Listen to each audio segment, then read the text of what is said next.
Chapter 351. Two Beast Fists. Roar! A dragon roar reverberated, and Zhuo Fan's face turned more and more savage as his left arm released a golden glow and a dragon image flowed along it. Constant snapping sounds were heard, and his skin actually transformed into dragon scales. Lastly, his entire hand turned into a dragon claw. A mere twitch of his fingers was enough to tell you how sharp they were as they whistled through the air. "Earth Dragon Claw," Zhuo Fan said. He turned his vicious eyes at the four scared cats and said, "Over the last month, I've trained to integrate with the dragon vein soul. So transforming goes without saying, ha ha ha." Then he swung his claw at the ground. Boom! A yellow glow flashed and a glowing arc split the ground on the spot. It passed through everything, snapping things in two. Not even the mountains were spared. It went strong for the better part of a mile, before the yellow wave attack vanished. Everyone watched on in shock. Zhuo Fan cultivated for just 1 month, and he came out not only layers above, but even his body was monstrous now. Even the renowned body cultivators in the Radiant stage would be reduced to pieces under that claw. They all watched Zhuo Fan with dread. Now even if he didn't use the bloodworms, he could still put them in their place, not that they dared mess with him to begin with. Zhuo Fan's body strength far exceeded theirs. Abominable four, which one of you little shits would like to go first? Zhuo Fan waved the dragon claw around, like a demon archon about to hand over the sentence to some imps. The four scheming demons were scared to death, choking on their own words. Holy hell! Is this a joke? What's going to be left of me after that punch? They were truly regretting it now, knowing Zhuo Fan's capacity for abnormality. Each time Steward Zhuo went into seclusion was like being born anew, coming up with new and outrageous ways to be overpowered. Case in point, Zhuo Fan's current seclusion shot him way beyond all those present. They were totally unprepared, but now they had to roll with it. They should have seen this coming and should have dropped on their knees to beg for mercy instead. But how were they supposed to do that now? The four sighed, their smiles laid thick with a heavy sense of begrudging and self-deprecation. But soon, Sly Demon's eyes probed.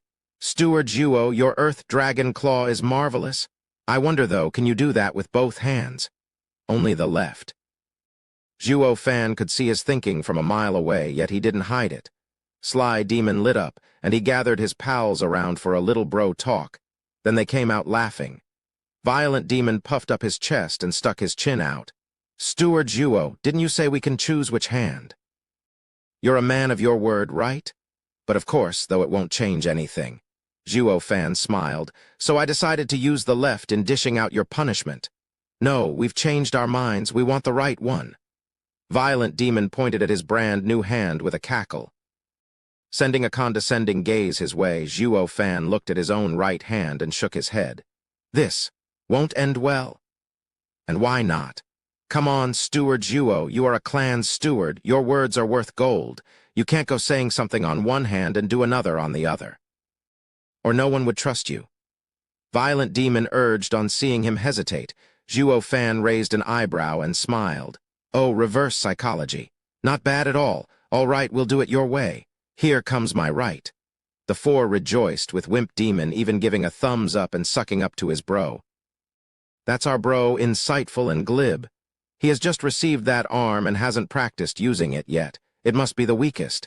It will snap like a twig the instant it touches us. Good going, bro." "Dang right, or I ain't your eldest bro." Violent Demon stuck out his chin. Sly Demon was annoyed and backhanded Wimp Demon. "Cut the bull, that was my idea. Whose ass are you kissing? By all rights, you should be kissing mine." Wimp Demon looked aggrieved with that red face. Violent Demon was growing irate and backhanded Sly Demon too. "You're the bullshitting one." "I'm the eldest bro. Without my wise leadership, you'd never come up with this plan. All credit goes to me." "You're the one bullshitting. I said it first. It was my idea. Why should you take credit?" Sly Demon was pissed off and started throwing punches at Violent Demon. The other two demons were cheering, but it wasn't long before they joined in for a much-needed bonding. And so, four little demons played their little act per usual, same old, same old. The elders having front row seats of the spectacle had brooding moods. These little shits are a lost cause. They've already forgotten why Steward Zhuo was angry, why he was punishing them. They were going at it right in front of him, like everything was right as rain, no harm done. Glancing over at Zhuo Fan, everyone could see the throbbing vein on his forehead. "You four, are you ready for my fist?" Zhuo Fan's patience was running dangerously low. The four scheming demons weren't stopping on his account, yet they had the time to speak in unison. "Don't mind us, do your thing. Knock yourself out and have your fill of punching." Despise, condescension, and contempt. These four demons weren't buying Zhuo Fan's bravado, thinking his right arm wasn't up to snuff. Zhuo Fan smiled in anger and moved his hand around. "Ha ha ha, you sure are experts to want so many punches." "That's fine, let's give you a little taste first, shall we?" Zhuo Fan's eyes flashed with bloodthirst and he punched. Tangible projection, sky-piercing, killin' arm. Boom! Like a flood, Zhuo Fan's right arm shined red and swelled. His thick arm became like a giant steel wall barreling straight for the demons. That terrifying might stole the breath of even these sixth layer of radiant stage experts, ducking their heads instinctively. Whoosh! The red glow shot over the demons into the sky. Boom! Like an artillery blast, the Killin's sacred arm rumbled the space wherever it passed and pulverized everything else, with the space in front of the fist taking the brunt of the hit, warping constantly and making a 300 feet tall cliff crumble into nothing.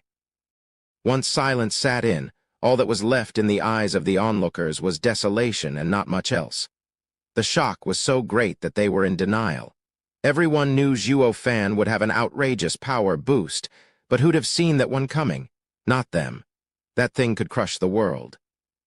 The four scheming demons were shivering on the spot, their faces void of blood. It was a déjà vu moment for them.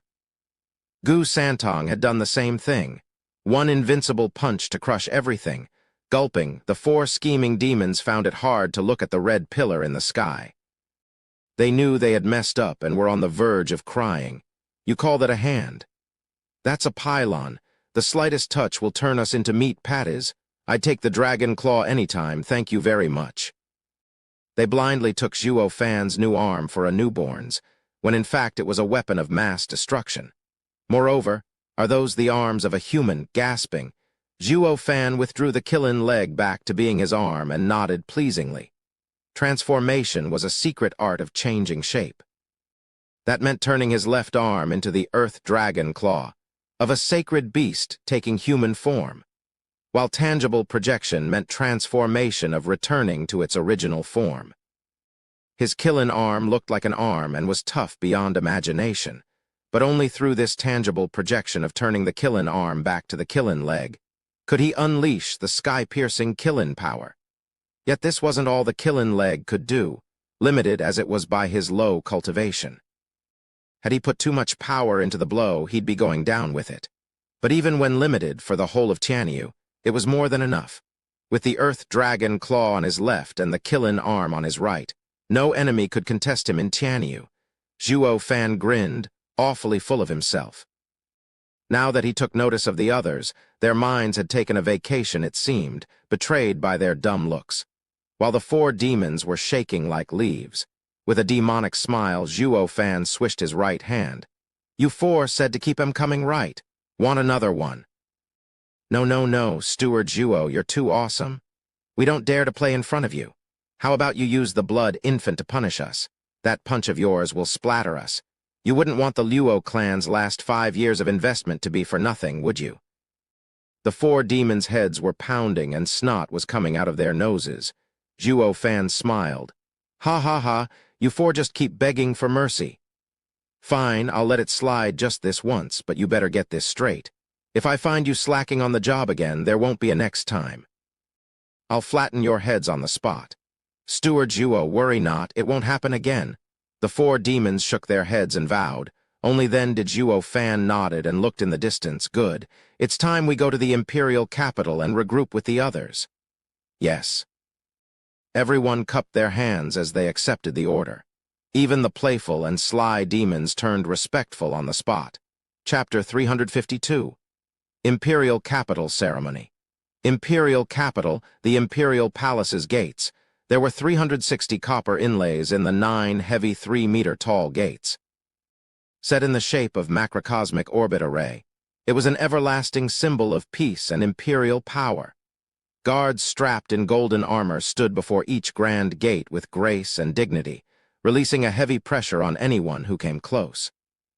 Even fresh cultivators could feel the presence of 1,000 of these profound heaven experts. The imperial family's power had always been the strongest in Tianyu. A crowd had gathered outside these gates since the crack of dawn, now in awe of such a display of power. How long had it been since the imperial family had held a ceremony? No one knew, since this was their first. On such occasions, delegates were to come from every clan in Tianyu, from the biggest houses to the smallest. The last time such a gathering took place was centuries ago, when everyone banded together and repelled invaders from their border. It was quite plain to see how much weight the imperial family had attributed to the bestowal of the 8th noble house title. The Luo clan, a mere third-rate clan, was now going to be wallowing in honor. They had simply won the esoteric debate, but was it that great an achievement to have the whole of Tianyu take part in its award ceremony? Some small clans, waiting in the biting cold outside the gates, begged to differ. Why don't we get that kind of treatment? The many clans gathered before the imperial palace's gates were feeding the rumor mill as they discussed. Some were envious and some were in awe, but what predominated everyone was reverence. It had never happened before, and the difficulty could be imagined. A third-rate clan was, in their time, entering the rank of houses and even receiving the imperial family's approval. Since a third-rate clan could be so hardworking, the other lowly clans had no reason to stagnate and contend with the status quo. Why, young master, wait. Among the tight crowd, a proud and dashing youth, wearing a scholar's hat, kept on walking even as the apprentice scholar behind him yelled. He only stopped when he reached the front of the throng of people, his eyes shining like stars, looking all around him. I'm finally out. Why, young master, we have to go back or I'll be punished. The child squeezed in front as well. Her cute and squishy face made him so adorable. The young master only smiled. I've been stuck home for ages. Now that I'm out, time to have some fun. Why the hell would I go back now? This is the Imperial Palace's 8th House Award ceremony, the event of the millennium. The last time this happened was at the Empire's founding. I want to see with my own eyes what makes this 8th house so great, so powerful to make His Majesty break the 1,000-year-long convention. Looking about, assured that no one noticed his slip of the tongue, the youth stuck out his tongue and smiled. The child was even more distraught. Why, young master, you've had your fun for 4 hours already. It's time we head back, or with your temper we won't get away with a simple punishment if anything happens. Stop yapping. The young master bopped the child on the head, annoyed. You dare talk to me this way? When I get back, it's the cane for you. Then why did you bring me with you? To punish me. If anything happens to you, my life's on the line. You. The young master glared, angry. Was he that weak to not survive one hit in front of so many people? Seeing how he wanted to slip away all the time, he was just like a human trafficker. Was he that useless? His Highness, the Crown Prince, has arrived. With a sharp cry, a refined sedan chair entered everyone's eyes. Once it stopped, an elegant and dignified youth wearing a golden robe with 4 dragon claws on it stepped out. The purple golden guards rushed forward to steer clear the clans, forming a 3-meter-wide path. The Crown Prince walked in front towards the Imperial Palace's gates. Damn, it's eldest brother. Don't let him find us. The young master lowered his head and pulled the child into the crowd. The child could only follow. The Crown Prince suddenly stopped, then bowed to his surroundings in apology. Before the 7 houses arrive, we are unable to open the gates. I am dreadfully sorry to have everyone wait out here in the biting winds and piercing cold. Please accept my sincere apology. The Crown Prince gave a half bow. The crowd was frantic in returning the bow. Their hearts went to him. He was such a proud and wise figure. He was sure to go places. Ha ha ha, eldest bro is making nice again. Did you earn some sympathy points? Some rather sharp and venomous words resounded. The people whipped their heads to see who dared be so crass towards Tianyu's crown prince. What they saw was a glum youth bearing a striking resemblance to the crown prince. He wore the same dragon-clawed robe, just that he only had 3. The people realized he was Crown Prince Yuan Bo's brother, second Prince Yuan Yang. Crown Prince eyed him coming over with a trace of anger. "Second brother, what are you suggesting?" "Every clan in Tianyu has gathered at our great imperial capital at the invitation of the imperial family. Shouldn't I, the Crown Prince, show these people gathered here in the biting winds and piercing cold some care? Humph, a mere act. You think they're worth inviting?" That was the imperial decree. They had to come.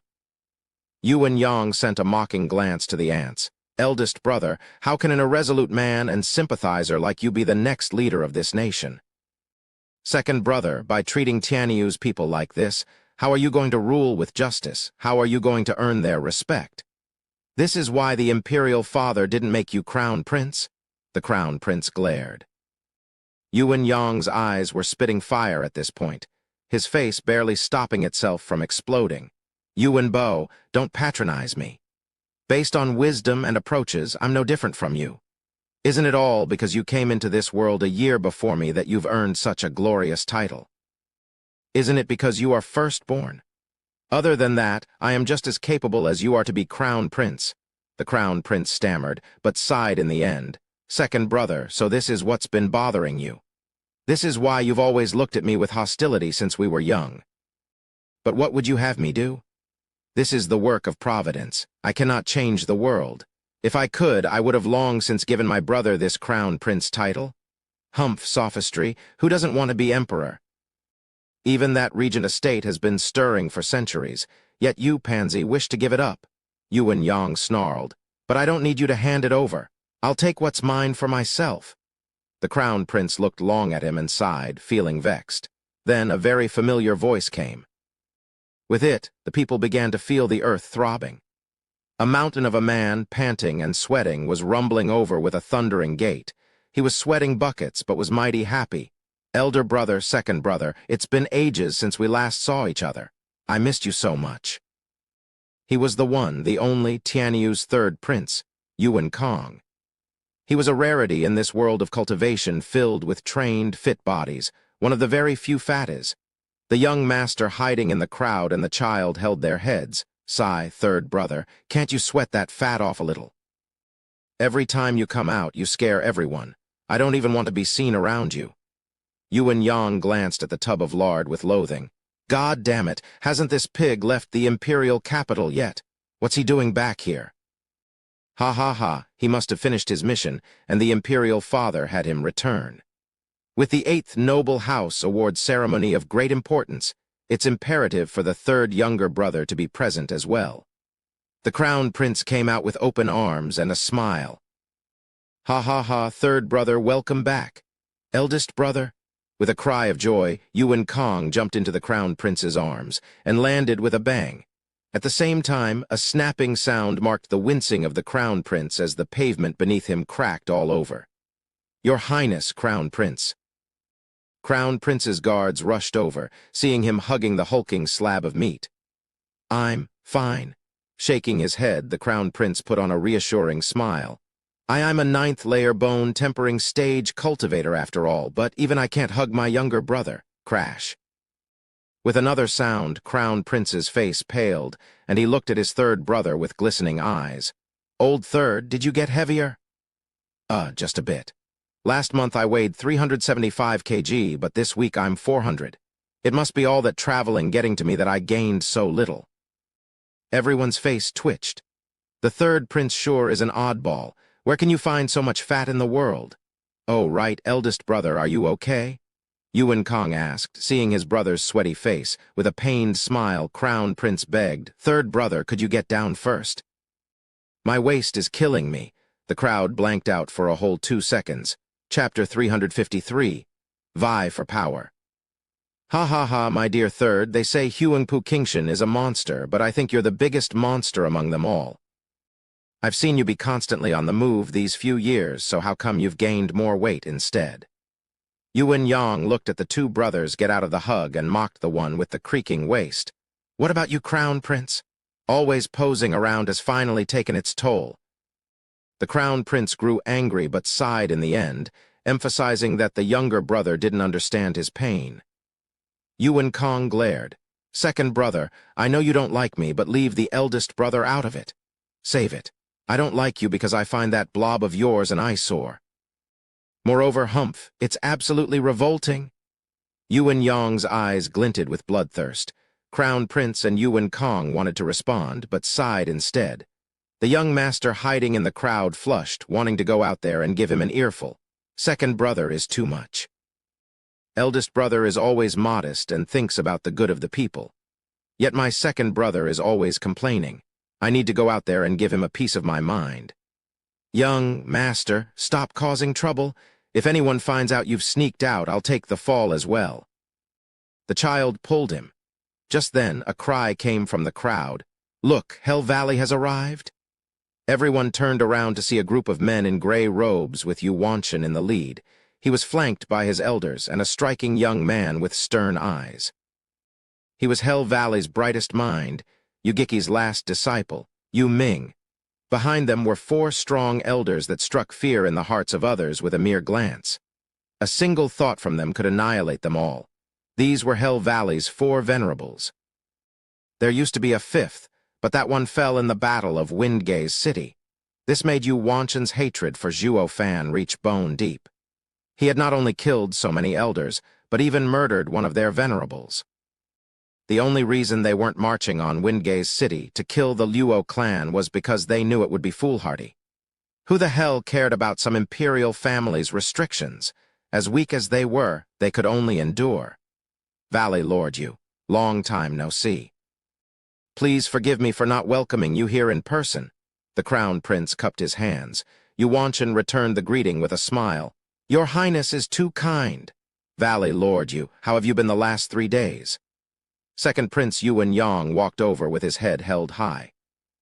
Crown Prince's eyebrows twitched, and Yuanshan frowned as he gave a mirthless laughter. Ha ha ha, thank you Second Prince for your concern, I have been well. Oh, it's almost time for the gates to open. I am going in first to prepare. Afraid of saying more than necessary, Yuanshan came up with an excuse to extricate himself and made his way to the gates. The 9 gates had a particular importance, the 9 Dragon Guard. In every major event, Tianyu's clans gathered in front of these gates and the 9 gates opened at the same time. The emperor walked through the middle one, while the others were reserved for the houses and princes. It displayed to the public that the 7 houses and the imperial family were equals, with the rest of the clans following behind. This time the emperor was about to appoint the 8th house, so of course, the sealed final gate was now reserved for the Luo clan. At the time of opening, the clans making their choice of which house to follow would stand before their respective gates. But since most of the 8 houses were running late, Yuanshan saying that he was going to get ready to enter was an obvious excuse that he was avoiding them. When they arrived before a gate, Yuanshan looked back at the Second Prince in anger. That rotten bastard. Has he lost it to be so impulsive? Wasn't he clearly pointing out to everyone that there's something going on between him and us? Ha ha ha, Valley Lord, relax. If he were shrewd, our partnership would have been in danger. It's his rash attitude that makes him an excellent pawn. With a twisted smile, Yu Ming said, he just wanted to show off his power before the Crown Prince. Let him be. But what about our secret plans? Won't they get exposed? Yuanshan snorted. Yu Ming shook his head. Valley Lord, no need to be angry since it will all be revealed anyway. And in the current situation, the rest of the clans will take the same path as us. Once the Luo clan becomes the 8th house, they will turn into the last power and will turn the empire into a tripartite nation. At that time, everyone will be tied down. To break the stalemate, vying for the throne will be the only option left. The side that controls the future emperor will be the one to use the imperial family to destroy the other houses. The last step will be removing the puppet emperor and taking hold of the world. Is this what you mean by playing for the future? Yuanshan squinted. Yu Ming nodded. Correct. Yuanshan gasped and nodded. So even with the Second Prince being impulsive, It was this impulsive nature of his that made him grade a pawn material. As for the Crown Prince, no one could gauge him. Yu Wanchen was finding Yu Ming more trustworthy now. In another location, Crown Prince frowned at Yuan Yang. Second brother, Imperial Father has warned us not to get too close with the houses. You, Crown Prince, you are the rightful emperor, so of course you'd listen. You only need to wait for the throne to fall in your lap. But without any power behind me, how can I fight for it? I told you, I'll take everything from you, ha ha ha. Yuan Yang cackled. Crown Prince's eyes flashed with bloodthirst, though hidden deep behind his facade. Yuan Kong came beside the Crown Prince and grumbled. Second brother, how can you say that? Openly going against the Imperial Father's decree. I'm going to tell on you. But the sight of a certain mesmerizing beauty left him speechless. He forgot all about his brothers and ran towards her laughing. Sister Cui, you're here. It's been so long, did you miss me? The two brothers were dumbstruck and sighed. Our third brother truly is a rare fatty, a rare starry-eyed one. The girl has shot him down 108 times, yet he still can't face the music.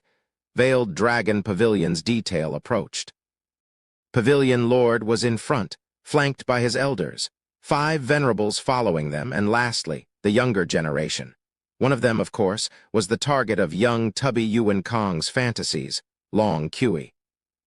Yuan Kong was hammering the earth with each step, barreling onward like an out-of-control mountain. After a quick hi to Long Yifi and the rest, he went to Long Cui's side, making her sick. This guy got even fatter. He's inhuman. Ha ha ha, Sister Cui, have you been well? Yuan Kong fumbled his thick fingers, looking bashfully at her. Long Cui glared at him. I thought I told you last time that I like someone else. What are you sticking around me for? You mean Brother Zhuo Fan? Ha ha ha, we talked it out. You were only using him as an excuse. We even became sworn brothers afterward, and brothers don't go after another's wife. Yuan Kong licked his lips and giggled. Long Cui mocked. And what if what I said was all true? Yuan Kong froze and stared her in the eyes, but couldn't find a single lie. Ignoring him, Long Cui left him there and returned to her house. After exchanging greetings with the other 2 princes, they walked towards a gate. Only Yuan Kong was left there lonely and lost. Then his brows furrowed. The rest of the houses arrived one by one with their elders, venerables, and extras. The only difference was that the 3 houses had 4 venerables, while Drifting Flowers edifices only had 3, making them the weakest. And for some reason, Edifice Lord Chu was nowhere to be seen, with Iris Overseer and Grandmother leading their house. The people had no time for assumptions as the guest of honor showed up. They instantly drew all eyes. Even with plenty of clans seeing the Luo clan's performance in the esoteric debate, the great majority hadn't. They all wished now to catch a glimpse of the Luo clan's might and what made it the 8th house, especially that youth hiding in the crowd. He watched excitedly. They say the Luo clan's steward is a hunk. Which one is he, though? Chapter 354, On the Brink. Tap tilde with a steady gait, the Luo clan walked forward. The first were Luo Yunchang and Luo Yunhai, the leaders of the Luo clan. Right behind them were Captain Pang, Lei Yuding, and other important people. And finally Lai Jingshan and Lei Yunshan, the elders. It was clear as day that the Luo clan hardly had any elders, merely 2, and their strength was far weaker. Only Lai Jingshan's power stirred the hearts of men. Yet the way Lei Yunshan, a profound heaven expert in the 5th layer, stood next to Lai Jingshan, it was like an ant marching side by side with an elephant. Yuan Yang only had disdain for them. Humph weak. Does that look like an 8th house to you? Don't they barely qualify with just 1 peak radiant stage expert? Second brother, don't say that. The Luo clan had been a 3rd-rate clan recently, but in the last 10 years they have grown so much to reach here. What do you say to that? Yuan Kong returned to his brothers, and although downcast, he admired the Luo clan. Crown Prince frowned a bit. Third brother, I must say, this is some very rare and hard oddity to come by, but the way they've developed seems skewed. Do you guys think the Luo clan only has 1 radiant stage expert? When the day comes that they have to fight other houses and their only defense would go into battle, wouldn't they be left wide open for attack? Compared to other houses, the Luo clan will be the quickest to fall. This clan truly is a marvel, but far too soon to be called a house. Yuan Yang watched the approaching group and sighed. This is not our concern, but for that kid Zhuo Fan to think about. Zhuo Fan? The crown prince and the second prince raised an eyebrow. The former was quite excited. I've heard about him.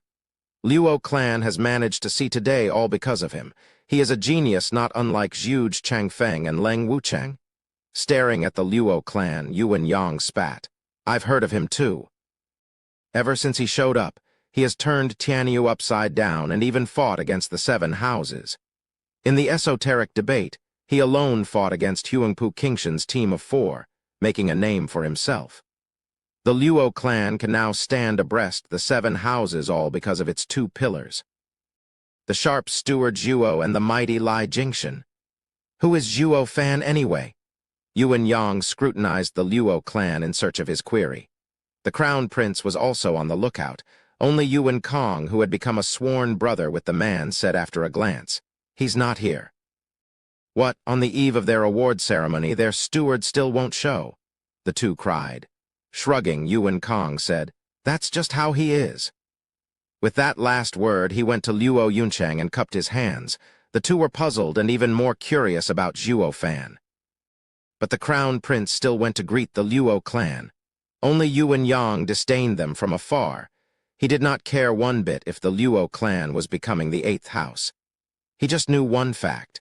Their odd discrepancy in ranks assured that it was only a matter of time before they crumbled. And he had no intention of making nice with a soon-to-be-dead clan. The young master in the crowd stuck his head out and scanned the Luo clan's detail. Who's Zhuo Fan? Why does none of them look anything like the rumor? Is he perhaps that guy? The youth pointed at Yan Fu. The child next to him looked in disdain. Young master, that guy sure looks fair but nothing alike. How come? I overheard my clansmen say that Luo clan's steward is vicious and fiendish, not like that pretty boy. Not to mention that he is the highest person in the Luo clan that even that radiant stage expert listens to. While that kid only knows how to bob his head, not speaking a word to the 2 elders. How is that fiendish? If he were indeed the rumored monster, the crown prince wouldn't dare neglect him. The young master was stunned, then nodded. Why, you're quite good at deductions. Who knew you had a good head on your shoulders? He, young master exaggerates. The child giggled, her cheeks rosy. But if he isn't Zhuo Fan, then who is it? The others don't look the part either. Seeing her young master so focused, the child shrugged, unsure as well. Look, Regent Estate is here. A shout caught everyone's attention. Even Crown Prince's attention, who was chatting with the Luo clan. That one look left everyone gasping and drove fear into their feeble legs. A group in golden garb strutted with Huangpu Tianyuan in the lead. Next to him was their steward, Tianyu's second greatest mind, unwanted contriver Leng Wucheng. Following were the profound heaven elders, 50 in number, releasing their mighty auras. Yet that was hardly impressive. What got everyone so shocked was the venerable contingency. A total of 30 people radiating incredible power. Any one of their gazes was enough to raise everything to the ground. Crown Prince gulped at the ostentatious display. He never imagined the Regent Estate's power would reach such a height, almost catching up to the imperial family. Second Prince was dumbstruck. His jaw hanging, eyes popping, forgetting himself as he spoke. Dang, now that's what you call a 1,000-year-old legacy. How can that upstart Luo clan compare? Lai Jingshan watched them with a cold gaze. He was very clear on the Regent Estate's power. 15 of the venerables were below the 3rd layer of radiant stage, 10 of them between 3rd and 6th, and 5 above. In this aspect, the Luo clan wasn't falling short. The Luo siblings glanced over and nodded. It all came down to Steward Zhuo and the rest if they reached in time. The Crown Prince excused himself from the Luo clan and greeted the Regent Estate. Estate Lord Huangpu, I trust you have been well. It's only thanks to your blessing, Crown Prince, that I am well. Huangpu Tianyuan smiled. Just then, the second prince skipped the Luo clan and rushed over to Regent Estate with a smile. Royal uncle, it's been a while. Hiding the disdain, Huangpu Tianyuan put on a smile. Thank you, Second Prince, for your concern. The regent estate and the imperial family were distant relatives at first, but the imperial family had its dignity. That wouldn't change even among relatives. If anybody wished to get close and use such a way of addressing, it had to be peers. Just like how the emperor called him cousin while never lowering himself. Yet this second prince had walked up and called him royal uncle, his tone thick with flattery. Anyone with an ear could tell he wanted regent estate on his side. Not to mention the guy had made a beeline for the regent estate, slighting the Luo clan and earning their malcontent. The prime example of the worst ruler. The crown prince glared at his brother, then sighed. Huangpu Tianyuan's group only had contempt for the second prince. Narrow-minded, brash, blind ambition, all talk, and unable to accomplish a single thing in his life. Glancing at Leng Wuchang, the two's minds connected and they smiled. Hi, Venerable, your old friend is here. Why don't you go greet him? Leng Wuchang pointed at the Luo clan with a smile. Huangpu Finglay nodded and grinned, making his way to the Luo clan. The regent estate's top expert drew gazes as he walked. Lai Jingshan knew his purpose and stepped out as well. Everyone knew the strongest of two clans were now facing off. With Lai Jingshan turning his back on the regent estate, the latter had to settle this disgrace, or it would become a stain on their name. People watched with rapt attention as the two got closer. How were they going to settle this? Even the other houses watched. It seemed like a problem between two men who represented a conflict between two clans. Any side's loss meant shame for their clan. Regent Estate couldn't afford to lose. Regent Estate had lost the esoteric debate, but that was pertaining to the younger generation. While losing here meant their 1,000-year-long legacy would crumble, as would they. Yet the regent estate was still willing to do this confrontation, confident of their success. Eyeing Lai Jingshan, Huangpu Finglay snickered. Mad Dipper Lai Jingshan, you had lost to me once. How about showing me your progress from these past years, ha ha ha. Chapter 355. Princess Yongning. The two stopped 20 meters from each other. Huangpu Finglay started off with mockery. Ha ha ha, Lai Jingshan, when you first came to Regent Estate, it was for the imperial tyrant body art. For you to betray us in favor of the Luo clan, it must have been over something similar, right? Quite. Lai Jingshan was blunt. My entire life, I've always been obsessed with martial arts, all in pursuit of power. But you guys are too selfish, not willing to impart me the complete imperial tyrant body art. So why would I ever give my all to you? Humph. Our imperial tyrant body art is a second-to-none profound ranked cultivation method in Tianyu. Training even a fraction of it would have benefited you for life.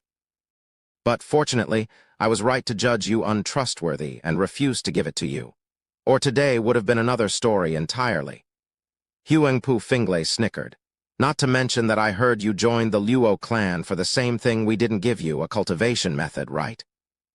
Lai Jingshan admitted, among other things. Humph, absurd. In the whole of Tianyu, the quality of our cultivation method is second only to imperial families. Can a third-rate clan give you something like that? Ha ha ha, only a fool would believe that. Haven't you heard? Luo clan has a miraculous steward. He gave me something you can't even dream of. Lai Jingshan talked back. Huangpu Finglay's voice dropped. Zhuo fan? Humph, what can a glib punk ever achieve? He is only a king among scamps. And since you hold him in such high regard, you've made me curious to watch him myself. But first, let's see what you've received from the Luo clan. Huangpu Finglay's power surged, and 9 golden dragons roared as they twisted around him. He was glowing with might and devastating power. The imperial tyrant body art of the regent estate was revealed in all its glory and trained to the max. Ha ha ha, perfect timing. It's time I pay back for the resentment from all those years. Laughing, Lai Jingshan became enveloped in dark energy, swallowed in the belly of a huge dragon with red eyes thirsting for battle. The two were moments away from a death match. The crown prince was shocked and rushed forward to stop it. But a man in golden robes stopped him before he got the chance. Huangpu Tianyuan smiled. Crown Prince, they are peak radiant stage experts. For your safety, Please stay away from our venerable." Crown Prince shuddered and noticed his brothers were also behind some venerable from the Regent estate. All he could do was sigh. It was obvious that the Regent estate wanted no interference. Before the awards ceremony even began, he wanted to show the Luo clan the might of the head of the houses. But with a full-blown battle raging over here, what about the imperial family's reputation? At this critical and dire moment, a divine dragon would usually interfere. No, the Crown Prince shuddered all of a sudden. How come there were no divine dragons around? It goes on to show that they've planned for this all along. Is the imperial father behind this? Crown Prince's worry eased as he looked at the two fighters, puzzled. The emperor was clearly intent on praising the Luo clan for their exemplary conduct.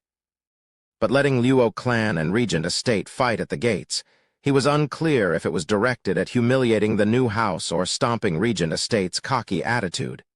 Even so, attacking the Regent estate was impossible at this point, which meant the Crown Prince was even more puzzled.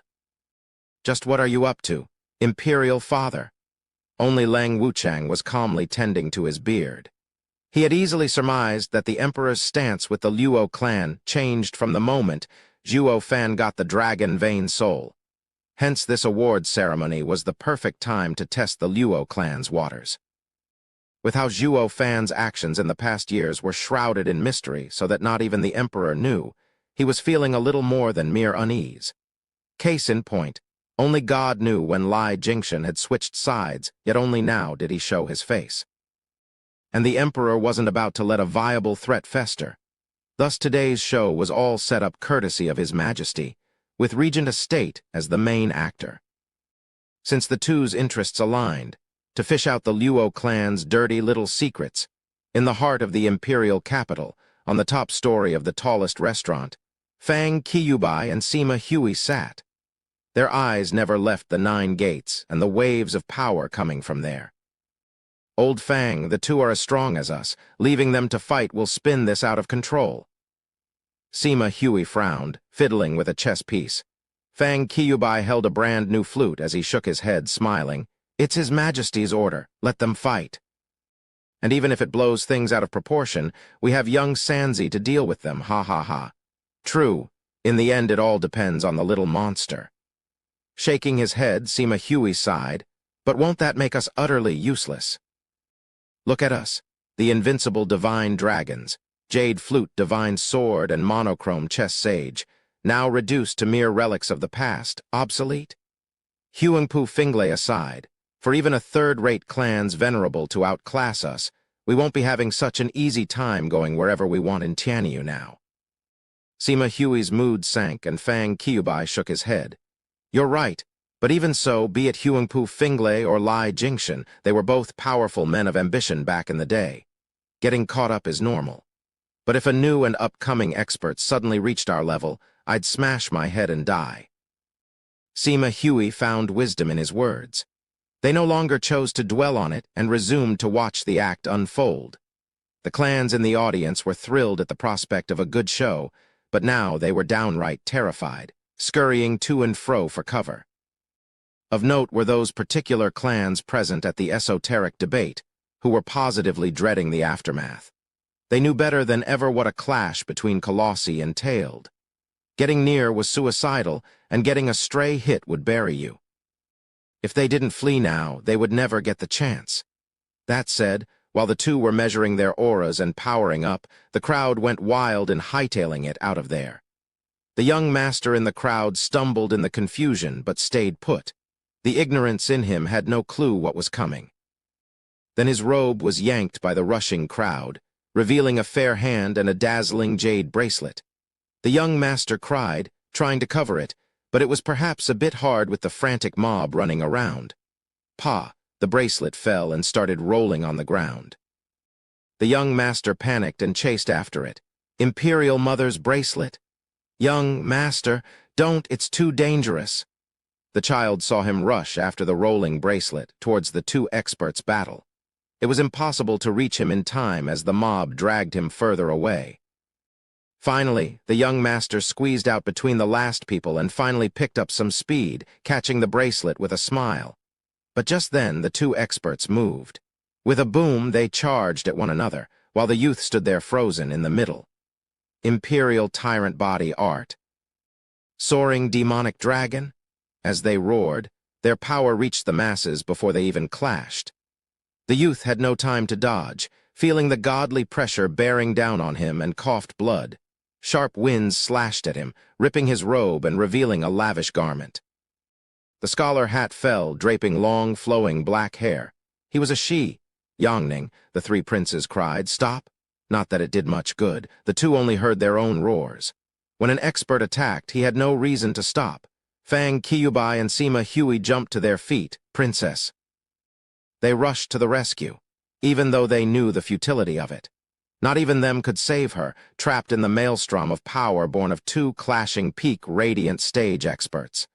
Lai Jingxian and Huangpu Finglay never even registered the girl there. To them, she was as important as an ant. All they saw was their enemy roar. Roar. With two dragon roars, the two sped up.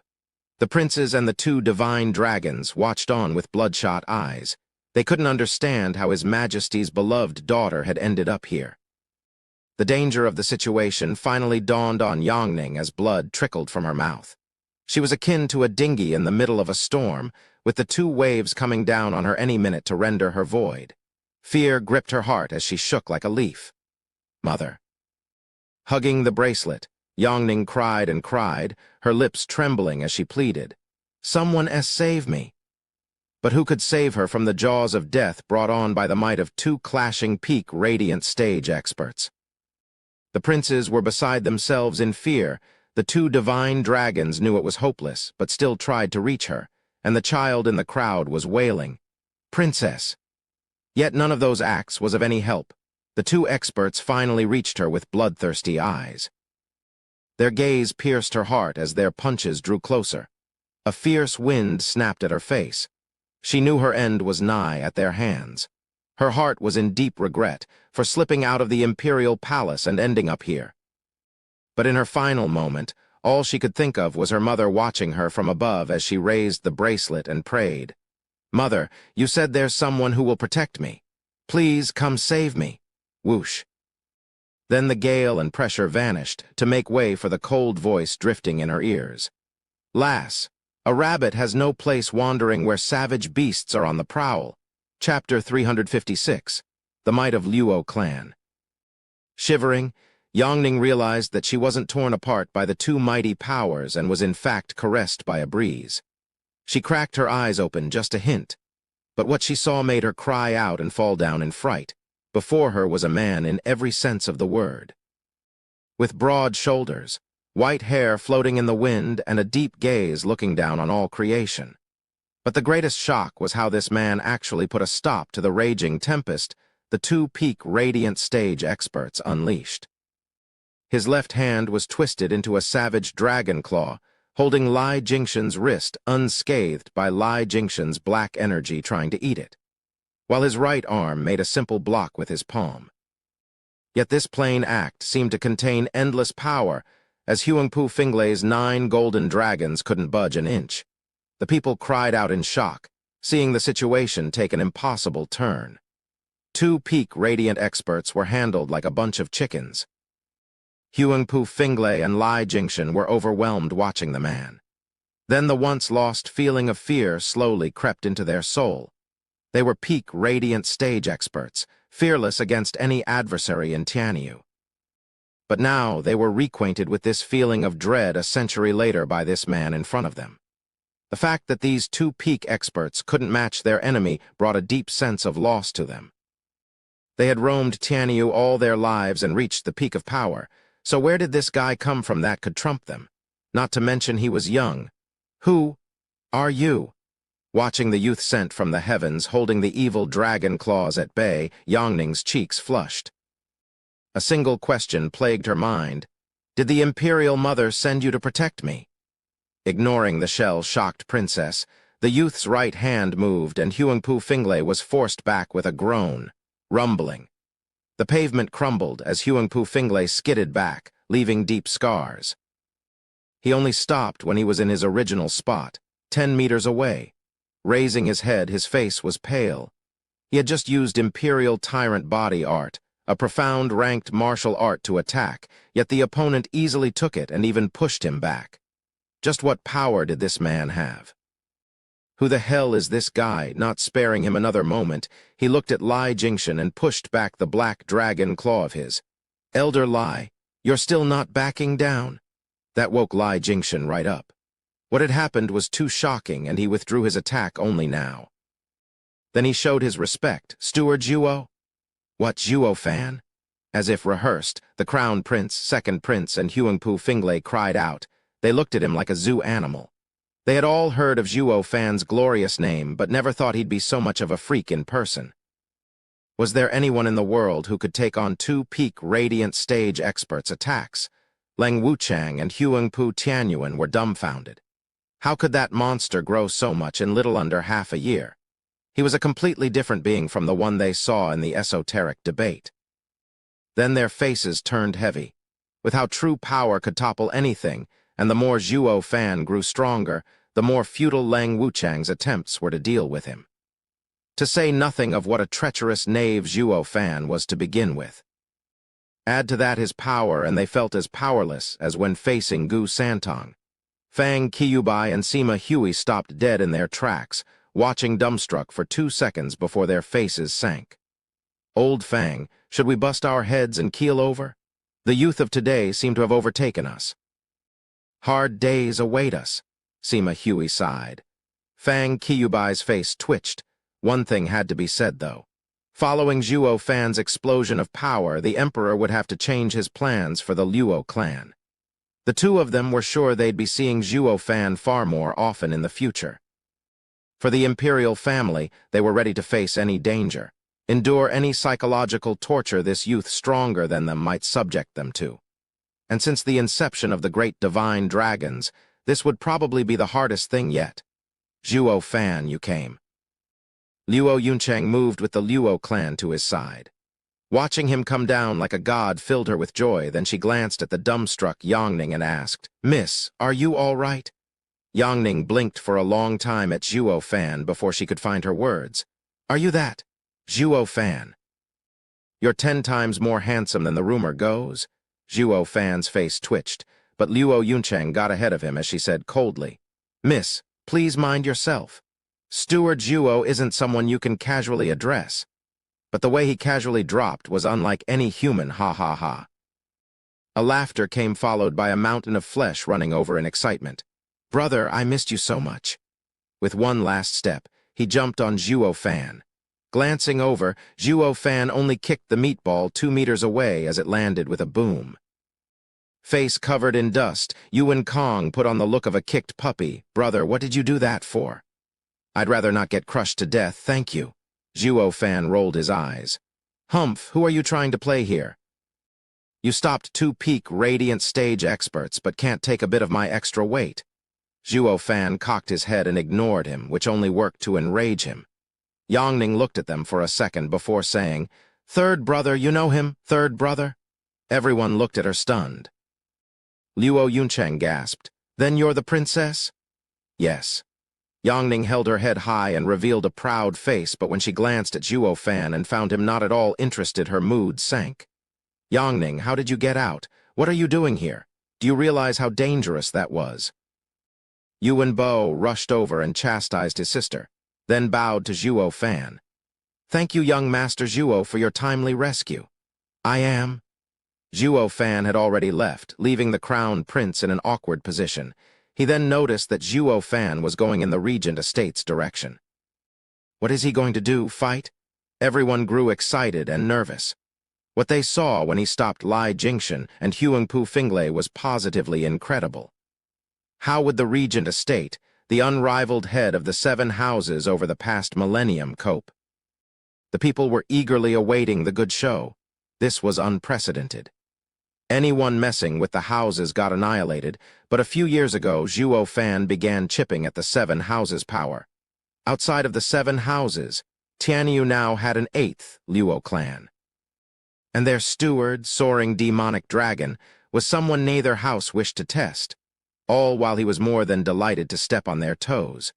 What was more, The Luo clan was about to be officially acknowledged, setting up Luo clan's roots for all eternity. After a long 1,000 years, the ranks of the houses would finally be redefined. Huangpu Finglay flashed before Zhuo Fan with a grave face, his eyes staring down on him. "You're Zhuo Fan? What are you trying to do?" The rest of the regent estate was on high alert. Zhuo Fan merely smiled. "Oh, nothing.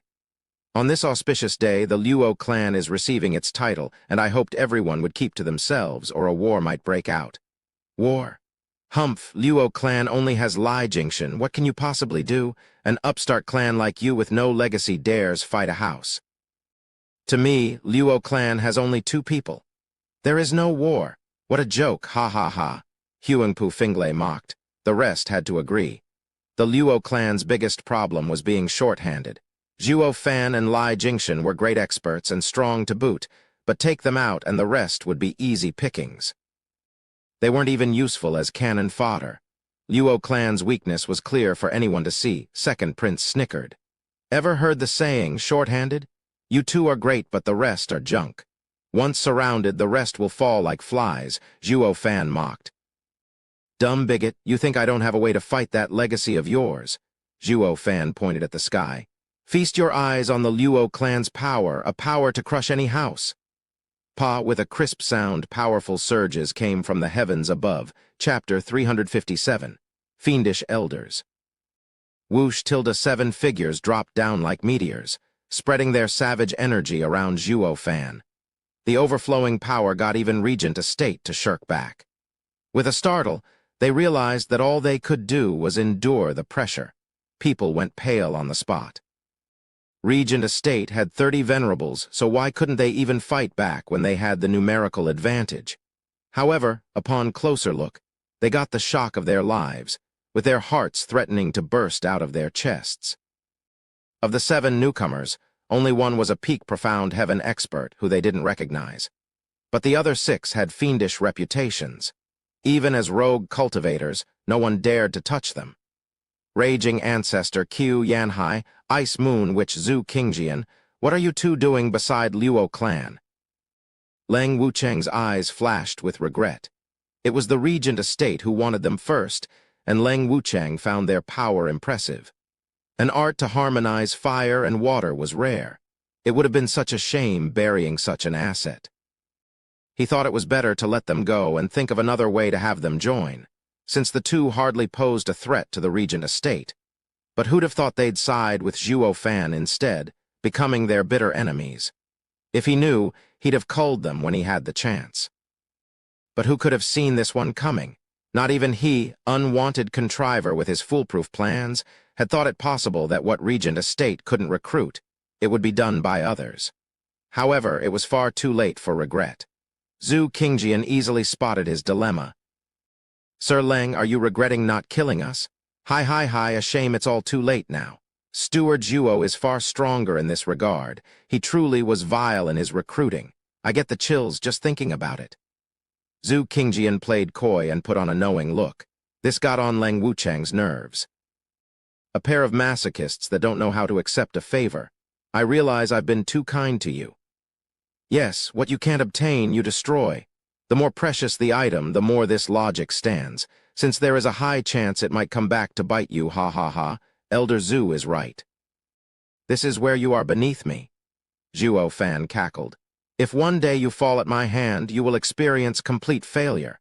That is why, as a fellow steward, I can lead the Luo clan to new heights, while you can only assist the Regent Estate by cooking up some elaborate schemes." "Humph, this is the difference between rulers and their ministers. And this is what you lack, bringing your downfall." Grinning, Zhuo Fan stared at Leng Wucheng and laughed. Leng Wucheng was about to explode from anger, his eyes bloodshot. For the first time, someone had dared to taunt him. Not even Zhuge Chengfeng dared talk to him like that. Zhuo Fan, though, jabbed at his wisdom in his mockery, yet the man couldn't even retort. Who was it that caught him off guard in the esoteric debate and killed everyone? Zhuo Fan said it was a draw at the time, but it was plain as day that Leng Wucheng lost. What could he possibly say to that? Leng Wucheng's anger grew and grew, gasping yet unable to speak. Everyone looked at him stunned. The second greatest mind in Tianyu, Leng Wuchang, was being pushed back in a verbal contest with Zhuo Fan. Huangpu Finglei's face sank, and seeing the Luo clan's forces, he trembled. But when he caught sight of the four pygmies, his eyes grew serious. The abominable four scheming demons. Weren't you in the Thunder Swarm Mountain, locked away by the demon scheming sect? What are you doing with the Luo clan? Hi, Foggy, are you talking to us? Violent Demon held his chin up. How could a mere mountain hold the four demonic heroes? Here, the mountain can't hold us. That goes double to you, hi.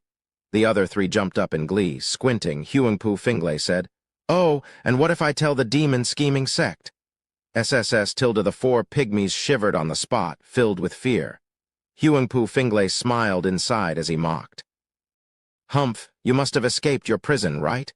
If I report you to the demon scheming sect, not just you, but even the Luo clan will. I'd like to see you try." Zhuo Fan cut him off with his derision. "These four twerps are here to help the Luo clan by the order of demon scheming sect leader, Zai Yu. Go ahead, report. I won't stop you." Ugh, Huangpu Finglay choked on his words. It was because Zhuo Fan's information was too credible. Knowing who demon scheming sect leader was, proved the four scheming demons were sent to help the Luo clan. Did that mean the Luo clan had one of the Empire's three guardian sects, demon scheming sect, on their side? What hope did they have in fighting the Luo clan then? Not a snowball's chance in hell. How could a house fight a sect? Yet he was still unwilling to believe all of Zhuo Fan's words, staring him in the eye for any trace of lies. The four scheming demons looked at him in shock. Wimp Demon couldn't hold his curiosity in check as he whispered, "Steward Zhuo, is it true?" Zhuo Fan nodded. It was all fiction, of course. Zai Yu had no idea the four shits were with the Luo clan, but he was sure Zai Yu wouldn't object anyway. The demon scheming sect leader was even waiting 3 years before taking him to his sect, yet wouldn't give this little bit of help. The four scheming demons, having got their answer, were ecstatic. They suddenly gathered around and pooled their tiny minds for a little chat. They nodded, and a savage glint sparked in their eyes. The four turned into black smoke and charged at Regent Estate. Huangpu Finglay jerked and shouted, "Look out, these four are hard to deal with." Too little, too late. 4 trails of black smoke shot at Regent Estate's venerables. In a blink, a venerable in the 4th layer of radiant stage was taken to the skies. In the sun's glaring rays, the black smoke squeezed in on the venerable, despite his futile struggles. Snaps were clearly heard as the venerable wailed and broke in 4. The blood sprinkled everywhere to the horror of everyone, since when did a 4th layer radiant stage expert get dismembered so easily? Those things are abominable. Let that be a warning. Their unity tactic is hard to defend against. Don't let them get the drop on you. Huangpu Finglay shouted, his face grave. He had roamed Tianyu back in the day and knew of the 4 demons' dreadful power. They were few, but vile and insidious like fiends, not to mention stronger than an average radiant stage expert. Qiu Yanhai and Zhu Qingjian's fire and water combination art could hold back 10 radiant stage experts. The 4 demons' unity tactic could deal with another 10. And with freaks like Zhuo Fan and Lai Jingxian in the mix, he reckoned they'd handle 10 as well each. Luo clan could now deal with 40 radiant stage experts, 10 more than Regent Estate had. This was something no one in the Regent Estate saw coming. In just 10 short years, this clan had reached such an astonishing height. The Crown Prince, Second Prince, and many others were dumbstruck. Who the hell said Luo clan had no legacy? That it was made of only 2 people? In a blink, all their elders were on duty and freaking radiant stage experts at that. What upstart? They were clearly a clan hiding for 1,000 years. Hi, geezer, weren't you about to report us? We're no longer scared of you. If you still have the guts, run away from us 4 demonic heroes and snitch. The black smoke in the air let out violent demons cackle. Huangpu Finglay felt a headache. He stuck close to Huangpu Tianyuan as the latter and Leng Wuchang looked on with worry. The 4 demons were notorious. They were madmen, doing whatever whenever, regardless of circumstances and orders. They were a bigger threat than even Zhuo Fan. The Crown Prince ran to Zhuo Fan and cupped his hands. "Steward Zhuo, today is Luo clan's award ceremony. You can't shed blood. Please cease hostilities and call back your elders. A red sky is an auspicious sky. We should make it so in reality as well. We shall turn the ceremony into a sign of prosperity." Zhuo Fan waved him off with his trademark evil grin. Elder Lai, who was at that, struck first. "We did it at the same time, but he taunted me first," Lai Jingshan answered. "In that case, we can't turn back as cowards." Zhuo Fan laughed. "Elders, it's showtime." Zhuo Fan gave the start with his left hand turning into the Earth Dragon Claw while his right shined. Lai Jingshan grinned and black energy roamed. Zhu Qingjian and Qiu Yanhai held hands as fire and water fused, releasing waves upon waves of power. At such a display of power, and glancing at the 4 black spots in the sky, Huangpu Finglay felt like crying. What is wrong with today? They only wanted to cut some of the Luo clan's momentum and curb the new house's development. So how did it turn the other way around with us getting curbed? Not to mention this had stopped being a mere beating. They already had a casualty. If this went on, Luo clan's fiends would kill them all. They were all hoping their allies would back them up, but Hell Valley, Pill King Hall and Mary Woods, who usually cheered them on every chance they got, now looked anywhere but here. No help was coming from them, that was for sure. The Luo clan and Regent Estates war had had them loose too much already. And now that the Luo clan had come in full force, they'd be dumber than a rock getting caught up in that maelstrom of carnage. Chapter 358. Yield. Glaring at those houses, the Regent Estates people looked around tensely. They were in a real bind here. They had the numbers, true, but the enemy had the quality. Albeit less than 10, but against them, they didn't dare make rash decisions. More importantly, they were being singled out. Alone, they'd be easy pickings. Not that going as a team would make much of a difference when the enemy used a unity tactic. They were at a severe disadvantage. Looking at the 4 balls of blackness in the air, then at the grinning Zhuo Fan, Huangpu Tianyuan's heart shivered. The 4 demons moved like ghosts, elusive and deadly. Raging Ancestor and Ice Moon, which united, had their power multiplied, with hardly anyone hoping of getting near them. Mad Dipper Lai Jingshan needed no introduction from the astonishing display earlier, and was on par with their High Venerable. While the last, Zhuo Fan, was the freakiest of all. He clearly had a power beyond Huangpu Finglay. In this particular hopeless situation, the best outcome would be with both sides sporting heavy losses, and neither getting a clear advantage over the other. Especially when the Regent Estate's 1,000-year-long legacy was on the line here, about to be burned to the ground. He never thought nor hoped to be in such a crisis. That beside the imperial family, Tianyu had another house who could push them back. Huangpu Tianyuan's heart was torn with anxiety. He kept giving Leng Wuchang the eye. He just wasn't about to let Regent Estate fall under his leadership. He just couldn't accept it. The Crown Prince was tense as well. These 2 houses were about to jump at each other's throat, with no one to mediate. Where in the name of all that's holy had those damn divine dragons gone off to? What would become of the imperial family's public view when an all-out skirmish took place in their backyard? Or front yard, to be precise, right under the emperor's nose. Fang Qiyubai and Sima Hui were watching from afar. They were in awe of the Luo clan's military might, but stayed put, waiting for the spark to blow this place sky high. As for the audience, they were smart enough to clear the heck out of there. And only after all safety precautions were taken, and a very solid cover in front, did they begin to enjoy the bustle. In one corner, they had a house with 1,000-years-old history, and in the other was an up-and-coming behemoth. It doesn't get any better than this. As for who would ultimately be crowned head of houses, clans, and the like, they were very much looking forward to seeing it. The common clans weren't the only ones. The other houses looked tensely at the standoff as well, observing as the situation devolved or evolved. Luo clan's power blew their minds, which had made the future house contest all the more confusing. Who would be the final winner? Earlier, the odds were 70 to 30 in Regent Estate's favor, but now they looked pretty much even. Luo clan had given them the shock of a lifetime. Lang Wuchang's eyes roamed about and then settled on his target. Steward Zhuo, is it all right to do this? We both know how this is going to end. You're not the one to go to war knowing there's a third party involved and risk losing everything. Perhaps not, Zhuo Fan taunted with his cryptic smile. His eyes flashed. Sir Lang, there's a difference between me, you, and Zhuge Changfeng. I'm not all brain and no brawn. Sometimes I go a little nuts, you see. It's normal. I'm sure you understand this by now, having felt it on your own skin. Ha ha ha. Lang Wuchang's face twitched and anger spiked. He understood all right. Zhuo Fan was hinting at the esoteric debate where he went berserk.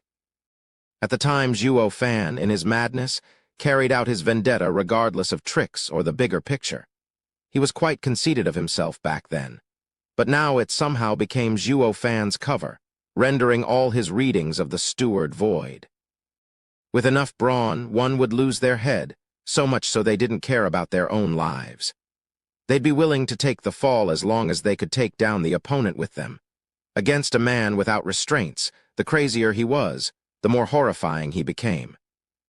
With nothing in this world to chain him down, you'd have no idea what insane idea he'd come up with next. And that was Zhuo Fan. If his revenge had yet to cool down back in the esoteric debate, he might really engage in this battle, regardless of a third party. Then they'd both lose. To the Luo clan, a new house, that was quite a good ending.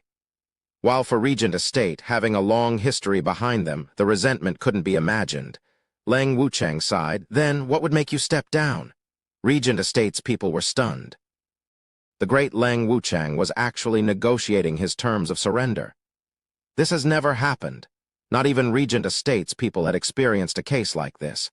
He'd never submit even in front of the estate lord.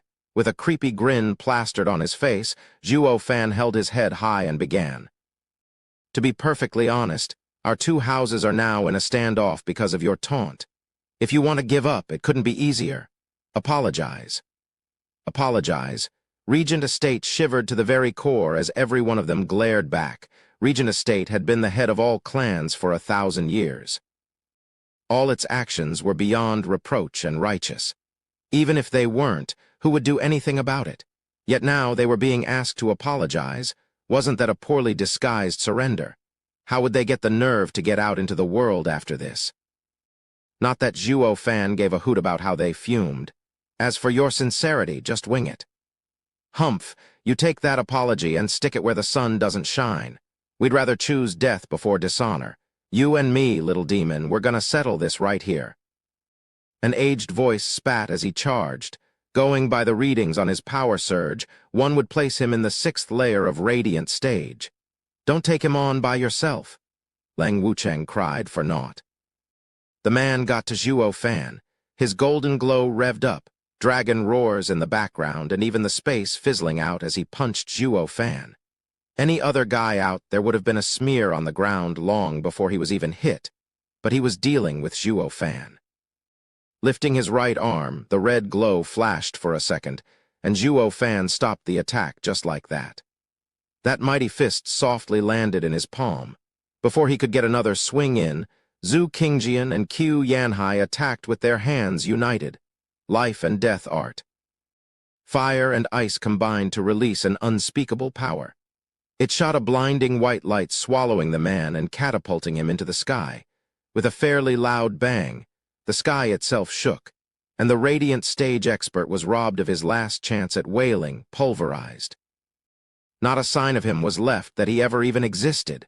One blow, SSS tilde gasps resounded everywhere.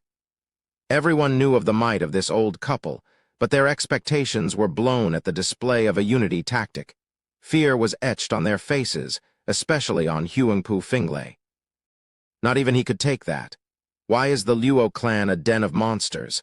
Lai Jingshan grinned, taking on a cocky air as he heckled Huangpu Finglay. High Venerable, see that? That's why we side with the Luo clan. Huangpu Finglay was floored. Did the Luo clan have much stronger cultivation methods than the imperial family and regent estate? They'd have to reevaluate their power if it were true. This also snuffed out the last hope of victory Regent Estate had. Huangpu Finglay paled as he nodded to Huangpu Tianyuan. Yield. Huangpu Tianyuan gasped, his fists clenched, nails digging into his palm. But in the end, he shouted, "Everyone, listen up." With a trembling lip, Huangpu Tianyuan found it unbearably hard to open his mouth and spoke those humiliating words. All he could do was make a deep bow. It was plain to see his meaning, and even the rest felt a little humiliated too. But when they saw their estate lord lower his head, they couldn't say anything and bowed as well. Lang Wuchang felt his heart bleeding, but he was all out of options. This was the only way out. Giving up before the madman found a reason to go crazy was the best outcome. Lang Wuchang bowed as well, speaking for Huangpu Tianyuan. "Steward Zhuo, it was I who offended you. Please forgive me." Every clan looked at them stunned. The head of houses, Regent Estate, surrendered to a new house. This had never happened ever. The Regent Estate was stuck up even before the imperial family. But before Zhuo Fan, they had completely yielded. The three princes were speechless. Luo clan's fame had reached an all-time high. "So you can learn," Zhuo Fan nodded, satisfied. "As long as you know your faults and keep them in mind for the future." The 7, no, from today it should be 8. The head of the 8 houses is no longer the Regent Estate, but Luo clan. Zhuo Fan finished with a laugh, a snap of his finger, and a spin on his heel before leaving. The 4 scheming demons landed, along with the other elders. Everyone walked on victorious towards Luo Yunchang. The people witnessing this miracle felt hope surging in their chests, while the rest of the houses were utterly speechless and stunned to even react. The head of the 7 houses, Regent Estate, had humble pie shoved down their throats before the entire empire, and even had their head titles stolen by the new house. "Elder Chu, is that our ally?" A lady among Drifting Flowers Edifice's disciples asked Chu Bijun. Grandmother nodded happily. "Venerable Bing, it is." "Good, Elder Chu, we truly bet on a treasure this time. There's hope for Drifting Flowers Edifices to rise again." Grandmother smiled. Cheers exploded at Veiled Dragon Pavilion and Sword Markwise abode houses as well. While only Pill King Hall and Merry Woods looked positively glum. Regent Estate's decline meant the fall of their backer. As for Hell Valley, they looked on with a cold eye, having already found their path chapter 359, award ceremony. Who'd have thought that secretive kid from Luo clan would reveal his entire hand only now? A truly unpredictable man. In the imperial palace, Zhuge Changfeng stood on a 100-meter-tall gate tower watching, sighing.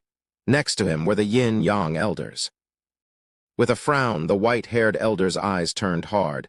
How did he reach such an inconceivable level? It's mind-boggling. It makes me recall that man. "You mean?" The black-haired elder's eyes flashed, and he shuddered at the mere mention. "Invincible scamp, Gu Santong." The other nodded. "Besides that little devil, I've never seen anyone in the Profound Heaven stage capable of taking a peak Radiant stage expert's attack with such ease. It used to be only him, but now.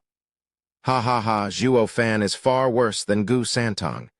Zhuge Changfeng smiled. "Gu Santong is but a humble man. With a bit of trickery, he'd fall for anything. With the imperial palace trapping him for 300 years, it makes his godlike feat back then look like a lie. He is but a mere child." Zhuge Changfeng's eyes squinted, and he turned to the white-haired figure.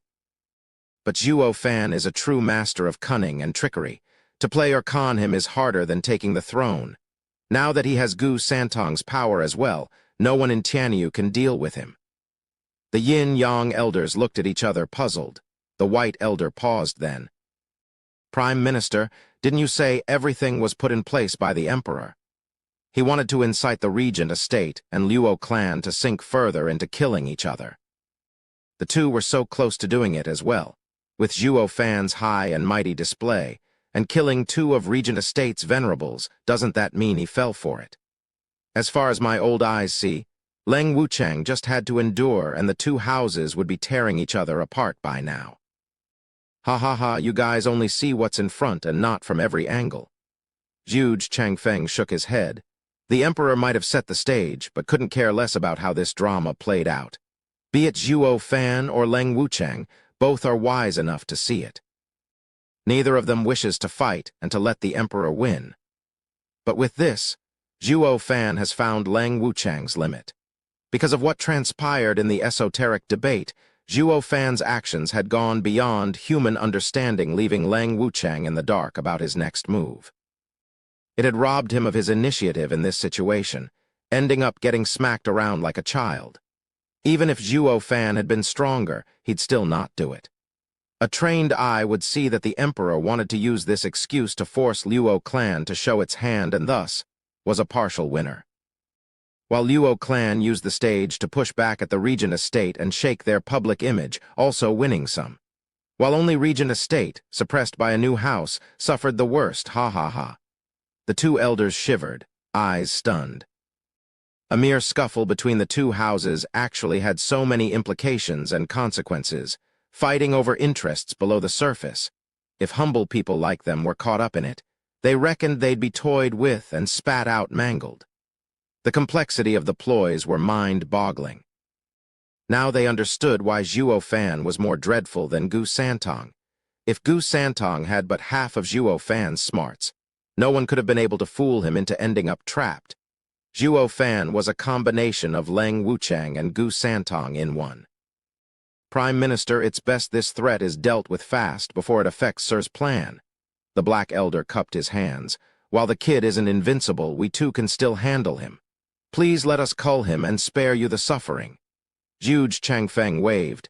Now, he isn't my enemy yet. Quite the helper, in fact. Taking him out earlier will only benefit the others. I don't take kindly to letting others enjoy the fruits of my work. The elders were puzzled. Huge Changfeng merely shook his head. I have figured out that old bean's mind. 8 houses, 1,000-year-old secret order, they have all been long in play, ha ha ha. Huge Changfeng stepped down the tower. Come, the ceremony is about to begin. The elders followed in silence. In another area, Fang Qiubai and Sima Hui saw the two houses cease hostilities. But even with Regent Estate losing 2 venerables, the two were cursing them for being useless and running scared on their way to the imperial palace. Zhuo Fan had rejoined Luo Yunchang with the elders and went to the 9th gate. Watching the aloof, white-haired figure not once glance over, Yongning glared at him annoyed and pouted. Humph, what's with being all pretentious like? You're nothing but a steward of a no-name clan. Yongning, he isn't your normal steward. In his hands, the Luo clan has become Regent Estate's equal. You know what power the Regent Estate has, even we have to show respect. Keep in mind the next time you meet people from the Luo clan to show some courtesy, Crown Prince instructed. Yongning was having none of that. Second Prince came over and looked at Luo clan as he said, Luo clan isn't to be taken lightly. Their steward is a man to befriend.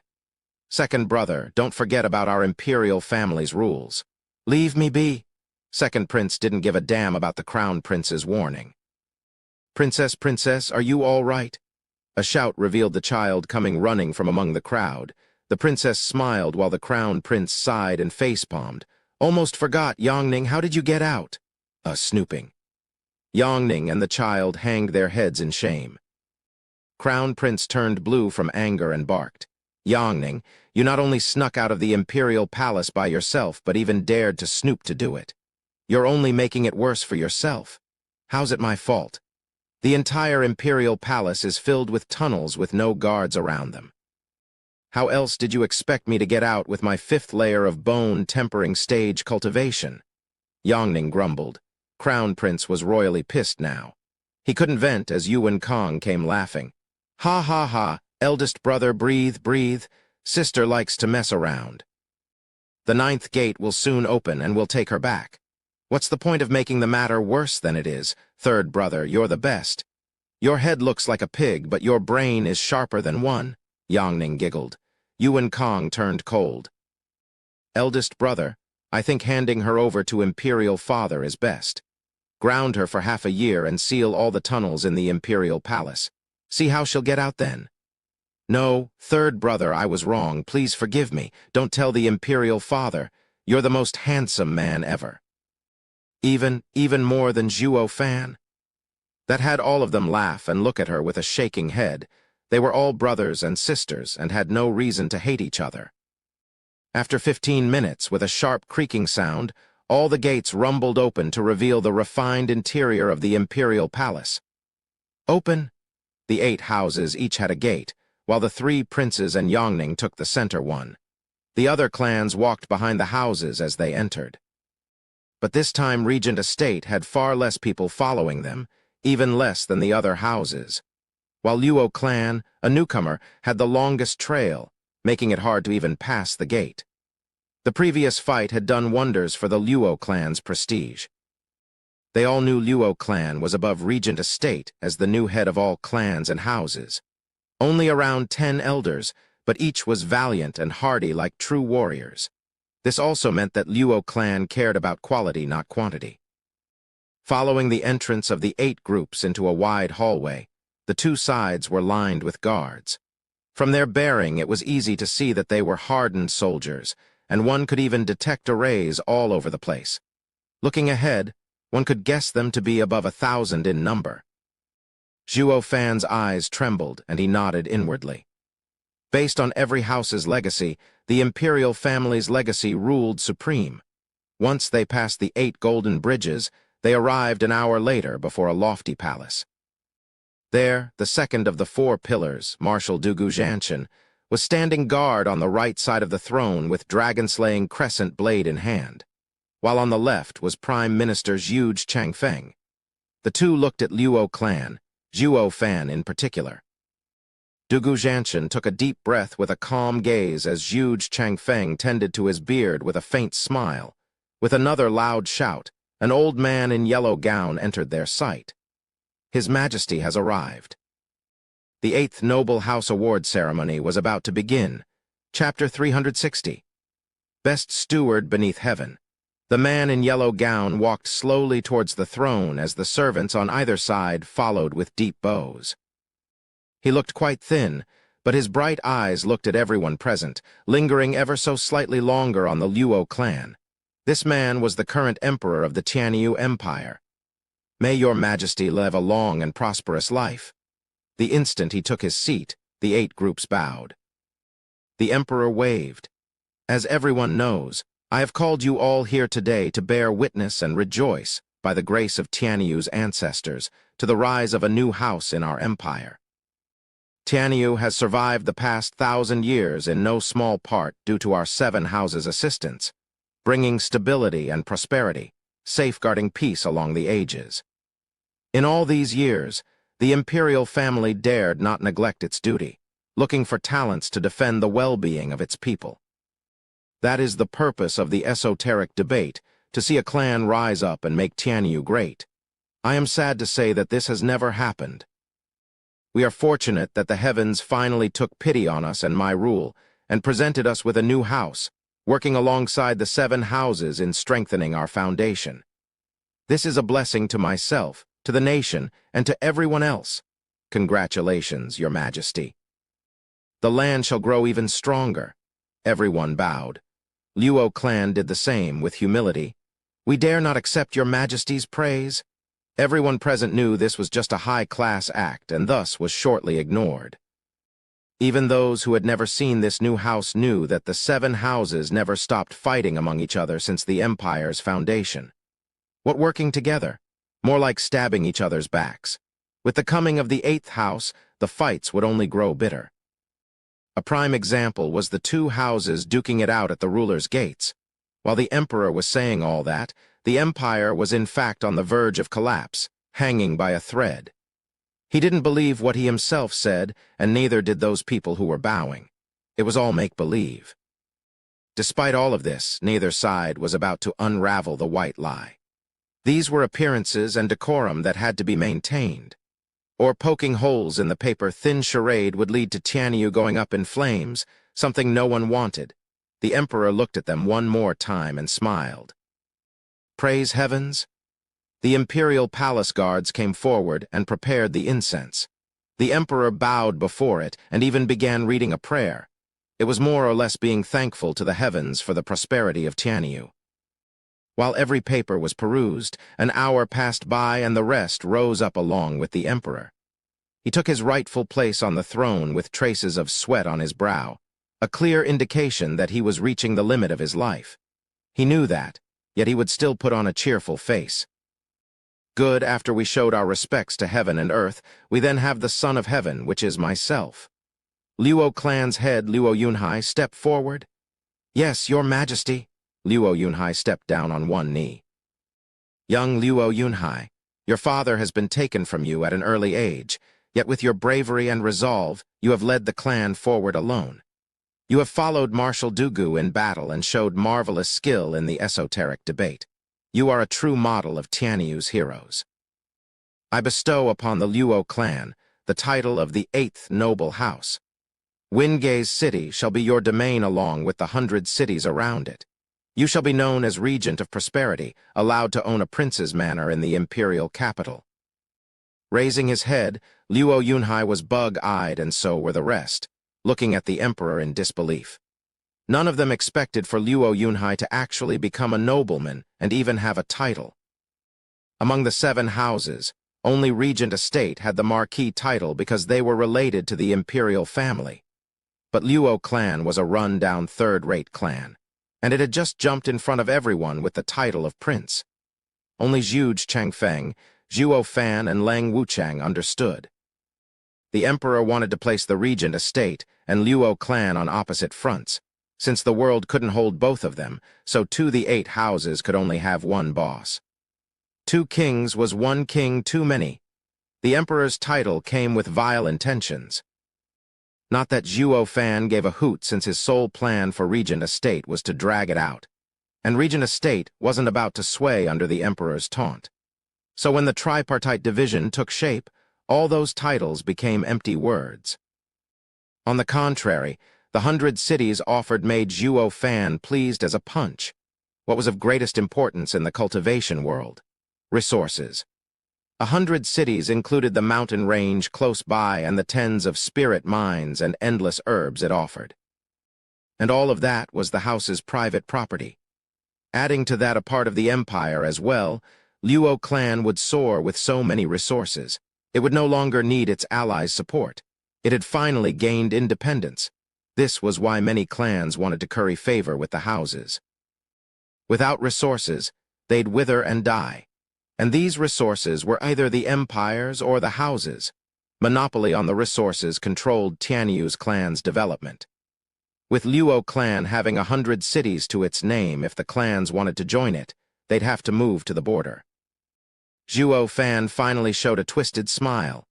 2 servants came before Luo Yunhai, offering him a golden cape embroidered with a majestic dragon. It only missed the 4 claws, or it'd be just like the prince's. This was a symbol that showed the house was equal to the imperial family, not to mention Luo Yunhai was a regent. Thank you, your majesty. Luo Yunhai bowed. The emperor nodded and turned to his sister. Young Miss Luo, come forward. Luo Yunchang was stunned. A male would take on the mantle of clan head along with titles, so where was he going by calling her? Luo Yunchang still kneeled. May your majesty live a long and prosperous life. Luo Yunchang, dignified and virtuous, strong and loyal. After the misfortune that befell your clan, you held strong against all adversity, raising your little brother and guiding the clan. You are a model of virtue to all of Tianyu. I take you as my goddaughter, naming you Princess Yong'an, and expect you to become a good sister with my daughter Yongning in safeguarding Tianyu. Luo Yunchang turned to Yongning hiding behind the princes, who stared blankly back at her. Neither expected that from the emperor. They were to be sisters. Your majesty, I would never. This is an imperial decree. The emperor cut her off with a stern face. Luo Yunchang sighed, then I shall accept. The emperor beamed and Luo Yunchang withdrew. Luo clan's steward Zhuo Fan stepped forth. When everyone thought the award ceremony was over, the emperor called one more time. Zhuo Fan was puzzled. He was just a steward, not the Luo clan head. Why is he giving me something? But since the emperor decreed, he could only oblige and gave a half bow. Mayor. You dare not bow before his majesty? A sharp cry pierced the ears of everyone. Zhuo Fan looked on with a frown at the servant next to the emperor, and his face grew cold. You're the one with the nerve calling it to attention when the emperor said nothing, trying to kiss someone's ass. Do you think of yourself better than the emperor? No, His Majesty. The servant panicked. They had always been next to the emperor and basked in second-hand glory, getting used to pushing others around. They were proxies dishing out the emperor's orders, but as long as the emperor didn't say anything, anything went. Perhaps they were even doing what His Majesty intended, while other scared people never dared to refute in fear of the emperor's anger. But Zhuo Fan was a tough nut to crack. Would the grand demonic emperor from the sacred domain kneel before a no-name emperor from the mortal domain? The servant was way out of his league messing with him, especially when he knew the emperor needed him and wouldn't sweat this particular detail. The emperor waved and smiled at Zhuo Fan. Then, Zhuo Fan, why do you not kneel? My knees are wounded. With your Majesty's brilliant and wise character, I'm sure you won't pressure the future house's steward. Zhuo Fan's words were a work of art, throwing the emperor's words right back at him. In layman's terms, you just called us irreplaceable in order to strengthen the nation's foundation. So why the hell would you nitpick? Only a poor ruler would do that. Won't that shame you? Won't you lose Tianyu's respect? Those words even contained a hint of threat. Luo Yunchang lowered her head, filled with worry and anger at Zhuo Fan's crass act. Before the mighty emperor, you kneel when spoken to. What the hell are you doing looking for an early death? Offending the imperial family will give us a death sentence.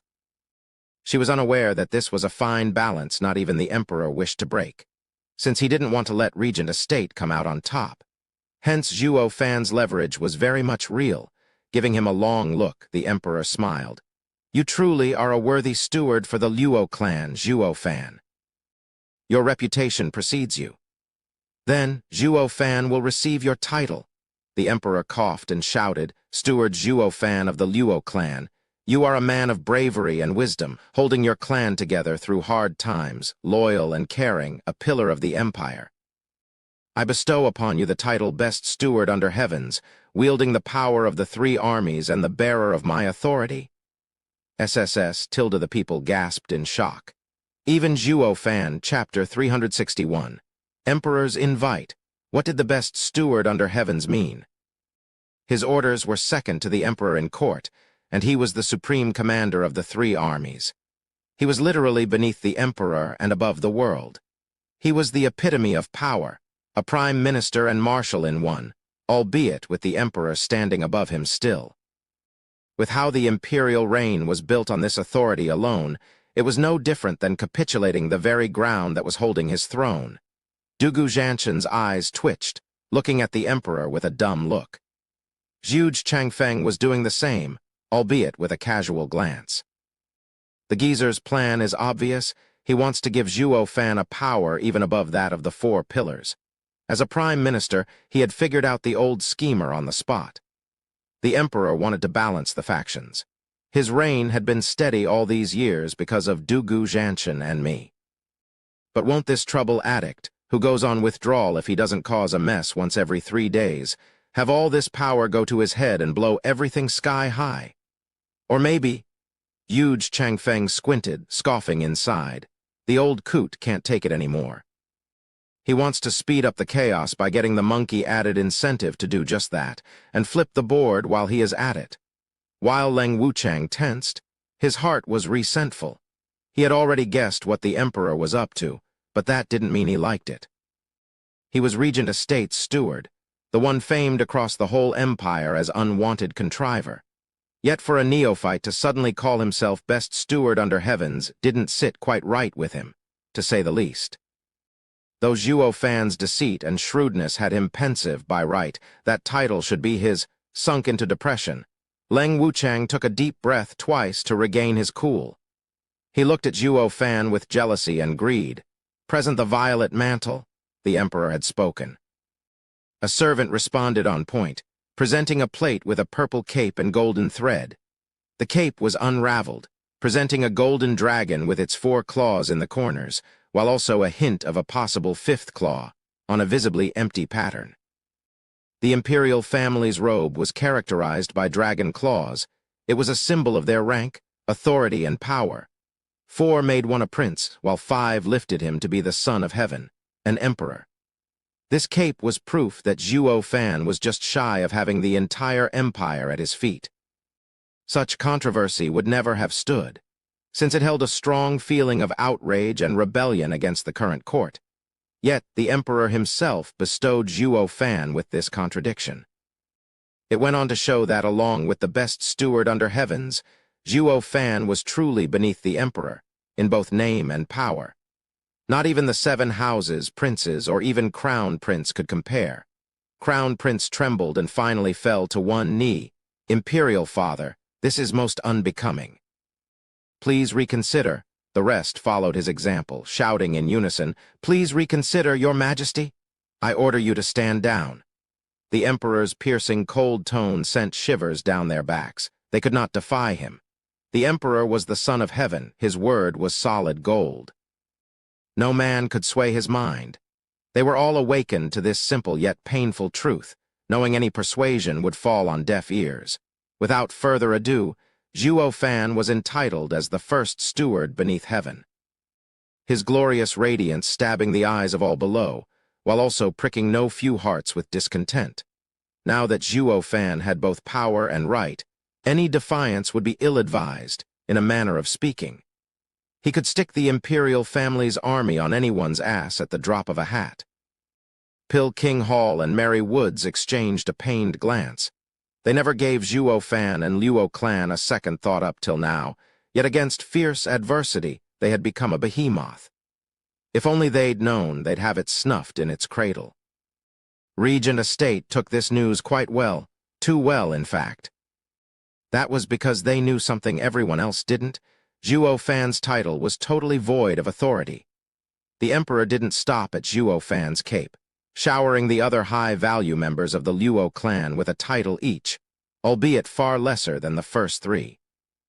It was all so that the people would recognize who the Luo clan was, to open their beady eyes in the face of greatness and not step on their toes. Even still, there was one teeny-tiny matter that had everyone's dumbstruck faces on full display, while Pill King Hall and Drifting Flowers edifices were slack-jawed. Luo clan's second elder, Pill House Elder, was vicious Pill King Yan Song. Even the emperor was taken aback. Didn't Zhuo Fan waste him? What's he doing as Luo clan's elder? The emperor gave Zhuo Fan a deep look. "Steward Zhuo, you fooled the entire world for 8 years with your devious schemes. Just how many secrets are you hiding?" "Ha ha ha, please don't kid your majesty." "With your majesty's astute mind, how could I possibly hide anything?" Zhuo Fan bowed. The emperor shook his head. He wouldn't be the emperor if he believed every outright lie. This kid's tricks are so twisted, even I am getting a headache. With inconceivable matters cropping up one after another, fear crept within the emperor's heart. Without even realizing it, this pawn he nurtured for so long had outgrown his control. I hope this game will still play out. The emperor sighed inwardly. After 4 to 6 hours of dishing awards and titles, the ceremony came to a close. The emperor had the clans leave the imperial palace, but not without a bow from them and a deep respect towards the Luo clan. This new house was budding, yet it was very much capable. It had both experts and alchemists at the top of their fields. Even their steward had surpassed the wisest steward of all, unwanted contriver, and became known as the best steward beneath heavens. A team such as this, excelling in power and management, was bound to hit it big. There were quite a number of clans entertaining the thought of bending a knee for the Luo clan after the ceremony. That went double after seeing their ranks. Of the Luo clan's elders, Lei Yunchen was the weakest, yet a grand elder. Second elder Yan Song was even in front of those radiant stage experts. These two were a complete discrepancy for the powerhouses around them. That lineup was like a flare to the people. This told everyone that the Luo clan was an honorable clan. First come, first served. Then again, one would always pick a true helper in favor of a poser. This had the clans competing to get into the Luo clan's graces rather than see it played out first. Luo clan had it made, no doubt about it. Luo clan was also the only one who made such strong elders work. all made possible by the grace and power of their steward, Zhuo Fan. Was there anyone among the elders who dared show discontent for their positions? To another clan, such a huge discrepancy in power would have ended up in infightings. Didn't might always make right. Yet in the Luo clan, that right was worth shit. Any and all that dared preach such an outdated philosophy were served a huge piece of humble pie on a silver platter. Zhuo Fan, walk with me. Zhuo Fan was leaving with the Luo clan when an aged voice called him. He turned to meet the emperor's steel gaze. With a deep breath and a nod, as if expecting it, he went with the old man. The two arrived at a pavilion in the imperial gardens. The emperor took a seat on a stone chair and invited him to do the same. This is where I and Mr. Sima play chess. Here, we're simple people without rank. Please make yourself at home. With a raised eyebrow, Zhuo Fan plopped his butt on the chair, then took a casual bite out of a fruit he picked from the platter. He really was at home. The servant at the side almost blew a gasket. That was His Majesty's courtesy, not for you to take it literally. Not even Mr. Sima, being friends with His Majesty for ages, would be so crass. Not that the emperor cared, smiling as a grandpa did for his dotted grandson. Zhuo Fan, I've heard so much about you, but this is our first meeting. The emperor smiled. Zhuo Fan just nodded. The emperor laughed. I first heard of you from my third son. He said that Luo clan has a clever steward helping them and that I needn't worry. Thus I supported this new clan. As for your ability, I never gave it a second thought. How strong can a third-rate broken-up clan's clever steward become? I mean, the scope was just so limited, it was impossible for it to grow. Wouldn't you agree? The emperor chatted as he looked at Zhuo Fan with a smile. Zhuo Fan gave a curt nod again. Sure enough, before meeting face to face, all information was about the clan itself. How one's view changed depended on one's position. Since no clan had ever come out of a border town like Wingay's city, what scope, what ambition could this one have? Even he would jump to the same conclusion given the chance. He'd have the same disinterest in Luo clan and himself upon hearing of them. It was this lack of vigilance that made people like him be the ones in control. Or if Hell Valley or any other house focused on his clan, death was certain, unable to grow into what it was today. There was no one to blame here. Hell Valley was not some fool to let the Luo clan slip through its fingers. It was Zhuo Fan's uncanny mind to come up with some of the most insane and mystifying plans. Chapter 362, Paving the Way. However, killing Ugiki in Blue Expanse City gave me quite a shock. With a deep breath, the emperor looked to the heavens. A faint smile traced across his face. The only thing on my mind in those days was how could the third mind of Tianyu, Hell Valley's schemer, die at the hands of a nobody. It was then that I began to take notice of you. I reckon I was among the minority who held you in such high regard. Zhuo Fan secretly sighed. He planned to keep his head low back then, to build up his strength and avoid unwelcome scrutiny. But then Ninger showed up, and the circumstances forced him to go all out. Then Hell Valley followed up with their kill order, harassing him on every step. Come to think of it, he wasn't all that level-headed as he believed, but a mindless savage charging through. But I liked the charge, so staunch, so invigorating. In reply to his thoughts, the emperor patted his shoulder. You don't have to feel sorry, I understand. A patient man like you would never face such strong enemies so early. But as gold can't dull its radiance, or how a diamond can't hide among the sand, you too will meet with these events, whether you like it or not. Only your radiance is perhaps a bit too gaudy. Even I was almost blinded, ha ha ha, the emperor continued. After my poor heart calmed down at last, months later, you pulled another one. You wrecked Drifting Flowers City and killed 3 house elders. That scared me. I wanted to build the Luo clan up to strike a balance, but you, the chick I had been raising, almost bit a wolf to death. You were close to ruining everything. I was wondering if renouncing your clan would be the better part of valor. Many apologies, Your Majesty. I was too reckless and almost wasted Your Majesty's hard work. I am ashamed of myself. Zhuo Fan bowed slightly and cupped his hands. Yet his mind was thinking the opposite. His words feel sincere but lack any truth. He goes on and on about balance and stuff, but from today's attitude, he wants anything but. All he wants is chaos. Actions speak louder than any sweet words. Zhuo Fan had drilled this lesson into Lei Yuding for years, being a devoted follower of this saying himself. Hence, in reply to the emperor's convoluted speech, his mind was that of a mirror, not so easily pulled under. The emperor's eyes shined with wisdom, then he laughed. Ha ha ha, it's fine. It's all in the past anyway. It was only then that I realized my son was right.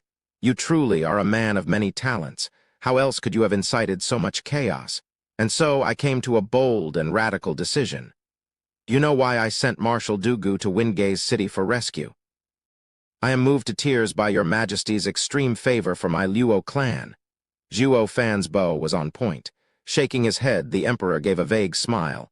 No, it wasn't for the Luo clan, but for you. I am shocked and dare not accept such praise.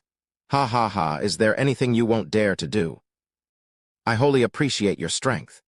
The next set of events only proved that my decision to send 1,000,000 soldiers in defense of one man was the right approach. You haven't let me down. He held Zhuo Fan's shoulder, showering him in praise. Zhuo Fan lowered his head. The emperor squinted, watching, scrutinizing, and only now he came back to the main topic. Zhuo Fan, I have called you here to come to an understanding between us. Command me, your majesty. Zhuo Fan's bow came again. What do you think of becoming the prime minister? Shuddering, Zhuo Fan was stunned inside, but he put on a quizzical face. Your majesty, the empire already has prime ministers huge. Why? Ha ha ha, of the empire's 3 great minds, Yugiki only knew how to manipulate and scheme a disgrace. Lang Wuchang has the talent, but a petty character that lacks any drive. Prime Minister Zhuge is the best candidate, holding his office for decades, his conduct exemplary. Only, he is just like me, old. Once I'm gone, am I to just leave an old man behind as support to drag his feet and the nation? It is not something I want to see, and I'm sure my successor would be in agreement as well. Quirking an eyebrow, Zhuo Fan got the gist. The emperor wanted to pave the way for his son, the new emperor. As with any new emperor who took over the throne, their position will be shaky. With a wily old fox like Zhuge Changfeng around, with a cunning mind and wielder of power, the emperor's 3 sons would fall like flies. It would be an age of a weak ruler with strong followers. How could the Yuan clan ever hold on to Tianyu? Ha ha ha, it'll change hands of course. This was where Zhuo Fan came in. He had no basis in the court, so even if a new emperor cropped up, the case would be that of a strong ruler and a weak follower, him ending up as the new emperor's pawn. On the other hand, Zhuo Fan was more than capable of filling the job of handling national affairs. Getting a third-rate clan to become a house in a mere decade tended to give one just enough credibility. So when the emperor came up with this proposition, he took everything into account. Staring straight at him, the emperor spoke. Zhuo Fan, I've seen the path you've taken to reach here. You are no weaker than Zhuge Changfeng, perhaps even better. At your age, he was but an ignorant bookworm. I believe you will surpass him in the future and become an even better leader of the 4 pillars. You becoming a prime minister will benefit the whole nation. I have made you the best steward beneath heavens, all so you could guide Tianyu's future for me. The emperor's eyes were honest. Zhuo Fan's eyes shook. He couldn't see through him, but one thing he did know. The emperor definitely had something else stored in his mind, and it was time to lay it out in the open. But your majesty, as you know, I have a dragon soul. Being in court, won't I and the imperial family collide? Zhuo Fan was quite tactful, yet it held the same meaning as Huangpu Qingshan back then. Providence made me king, yet you're not scared I'd take it all away. Ha ha ha. The emperor was calm.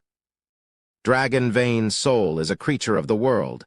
My family had it quelled for generations to safeguard Tianyu's prosperous future. By itself, it means nothing. Why else would we place Regent Estate as a guardian of caged Dragon City, yet be fearless of them taking the dragon souls for themselves and stealing our rule? Remind me again, who was it that killed Huangpu Qingshan, the one calling himself heaven's gift upon this world, he who had a dragon soul as well? Ha ha ha, destiny has always been in our own 2 hands. If posterity works hard and loves their nation, Tianyu will thrive. Its people will be happy. But if an unruly successor is brash and decadent, how can Tianyu survive? Destiny, heaven, all are empty words. If I advocate such superstition, I wouldn't have needed to work myself to the bone over its future, now would I? Zhuo Fan nodded. This emperor's words make damn perfect sense. Even he believed it. As what was cooking in the old head of this emperor, not even he knew in the end, Zhuo Fan cupped his hands. Your Majesty, give me some time to consider. Sure, take all the time you need. Though I do hope you will serve your country and live up to the title I've bestowed upon you. The emperor gave a genial smile. Even Zhuo Fan was slightly touched. If everything the emperor said today were lies, then he was no emperor but an evil spawn. Zhuo Fan took his leave with a bow. The emperor watched him go with a peculiar smile. Whoosh, two old men appeared on his sides, Fang Qiubai and Sima Hui. After a customary bow, Sima Hui began, Your Majesty, the princess has returned safely. Yangning only knows how to make me worry. If not for Zhuo Fan, God knows what would have happened to her. Sighing, he brightened. He sure was fond of this willful daughter of his. Fang Qiubai sighed. I had never dreamt Zhuo Fan would reach such power in just a few days. I fear he has already surpassed us. What a little monster. Humph, why stop there? He is clearly like the peak radiant stage Zhuge Changfeng, versed in pen and the sword. The emperor squinted, then was taken by a coughing fit. Cough, Tilda, bring me a quill and paper. Yes, the servant complied at once. The emperor wrote just a few big words on the paper, his sons' names. His eyes grew heavy looking at them, but they steeled in the end. Tell me everything that's happened, including the three's reactions. Yes. Fang Qiubai presented the whole affair at the 9 gates with intricate detail. The emperor grumbled to himself, then picked up a red quill and hovered over the crown prince's name. One must be collected to have a way with words to adhere to the ancestors' teachings. These are the qualities of a ruler, he said as he circled the name 3 times, yet sighed in the end. But why do I feel you're being so stubborn? You will tire the people, sigh. The emperor then crossed him out once and went to his second son's name to circle it twice. You are bold and benevolent, firm and ambitious, yet rude, rash, and greedy. One day you will end up being used, Humph. The emperor crossed him 3 times, his beard trembling in anger. He is not fit for power. Finally, coming on to the 3rd name, he hesitated, yet only drew a question mark. Your Majesty, what? Fang Qiubai was stunned. The emperor spoke. I know you side with him, but my 3 sons need to be observed for longer. Especially the 3rd. I fail to comprehend him. Lest the road I've paved with so much sweat and blood will lead to the nation's collapse in the hands of a decadent successor, and I will never know rest. Sighing, the emperor grew sad. He wished there was one among his sons just half as shrewd as Zhuo Fan. He would then pass on his title in peace. Chapter 363, Big Cheese. Captain Pang, I am from the Jia clan of Westfall City. I've heard so much about the great Luo clan and wish to give my respects to the young regent. Please pass this message along. A youth in lavish clothes stood before a lofty gate as he made a deep bow to Pang Yi. He had just finished when a kick smacked his ass way out of bounds. A wretched man spat in contempt. Humph, another 3rd-rate clan comes out of the woodworks to latch onto the Luo clan. Not on my watch. The man switched to an amiable face on the spot as he presented a vial to Pang Yi. He, I hail from the Bai clan of Cold Edge City. I only wish to have the fortune of serving the Luo clan. Please send my kind regards. This is a 5th-grade pill, Heaven Pill. It will assist you in entering the profound Heaven stage. I'm sure you must find my meager goodwill laughable. Pa. Not before getting cut off with a resounding slap to the face, which sent him spinning 3 meters into the air with a swelling face. In his place was an upright and icy old man. Humph, Bai clan. Just some thieves under Hell Valley now wanting to get into the Regent of Prosperity's good graces. That's the same as letting a spy in. My humble self comes from Seashore City's Wang clan. I will never allow such a disgrace to foul my eyes. The old man walked forth aloof and self-important, flicking his sleeve and bearing only respect. I pledge my life to safeguard the Luo clan. I will make sure no bastard sets foot in PFF. The old guy's act was cut short with a groan. He looked behind him to see a rough palm slam his chest. Captain Pang eyed him coldly, his smile wicked. "Did I let you in?" He put more force into his hand and threw the old guy a dozen meters. The old man crawled to his feet and started cursing. "How can you resort to violence so easily? Attacking when you feel like it. I even helped you get rid of a spy." "You mean that guy?" Captain Pang mocked. "What spy is he when we haven't even taken him in yet?" The old guy was about to yap on, but the flood of people came from behind in waves. The crafty ones even kicked him for good measure to lessen the competition. "Damn geezer, don't take the high road with me for your own social climbing. Your Wang clan must really want to get in the Luo clan's graces to have come so early. Yeah, so stop blocking the way. We, the Fang clan, pledge ourselves as Luo clan's errand boys. We call dibs. Oh, Captain Pang, here is my clan's legacy, a 4th-grade spiritual weapon. Please pass this message to the regent." "Pay, you call that a gift? The Luo clan, head of the 8 noble houses, uses them for toothpicks? Captain Pang, I present to you a genuine and uncontested 6th-grade heavenly treasure. I hope you could put in a few words for us to the young regent." In front of the huge building, people were coming from all around in droves, turning the entrance into a flea market. The plaque above the gate had Regent of Prosperity's compound written on it in bright gold. It was the place that the emperor bestowed upon Luo Yunhai in the imperial capital. By the way, it was also his current address, with the Luo clan receiving the greatest honor in the ceremony. Not that the power it displayed while sitting on the head of the 7 houses had anything to with it. They were, by right, uplifted to the rank of the head of the 8 houses. Hence, your run-of-the-mill Ereviste clans rushed in like moths to the flame for a chance to serve under the new young regent, wanting their fame and power to rub off on them too, to bask in second-hand authority, to ride their coattails, and to push other people around for a change. But with how a literal flood was at their gates and Zhuo Fan had yet to return, Luo Yuncheng dropped the headache on Captain Pang to stem the waterworks. Yet these guys didn't know when to quit, sticking around despite any harsh rebuttal, as if the only way forward was to be on the Luo clan's side. Captain Pang was laughing it up inside. He'd be touched if it happened when the Luo clan was in dire straits. But now, humph, they're nothing more than selfish pricks. This is. A bewildered voice announced Zhuo Fan's coming, guided here by an imperial servant. But the horde of people had him blank out for a second there. He got the drift the next second, though. Sigh, the world is full of hypocrites. It's the best steward beneath heavens, Steward Zhuo. Someone noticed Zhuo Fan and shrieked like a fangirl, setting him in the sights of the mob. "Steward Zhuo, take us in. My clan is eternally loyal to yours. Steward Zhuo, forget about him. Take me. My clan is first-rate, an asset in battle. We'll charge the enemy alongside and will fulfill your orders to the letter." On and on it went as the human sea outdid itself in being first. They almost had Zhuo Fan swallowed in the maelstrom. Their fanatic and crazed looks were burning his skin. Face twitching, Zhuo Fan's choice was for his right eye to flash golden and poof out of existence. Divine Eye of the Void's first stage shift. Whoosh tilde and wink back into existence next to Captain Pang. "Stop them," Zhuo Fan said as he went inside. Captain Pang grinned. "Not to worry, not a single one will pass me."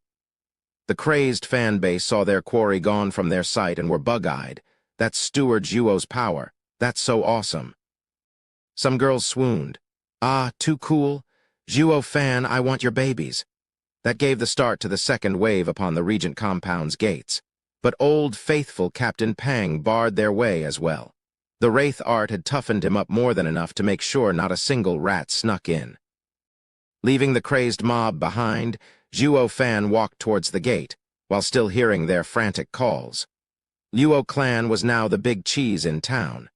From big to small, from court to independent officials, everyone looked at it with reverence.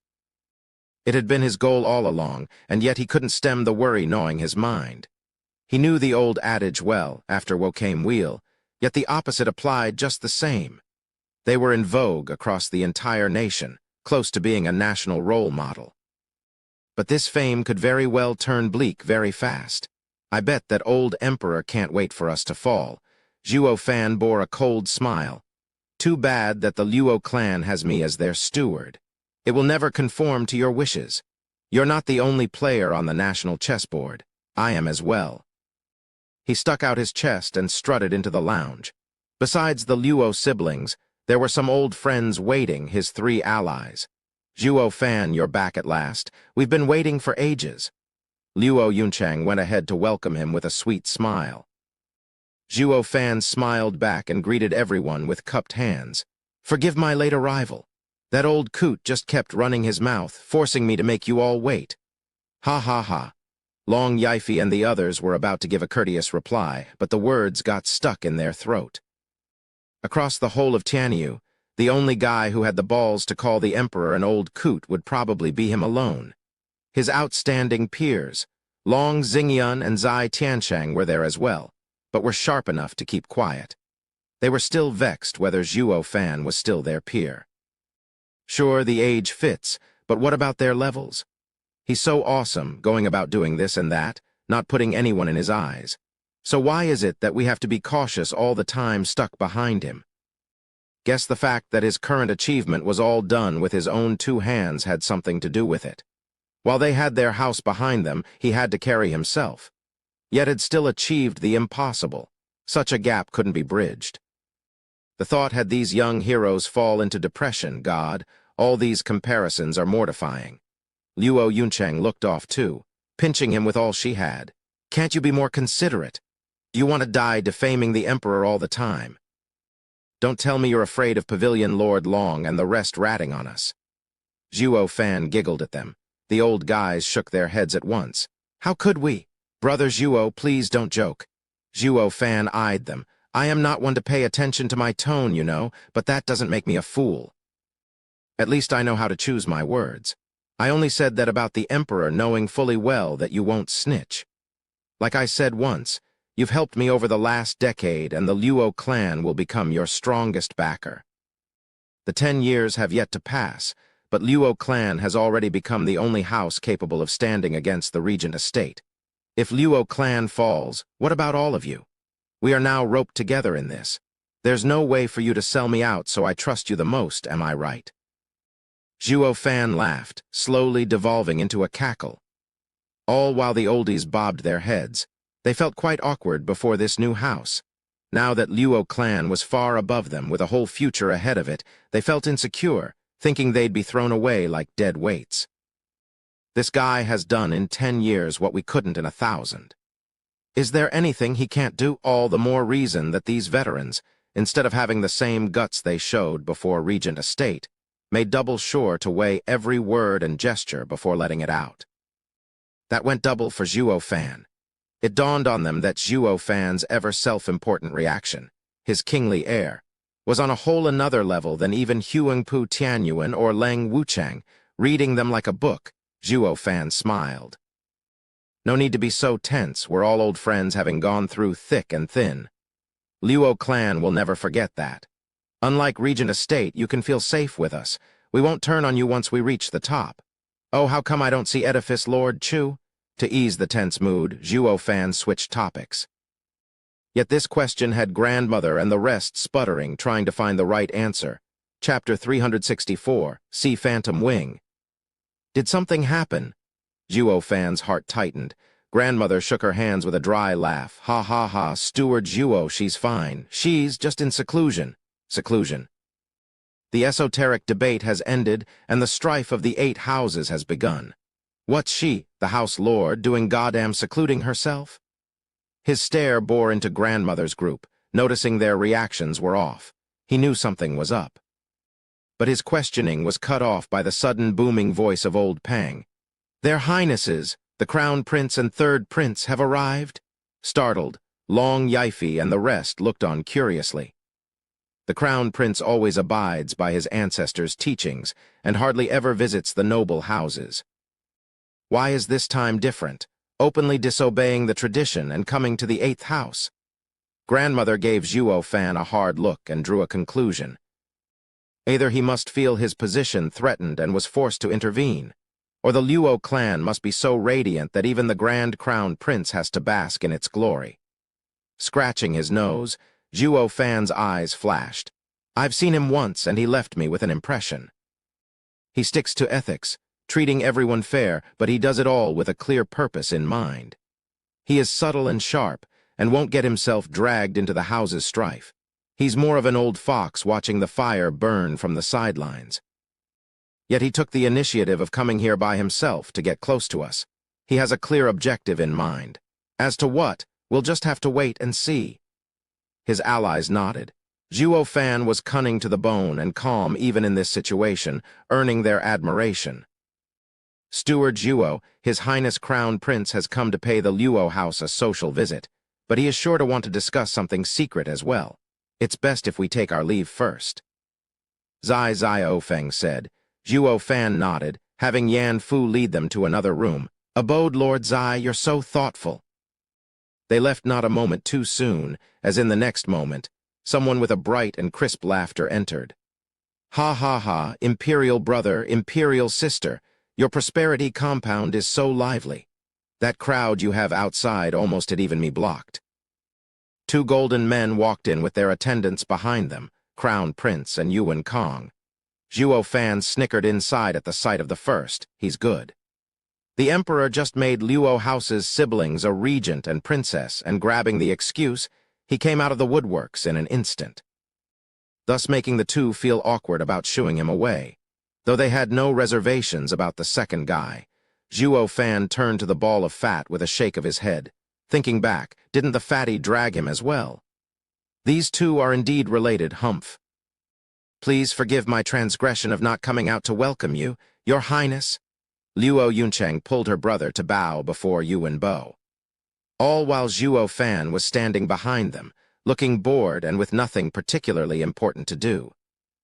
Crown Prince ignored this obvious rudeness and instead helped the two up with a smile. Please, we're all family now. You don't have to be so distant. Just call me elder brother. Luo Yuncheng was startled. The siblings found him kind, amiable, and modest. They were overwhelmed with gratitude. However, Zhuo Fan's trained eye saw through the facade. He hadn't lived two lives for nothing.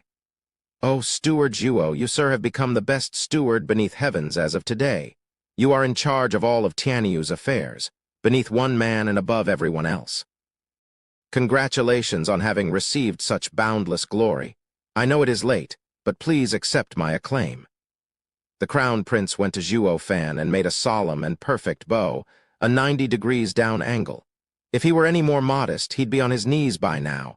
Everyone was shocked at his modesty. That person bowing there was His Highness Crown Prince.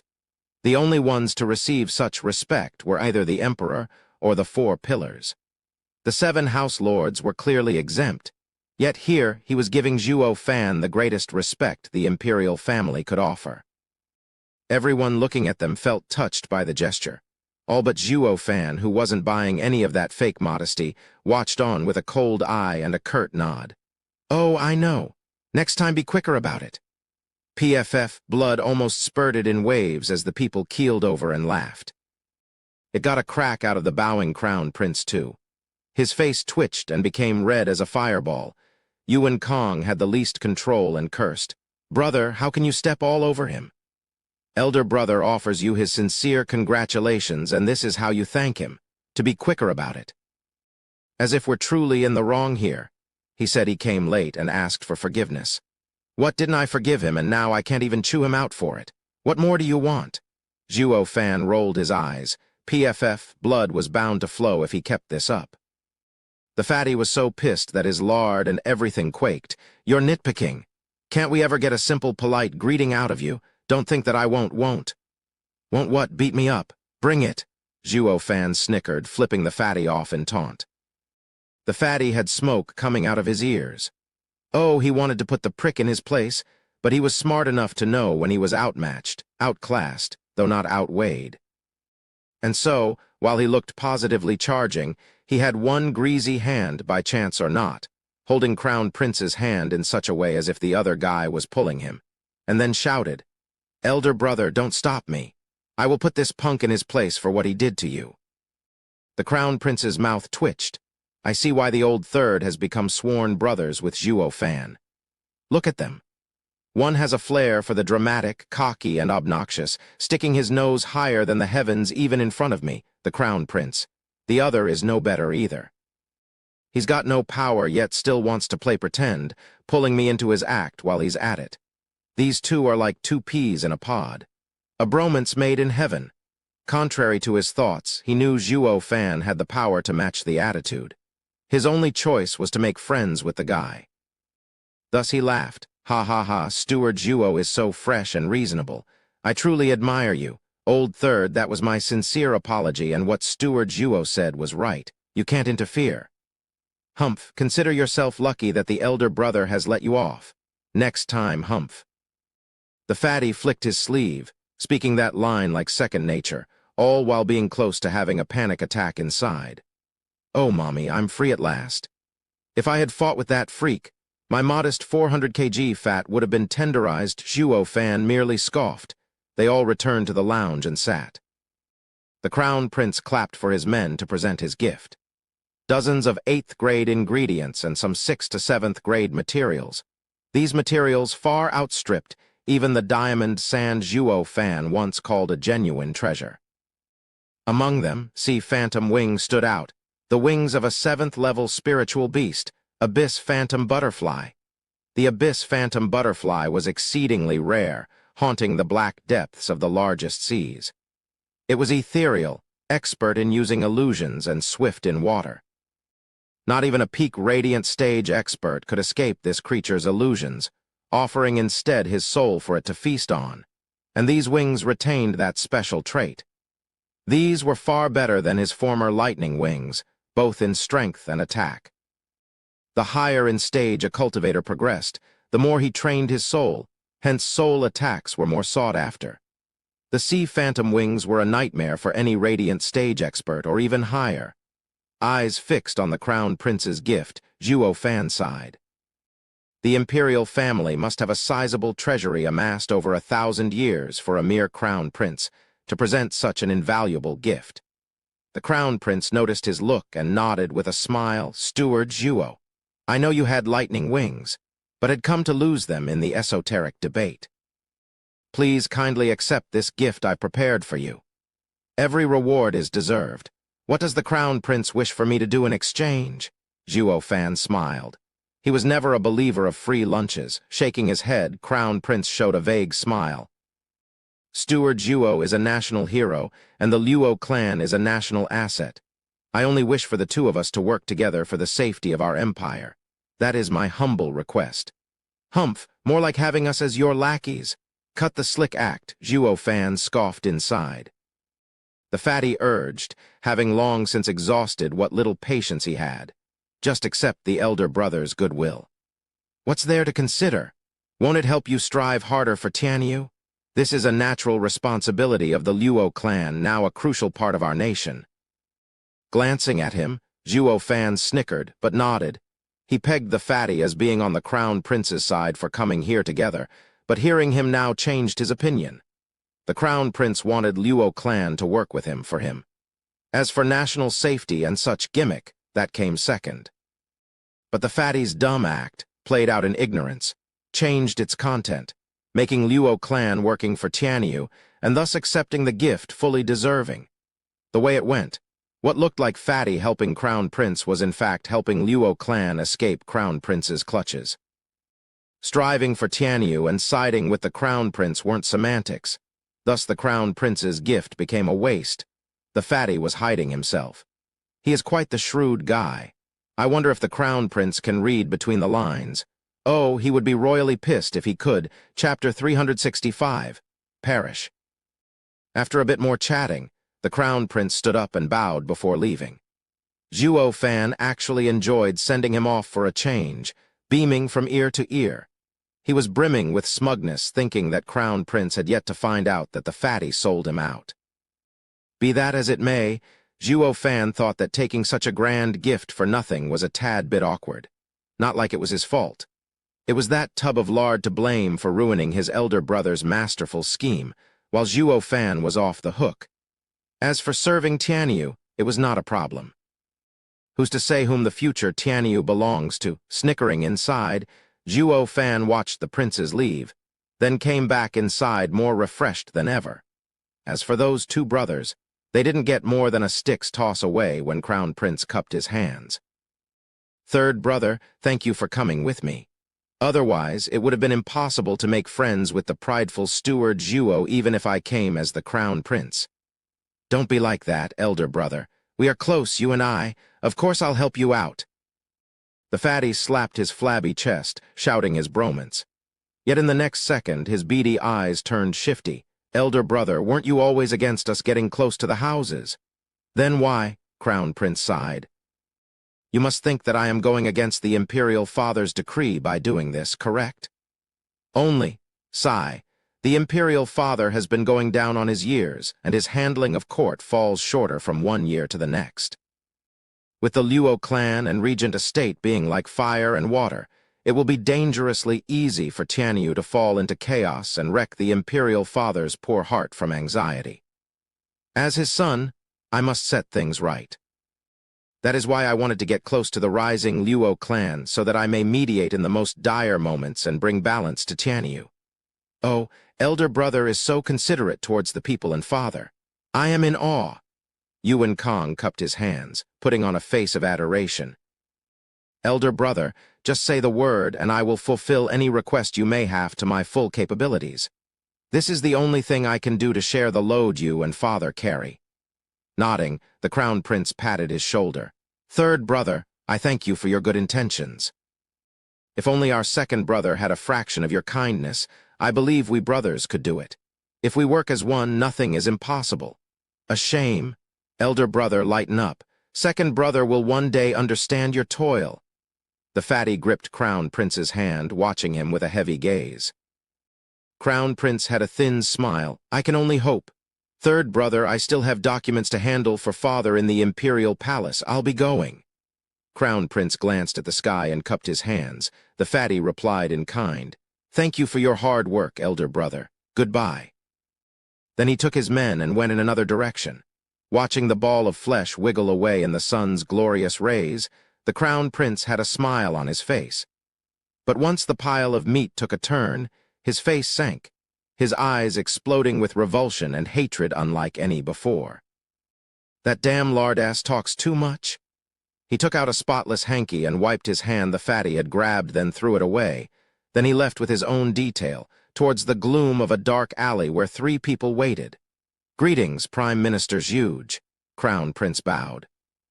They were Prime Minister Zhuge Changfeng and his two elders. Zhuge Changfeng smiled. Your Highness, by your confident gaze, I believe the plan was a success. Of sorts. However, Zhuo Fan is a highfalutin, leaving me with anger but nowhere to vent, Crown Prince grimaced. Zhuge Changfeng laughed. Your Highness, please bear it. Zhuo Fan is a prideful youngster who has yet to experience true failure. Even Leng Wuchang suffered at his hands. His pride is warranted. This is just how people with talent are. But will this cocky man one day take your position and become Prime Minister? Crown Prince frowned in disbelief. Zhuge Changfeng nodded. You heard it yourself, how the Emperor bestowed him the best steward beneath heaven's title. And what does that mean? Becoming Prime Minister, His Majesty is paving the way, a capable official for the new Emperor. Zhuo Fan may be unorthodox and crass in his methods, unlike me, but we are the same in one aspect. We are more than qualified to be the Prime Minister. I understand, Prime Minister Zhuge, Crown Prince nodded, but a dark cloud still loomed over his face. But I just can't stand Zhuo Fan's attitude. Just thinking how I'll tangle with him day after day once I'm crowned is infuriating. Zhuge Changfeng had a look of ridicule for him. Your Highness need not worry about this for now. Perhaps you won't even get the chance. Crown Prince shook like a quiver as he cried. What are you implying? Nothing. Just a guess about His Majesty's thoughts, ha ha ha. Zhuge Changfeng's eyes flashed. Every ruler plays favorites, leaving to his successor the people he wants. This goes double for the officials. Some will be demoted, others promoted, all to win the people's hearts. Yet this time, His Majesty has decided to forego this and settle on the next Prime Minister candidate. Now, why do you think he did that? Crown Prince shook his head bewildered. Zhu Changfeng resumed with a hidden gaze of contempt. If the officials are chosen before the ruler, this can only mean one thing. His Majesty is yet to decide who among you three is to be the successor. Put another way, anyone would do with Zhuo Fan at his side. Your Highness, don't put too much stock in your Crown Prince status when it gives no advantage whatsoever in the power struggle. Ha ha ha. How can this be? Crown Prince shuddered 2 steps back. Now do you see why I suggested getting close to Zhuo Fan? The official decides the emperor. Since any one of you three will do, it will all come down to who fits this stuck-up future Grand Chancellor best. This shall decide who among you is destined to be emperor. Zhu Changfeng sneered at the stumped Crown Prince. In case your Highness and Zhuo Fan can't exactly rub shoulders, you might as well give up on the throne. Being a regent isn't all that bad either. No, Crown Prince shouted his defiance. Prime Minister Zhu, thank you for telling me. Now I know what I must do. He took his men and left in a haze. The sweat had seeped into his back and the golden tunic stuck to him. Zhu Changfeng was mighty pleased watching the staggering figure leave. The black-haired elder spoke. Sir, are you really helping him take the throne? Helping. Humph, I'm not so bored as to get his dowry for him. Zhu Changfeng snickered. I'm only praising the Luo clan so much because of this tripartite stalemate plan, have the tigers tear each other apart while he reaps the benefits. But does he think I'll just stand by and let him do that? I will entangle the imperial family into this mess and jumble the boards so much he won't be able to tell left from right. Ha ha ha, since he wants chaos, I'll give him a helping hand and raise hell. We'll just have to wait and see who will be the true reaper in the end. The 2 elders praised. The Prime Minister is brilliant. Meanwhile, Zhuo Fan went back to the lounge, dodging past Long Yifei and company. Long Yifei sighed at the gone princes. Crown Prince, a man of such impeccable conduct, is looking for a faction as well. The imperial capital isn't as calm as the surface. The others nodded. These guys all had decades behind them and could sniff out any undercurrent. Zhuo Fan agreed as well, but wasn't worried. With the Luo clan growing day by day and on the initiative, who could rein them in when they were in constant transformation? Steward Zhuo, someone has come with an invitation. Captain Pang ran over. Zhuo Fan glanced at it, and at the sight of the second prince's name he laughed. I just sent away the Crown Prince, and the second one comes right after. The second prince is filled with wild ambitions, always discussing with the houses in secret. But everyone looked down on him until recently when he got tangled with Hell Valley. To vie for the throne, I presume. Grandmother urged. Steward Zhuo, you'd best avoid getting into the imperial family's affairs, lest you incite trouble. Humph, I fear no trouble. But what does this second prince think he is, that he can just ask me to visit him? Even the Crown Prince paid yours truly a visit. Zhuo Fan ripped the invitation in disdain. The others flushed with shame. Steward Zhuo has nerves of steel, coming to such a decision with such a reasoning. While they were weighing the pros and cons, and how to ease up on refusing the guy, Zhuo Fan, on his high horse as he always was, never failed to look the part of the egotistical boss. Oh, checking the second invitation, Zhuo Fan read, Perish, the third pillar, demigod Yun Xuanji. Narrowing his eyes, Zhuo Fan pondered. Now that he thought about it, he had yet to pay this 1,000-year-old mystifying clan a visit. And here it was knocking on his door, chapter 366. Yun Xuan's Yun clan, the most secretive clan since the founding of Tianyu.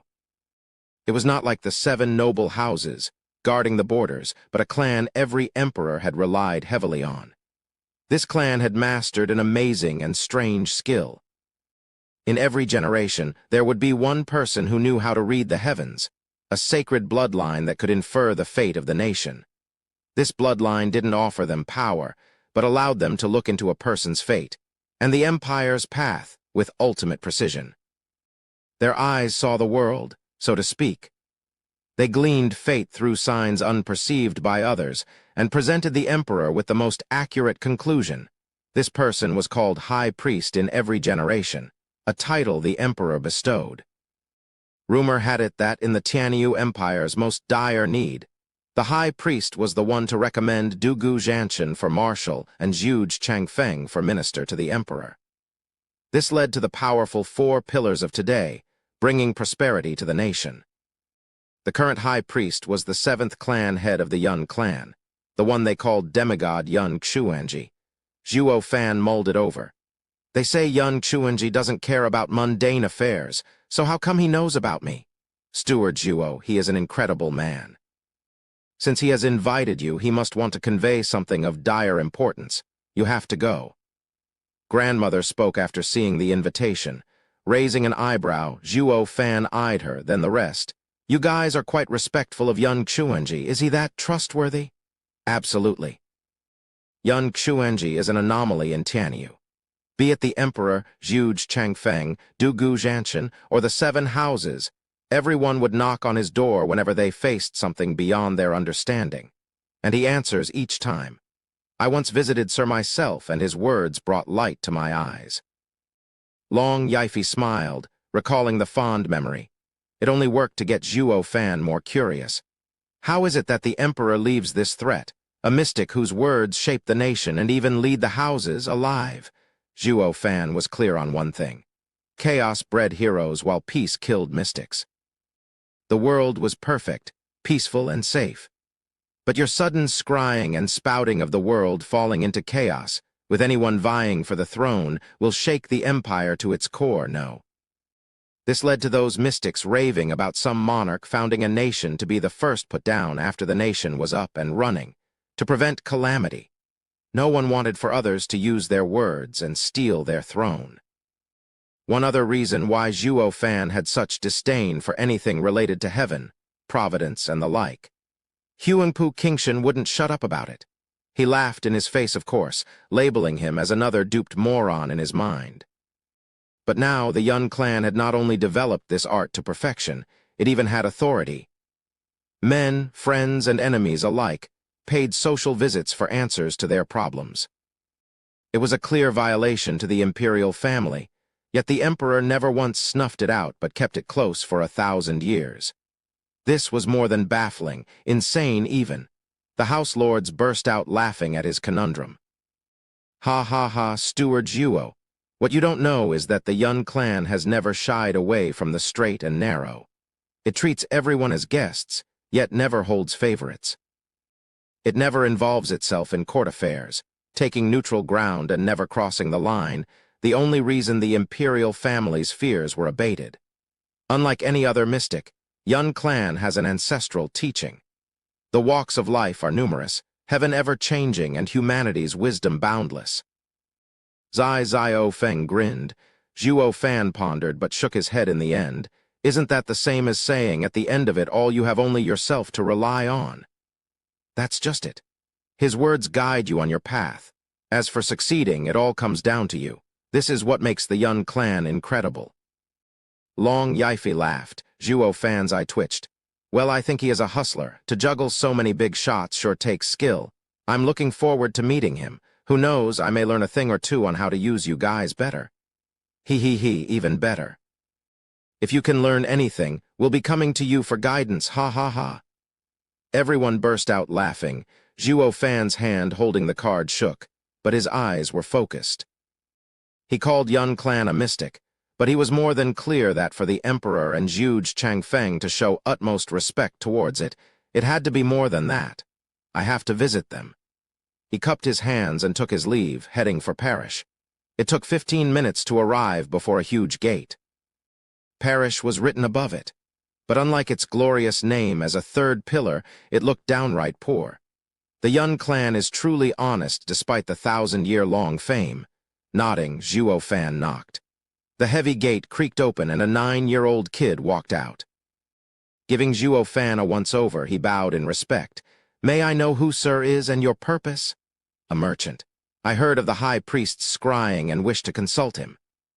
Zhuo Fan found discretion was the better part of valor, so he chose to probe the unknown kid. The kid frowned and counted on his fingers before bowing in apology. Forgive me, but clan head is tending to an important guest these 3 days and can't receive you. You may come afterward. Let me make you a reservation." Zhuo Fan regarded the kid deeply and nodded inside. Yun clan sure is fair. So lofty, yet hearing the people's needs. Even their kid is polite. At the very least, it knows how to raise their clansmen. If it were the Luo clan's guards meeting some nobody wishing to see the great steward Zhuo, he'd have been slapped silly rather than waste words. Yun clan advocated virtue, a stark contrast from your common mystic. "Ha ha ha, child, I won't tease you anymore. I have received an invitation. Here." Pinching the cutie's cheeks, Zhuo Fan laughed. The kid lit up and bowed. "Oh, best steward beneath heavens, forgive me for not recognizing you, Sir Zhuo. Clan head has long been expecting you." The kid led the way, with Zhuo Fan smiling behind. They passed many water pavilions and stopped before a large structure. Looking up, Zhuo Fan found it to be 100 meters tall at the least. "Here is the parish's observatory. Clan head is currently tending to a guest. Please wait here while I inform him." The child bowed again. Zhuo Fan nodded and the child left. 15 minutes later, Zhuo Fan's eyes roamed all over the place, bored out of his mind, when he heard angry and rough shouts. Why are they so familiar? Going around the observatory and onward, he arrived at a house. The child from before was now kneeling in front with a lowered head. Did he wait here not wanting to disturb the clan head? "Sir Zhuo." The child noticed him and cried out. Zhuo Fan only gestured for him to be silent. Then, to the child's shock, he tiptoed over and peeked through the seams of the door. He was dying to know who young Xuanji was seeing. He got the shock of his life. There were 3 people inside. One was a sitting grizzled old man with closed eyes and impeccable conduct. He was assumed to be High Priest Yun Xuanji. As for the other 2, Zhuo Fan was more than familiar with them, Huangpu Tianyuan and Lang Wuchang. Huangpu Tianyuan was the one raving. "High Priest, your scrying has never failed, so why is it this time that it is completely different?" "Indeed. I can infer human minds, but not heaven's will. Something I admire the High Priest for." Lang Wuchang cupped his hands. "But this time, I am unable to readily accept the High Priest's error. 20 years ago, you told us that the eldest young master is fit to rule, that it was a wonderful omen. But now..." Yun Xuanji nodded and sighed. "Indeed, your eldest young master had the rare earth dragon disposition. He needed to pass 3 tribulations, and his future would have been limitless." "What tribulations?" Huangpu Tianyuan spat. Yun Xuanji not once opened his eyes. "These 3 were a part of heaven's plan I dare not divulge, but since he had come to pass, it no longer applies. They are heaven's will, father and son, and sin. Which of them was Zhuo Fan?" Lang Wuchang asked. Yun Xuanji shook his head. "Neither." "Then why say there were 3? Aren't they clearly 4? It was even one that took his life." Huangpu Tianyuan boomed. Yun Xuanji was a bastion of tranquility in the face of a storm. Heaven is ever-changing, though some movements can be tracked. With a human having 3,000 paths to choose from, his life can take a myriad of turns. But your dear son's tragic loss is a true accident? PFF. Zhuo Fan was holding his mouth for his dear life. He was more and more sure this Yun Xuanji guy was a hustler through and through. Who the hell would say an expert like Huangpu Qingshan's death was an oopsie? Huangpu Tianyuan and Lang Wuchang twitched.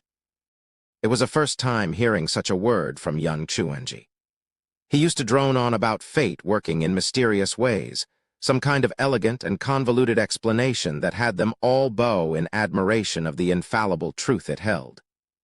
But this time he offered no such thing, writing it all off as an accident. Is he trying to give Parrish a bad name? Chapter 367. You should be dead. Face twitching, Huangpu Tianyuan clenched his fists and felt a sudden, totally understandable urge to deck the old man. High Priest, haven't you always preached that no life is by accident? That heaven has decreed everything? Even if a mistake happens, it is only a fork in the road that is fate. Aren't you the one mistaken then? Why is it that, when it comes to Qingshan's turn, it's an accident? One's path is impermanent, heaven ever shifting, and of the world's myriad creatures, no one can escape their destiny. With how the world has 8 gates opening, torpor, life, harm, impediment, spectacle, shock. Death to enter the gate of life is to be alive. To enter the gate of death is to die. To enter the gate of torpor is to lag in lethargy and be in a slur. To enter the gate of spectacle is to have a bright future. But in any case, it always revolves around taking one of the 8 gates, never outside them. Thus one can't escape their destiny. Yun Xuanji took a deep breath. After speaking of how mysteries had intricacies and intricacies had mysteries, he sighed. However, as there are myriads of living beings, an anomaly is bound to appear. There comes a time when a singular man stands outside heaven's control. Huangpu Tianyuan's eyes twitched, clueless where he was going with this rant. Leng Wuchang, however, did get it. You mean to say, Zhuo Fan isn't part of heaven's schedule? Huangpu Tianyuan snapped his stunned eyes on Leng Wuchang. What does that mean? Yun Xuanji never elaborated, resuming after a long, pregnant pause. We shall stop here. I have spoken too much already. You are now on your own. Show yourselves out. This coots kicking his guests out, Huangpu Tianyuan choked, and a blazing fire scorched his heart. He really wanted to thrash this geezer, not making a word of sense, and now he was giving them the boot. The two's minds went out of commission for a second there. Leng Wuchang was the first to act, though, stopping his lord's assault on the defenseless old man and bowing. Thank you, High Priest, for your counsel. I understand fully, and we shall now take our leave. We shall come again another time. Hey, Sir Leng, understand what? I didn't get anything out of that rant. Huangpu Tianyuan roared.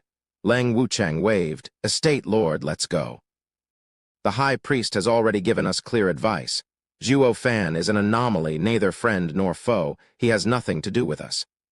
You're calling all that nothing. He has killed so many of our people, and you want to just forget about revenge? Huangpu Tianyuan watched Leng Wuchang in shock. Why is Sir Leng speaking in riddles like this coot? Leng Wuchang merely pulled him outside. Estate Lord, I will explain everything when we get back.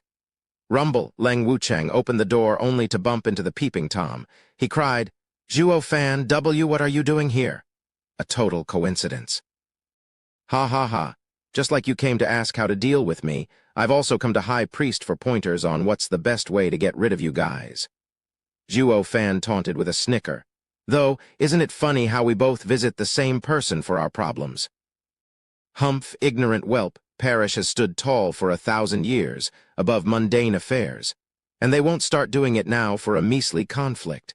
They are merely here to point out our path and clarify our purpose. Leng Wuchang put on a cold smile.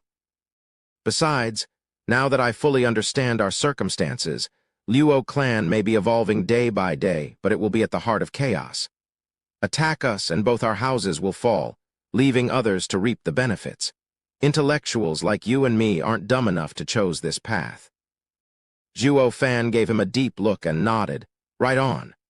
But understand this, who was it that kept backing off in front of the imperial palace? Shuddering, Leng Wuchang clenched his fists. It was the greatest humiliation of his life to be pushed around by Zhuo Fan. Ha ha ha, Sir Leng, you know you can't beat me, yet you are also scared to face me. It must be. Zhuo Fan snickered, his finger pointing at his heart. Here is where you fall short. You don't have my drive, just a mere counselor unable to achieve anything noteworthy, ha ha ha. The mockery was jarring to Leng Wuchang's ears. His eyes bloodshot, his fingers digging into his palms, unable to hold himself back from trembling. It was a naked taunt and scorn, but all he could do was bear with it. They couldn't face Zhuo Fan as he was now. He was too strong. Besides the fact that he was now one of the big players in the grand scheme of things. They were not about to throw caution into the wind over this little hiccup. The kneeling child was stumped. Living his whole life in the parish, all he had ever met were respectful and courteous people, even if hypocritical. In other words, this child had only seen the light of the world, and never its black and foul darkness. Today was the day when he got exposed to humanity's most morbid side. Zhuo Fan hardly needed lengthy speeches to poke at Leng Wuchang. Those few words contained more than enough unbridled malice that he would appear to be like a hellhound out for blood. And each word shocked the poor child's naive heart more than the last. He was afraid. So this is the corruptive darkness that courses through outsiders' veins.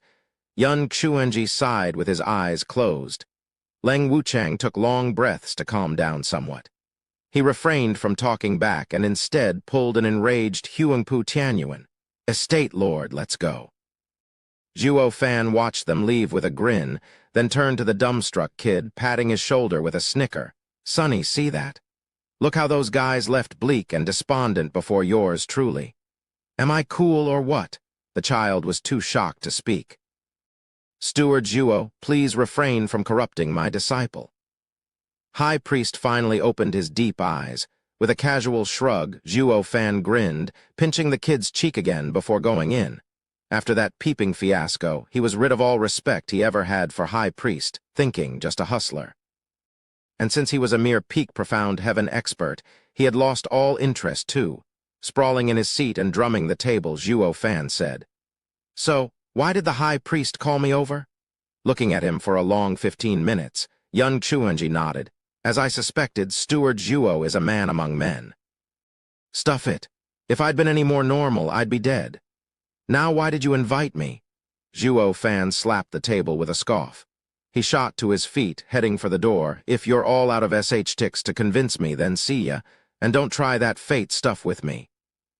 It won't work, nor can I understand it. Do us both a favor and save it." Zhuo Fan left with a sneer. Yun Xuanji only spoke as he was about to take the first step outside. "You should be dead." Rumble, Zhuo Fan froze with his leg in the air, his eyes filled with shock. Yun Xuanji cut into him quickly. He did die once already. Be it Luo clan's servant, Zhuo Fan, or Sacred Domain's demonic emperor, Zhuo Yifan, they had both died. Zhuo Fan was the demonic emperor's resentment, borrowing this servant's body to be reborn. He still had the case of identity disorder. Was he Zhuo Yifan or Zhuo Fan? Through the use of 9 Serenity's secret records, out of 2 deaths, a life was born. This was his greatest secret, so how did the old coot figure him out in a glance? Creaking his head back, Zhuo Fan frowned. He now noticed the abyss in the old man's eyes hiding a faint flicker of light, like the night's furthest star. Are the rumors true? Yun clan's clan heads have eyes that can pierce one's fate. This is out of this world. Not even Sacred Domain's emperors can train in such a mystical art. More importantly, is this world dominated by fate? Zhuo Fan was a stubborn skeptic when it came to anything remotely sounding of fate, but now he was forced to give it a second thought. Swallowing dryly, Zhuo Fan looked heavily at him. "Just who are you? Where does the Yun clan come from?" He refused to believe that the mortal domain housed such an unimaginable clan. He's a branch of the Sheng clan. He has to be. Yun Xuanji had a puzzled look. "Steward Zhuo, what are you saying?"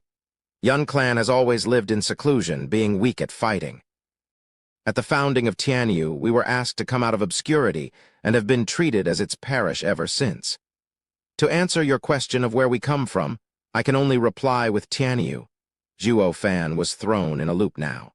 Can a clan of such incredible skill have such bland origins? Or have they lived for so long that they forgot about their own history?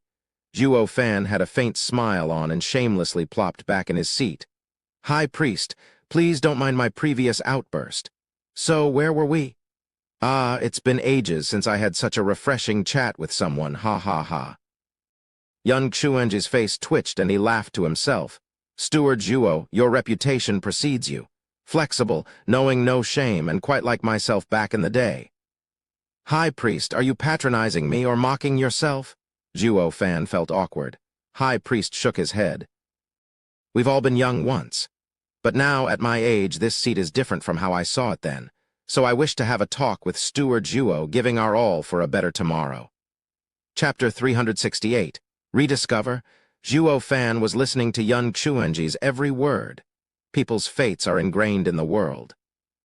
Although choices are innumerable, anything hardly throws the world out of balance. My belief was firm in this truth, and with my ancestors' eyes, I was able to point out a safer path for the people. But 8 years ago, something happened that collapsed my faith. Zhuo Fan curled an eyebrow. Seeing Yun Xuanji gasping, he muttered, "High Priest, restrain your grief. Who hasn't been disappointed in the world?" "Ha ha ha, you think I fell in despair because everything I knew had been turned upside down. Yun Chuenji sighed. Perhaps, but I was more surprised than anything. I used to think every life is bound to the world's laws. The more I saw, the duller the world became. That is why the Yun clan has always lived in tranquility and never engaged in power play. But that moment opened my eyes that not everything was set in stone. Heaven and earth are keeping us prisoners while still presenting us with a way out. All that is left is for us to find it. Clueless to high heavens, Zhuo Fan scratched his nose, cursing the old man. What the hell had the old coot been smoking? Yun Chuenji laughed in reply to his thoughts. Steward Zhuo doesn't look too keen to delve into the mysteries of fate. Then I shall speak plainly. 8 years ago, you killed Ugiki in Blue Expanse City. Your act defied fate. His destiny was fraught with dangers, but it was not meant to be cut so short. Zhuo Fan's heart seized. 8 years ago was his first turning point in Tianyu, the one that made him famous. All the fate defying that came after this event went way over his head. You mean to tell me fate includes killing? What am I supposed to do? Wait for the auspicious day when I want to kill someone, since it wasn't in the stars for him to die earlier. That only meant this parish ought to change jobs, scrying for an assassin's target's due date. Or no matter what the killer tries before the due time, all attempts would be for naught. Yun Chuenji knew his thoughts before they had even formed. Each man's fate is linked with the world, just like the starry sky. And every one of them touched one another through unseen rules and intricate interactions. Since everyone has their own will, they all take different walks in life. But the path to death never even existed for Ugiki at that point in time. It only appeared 20 years later in a time of great national unrest. The news of his death shocked me to the core. I turned to the sky at once and found a dead person still alive. Along with him, the strings of fate were now entangled, and he had escaped the ties that bind. Every single action of his changed the fates of everyone he met. The strong become weak, and the weak turn strong. Like a demon Archon incarnate, he literally flips the world upside down. High priest, you don't mean me when you mention Demon Archon, right? Zhuo Fan pointed at his nose, blinking his big puppy eyes. Yun Chuenji smiled. What do you think? Ha ha ha, you know better than anyone. Just how many people's fate has taken a sudden and unconceivable turn on your path. Luo clan, a washed-up third-rate clan, is experiencing a complete rebirth as the head of the 8 noble houses. If not because of you killing Ugiki, Blue Expanse City's Zhu clan would have never served under Sword Marquai's abode. Their third mislife would have run its sordid course. Drifting Flowers Edifices was destined to be Regent Estate's first victim in their house unification plan, greatly bolstering their power, all leading up to a huge civil war. All it took was one particular man, and Drifting Flowers Edifices made a comeback from the brink of death. Regent Estate's plans were thwarted, and on it goes. Need I say more? All of this sounds like fate's plan to me. Maybe I'm just Regent Estate's nemesis, the one to turn all of it around. Zhuo Fan stuck out his nose as he spoke with sophistry. Yun Chuenji nodded with a smile. Perhaps, but my eyes still fail to see any trace of fate around you. As if you are walking between two worlds, having long since shed the shackles of destiny. Heart tense, Zhuo Fan may speak tough, but he was already starting to believe it on the mushy inside. Although he was allergic to this bullshit called fate, this old coot was right about one thing. He truly was walking between worlds, that of the living and the dead. An ethereal stage losing his body could live on by possessing others with his soul. But that was no true rebirth, since he didn't die to begin with, while demonic Emperor Zhuo Yifan had his soul pulverized, annihilated. Luo clan's servant, Zhuo Fan, of meager cultivation, was also struck down. Yet through the mysteries of the 9 Serenity's secret records, life was born anew from these 2 strangers housing one body. A life walking the thin line between the living and the dead, yet above the laws of this world. Separated, they were dead, but together they were at least half alive. Steward Zhuo, I don't know how you did it, but please believe me. Your very existence changes everyone's fate as they know it. Yun Chuenji paused for effect, then continued in a heavier tone. I intended to keep this matter hidden, but in exchange for your trust, I will tell you a secret. The one you killed, Huangpu Qingshan, had all the qualities and fate to be a ruler. He had a high chance of becoming the new emperor. What? Zhuo Fan could hardly believe his ears. He was always of the belief that Huangpu Qingshan's rants about providence this, providence that, were just that, rants and a heavy dose of narcissistic tendencies. But now, even the high priest vouched for him, making it all the more crazy. Yan Xuanji sighed. I had seen into Huangpu Qingshan's fate, and a single glance told me that he had the disposition of an earth dragon, a prime candidate to be a king on this earth. But fate is a forked path. Where there is death, there will always be life, and where there was life, death wasn't far behind either. At the time, I spoke of 3 tribulations he had to pass to achieve his destiny. First was heaven. With the king's advent, the dragon's soul shall return. Huangpu Qingshan earned its recognition in his childhood for a reason. This tribulation he passed. Zhuo Fan nodded. Dragon Vane's soul was a savage being with not even a radiant stage expert capable of subduing it. Yet Huangpu Qingshan, a pipsqueak, did it, complementing each other and training the Earth Dragon Claw. It's gotta be fate. There's no other explanation. The second tribulation was of father and son. Estate Lord Huangpu Tianyuan is a decisive and stalwart person. If Huangpu Qingshan wanted to do anything, he had to seize power to steal his father's seat. This ultimately broke the ties of father and son beyond repair. All he had to do was to be a savage himself, throw away his clan and steal his position. This would have brought him one step closer to being an emperor. Humph, the punk was savage all right. Just look at his rotten attitude. Zhuo Fan scoffed inside. It's obvious that this tribulation was a walk in the park compared to the first.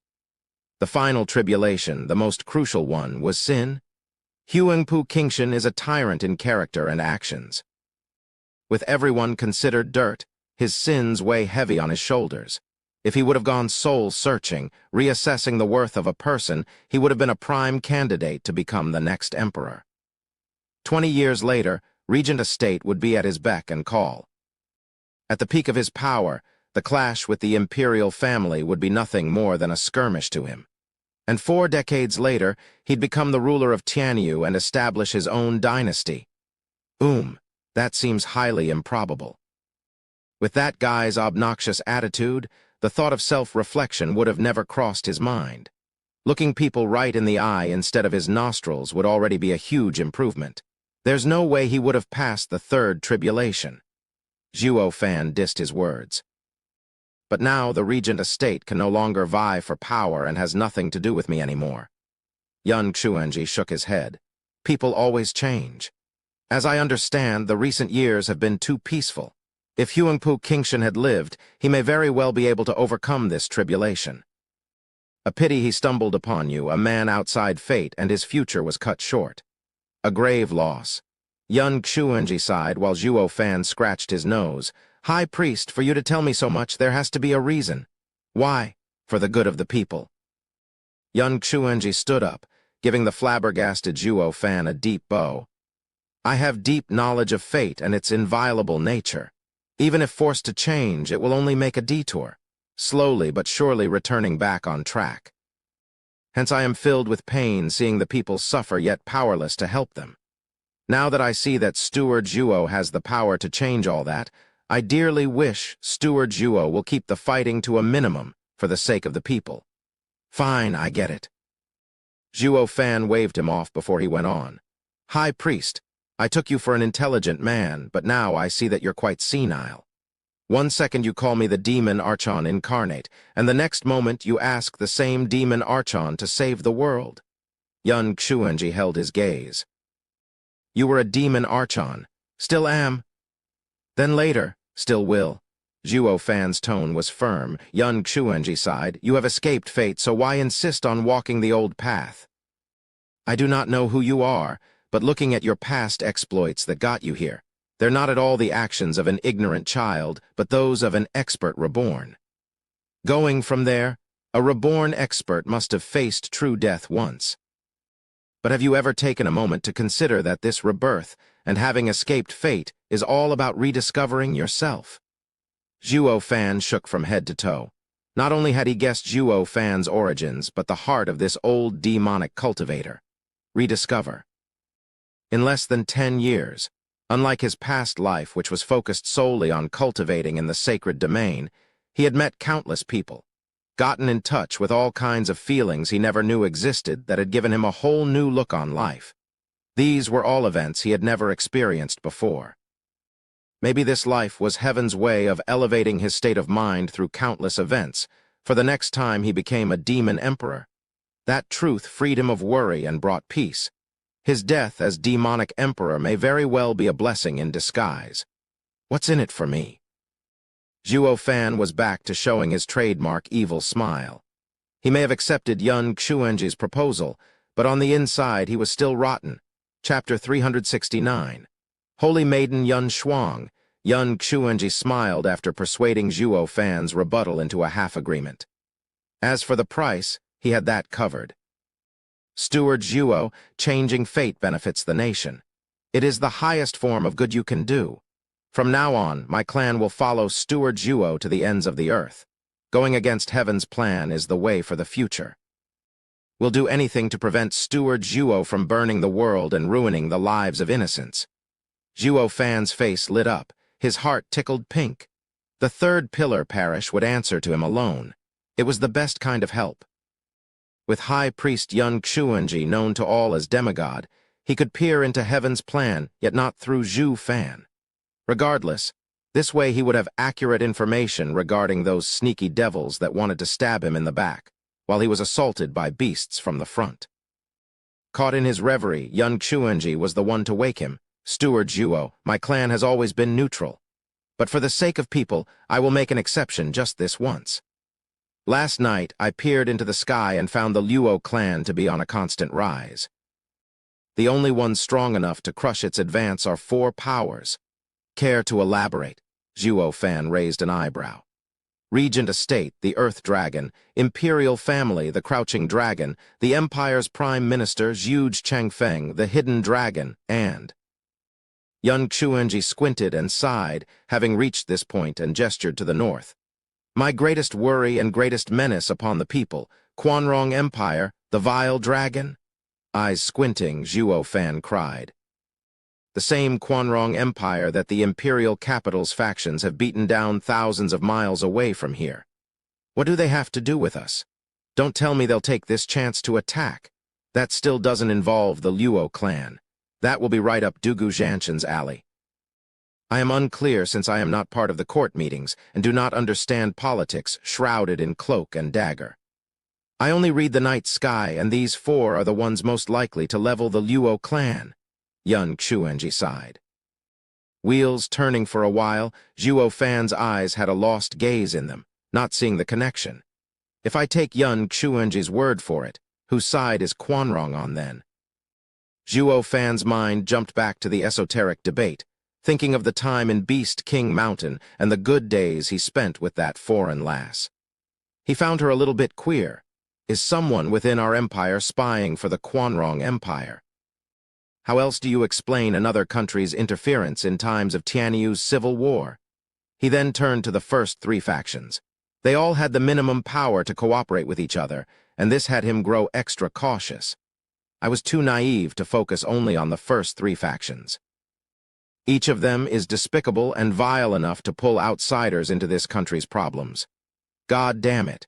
Are they that thick in the head to not understand the simple truth of keeping it in the family? First he cursed them, and then rejoiced. He thanked his lucky stars that he came by Yun Xuanji today, and found out about this important info, or this ace would have remained hidden until it would sting him hard. With a rushed bow, he spoke. Thank you, Elder Yu, for your wisdom. I will make arrangements at once. I am not about to let outsiders encroach our lands and put our people in peril. Ha ha ha, for Steward Zhuo to realize this truth, I am more than gratified. But before you go, I have a gift for you. Chuckling, Yun Xuanji turned to the kneeling child outside the door. Zio Dongzi, go bring Shuanger. Right away, the child left. Zhuo Fan put on a puzzled look for the high priest. What treasure is he giving me? But all he could read from the old guy's vague smile was nothing. Moments later, the child came back with a brisk ringing of bells and a fragrance that assaulted Zhuo Fan's nose. It soothed his mind and cleared his heart, and then he heard the sweetest voice. "Grandfather," you called. Zhuo Fan flicked his head back to meet the clearest eyes and fairest skin. Sending Zhuo Fan down memory lane, Ninger? They were not, in fact, similar at all. She was prettier than Zhu Ningxiang by a long shot, but Zhuo Fan found one trait identical. Both of them had that innocent vibe. Like the highest snow on the tallest peak, unmarred by decadence and evil plaguing this world. "Shuinger, come." Yun Chuanji had a cooing tone as he gestured her over. "She is my granddaughter, Yun Shuang." Zhuo Fan made a curt nod, and a silly smile found its way on his face. He felt too similar to when Zhu Ningxiang was around, and for no particular reason he became chipper.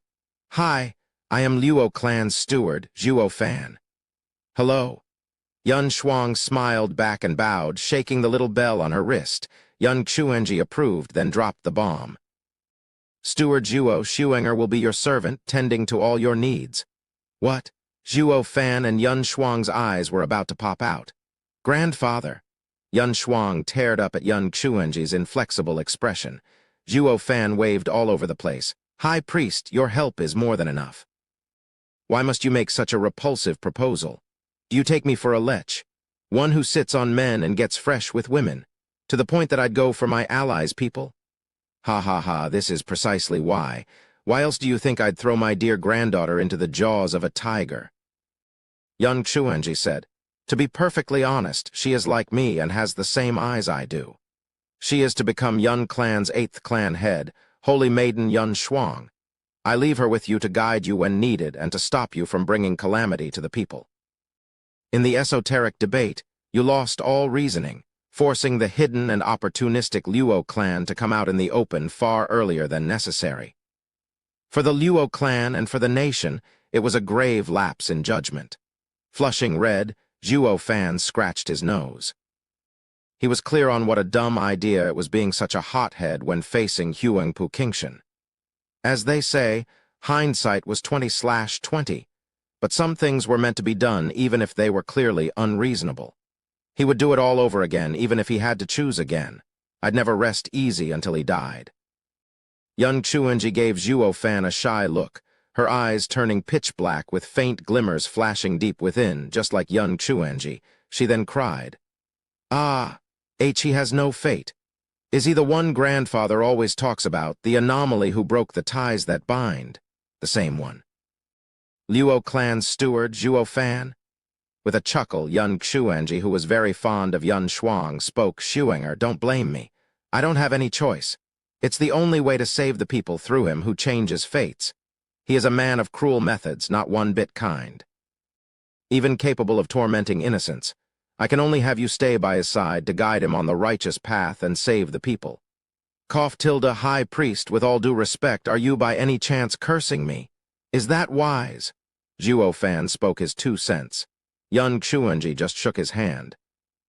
"Ha ha ha, Steward Zhuo always sees himself as a cruel man. So how could those words count? Just take them as a praise." "High priest, now I know why you said my shameless character made you nostalgic. You haven't changed a bit, still hanging on strong." "I may be shameless, but not even I am like you, cursing someone in their face." "You're too kind, really." Steward Zhuo just got unwanted contriver so angry he almost spat blood. "I am far from your match. As they say, every generation outmatches the last. Kids these days get stronger every day, PFF." Yun Shuang watched the two bicker between the lines and giggled. Yun Chuanji patted his dear granddaughter's head, pushing her over. "Steward Zhuo, Shuinger is in your care. She will be of help to you. Please don't abandon her. She isn't a burden. I can't always be there to guide you, but she can." "She is useful?" Quirking an eyebrow, Zhuo Fan felt that the old man was hinting at something while emphasizing her ability, but nodded anyway. The coot is right about one thing. Having a scryer by my side is far better than running over here every other day. Thus they came to terms. Yun Chuanji saw them out himself. Yun Shuang barely wanted to leave, with tears welling in her eyes, but Zhuo Fan's forceful pulling got her away in no time at all. This is a treasure right here. Waste not, want not. This scene would instantly slap another infamous rumor on the ever-growing list that was Zhuo Fan, that of him being a human trafficker. What no one noticed, though, was the pair of cold eyes watching them from a dark corner. Moments later, a shadow flashed, and words entered his ears. He mumbled and scoffed. Humph, this suicidal old coot, neutral for a century, and now he decides to make an exception. The figure vanished, and the sky above the parish darkened swiftly, bringing with it rain and piercing winds. The high priest faltered at this change, and his carefree mood turned serious as he sighed. What matters is not what becomes of my name, but the good of the people? Ha ha ha. After a weak laughter, his eyes flickered with a staunch resolve. Chapter 370, Kidnapping. Shuenger, hope you don't mind me calling you that. On their way to the Luo clan, Zhuo Fan and Yun Shuang were walking abreast, but he always had a vile and sinister smile each time he looked at the lass, like she was a super rare treasure. Yun Shuang shivered and tears welled in her eyes. The way she saw Zhuo Fan grinning was like a stranger being handed a candy, and it scared her out of her mind. Zhuo Fan laughed. Ha ha ha, Miss Shuenger, there's no need to be scared. Your grandfather placed you in my care to help me complete my master plan. In fact, we're on the same side. Once this is all over, you are free to go home. With how we little know about each other from the past few moments, you can still be sure of my character. Just stick with yours truly and you'll be going places. I will make a celebrity out of you. I will take very good care of you, he he he. He didn't realize that all this boasting might have something to do with how this girl had the same character as Ninger. Yun Shuang broke out in giggles. She kept looking at him for a while, before finally scrounging up some courage. Steward Zhuo, grandfather warned me many times that you are a bad man and I am to lead you down the path of righteousness. But you don't look so wicked to me. Ha ha ha. That's why I said you don't know me. Shaking his head, Zhuo Fan laughed inside at the gullible lady. Then a sudden wind picked up and covered the two in yellow dust. Zhuo Fan cried, Poison! Shuenger, hold your breath. Hi, useless. My poison can pierce even a radiant stage expert's defenses. The creepy voice stabbed the two's ears as the yellow dust grew thicker around them. Zhuo Fan grimaced as he watched the world spin. It's a sedative. With a plop, he fell down out cold. Steward Zhuo? Yun Shuang cried just as the yellow poison drifted towards her. She held on for a few seconds before blacking out just like Zhuo Fan. 3 men flew over. One was an elder with long yellow eyebrows drooping down the sides of his wrinkled face. A flick from him made the yellow dust go back into his sleeve. They were mighty pleased with themselves, seeing their quarry was out for the count. Ha ha ha, and here I thought the best steward beneath heavens was something to fear. One move from me and he fell all the same. The yellow eyebrow elder laughed. His cronies bowed in praise. Ancestor Huang Mei, your poison is invincible. Not even Pill King Hall can match you. Star Reader. Huang Mei equals literally yellow eyebrows. Humph, Pill King Hall is nothing compared to me. Thinking back to when Pill King Hall invited me to be their venerable, we compared poisons, but wasn't it them who fell short each time? All they have for themselves is an empty name. The ancestor mocked. Second Prince only wants Zhuo Fan. What do we do with her? Ancestor, I heard Zhuo Fan always carries himself with pride and indifference and has few people he even cares about. For this girl to be walking next to him, it can only mean that she is one such person. Let's take her as well. It might be for His Highness's benefit. One of the men bowed and Ancestor Huang Mei nodded. He wrapped the 2 bodies on the ground in yellow dust and flew away. The other 2 rushed to catch up. This easy win had gotten to their heads all right, or they would have noticed a shivering person not far from here having been witness to all of it. A closer look would instantly place her as Princess Yangning's attendant from the award ceremony. Oh God, this is huge. I have to tell the princess. The child finally regained her wits after a long 15 minutes, scampering for the imperial palace in panic. In less than an hour, the panting child presented her badge to the gate guards. I am the princess maid, let me in. Meanwhile, in the princess chambers, a fatty was wiping the overflowing sweat on his brow as he panted. "Yongning, come out." "I'm dying here." The fatty shook the ground with his collapse, cursing still. "What the hell is wrong with this place? Why is it so big?" For no one but the emperor to move in a palanquin is so unreasonable. That rule is clearly aimed at my poor self. Then what are you doing dashing around the imperial palace? Why don't you stick to your manner? Hi, hi, hi. A giggle came from beyond the doors. Princess Yongning came from inside in a cheerful mood. Fatty turned to look at his younger sister.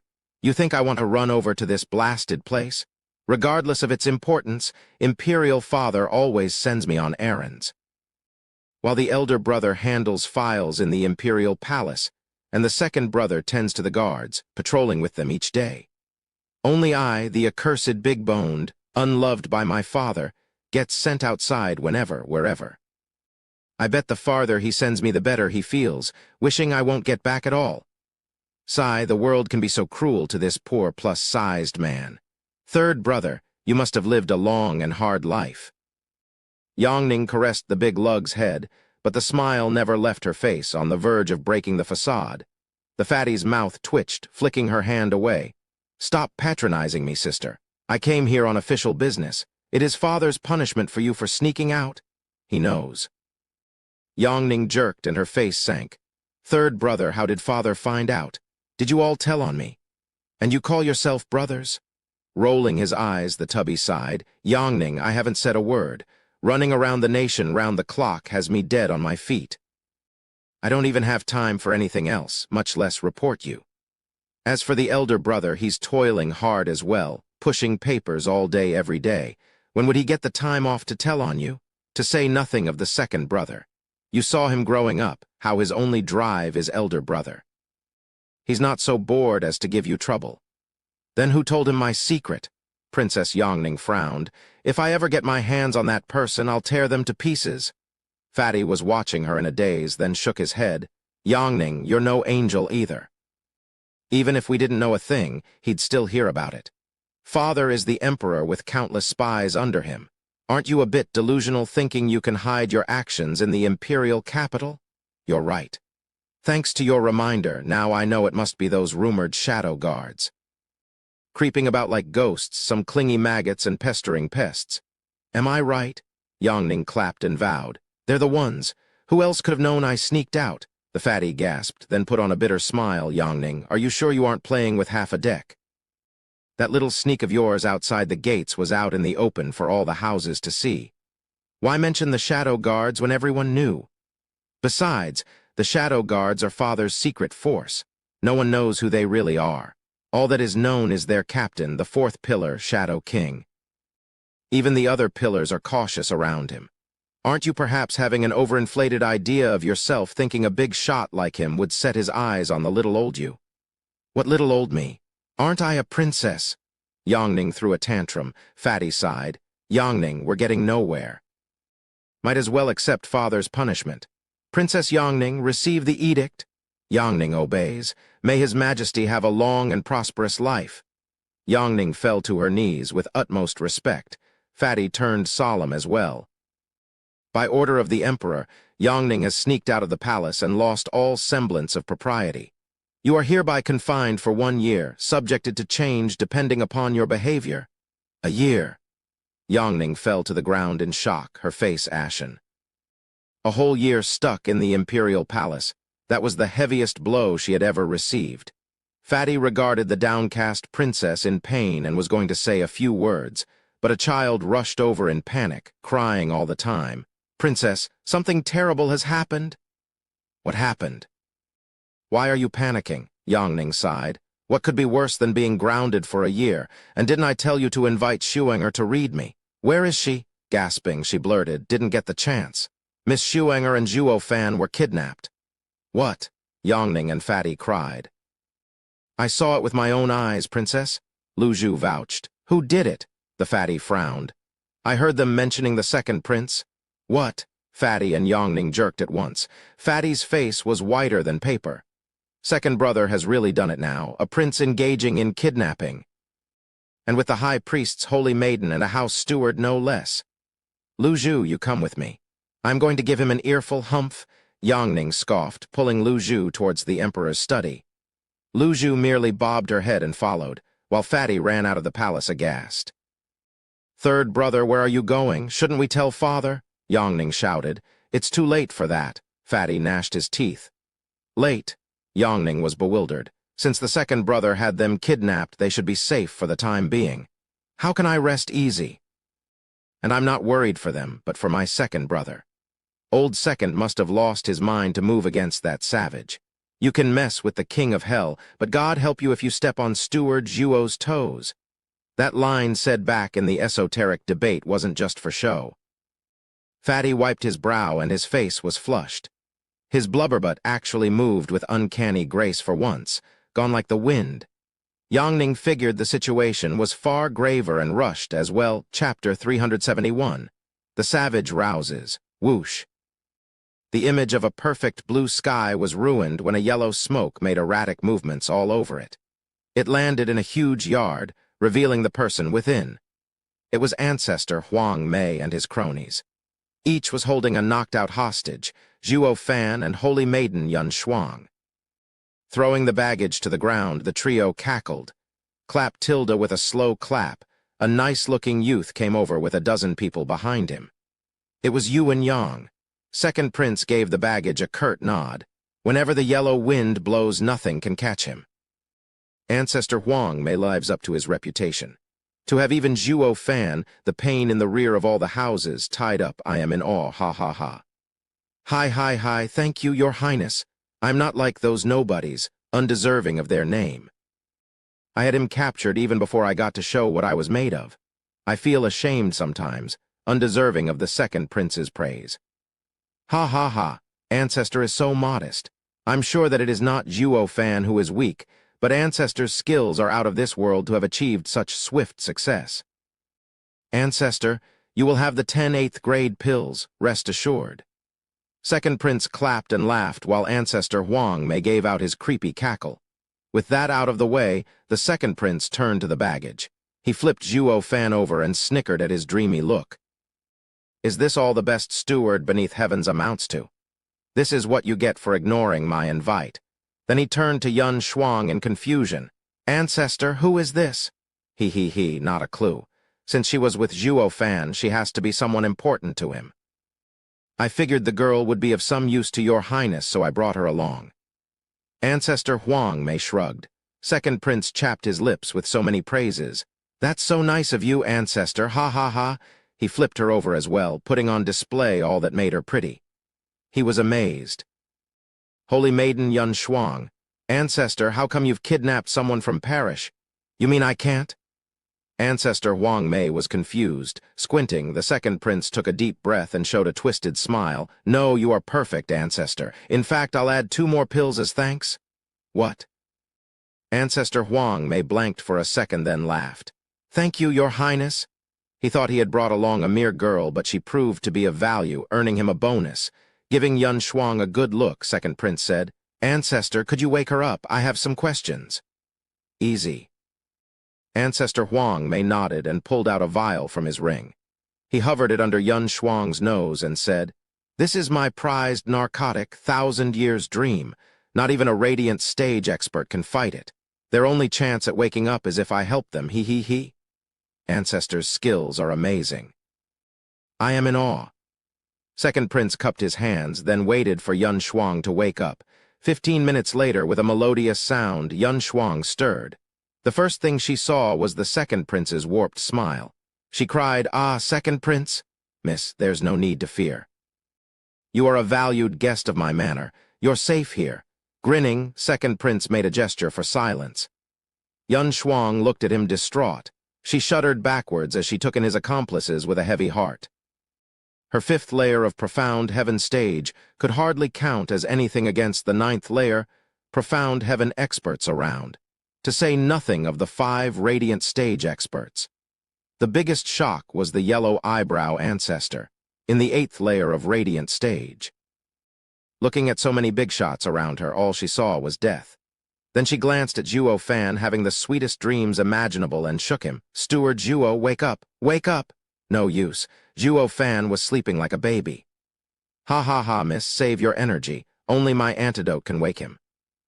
Ancestor Huang Mei laughed. Yun Shuang bit her lip, growing frantic and fearful of the men around her. She knew Zhuo Fan couldn't do a damn thing as he was, but she stuck close to him either way. The closer she was, the safer she felt. Snickering inside, the second prince put on a genial smile. Miss Shuanger, I've heard of you being a holy maiden, but with all of Parish's rules and other obstacles, I've never had the pleasure of paying you a visit. Imagine my surprise when you came to me instead. You honor and humble me with your presence. Humph, what valuable guest, you kidnapped us. Yun Shuang scoffed. Second prince laughed. True, but it's fine. All that matters is that you are in my home, and that makes you a guest. And let me tell you, I do know how to treat my guests. Though there is just one small detail that has been vexing me for a long, long time, something that I hope you can clarify for me. What? Yun Shuang asked. Second prince gave a deep bow. I've heard that Miss is the same as the high priest, with eyes that can read the heavens, able to look into a person's fate. Would it be possible to glimpse upon mine? Am I? Second prince was getting excited and shouted, fit to rule? Not in your life. Yun Shuang was stubborn and shot him down there and then. By Yun clan's ancestral teachings, we have always been neutral. We look after the people, not the rulers. Peeking into the empire's fate is taboo and against the Yun clan's principles. I cannot help you. Second prince's face fell and he snorted. I see ancestral teachings is it. Why then I heard that 20 years ago the high priest had read Huangpu Qingshan's fate? How is that the same? Yun Shuang explained. Huangpu Qingshan was a child then. His fate was full of twists and turns. He had yet to mature into someone being fit to rule. You, on the other hand, are fully grown and have fewer turning points. If you do have a dragon's disposition, it will come to pass more often than not. And reading it will mean revealing heaven's plan, inviting heaven's wrath, and bringing hell upon the masses. She shouldn't have said that. Now the second prince's heart was thrumming in his chest out of excitement. When Huangpu Qingshan died, his fate as an emperor wasn't certain, and even if he had the disposition of a king, he still couldn't overcome the tribulation called Zhuo Fan. But the second prince was different. His fate was set in stone.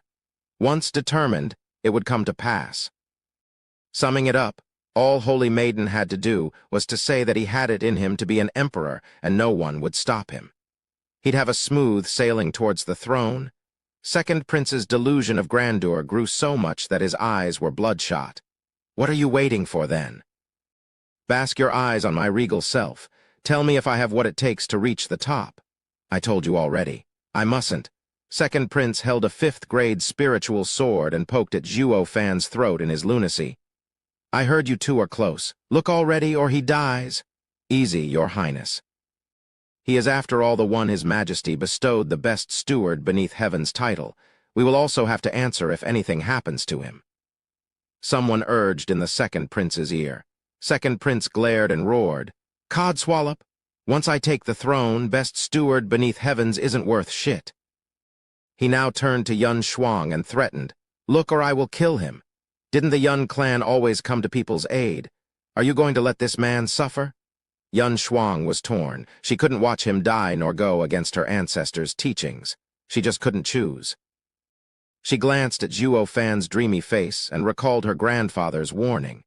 Zhuo Fan was an anomaly that changed fates, and she was to guide him on the straight and narrow path. Recalling Zhuo Fan's selfless act of jumping in front of her to meet the poison, she finally made her choice. Zhuo Fan had to survive. Fine, I will. Yun Shuang nodded. Second prince was jubilant. He took back the sword and straightened his tunic. Then, Holy Maiden, if you please. Yun Shuang closed her eyes, and the next time she opened them, they turned into a sucking abyss. Just that in that endless darkness faint glimmers shone, like stars. After a while, she regained her normal sight and sighed. What is it, Holy Maiden, am I?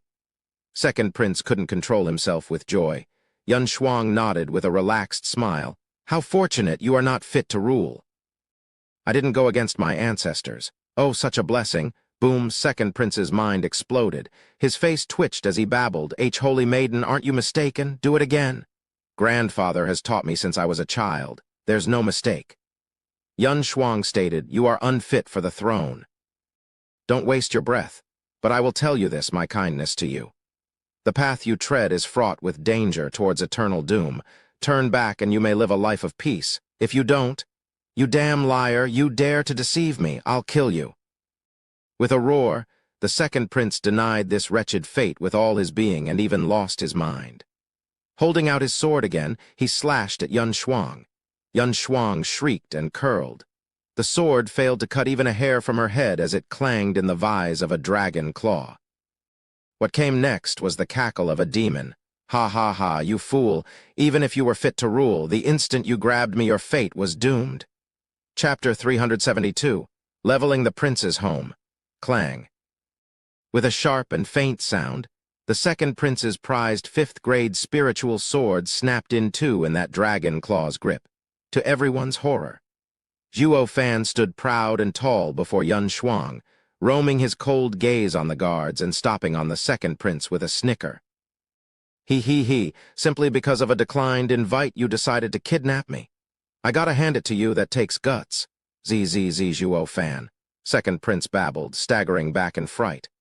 Yun Shuang burst in joy at the high and mighty figure. "Steward Zhuo, are you all right?" "Ha ha ha, never been better." "Like I said, stick with me and you'll be going places. Only I can push others around. The others won't ever get the chance. Stick with me and no one will touch you." Zhuo Fan gave a thumbs up and a grin, going back to showing off his swag. Yun Shuang giggled and blushed. His jokes worked wonders in easing her worries. Ancestor Huang Mei cried in disbelief. "How? Only I can wake you from my 1,000 years dream? If there's one thing I don't care about, that's poison. Be it narcotic or necrotic, they got nothing on me. I am where I am because neither Regent Estate nor the likes of those 7 houses, Pill King Hall included, could cope with me. So what could a rookie like you do? I only faked being asleep, curious as to who had the nerve to pull something like this." Squinting, Zhuo Fan kept on mocking, his hand swirling with black energy as he turned to the second prince. Lo and behold, it was this dumbass. Something's still bugging me, though. How in God's name did the wise and shrewd majesty end up with this gung-ho fool of a son? Even Miss Shuanger's reading proves you are the farthest thing from a ruler. Does that make you not a prince? PFF, Yun Shuang giggled and punched her cute fist on Zhuo Fan's chest, then rolled her eyes. Second Prince's shock had now turned into full-blown rage, his breathing ragged as he glared at Zhuo Fan. Zhuo Fan had spat the bastard right in his face. And the all-important prince had only one logical reaction to this, to snap at this naked humiliation. "Ancestor Huang Mei, what are you standing around for? Get that miscreant." Second prince roared and pointed at Zhuo Fan. Ancestor Huang Mei had had enough as well and shot yellow smoke for Zhuo Fan. "You little scamp, do you think everyone is beneath you? Have a taste of my power, 1,000 years dream?" Yun Shuang ducked behind Zhuo Fan, who only smirked in disdain as the black energy covered them. Who tilde the yellow smoke wrapped around the two in seconds. Ancestor Huang Mei stuck his head out in pride at the second prince. But an explosion cut his chance at boasting. The yellow smoke went for a spin, and as it did, it only got thinner to reveal the black mass in the center. Demon transformation, Zhuo Fan called the blackness back inside, his eyes looking icier by the second. What happened to my 1,000 years dream?" Ancestor Huang Mei stammered. Zhuo Fan looked at him with a cold stare, his voice dripping with malice. "Ate it." Ancestor Huang Mei was sweating buckets. Zhuo Fan was more of a monster than the rumors had him pegged. He had shrugged the narcotic off like it was nothing. The ancestor knew Zhuo Fan was a body cultivator. His greatest weapon were his own 2 fists. Now that the narcotic was a bust, a poison user like him was a sitting duck, fated to die at the crazed Zhuo Fan. That being the case, his best and only choice of action would be to run like hell. Ancestor Huang Mei gave a quick salute to the second prince and said without the slightest hesitation, "Your Highness, may fate allow us to meet again, fare the well. Oh, and don't forget, Your Highness still owes me 12 pills tilde." Ancestor Huang Mei flicked his sleeve and ran like the yellow wind he was. Second prince stomped in anger. This old coot can't do a damn thing and still expects me to pay. I hate his type the most. He didn't get to curse, though, as the yellow wind slammed back into the yard. Hard. Ancestor Huang Mei was sprawled on the ground, blood leaking from his mouth. Next to him was Zhuo Fan's cold face, his red, flashing right hand clutching the old man's neck. Humph, you mess with me and now you want to run. You think you can just get away with it? Zhuo Fan's eyes shone with savagery. Ancestor Huang Mei cried, "Steward Zhuo, spare me. Second prince made me." Pa, a resounding cuff over the old guy's face cut his whining short. Zhuo Fan snickered. We both know I'm no fool, so stop stating the obvious. While he is the culprit, you are his lackey. In both cases, no one's leaving this place alive. SSS tilde gasping. Ancestor Huang Mei was overwhelmed by Zhuo Fan's capacity for cruelty, going so far as to kill any who wronged him. If he had known, he'd never have accepted the job even for 20 pills. As the black energy oozed out from Zhuo Fan, and he noticed the naked bloodthirst in his eyes, Ancestor Huang Mei turned white as paper, including his eyebrows, as he begged, "Wait, Steward Zhuo, don't kill me. Let me go and I'll do anything. Isn't your Luo clan newly promoted? You must be short on men. I am an 8th layer radiant stage expert. I can stand on your side, pledge my life to you." The black energy hovered for a second while Zhuo Fan was weighing the proposition. Ancestor Huang Mei's eyes lit up and he grasped at straws. Too late, though, as Zhuo Fan shook his head and the black energy shot forth. "Sorry, we already have a poisoner, the Alchemy House's elder, Vicious Pill King. We don't need you." Him. He's just a profound heaven cultivator while I'm in the radiant stage. Ancestor Huang Mei cried. Zhuo Fan shook his head. "Ha ha ha, I've handpicked every elder of the Luo clan myself. None of them will balk in the face of death. This is where you fall short." Zhuo Fan punctuated by having the black energy cover swallow Ancestor Huang Mei whole. Funny how he did the same thing Ancestor Huang Mei had done to him. The stark contrast was that the black energy was far deadlier. Everyone had a front row seat to Ancestor Huang Mei's miracle diet. He was thinning under the naked eye. Swallowed by the black mass, his face twisted every second. The diet only came to an end when his very being was reduced to absolutely nothing. Second Prince crumbled to the ground in horror. His radiant stage men were all shaking as well, holding their lord as they made a slow crawl backwards. Zhuo Fan was only in the 3rd layer of profound heaven, yet to everyone present he was nothing short of Tianyu's #1 expert. A freak. With how even Ancestor Huang Mei was dust in the wind, how could they fare any better? Yun Shuang pursed her lips, watching the cold stone killer with fear. It was a first for her, to watch a man die through such means. Grandfather had told her that he was the vilest person to walk this earth, and she was there to set him straight. But they were chatting and laughing just a little while ago. He even jumped to her defense in her dire need. He looked nothing like an evil spawn. Only now did she come face to face with Zhuo Fan's cruel and insidious nature.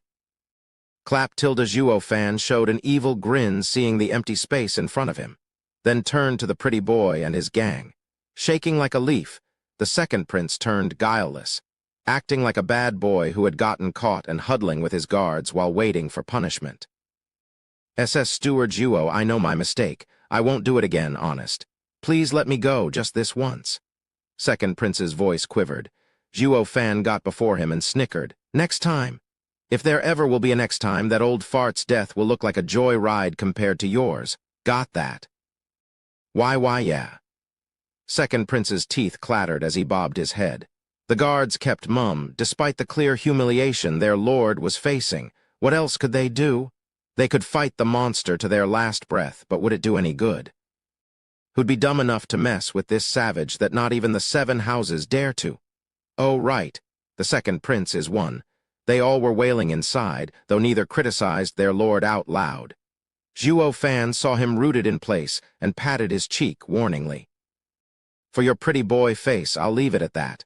Second prince eased his breath. But Zhuo Fan kept on talking. "Though I won't go easy on you either. Leaving you with a little homework will do good for your character." Zhuo Fan's right hand flashed red and he smashed the ground. The savage's fist leveled Prince's home. Chapter 373. The Worst Evil. A red wave shot out from the point of impact. The sudden explosion blew the entire area it covered, pulverizing anything within 100 miles and sending the sand sky high. Second Prince's group was too out of it to notice the floating sand that had buried them the next second. All that they knew was gone in a wink. That included the 80-mile-wide residence of the Second Prince as well as the surrounding buildings. In the aftermath of Zhuo Fan's fist, the entire imperial capital shook, reaching the brink of collapse. In the imperial palace's gardens, the emperor was having another round of chess with Sima Hui. Only this time, the emperor wasn't as peaceful. With all the players coming to the imperial capital, it had gotten even the emperor to worry. A large earthquake happened and flipped the chessboard. The emperor shouted, "What is it now?" "Your Majesty, we only know that it came from the Second Prince's manor," a guard reported. The emperor was glum and snapped. "What has the old second done this time? Go find out." "Right away." The guard rushed away. Sima Hui paused, then cupped his hands. "Your Majesty, that wasn't just a small commotion. May I go check on the Second Prince? I fear for the worse." The emperor waved him off with a sigh. Sima Hui bowed and shot to the skies. At the prime minister's residence, a man in black was whispering in Zhu Changfeng's ear. But the sudden rumbling broke all the pottery. Zhu Changfeng stared for a moment, then mocked. "Humph, the young sure are bold. That little monster isn't easy to handle, even for me. Yet that lame-brained kid went and provoked him. Ha ha ha, that's a calf for you, ignorant and foolish. This lesson, I reckon, ought to be a cruel one." Zhu Changfeng closed his eyes and a faint smile appeared. Meanwhile, at Hell Valley's residence in the imperial capital, Yu Wanchen and his elders were in a small room when the earth wobbled under their feet, though it never broke their calm. He finally acted and got crushed at last. Yu Wanchen sighed. They knew since long ago that the Second Prince wanted Zhuo Fan on his side. They weren't the Second Prince's first allied house for nothing. They even gave a stern reminder to that halfwit. Zhuo Fan was one tough customer. But they figured, did this obstinate twerp no good advice when he heard one? It would only work to incite him. So these wise foggies shut the door in his face instead of being under the same heel of that savage as the Second Prince was right now. Zhuo Fan's action was loud and clear for everyone. Yu Wanchen turned to Yu Ming. "This kid is too rash. Is cooperation still viable?" "We have no choice, not when all eyes are on Regent Estate. The fodder is always the first to fall, and that is what we will become if we stick too close to it. Of all the princes, the eldest prince is too shrewd to side with and the third prince sloppy. Leaving the Second Prince as the only viable pawn with some use, the choice was made for us." Yu Ming sighed. "We are at the crossroads." Hell Valley's posse sighed as well. How could we be so foolish to end up like this? The other players also noticed the obvious flagrant disturbance. Fatty and Princess Yongning were gunning for the Second Prince's home when the earthquake struck, followed by a wave of sand. It pressed so heavy on them they found it hard to even breathe. Once the sand settled, Princess Yongning blew it away with a gale. "Imperial capital is a picturesque landscape. Where did all this sand come from? I bet that brat had something to do with it." Paling, Fatty wiped his brow as he sped up while muttering, "I hope we're not too late. They say the kid is hellbent on toying with others. Hope he hasn't made his move yet." Princess Yongning asked, "Third brother, did you say something?" "If we are too late, we'll be seeing the second brother's corpse. No, there might not even be a corpse left. For God's sake, what is wrong with the second brother to keep harassing that guy?" Fatty facepalmed. Princess Yongning was clueless. Aren't we going to save Zhuo Fan and Yun Shuang? Why is the second brother the one in danger?" "Humph, that freak never needed our help from the beginning. You think the second brother's thugs can hold him? Who knows what state the second brother will be in after Zhuo Fan's done with him? I sure hope there's still a breath left in there somewhere." The fatty shook his head and Yongning looked more than a bit puzzled. "You mean to tell me that Zhuo Fan is so amazing that even as a victim, he is the one wrecking second brother's home, and that he'd go as far as to kill a prince?" Oh, Yongning, these matters are beyond what your pretty little head can comprehend. The world is filled with evil, but Zhuo Fan takes the cake, the worst evil of all. It's fine if you don't step on his toes, but once you do, God help you. There is no low he won't stoop to, the fatty sighed. Do you know the Regent Estate's eldest young master? Do you know what a hero he was? Well, even he didn't get away, ending up being bitten to death by Zhuo Fan. From then on, the saying you can mess with the king of hell but never with Zhuo Fan spread everywhere. Yongning blinked her purty eyes. Yet no matter how gruesome a picture Fatty painted, it only worked to incite her to figure Zhuo Fan out. I wonder, just who is this worst evil to make the whole world, even princes and regent estate, fear him? Her step quickened, to save second brother, sure, but more so to see with her own eyes the oddity called Zhuo Fan. The streets flashed by, and the duo arrived in no time at the scene of the crime. But the scenery had them speechless. The grand second prince's mansion was nowhere to be found, replaced by sand and more sand. All the people stared around dumbfounded at the desert in the heart of the flourishing imperial capital. Two people were noticed in the vast sea of sand, Zhuo Fan and Yun Shuang.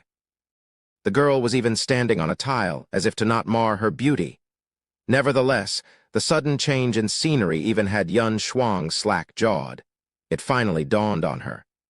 Steward Zhuo was not just evil, but a calamity, one whose very existence was to torment others. Yun Shuang's eyes flashed with resolve as she stared at him. Ugh-tilde groans came from the guards as their heads popped out of the sand. They paled at the world of sand around them and shouted, "His Highness! Where is His Highness?" Zhuo Fan's first order of business was his trademark evil smile and then strolling before a flat portion of sand. He shoved his hand in and pulled. His harvest, a pale human being, and not just any human but the second prince himself, Yuan Yang. Just that the guy was in torn clothes and a retarded look painted on his face. Without the cocky attitude, he looked more like a refugee, shivering all over. "Second prince," the guards shouted, but stopped the instant they saw Zhuo Fan's cold gaze. Zhuo Fan smiled and shook the prince like a rag. "You want the throne, right? Hi, what a wonderful dream.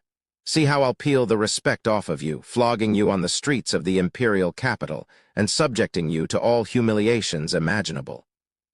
Such a prince can never get the throne since he has no respect to speak of, unless he's the only successor." Zhuo Fan squinted as if he was teaching. Second prince was shaking like a leaf, his head too. "And no, I beg you, please don't do this to me, or I can never remain a prince. Brother, please do me a solid and leave the second brother be." A simple laughter echoed. Zhuo Fan knew who he was, pinpointing the incoming wobbling ball of lard. Ha, fatty, you sure are a worthy brother. I'm sure you know of my temper by now, yet this second brother of yours had the balls to kidnap me. Zhuo Fan finished with 2 resounding slaps on the second prince's face, so strong that he spat 2 teeth and blood. Then he resumed in his standard evil tone. "I merely want to tie him up and parade him in the streets. Besides, I'm only trying to help. Who knows what idiotic and retarded idea some other miscreant will come up with next to use against me. I'm not a patient man and don't feel like dealing with each one of them." Fatty nodded. "Brother Zhuo, I see. The world is crawling with ignorant and reckless people, but he is my second brother. Please let him go. You already made an example of him, right? Ha. Yeah, you turned the second brother into looking like this and leveled his house. Isn't that enough revenge?" Princess Yongning pouted, glaring at Zhuo Fan, yet she couldn't put her heart in it. She was even partial to Zhuo Fan. By speaking of revenge, she was justifying Zhuo Fan's actions. The fatty twitched and rolled his eyes. He knew Yongning didn't mean it, but still felt forlorn. "He is your second brother while you've only seen Zhuo Fan in passing a few times. What are you doing giving an outsider an excuse to trash your family? Have you finally got your eyes on someone?" Chapter 374. Fated Marriage. Looking at the fatty and Yongning, Zhuo Fan laughed. "All right, I guess I can spare the kid for your sake. But get this straight, you two owe me one each. And sooner or later, you're going to pony up." Brother, we only have one second brother. Let him go and we will owe you a favor, of course, but what are you doing asking one from each of us?" The fatty's face darkened. Zhuo Fan's eyebrow rose as he chuckled.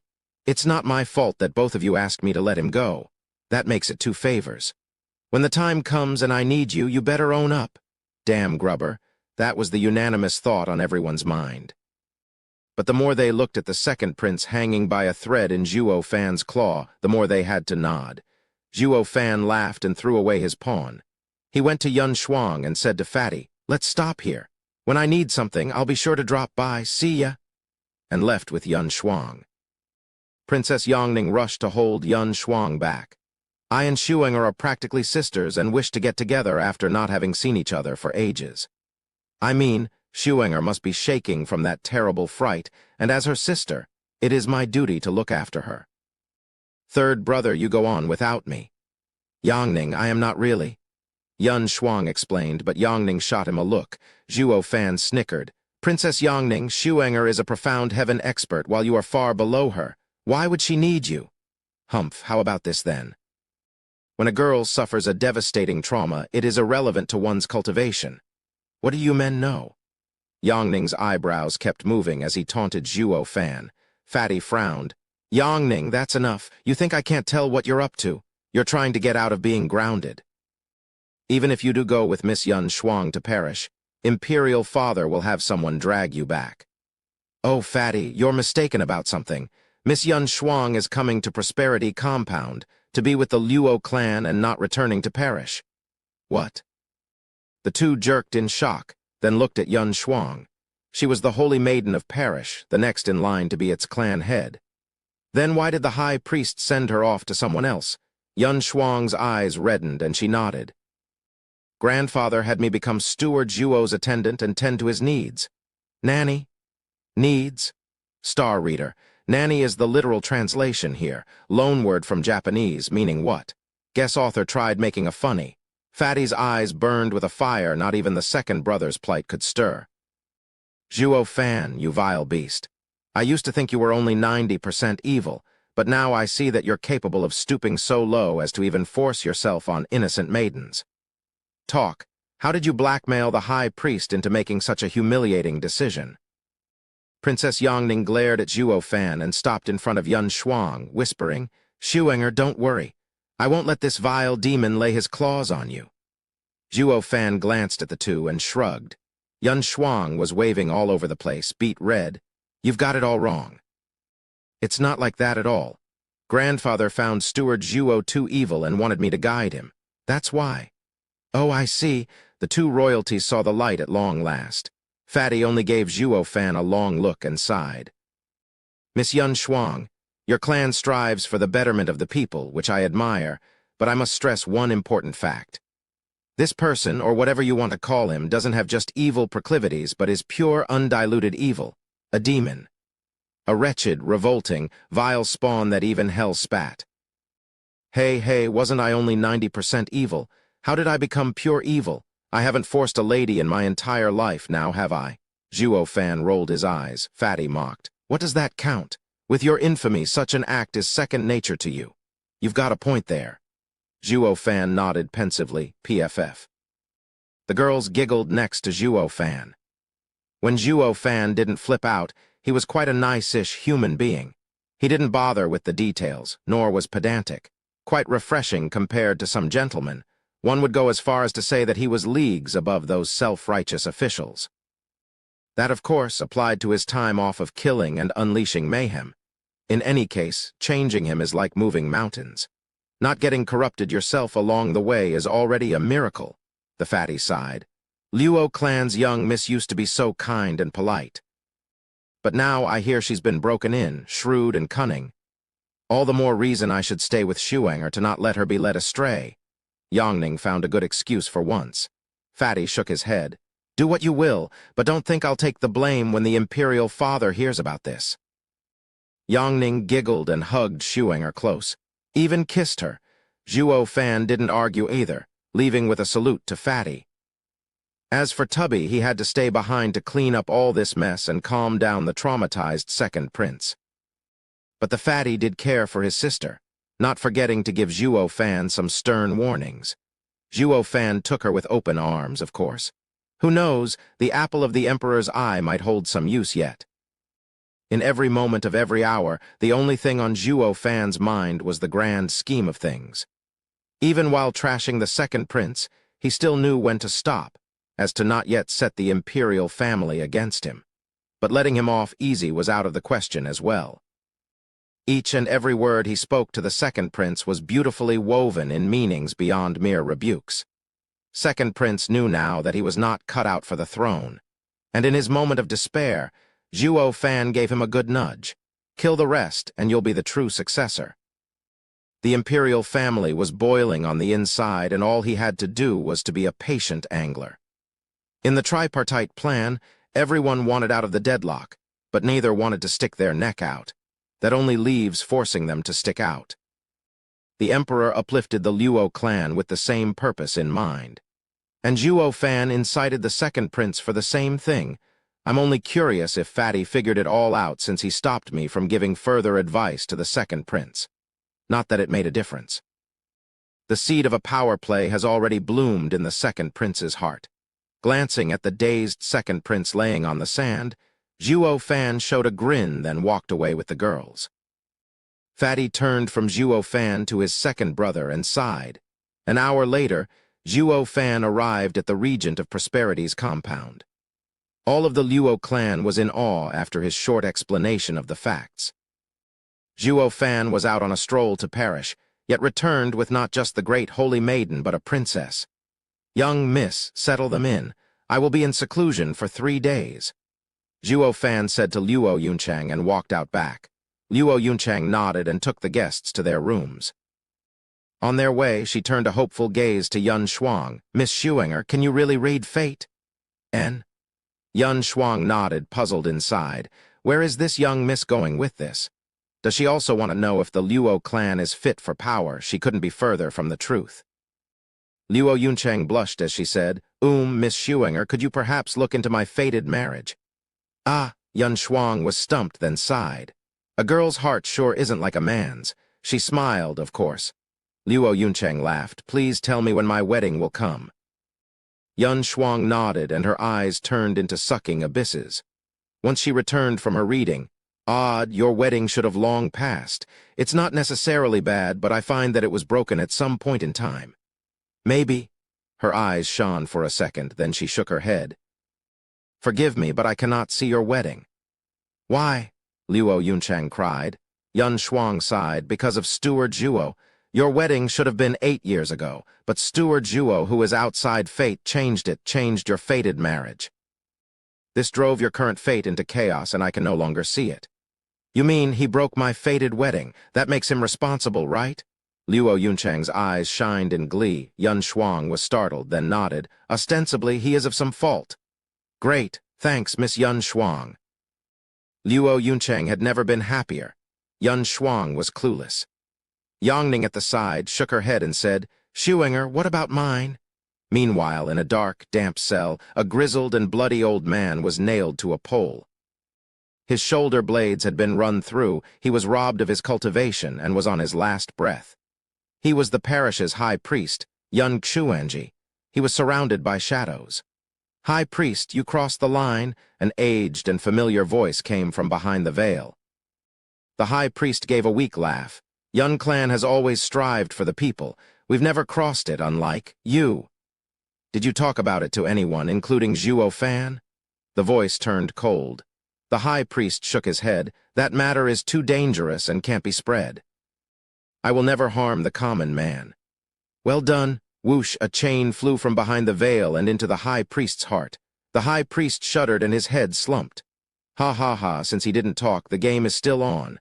The cold and sinister laugh came again. Chapter 375, Ill Tidings. In a 100-square-meter stone room, Zhuo Fan nodded after looking around. Although not as huge as the second prince's compound, the Regent of Prosperity's compound had everything. Not a bad cultivating room. He set up a body refinement array on the floor and took out the Abyss Phantom Butterfly's wings. Instead of turning it into a flying, demonic treasure, he had gotten so used to having wings that Zhuo Fan found it a better choice to have them stick on his back. tracing his hand over the 20-meter-long blue wings. Zhuo Fan sighed and grinned. He was mighty pleased when the Crown Prince came bearing this gift. Staring at the dazzling light show from below and feeling the coolness from the array, Zhuo Fan's hand moved through the gestures. Along with a flash of lightning, the wings slowly melted into the array. Zhuo Fan trembled. Having since refined the Qilin leg, doing the same with a mere 7th-level spiritual beast's wings was a cinch. Even the shattering of his bones got no reaction out of him. Zhuo Fan sat in the array for 3 days, with eyes closed uncaring for the outside matters.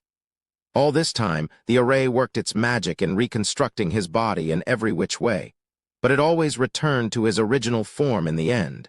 Zhuo Fan opened his eyes and stood up. His back writhed and spectral wings unfolded, releasing a charming and enrapturing aura. With a flap, a gale took the room by the storm. It was then that the shades of blue shone all over and wrapped around Zhuo Fan, as if he was walking among blue sunshine. Zhuo Fan knew his body best. If there was any expert near him, the glow would have sent him to dreamland. It all depends on one's soul's strength, but the least it can do is buy me a moment. Thus, this 3rd-layer profound heaven stage cultivator with his new 7th-level spiritual beast wings not only had his speed bolstered, but that blue glow around him made for a natural defense. It was a neat trick good in offense and defense, independent of his actions. Zhuo Fan laughed in pride. With a twitch of his brows, the wings withdrew and he walked outside. His mood soured, though, when his right eye stung. With a hum, a blue glare shot from his eye and 3 golden halos flashed within it. Divine Eye of the Void, 3rd stage Zhuo Fan was stunned and then laughed again. By sheer luck, his refining actually upgraded his Divine Eye of the Void. When he thought about the 3rd stage's skill, he knew why. It was because of resonance, taking a different path towards the same goal. It would have taken him far longer otherwise. But since he got it already, he wasn't about to look a gift horse in the mouth. He got stronger, didn't he? He could finally put up a fight against an ethereal stage expert. That had his blood boiling, briskly walking outside. He was on the lookout for a good sparring partner to test the 3rd stage on. Rumbling, he creaked the stone door open, and the glaring sun's rays along with the fresh air lightened his mood. "Now, who'll fight me?" Zhuo Fan roared. Before he got to play hide-and-seek with Lai Jingxian and his other elders, graceful curves approached, nudging him to be quiet. "Steward Zhuo, all evil begins with violence. Please exercise restraint." Zhuo Fan was stunned. He turned around to see Yun Shuang there. Excessive is all I know." "And how did you know I was coming out of seclusion?" Zhuo Fan frowned. "Did your eyes reveal it to you?" "Be that as it may, they can't see you. I've been waiting here all this time for you to come out." With a smile, Yun Shuang struck the image of a fairy as she handed him a towel. "Here, freshen up after your toil and let it brighten your day." Hold up, what are you up to?" Zhuo Fan came to midwipe. Yun Shuang's sweet smile came along with her genial tone. "I am your attendant. It's in my job description, and I do need to guide you towards good. To do that, I will have to keep you happy all day, every day. Lest emotions run amok and you'll turn evil again. I also got you this." Yun Shuang took out a booklet. Zhuo Fan read the title, 3-character classic, Star Reader, a text written in the 13th century to help kids learn the language. Made up of 3-character verses, easy to read and learn, i.e. kiddie stuff. "It's for children." Zhuo Fan blinked at Yun Shuang in daze. Yun Shuang nodded with a smile. "People at birth are naturally good. It'll do good for your spirit. Try it." "I won't read a god-damned word. I've roamed the world for too many years to have any use for a bint's teachings." Zhuo Fan slammed the book on the pavement and shoved his finger in her face. "Miss Shuanger, I didn't ask you to be a servant, nor a tutor to right my wrong ways. I only need you to read the heavens and tell me the future. All you have to do is tell me what the other players are doing, and I can take it from there in figuring out their plans. With your eyes and my smarts, we will have control over everything. That's your role?" Yun Shuang gave him a long look. Her smile deflated and she picked up the book in sadness. Zhuo Fan shrugged and asked like nothing happened. Now, what have the factions been up to these days? I didn't look. Yun Shuang pouted, then stomped away. To save the people, you must have a righteous heart. Until you're re-educated, I won't even peek. You. Zhuo Fan gnashed his teeth and spat. Then what are you still doing here if you aren't looking? I'm taking you back. We're going to Yun Xuanji and having him look. Zhuo Fan pulled her outside. Yun Shuang was so distressed, tears welled up in her eyes.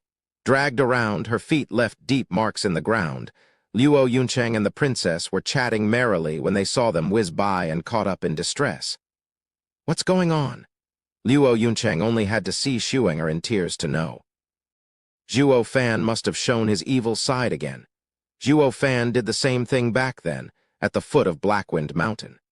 Though these crass and harsh outbursts had tended to die down over the years of spending time around his clansmen. While to outsiders, he had no restraint whatsoever, the vilest of the vile. Yun Shuang hadn't been around him long enough to see this side. Anyone who'd witnessed one of his rage episodes would be just as frightened. Shielding Xuenger, Luo Yuncheng glared at Zhuo Fan. Steward Zhuo, what did Xuenger do for you to scare her like this? Yeah, Xuenger is so kind, doing everything you ask of her. You must be at fault here to pick on our Xuenger. Princess Yongning puffed out her chest, hugging Yun Shuang close. Apologize this instant, or I'm telling Imperial Father. Zhuo Fan looked at the three of them and sighed. It hasn't been that long and these girls are already a clique. Shaking his head, Zhuo Fan took a long breath to cool his jets.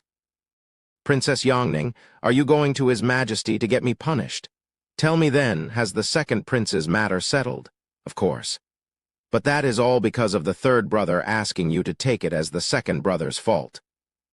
The Imperial Father wouldn't have wasted words with you and would have had you. The princess looked mighty pleased. Zhuo Fan snickered inside. Fatty's request was only to save the Emperor's hide. In the current state of things, where all factions were at a stalemate, if the imperial family moved against the Luo clan, Regent Estate would be celebrating. It was waiting for the Luo clan and the imperial family to fight so it could deal with them both in one fell swoop. The imperial family wasn't about to blow all pretense for a mere second prince, only to suffer in the end. Zhuo Fan was sure of it. Only this ignorant princess was still delusional, thinking that the emperor was the #1 in the world. Zhuo Fan turned to Yun Shuang, having vented his earlier rage, turned serious. Miss Xuenger, when your grandfather put you in my care, he said many things. But one thing he did stress, that you are useful. If you can't help me, what reason do I have for keeping you? Our clan doesn't need 2 bickering matrons. Luo Yuncheng's eyes went red and she glared at him, yet positively giddy inside. The bickering matron he was referring to just now had to be her. Whether unintended by the speaker or by the listener's delusions, for Zhuo Fan, who was the steward, to say matron, she took it as if it was more than that. Star reader. It's a pun. Chinese letter is steward, and Chinese letter lit. Means steward's wife, but also busybody, housekeeper. When Luo Yuncheng looked at Zhuo Fan, her gaze drifted and her heart fluttered. Zhuo Fan, though, only had eyes for Yun Shuang, waiting for an answer. Yun Shuang broke out of the princess's and Luo Yuncheng's hug, then stormed out of the door. Zhuo Fan sighed. This works out just as well. With Yun clan neutral, he didn't fear that Holy Maiden would end up in another faction. Yun Shuang opened the door and bumped into an 8-year-old child, throwing him to the ground. Yun Shuang cried, Xiao Dongzi, what are you doing here? Sister Xuenger. Xiao Dongzi sobbed. Grandfather is dead. What? Yun Shuang seized and paled. The calm Zhuo Fan also froze, and then an incredulous look appeared on his face. Someone killed 4 pillars high priest, demigod Yun Xuanji. Who dares commit such an outrageous crime in the heart of the empire? Chapter 376. Sealed capital. Yun Shuang refused to believe it. She was stiff for a minute and then bolted for parish. Call the elders. We're going as well, Zhuo Fan shouted. Luo Yuncheng nodded and called them. Lai Jingxian and the power couple arrived. They were around the young miss and princess, protecting them as they went along to parish. At the parish, Xiao Dongzi took them to where Yun Xuanji received guests. but what they saw inside had everyone stunned. Young Xuanji was still in his seat but covered in blood. He was clearly more than a little roughed up, his eyes gouged and his head slumped. "Grandfather?" Yun Shuang held the body and cried. Luo Yuncheng and the princess were taken in by sadness, going to her to soothe her pain. Having lost her father as well, Luo Yuncheng could relate with Xuanger's pain. Her eyes grew red and tears soon fell. Zhuo Fan watched it all with a critical eye, turning to Lai Jingshan. "What do you guys make of this?" The Yun clan has stood for 1,000 years in Tianyu. Always neutral and respected. Not to mention it is the third pillar. Just who could have done this at such a crucial time? Lai Jingshan frowned. Qiu Yanhai nodded as well. He's been reduced to such a state, yet everything around him lies undisturbed and clean. That means he was brought here dead. Moreover, were his eyes scooped up because of their ability to see fate? If it were just for the eyes, Yun clan would have long since been kidnapped in the past 1,000 years. The death of Yun Xuanji is for a different reason. And since he died, the killer took his eyes while he was at it to do a little research. Gasping, Zhuo Fan spoke with calm, but his mind replayed his encounter with Yun Xuanji. He found Yun Xuanji's tone odd at the time. The way he gave his granddaughter away felt less like gaining a helper rather than fulfilling the old man's will. Did he see his end coming? Zhuo Fan squinted as his thoughts wandered. Luo Yuncheng said, "You're all experts. After all this talking, have you found who killed Xuanger's grandfather or not?" Yun Shuang's sobbing stopped and her ears sharpened. Princess looked interested as well. "The imperial capital is in troubled waters right now. Who knows who did it?" Zhuo Fan shrugged. "What matters now is finding a safe place for the Yun clan. Now I know why Yun Xuanji gave me Xuanger. It was his final wish, having foreseen his own death. It's all my fault. With grandfather always doing the reading, I never tried doing it on him. If only I'd been more aware." Yun Shuang's tears resumed from pain. The two girls rushed to console her. Zhuo Fan smiled. "Don't blame yourself. Your grandfather did it with this in mind. For his principles, the high priest knew he was at his end and chose to go like this. I truly admire his resolve and righteousness. To honor him, I will not only look after you, but your clan as well. Young miss, what do you say?" "Of course." Luo Yuncheng nodded with resolve. Yun Shuang wiped her tears, moved by her new sister's kindness. Then she said to Zhuo Fan, "Forgive me, Steward Zhuo. I always took you for a demon, but you aren't even a bad man. Thank you. It's fine. I'm quite the baddie sometimes, you know." "Ha ha ha." Zhuo Fan had a vague smile. With the imperial capital in unrest and the Yun clan without a leader, it will become the pawn of every player in pursuit for power. I propose that we move the Yun clan to Blackwind Mountain. There they will be safe. What do you think? It's great, but Yun clan has thousands of people. Moving them all will require His Majesty's approval." Yun Shuang muttered. Zhuo Fan gave an evil grin. "Fret not. Have you forgotten who I am? I am the best steward beneath heavens. Leave it to me." He handed Lai Jingshan the cape that the emperor gave him. "Elder Lai, take this and leave with the Yun clan as quickly as possible. You three will look after them. Once outside the imperial capital, send someone to report what has happened to the imperial palace." "Understood." Lai Jingshan nodded and bowed, but used silent transmission when he noticed Zhuo Fan's look. "Steward Zhuo, when did you become a saint? It's not your style. Or did you suddenly take a liking to that, miss?" "Stuff it. I'm not that dirty-minded." Snorting, Zhuo Fan sent back. "Ignore what happens around you and you'll soon be knee-deep in trouble. Every generation of the Yun clan has had a person that can read fate. With them in dire straits, it is the best chance to use them. You can't even see something that obvious." Lai Jingshan got it at last and gave Zhuo Fan a sneaky thumbs up. "Steward Zhuo, you're stupendous. You're reaping rewards from the hard work of others. Cut the crapola. They're here to take the heat while we reap the fields. If the mastermind knew all his effort was in our favor, he'd probably have blown a gasket or two, he. Zhuo Fan snickered. Lai Jingshan said, "Steward Zhuo, then you know who." "Can't say, but this game sure is fun." Zhuo Fan's eyes shone. Lai Jingshan nodded and obeyed. With Yun Shuang as the clan head successor, she was most important. With her explanation, Yun clan accepted the transition, now marching for the Luo clan's domain. At the city gates, the guards were about to stop the mass of people, but Lai Jingxian unfolded the best steward beneath heaven's cape, shutting them up. Everyone knew by now that the Luo clan had Zhuo Fan as the best steward beneath heavens, who was of immense power. He moved the armies and governed the nation's affairs. A man such as him was not to be stepped on by a bunch of guards. Hence, under the three elders' escort, Yun clan left the imperial capital. 10 miles out, they had someone report to the emperor. High priest is dead. The emperor slapped the armrest of his throne, then slumped in it as tears flowed. High priest, you've helped me and the people so much. How now that you left, who will help me? Who will show me the way? Your Majesty, please restrain your grief. The death of the high priest affects the entire nation. I vow to find the killer and bring him to justice.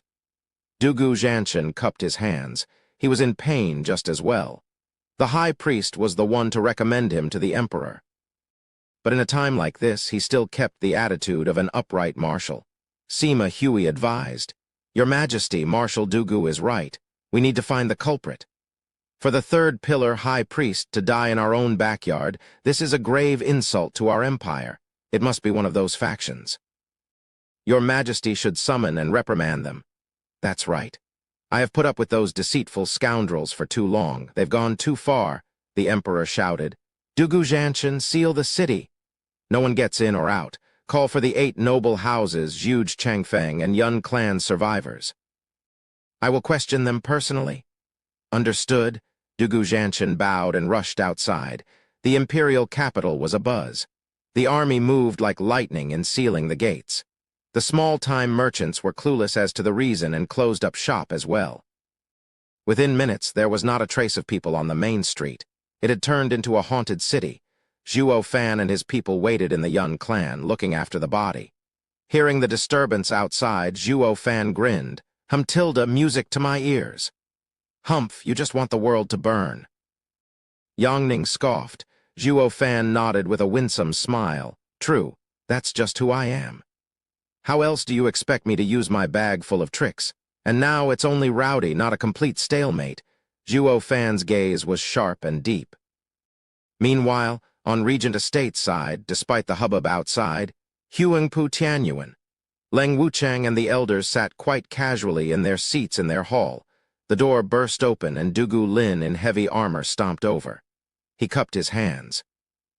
Estate Lord, by His Majesty's decree, please come to the Imperial Palace. What is it this time? Why all the commotion? Opening his lazy eyes, Huangpu Tianyuan said. Dugu Lin's reply was cold. High Priest Yun Xuanji was killed. His Majesty is tracking down the culprit. The High Priest is dead. All the calm left Huangpu Tianyuan, and even Leng Wuchang found it hard to believe. The news spread like wildfire through the clans, everyone beset with the same reaction. Among the cries of shock, there were many doubts as well. Who in this land dares to strike down the High Priest? Chapter 377, Court Debacle. In the expansive palace, the emperor sat on his throne with a hard stare cast below. Zhuo Fan, Huangpu Tianyuan and the house lords were on the left side, while Dugu Zhanshan, Zhuge Changfeng and other officials were on the right. In the middle of the court lay the body of High Priest Yun Xuanji. Next to the body was his charming and sobbing granddaughter, Yun Shuang. The 8 houses sighed at this loss, along with every official. The emperor eyed every single one of them before snapping. To lay a hand on Tianyu's high priest is to think of oneself above the law, a taunt to the empire. Every one of you here is a person of renown in your respective field, all vying for power. What do all of you make of the high priest's death? Your Majesty, high priest seldom left his home and lived a dull life. Parish has few guards as well, being a peak profound heaven expert himself. The suspect could only be someone extraordinary, since it required power to kill him. And to move in and out without a sound, that would make the suspect someone with great sway within the empire. Dugu Zhanshan bowed before the emperor and concluded his analysis, making sure to flick a cold gaze towards the left side at the end of his speech. Lang Wuchang caught it and snorted. Marshal Dugu's vague explanation clearly projects the blame on the 8 houses. But have you forgotten? Besides the 8 houses, Tianyu has another strong power, the 4 pillars, especially the first 2. What did you say? Dugu Zhanshan flared. Lang Wuchang, are you accusing me of something? Humph, I've always been above board, upright, and honest. I would never repay the high priest's kindness with such a vile act. Lang Wuchang flapped his fan open. Old Marshal, take it easy. I wasn't talking about you. It was a mere reminder to expand the list of suspects, to include everyone, lest the suspect slips away. Humph, in any case, I had nothing to do with the high priest's demise. I vow on my army's name. Only the culprit knows who he is, but I will be damn sure to wring him out. Dugu Zhanshan roared at the heavens. Lang Wuchang merely shook his head in disdain. The old guy is good at fighting, but he's dumb as a post when it comes to politics. He'll never find the killer in his life, though this affair has gathered many big players and has a high potential of breaking the stalemate. It's as if an unseen hand moved everyone here from the shadows. The feeling is most unsettling. Lang Wuchang frowned in Zhuo Fan's direction, but what he saw was a tranquil and omniscient face. The emperor looked at their reaction and said, "Only an extraordinary person could have done this, that much is true." However, that does not give enough credence to make everyone here a suspect. Then, Holy Maiden, may I ask, who was the last person to see the high priest alive? Yun Shuang's eyes drifted to Zhuo Fan, and she continued after his nod. Your Majesty, it was the Luo clan's steward, Zhuo Fan. SSS, Tilda the hall was filled with gasps, and all eyes turned to him. The emperor had just named him to be the best steward beneath heavens, and now he was involved in high priest's murder. What validated him more as a suspect was Dugu Zhanshan's analysis. This brash kid has run amok even in the imperial capital, who hadn't heard of Zhuo Fan's handiwork. Wherever he went, he left chaos in his wake. He feared nothing and killed anyone that even looked at him funny. A demon archon. Did he kill the high priest after a dispute? Funnily enough, everyone believed it. But to go as far as to kill the high priest painted a target on his back, making him the public enemy #1. All their gazes turned morose. The emperor demanded, "Was it you, Zhuo Fan?" "Was what me?"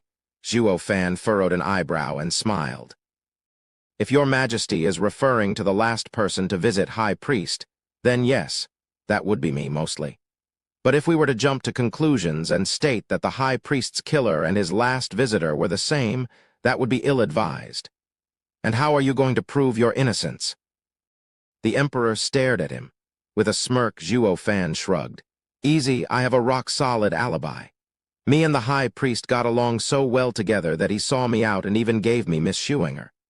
Ever since I left the parish, I was always with Miss Schuinger. She is my first witness. Next would be the second prince, since he kidnapped us, and then he asked Miss Schuinger if he had the right. Fine, I get it. You're absolved." With a wave, Zhuo Fan's voice drifted off, and the emperor clenched his jaw in hatred. Zhuo Fan was clearly hanging the second prince's matter over his head. If the emperor let that matter come out, he'd be in even more of a mess. Then his thoughts drifted to his second son asking Holy Maiden to ascertain his right to rule and his claim on the throne. But how could he let Zhuo Fan say that? With Zhuo Fan's cunning nature, he was sure Zhuo Fan would drag his son down with him, dragging the entire imperial family in these muddy waters. They would not only lose initiative, but it would be a miracle if they could wash this shame. The emperor wished he could snap his second son's neck. You just had to do that now. Glaring at Zhuo Fan, the emperor nodded. "Steward Zhuo, wise and brave, honest and upright. It is highly unlikely for you to have done this savage act." Zhuo Fan beamed back a calm smile. Zhu Changfeng and Lang Wuchang snickered inside. The two were aware of the second prince's fiasco all right, although not entirely. But Zhuo Fan, who was involved as a victim, had no qualms in pushing the emperor's buttons. The emperor is losing what little grip he has on the Luo clan. However, Zhuo Fan, was there anyone else in the parish before you left? Since Luo clan gave him the slip, the emperor moved to the next best thing, regent estate. Zhuo Fan nodded. He was quite blunt about it, too. Estate Lord Huangpu Tianyuan and Sir Leng were guests there. And let me tell you, they weren't very friendly either. Huangpu Tianyuan and Leng Wuchang's faces sank. They were clear of their innocence, but feared Zhuo Fan and the Emperor would join hands in dragging them in. The Emperor lit up. The scamp finally got on point for once. He didn't get to enjoy barking at them, though, not while Zhuo Fan said. But after only raising their voices a bit, they left. At the door, they bumped into me where they raised their voices at me for a time. Irrelevant, the Emperor dissed him. But Zhuge Changfeng had a faint smile, raising his hand. No, Your Majesty, it is very crucial. Regent Estate is cleared of charges as well. How? The Emperor shuddered. Zhuge Changfeng continued. Your Majesty, consider this. The two were furious, yet didn't strike the high priest even when oblivious to the fact that there was someone outside. To not attack at that time, thinking they're alone, it goes on to show that they never wanted him dead. They are ruled out. That's a fairly good point. Zhuo Fan raised an eyebrow, putting on the most innocent look he could muster. Zhuge Changfeng chuckled at his reaction. The Emperor's eyebrows jumped in rage. He was livid. Try as he might, he couldn't find anything in his investigation to tie the rest of the people there to the case. He finished with telling them not to leave town. Zhuo Fan was walking outside when Leng Wuchang left Huangpu Tianyuan behind and approached with cupped hands. Steward Zhuo, we may be enemies, but thank you for that. Zhuo Fan grinned at his meaning and deadpanned. We are enemies, yes, but we also need to coexist. Besides, I didn't do it for you. I know that, but one needs to give thanks when it's due, Steward Zhuo. Ha ha ha, since when have you two been so close? As Leng Wuchang bowed, a cheerful laughter announced the coming of Zhuge Changfeng. Oh, Prime Minister Zhuge, thank you as well. It's nothing. Steward Zhuo guided me. Zhuge Changfeng smiled. I picked up on Steward Zhuo's intention of helping the Regent Estate when he recounted what happened at Parish and thought of lending Luo clan a hand. His Majesty's plan would have worked otherwise. Indeed, the Emperor is using the High Priest's death to summon the clans, an excuse to deal with the Luo clan and Regent Estate. Our houses may be strong, but the Emperor took this chance to use the power of the court and to eradicate us both.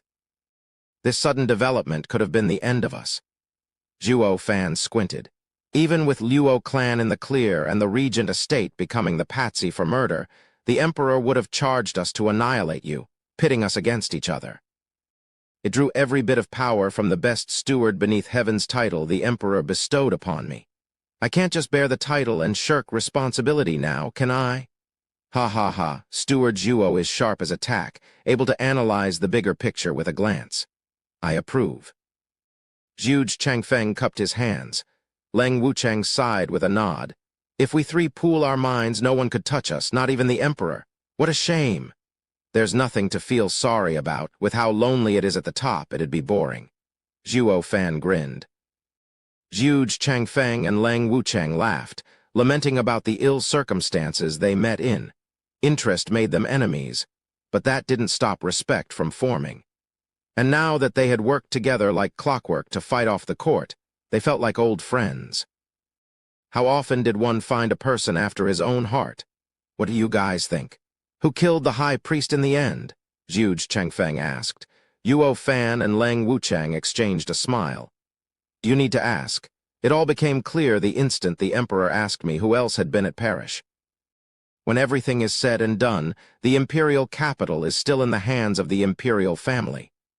The others saw the wisdom in his words and nodded, their hearts clear of all doubts. Chapter 378, Shadows Descend. The fourth pillar, Shadow Guard's Captain Shadow King, answers directly to His Majesty. He may even be around us right now. Zhuge Changfeng's eyes shone. Zhuo Fan and Leng Wuchang nodded. Zhuo Fan had heard of this Shadow King. Unlike the first three pillars, the fourth was very secretive and never left a trace. Secretive to the point that only the Emperor and all of Tianyu knew his face.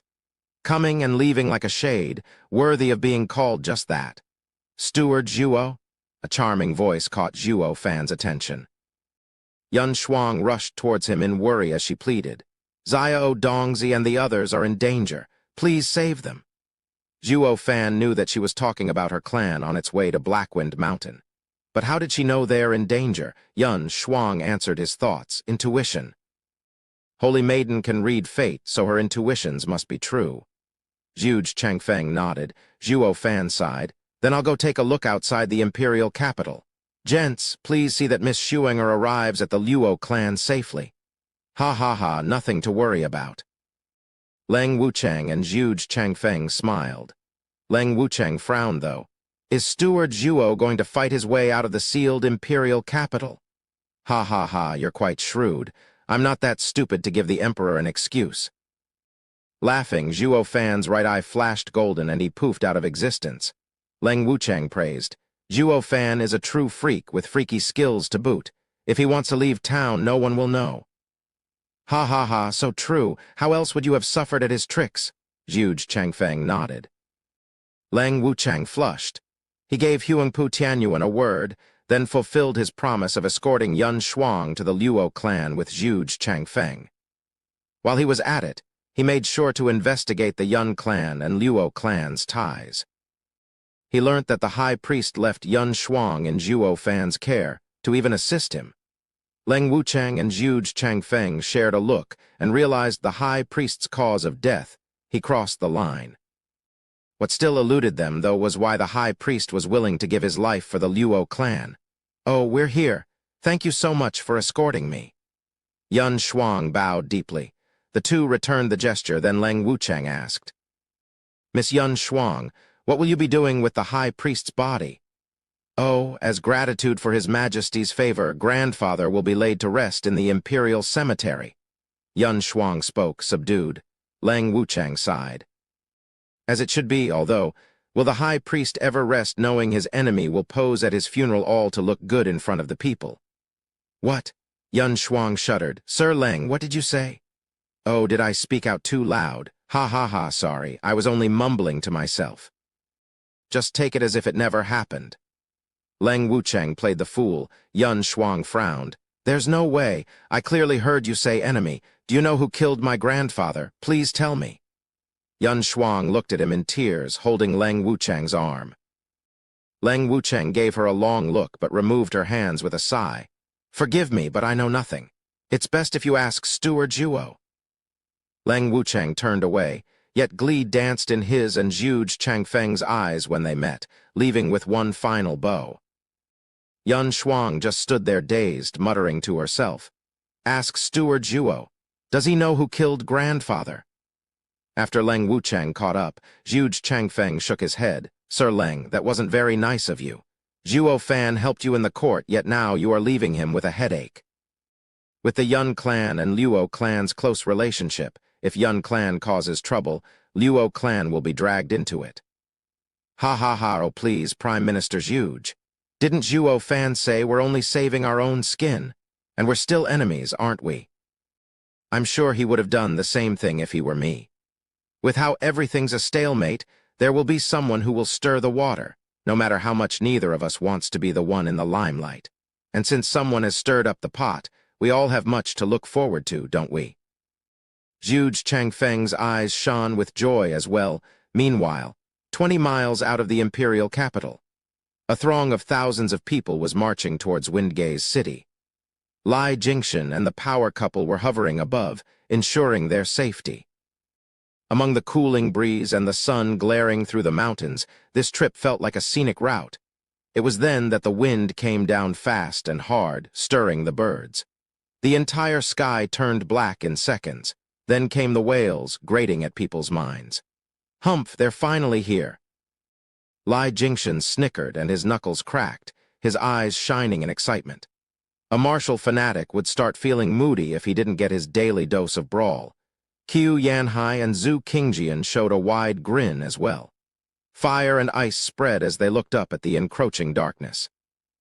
Wu Tilda, the howling of ghosts, announced the incoming black figures descending in droves.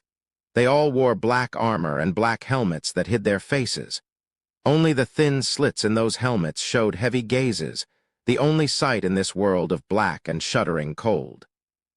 They were not human, but closer to asuras from hell. With each of them wielding a half-a-meter-long curved blade, The image of demons was further engraved in the hearts of men. Swallowing dryly, the mass of people fell back. Although they had the numbers, these hundreds of black men released such an icy chill that it crumbled any notion of resistance. Lai Jingshan frowned. These profound heaven experts aren't normal. They're about to act, be careful. TCH, what can some weirdo profound heaven experts do? I refuse to believe there is a second freak like Zhuo Fan on this earth. Zhu Qingjian snickered and shot forth. Qiu Yanhai was right behind her. Only Lai Jingshan just stood there, affixed on these interlopers' movements.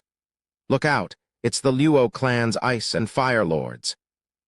The calm voice turned everyone in black armor serious. They held their curved blades ready, the blue glint on their tips indicating poison, on top of being a fourth-grade spiritual weapon, of course. Not that Zhu Qingjian had a mind to care. With a laugh, she shot a white ray from her hand. Bang. Dozens of black men were encased in one huge iceberg then and there, and the subsequent explosion made sure only pieces of them were left.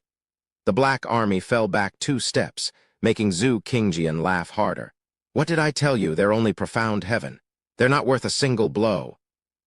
Qiu Yanhai laughed as well, sucking up to his bossy lass. Ladies' gaze is so sharp, seeing their bluff with one look. Unlike that scaredy-cat old lie, less than even a woman. He shot a fire dragon, resulting in an explosion that turned another batch of dozen black guys to ashes. Zhu Qingjian covered up her sweet and charming giggle. Yun Clan eased up, knowing their safety was in the hands of 3 bodyguards. They will safeguard their journey to their new haven. Lai Jingshan twitched, ticked off by the happy couple, yet he just couldn't shake the feeling that these black guys were not the pushovers like they looked. In confirmation to his suspicions, the black guys watched their own teammates fall like flies, yet all they did was to be on guard. As endless crackling commenced, the 3 elders watched in horror as the bloody pieces of bodies Zhu Qingjian blew up shook. With a sinister energy signature, the pieces let out a black smoke, each black mass forming a humanoid shadow. The shadows reassembled as each of them picked up their curved blade, and just like when they arrived, they released the same creepy snicker. Chapter 379. Mad Dipper's Showcase of Power. Hi, Luo clan's ice and fire lords are nothing to look at either. The shadows let out ghastly laughter while the other black men looked on from a distance. Qiu Yanhai and Zhu Qingjian were startled, yet being unable to accept the situation, charged at them for another attack. It was utterly ridiculous how some profound heaven cultivators were mocking 2 8th-layer radiant stage experts. Ice and fire surged once more towards the shadows, but it merely phased through them and made a loud bang far behind them. Those shadows weren't even real to begin with. The 2 jerked back, to which the shadows cackled louder and sharper. With the blow of an eerie wind, it was now the shadows' turn to go on the offensive with their glinting curved blades. Boom tilde the duo sent blows all this time, but not even one was of use. They couldn't lay a finger on them. As the shadows drew closer, they shot silver lights at them, forcing the tense couple back. A moment of carelessness was enough for one of the lights to land, dissolving their clothes. It was this close to poisoning their bodies, too, that only got the 2 of them even more frightened. And while they were pulling back, the shadows grew cocky with laughter and movements. Qiu Yanhai and Zhu Qingjian grew grave, unable to block the shadows' advance. And there were still many more of those black men glaring over as well. Lai Jingshan watched it all with a cold, trembling eye. Their cultivation method is like those pygmies' unity tactic, but not quite. The 4 scheming demons' every move matched flawlessly, in tune with each other, while these guys fought by themselves. There was no mystical art behind it to allow them to phase in and out of reality either. It ought to have the same weakness either way. Lai Jingshan's eyes flashed with resolve. The power couple had had enough by the looks of it. Zhu Qingjian cursed back. Old Lai, what are you standing around for? Do something? Ah. Zhu Qingjian cried, getting scared by a curved blade flying at her neck. Qiu Yanhai was distressed, yet he was blocked by 6 shadows himself. All he could do was watch his dear wife get skewered. Lai Jingshan roared, "They have no bodies, use soul attacks." The couple woke up to this obvious truth. Of course, we're radiant stage experts while they're only in the profound heaven stage. Killing with intent may not do them in on account of their strong souls, but it should give them a pause. 2 hums later, a pulse flashed past. Bam. Like a tidal wave, it flung the black men dozens of meters back. The effect perked up the two. They were finally getting somewhere with removing these creepy guys. But it also stunned them as to how these profound heaven shadows had such strong souls. The duo's powerful souls were unable to even make them pause, and only pushed them back. Nevertheless, they could see a solution to their headaches, restoring their calm. While they were calm, the enemy was deadly calm as well, not one bit fazed about the fact that their weakness had just been found out. "Fall in!" From among the calm black observers, one aged and hoarse voice came. The cackling shadows gathered together. As they linked, they formed a giant net, floating in the sky. As more of them joined, their soul power surged. Squinting, the couple turned grave as they stepped backward. They had felt it too. The shadows' combined soul power had reached the radiant stage. "Unity tactic," Lai Jingshan gasped. The black men laughed in pride. A soul unity tactic, to be exact, one made particularly with radiant stage experts in mind. He, get ready, attack." The shadows snickered and released a sound at Qiu Yanhai and Zhu Qingjian, who were balking under the pressure. As they pulled back, they fought back with their own souls. Much good did that do. Their soul attacks against the shadows' combined attack was like a breeze against a wall. The two panicked, sweating buckets. What's with these guys? They're way too creepy. No matter what they did, it proved to be pointless. Life and death art, then? They had tried it earlier, and it didn't do a damn thing. A stronger attack, but still very much physical. That left backing up more and more the only choice, leading to their increased vexation. And lead to the growing joy of the black men, cackling like victors. Whoosh! Lai Jingshan flashed in front of the couple, facing the incoming shadows. "Elder Lai, what are you doing?" Qiu Yanhai shouted, grinning. Lai Jingshan's eyes shone. He, isn't it obvious? Shutting them up." With jumping eyebrows, the couple was still clueless when Lai Jingshan made a sign, staring at the shadows. "Humph, ignorant whelps. A Luo clan's elder isn't someone you can understand." Wraith-style third move, Necro Dragon's screech. Roar. Lai Jingshan's roar sent the surroundings rumbling. The image of a dragon charged with claws and fangs bared, ready to tear anything to pieces. The shadows only noticed when the dragon was upon them. Boom! The explosion shook the entire mountain range and cracked the land. The shadows' perfect formation scattered like flies. They had no time to make sense of it as they blacked out. Falling to the ground, the shadows scattered. A singular strike wiped out a dozen shadows, laid to rest for good this time. It's a soul martial art, look out. The black men moved back, losing their previous cool and watching Lai Jingshan with trepidation. Unlike the ice and fire lords, Lai Jingshan actually posed a threat. Sticking his chin out, Lai Jingshan laughed full of himself. Anyone else? The black men looked at each other and started to make tactical steps backward. Yun Clan was overjoyed. Seeing ice and fire lords at a severe disadvantage had them more than a little worried. And then came Lai Jingshan in the nick of time, dispersing the shadow net in a single strike, easing their worries. All in all, their safety was assured. As for the couple, they felt sour looking at Lai Jingshan stroking his ego. With so many witnesses, they didn't look the part of elders, unlike Lai Jingshan. It was a humble pie neither of them wanted to taste. "Old Lai, you're really something to know even a soul martial art. How come we've never seen you using it?" Zhu Qingjian grumbled, prickled by envy. Lai Jingshan scratched his nose. He, you don't have to be jealous. When we joined the Luo clan, Steward Zhuo gave each of us a matching art. Each of us has our own strengths. I was also enticed by that life and death art of yours, but can I train in it? Necro Dragon's screech is a sound martial art, but it is a body martial art at its core.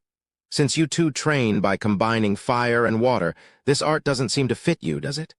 The two paused. He does make a fairly good point. They got over it just as fast as they had gotten jealous. "Old Lai, you deal with them while we bring up the rear." Zhu Qingjian looked at the people and said, Let's end this quickly? No problem. Lai Jingshan laughed and shot up. The black men fell back farther in fear of Lai Jingshan's gaze, but a cold shout fell from the black cloud above. Humph, ignorant whelp, you're awfully confident in your parlor tricks. Chapter 380. The Dreadful Black Captain. Lai Jingshan squinted at the sky. Something black was coming down swiftly. At a closer look, it appeared to be a pitch-black chain making rumbling sounds like lightning as it shot for Lai Jingshan. The pressure it released was akin to bearing the full weight of the world on one's shoulders.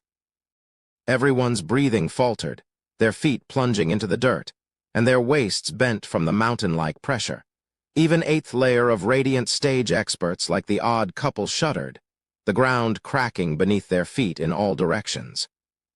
As for Lai Jingshan, who felt the brunt of it, had his face shudder and his clothes rustled. The wind snapped at his face as his feet also sank deeper into the earth. Shocked, Lai Jingshan instantly made the connection that this man was unlike those men in black. The men in black were like ants compared to this secretive person. He was the true expert among them. The person was yet to show himself, but the power behind his first strike had put Elder Lai on guard. Gnashing his teeth, he squinted at the incoming black chain and his power erupted. Black energy curled around him, ghostly dragon claw. He chose to face the chain head-on. The voice from the cloud clearly stated his surprise in Lai Jingshan's course of action and praised, "Youngster is quite brave. A pity." Bam. With an ear-piercing explosion, Lai Jingshan's black claw tightened on the chain. Yet the chain kept on going, slamming him into the ground. The earth shattered, picking up a huge cloud of dust. Yun Clan cried out, frantic in their retreat. Qiu Yanhai and Zhu Qingjian moved in front of the people to fend off the incoming shock wave. When the dust settled, everyone gasped in horror. The mighty Lai Jingshan was planted in a huge 100-meter-deep hole. Pale and panting, he was even bleeding from his mouth. Most shocked was the power couple. They were more clear than anyone about Lai Jingshan's power, holding their own against him only by using their combined art. Yet this powerhouse was in a sorry state after just one blow. What kind of power was that? Looking up at the black cloud, the two picked up a person drifting down while holding the black chain. He was 9 foot tall, covered in black armor and a billowing black cape. Just like those men in black, he wore a helmet as well, blocking his features yet not his outrageous aura, instilling fear in all of them, including the elders. The first thought that came to mind was the feeling of death. "Captain," the black men saluted. But instead of looking grateful to their boss for lending a hand, they reeked of fear. The captain ignored them. "The enemy this time is a sharp thorn. It is not your fault for needing me to step in." They all eased a breath, a weight off their shoulders. Their captain had outrageous demands off them. He demanded success on every mission they were sent on, which was pretty much guaranteed when this inhuman power that was their captain joined the fray. The captain had a rule, though, to not let the conceit get to their heads. He would never interfere in a mission. If he did, the mission was deemed as failure regardless of the outcome, and the men would be subjected to harsh punishment. Having experienced that appalling pain once, no one wanted to go through such torment ever again. No surprise, then, that their first reaction on seeing the captain step in was that of lament. But with this being a special occasion and all, the captain waived all punishments. It was also a form of recognition from the captain's part, that none of them could finish this powerful enemy. Or why else would the captain step in? Bang! Lai Jingshan threw the heavy chain to the ground and wiped the blood off his chest. With a jump, he was next to the power couple. The three watched their enemy with heavy silence, their fists shaking. The enemy this time was so strong, it had forced them to join hands, making them feel excited and dreadful. With a flick of his wrist, the black captain pulled back the chain and nodded at Lai Jingshan. "Junior, not bad at all. You're still breathing after taking a hit, so you do have some skill after all." "Humph, arrogant punk," Lai Jingshan shouted. "You may be strong, but are not in the ethereal stage yet. There's not a single peak radiant stage expert out there who can kill me in one blow." His front was tough, but his insides were quaking. That chain almost took his life. The tiniest slip would have had the chain run through him. The black captain shook his head with a smile. "Whelp, are you that ignorant or in denial? Two people may have the same cultivation, but not the same talent. That alone translates to a huge gap in power between them. Huangpu Qingshan was the prime example, and now it's your steward's turn." At merely the third layer of Profound Heaven stage, he took two peak Radiant stage experts' all-out blows. It actually reminds me of an old rival of mine. I would feel privileged if I could experience Steward Zhuo's masterstroke myself. The black captain sighed at the sky, strolling down the memory lane. The three elders never let him out of sight. "Well, this has nothing to do with your Luo clan anyway. If it were up to me, I wouldn't be facing you so soon either." The black captain waved and said, "Please step aside, elders, I am taking the Yun clan. Get bent.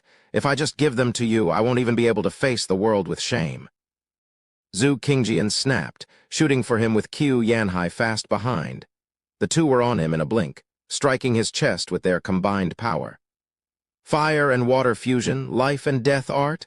Boom, with a flash of heat, a white jet shot through the black captain's chest and shot into the distance. It then enlarged into a huge glaring light. Everything was burned to a cinder.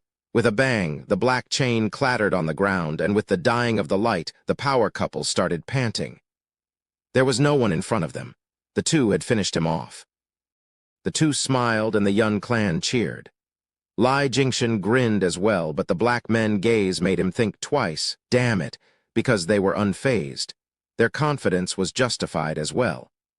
While the couple celebrated, a familiar laughter came. "Ha ha ha, is this the Luo clan's martial art? Quite impressive, I must say. Today I've truly lived and learned. It's something I have never seen in my life. I see why so many experts got turned on their side.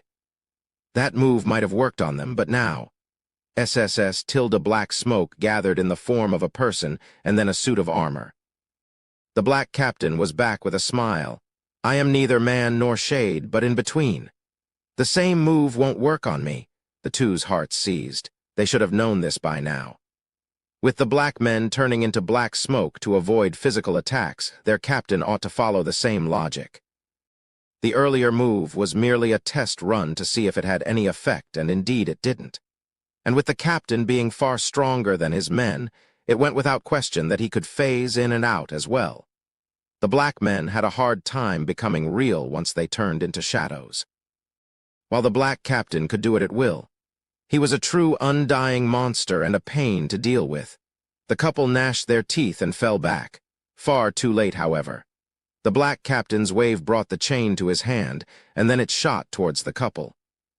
The two went flying with blood trailing from their mouths. They hit the ground hard, grievously injured.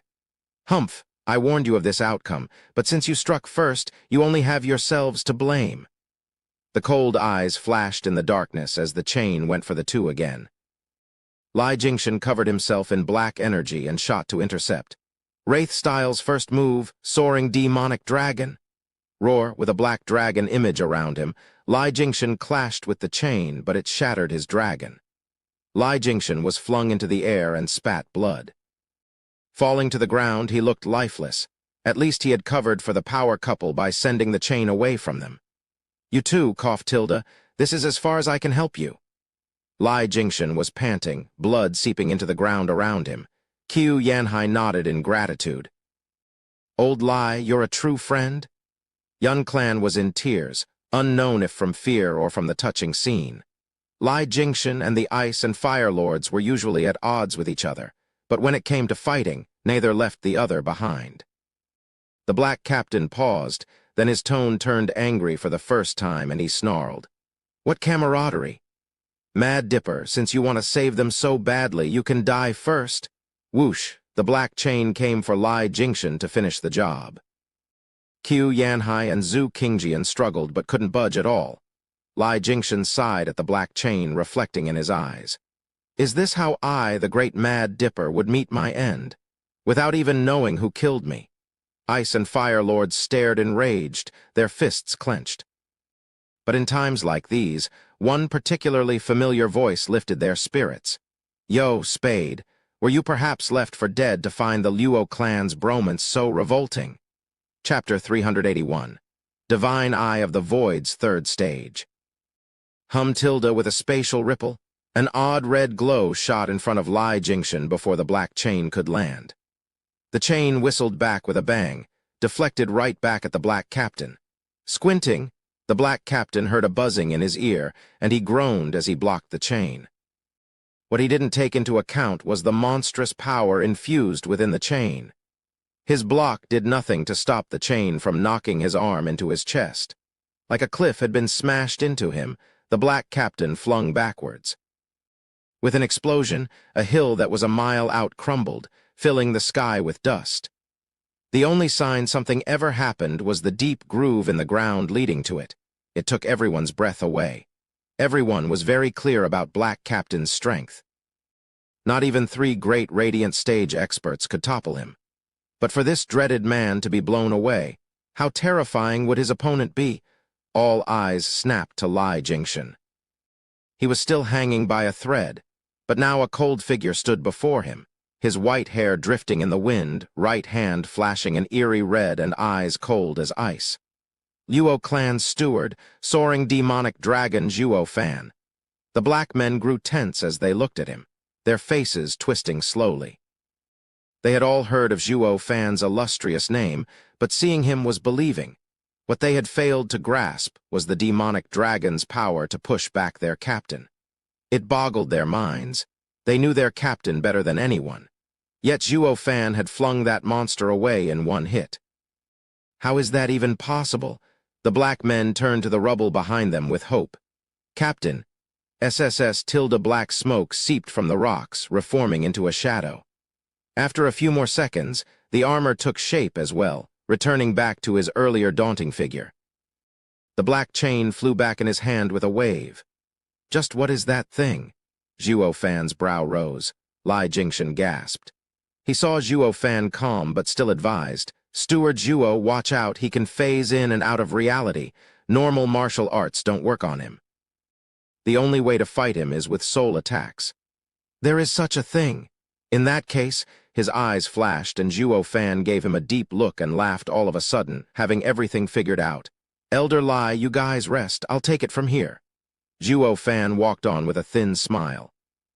The black captain did the same, dragging the black chain behind, the clanking sound announcing his enemy's eulogy. The audience never left the two out of their sights. Their very lives depended on the one who came on top among these powerhouses. You cannot lose, Captain. The black men pumped their fists. Yun Clan and Luo Clan's elders looked at Zhuo Fan's back with faith. The elders had complete trust in Zhuo Fan, having been around him for a long time. Anyone or anything that stood in this little freak's path would stop their marching. He had never lost when he was weak, so how could he lose now when he was at the peak of Tianyu's power? No one dared to blink, lest they miss the two's clash. Tap tilde the two stopped 30 meters away from each other. Zhuo Fan sized him up and snickered. The girl's intuition sure was spot on. The other faction even sent someone like you. I thought Elder Lai and the 2 elders would be more than enough. Ha ha ha, how naive of me. You never wanted the Yun Clan to fall into someone else's hands. The future of Yun Clan is crucial to all factions. It cannot be left to the Luo clan alone. The black captain gave him a cold look, flicking the chain with a trembling hand. That punch sure was savage, reminding me of an old rival of mine. Zhuo Fan curled an eyebrow, a no-brainer for him to guess who this old rival was. He mocked the black captain. Did you win or not? Shuddering, the black captain flashed with unbridled rage. His fists clenched and he spat. I lost that day, but don't think this match will be the same. That remains to be seen, Zhuo Fan snickered. Unlike him, I am far more complex, not to mention a headache to deal with. Are you that certain of victory? Ha ha ha. The black captain's hand tightened and he flung the chain towards Zhuo Fan's left side. Ladybug, see for yourself. The black chain snaked in the air and was at the left side of Zhuo Fan's face in a blink, sneaky and swift. The chain was out of reach of the right hand, fully grasping Zhuo Fan's weakness in one glance. You old fox? Zhuo Fan grinned, being mentally prepared. This guy had only seen him use the right hand once and already knew to stay clear. The attack on his left side spoke volumes of this guy's experience. Facing such a guy half-assed would give you a one-way trip to hell. And thinking that facing him even full-assed would be a pain, Zhuo Fan had to take it seriously. In any case, while the black captain knew Zhuo Fan's right arm was tough, the guy was clueless that his left arm threw a mean punch all the same. PFF. With a groan, the nimble chain landed in a dragon claw. The black captain cried, "Earth Dragon Claw!" Hee, right on. Zhuo Fan mocked him and yanked the chain. The black captain went with it, making a half-circle in the air before crashing into the ground hard. The bang left another 1,000-meter-wide crater. Zhuo Fan grinned, the Yun clan was jubilant, and the black men panicked. "Captain?" Whoosh. They didn't get to finish as the black smoke shot from the crater straight for Zhuo Fan. Lai Jingshan's side was shocked. "Steward Zhuo, look out. Only soul attacks work on that thing?" He, I know. Snickering, Zhuo Fan made a sign and roared. Wraith Styles' third move, Necro Dragon's Screech, Purple Lightning Flare. Roar. Unlike Lai Jingshan's dragon image, Zhuo Fan's dragon was melded with purple lightning. The same lightning Zhuo Fan stored in his divine Eye of the Void. For some odd reason, his purple lightning stock was restored when he cultivated. It was endless. How convenient that it happened just in time to deal with this pesky black captain. This was Heavenly Emperor's purple lightning we are talking about. A power above Yuan Kai, and the same one that had struck a sacred beast dead. It doesn't matter if it's soul or flesh, they'll both get skewered. With how Zhuo Fan used it in tandem with a sound martial art, this attack had turned into a literal killing move. Bam. The black smoke was poised to attack Zhuo Fan when the dragon reached him. He had yet to regain his bearings from the previous hit, and the purple dragon slammed into him next. The purple lightning pierced the black mass, drilling an excruciating pain into the skull of the black captain. Then came the constant rumbling from the impact of lightning on every part of his body, akin to explosions from within. All the audience heard was an endless cry of agony as the black captain rammed himself left and right like a headless chicken. By the time it all came to an end, the shadow reformed, but on all fours, panting from exertion. The black men were shell-shocked. Not for the life of them could they recall when their captain was in such dire straits. Zhuo Fan snickered. "Spade, now do you know the difference between me and him?" Hi, everything in this world has a weakness. Don't think for a second that your phasing body will get me exhausted from using only physical attacks. Humph, I know all too well just what kind of specimen you are. It would have been another matter entirely if you were in the ethereal stage, but it just wasn't meant to be. Humph, enough with the theatrics. What can a mere spirit puppet do? Why, you know. Eyes trembling, the black captain watched Zhuo Fan like a monster. This is a secret art that was lost 5 centuries ago. How? I'm just that clever? Slanting his head, Zhuo Fan showed a cocky grin. Soul puppets are special, but not invincible. You may not have a body, but I have my own way to make sure that you'll stay dead.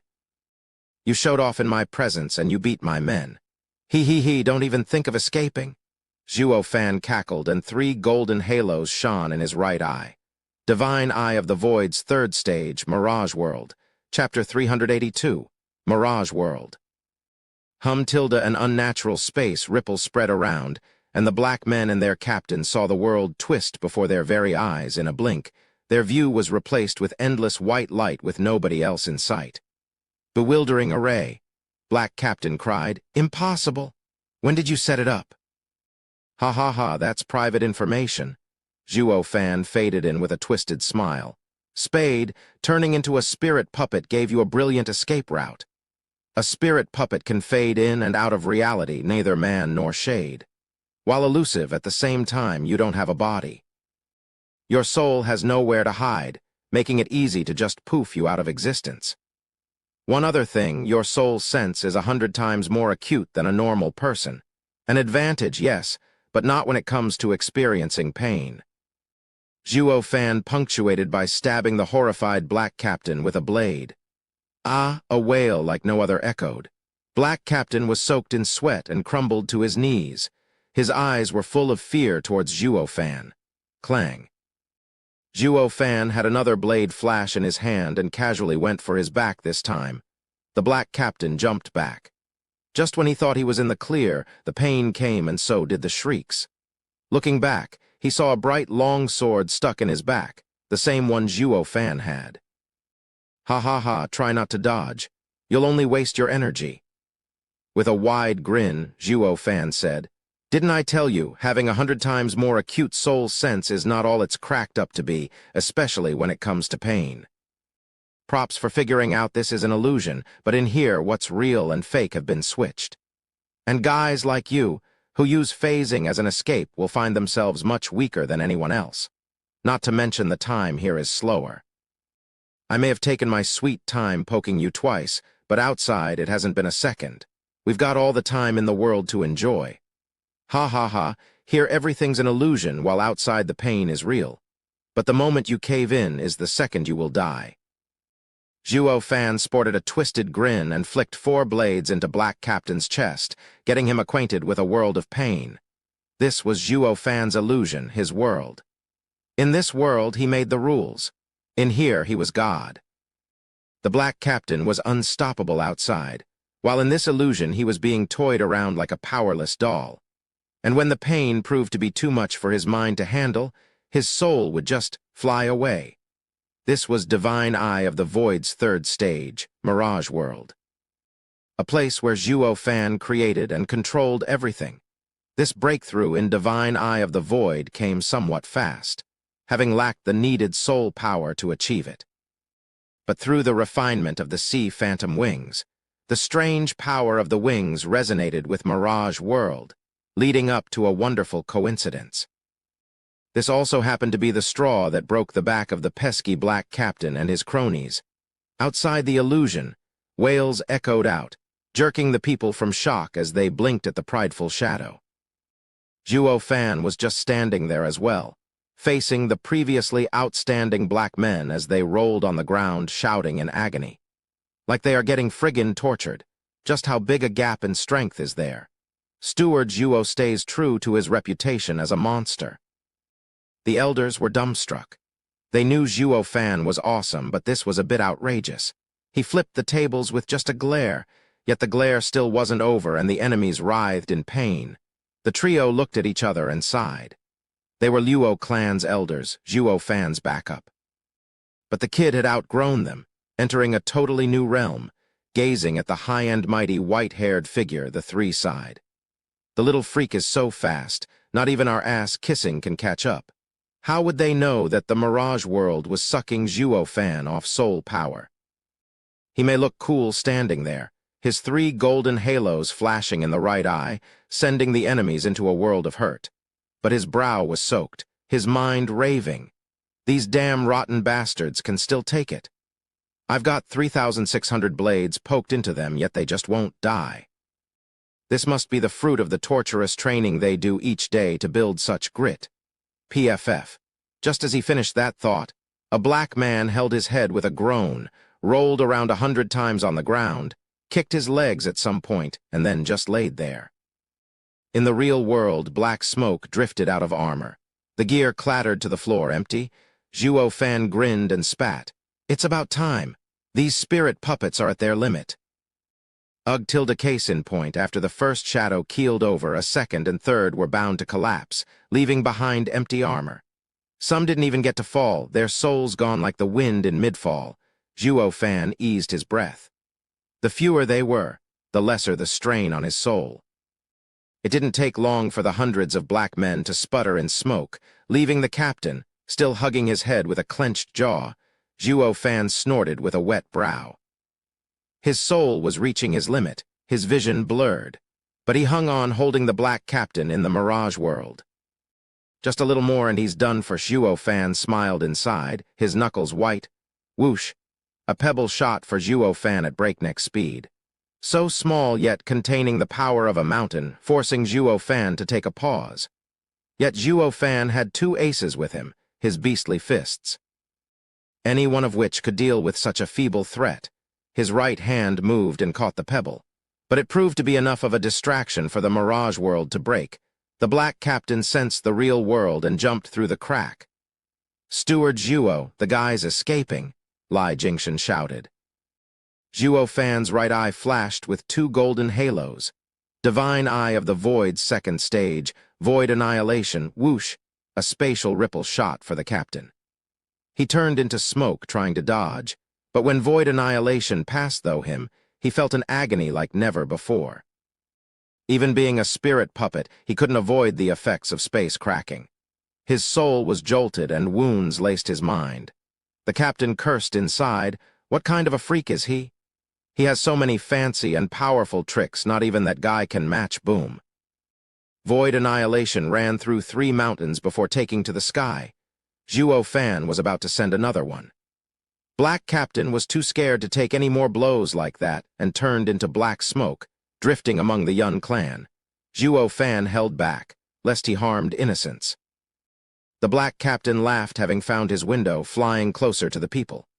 The crowd shrieked as he trapped a 19-year-old kid in his smoke and fled. "Help me!" The youth peed in fright, shouting his lungs out for help. Zhuo Fan frowned. "Spade, let him go. Yun clan is under Luo clan's protection. Harm him and we will become mortal enemies." "Humph, do you take me for a fool? You'll kill me regardless," the black captain shouted. "Zhuo Fan, you got me this time, but we will meet again. See you around." The black captain turned into a black wind and wrapped tighter around the wailing youth. He was gone the next second. Yun clan watched in worry while Zhuo Fan stomped. He looked positively annoyed, except for that vague quirk on his face. The black captain was long gone, yet Zhuo Fan looked at the clouds still. Yun clan was touched by his desolate back. "Steward Zhuo is working so hard for us. He is so heartbroken at the loss of one child." Having rested all this time, Lai Jingxian was feeling better. He propped his weak body up and sighed. "Steward Zhuo, you don't have to blame yourself. He only got one man.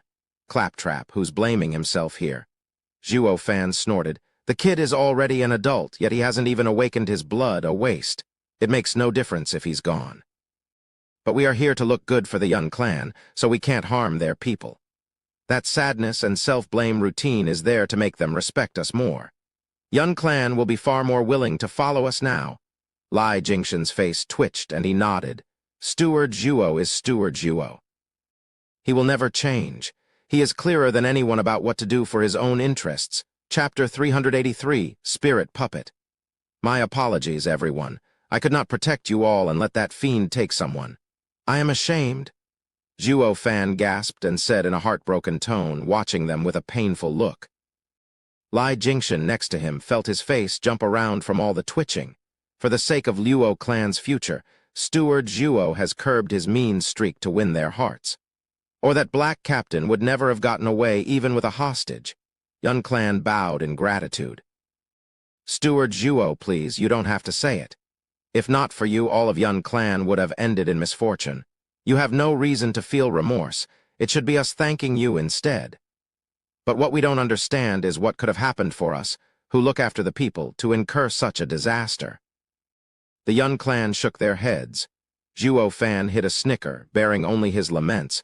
"The world is fraught with evil. Even if you are innocent, the tallest tree always gets the wind. Yun clan is a special clan that everyone has their eyes on. Now more than ever, with the imperial capital saturated with scums of society, many clans are coveting the Yun clan." Startled, the Yun clan reflected on these words, then sighed with remorse. They knew now that it was their bloodline that had brought this calamity. Who didn't want to proclaim themselves king, who didn't want to see fate, to act by the heavens' will.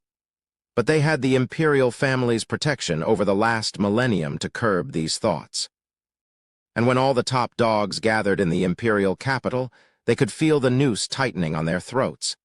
It started with clan head Yun Xuanji, a show of the culprit's cruelty and savagery. They did not know who did it, but one thing was clear. Staying put would have been obliteration. Clueless as they were, the herald of their calamity was the one in front of them, the demon-turned-savior, Steward Zhuo. Yun Xuanji ended up dead because he had forsaken his neutral ground and exceeded his standing. It had nothing to do with the rest of the clan. It was actually Zhuo Fan who incited fear in them, coercing them to flee into his asylum. Yun Clan was made up of simple people who were not sharp enough to guess Zhuo Fan's multi-layered machinations. So seeing that Yun Xuanji trusted him, they did the same and fled. But who was the Yun Clan? They literally birthed the high priest every generation. They guided the development of the nation and its policies, and now that they had run away with Zhuo Fan, who the hell would answer all those riddles and conundrums? Zhuo Fan had just stolen their baby from right under their nose. Hence, as a result, black shadows rained from the sky. All they wanted to do was to guide the sheep back in their pen. But with how their savage act worked only to stoke the dread in Yun Clan and Zhuo Fan's timely arrival had saved their future, it only pushed Yun Clan closer to the Luo clan. Snickering in his mind, Zhuo Fan put on a particularly heavy look. People, be at ease. As long as Luo clan stands, for the sake of my friendship with Sir Yun Xuanji, I will definitely take you to the safety of Windgaze City. That is where you will never have to worry again. Thank you, Steward Zhuo, for saving us and for everything. We will never forget this. The Yun clan bowed deeply. Zhuo Fan waved them off, his grin growing so much that it threatened to split his skull. Please, you don't have to do that. You can trust in my clan. My only wish is that you remain in our domain. Ha ha ha. Through promises, vague threats and nudges, Yun Clan had become his die-hard lackey. As if the only one in the whole wide world to save them from doom would ever be Luo Clan. However, among those who wanted the Yun Clan for themselves, Zhuo Fan was the first to act, stealing them from the imperial family's jaws. After a few more pleasantries, Zhuo Fan took out a vial of recovery pills for the elders. It took them 6 hours to stabilize their wounds. Zhuo Fan was in no rush to return. He'd only leave when the elders were at least in their peak state. Steward Zhuo, I heard you call them spirit puppets. What are they? Lai Jingshan inquired. Zhuo Fan derided, a bunch of sorry-ass, lame-ass losers. No one would willingly become a spirit puppet unless forced into a corner. The power couple frowned, looking at him all serious.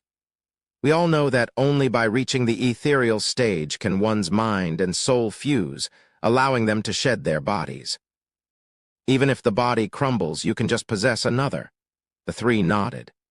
However, what do you think will happen if the body dies before reaching the ethereal stage and the soul lingers? Will it still survive? Zhuo Fan said. The three shook their heads. The soul can last for 100 days at most, then dies. Lai Jingshan's firm answer came. Zhuo Fan nodded. It would be fine if it were.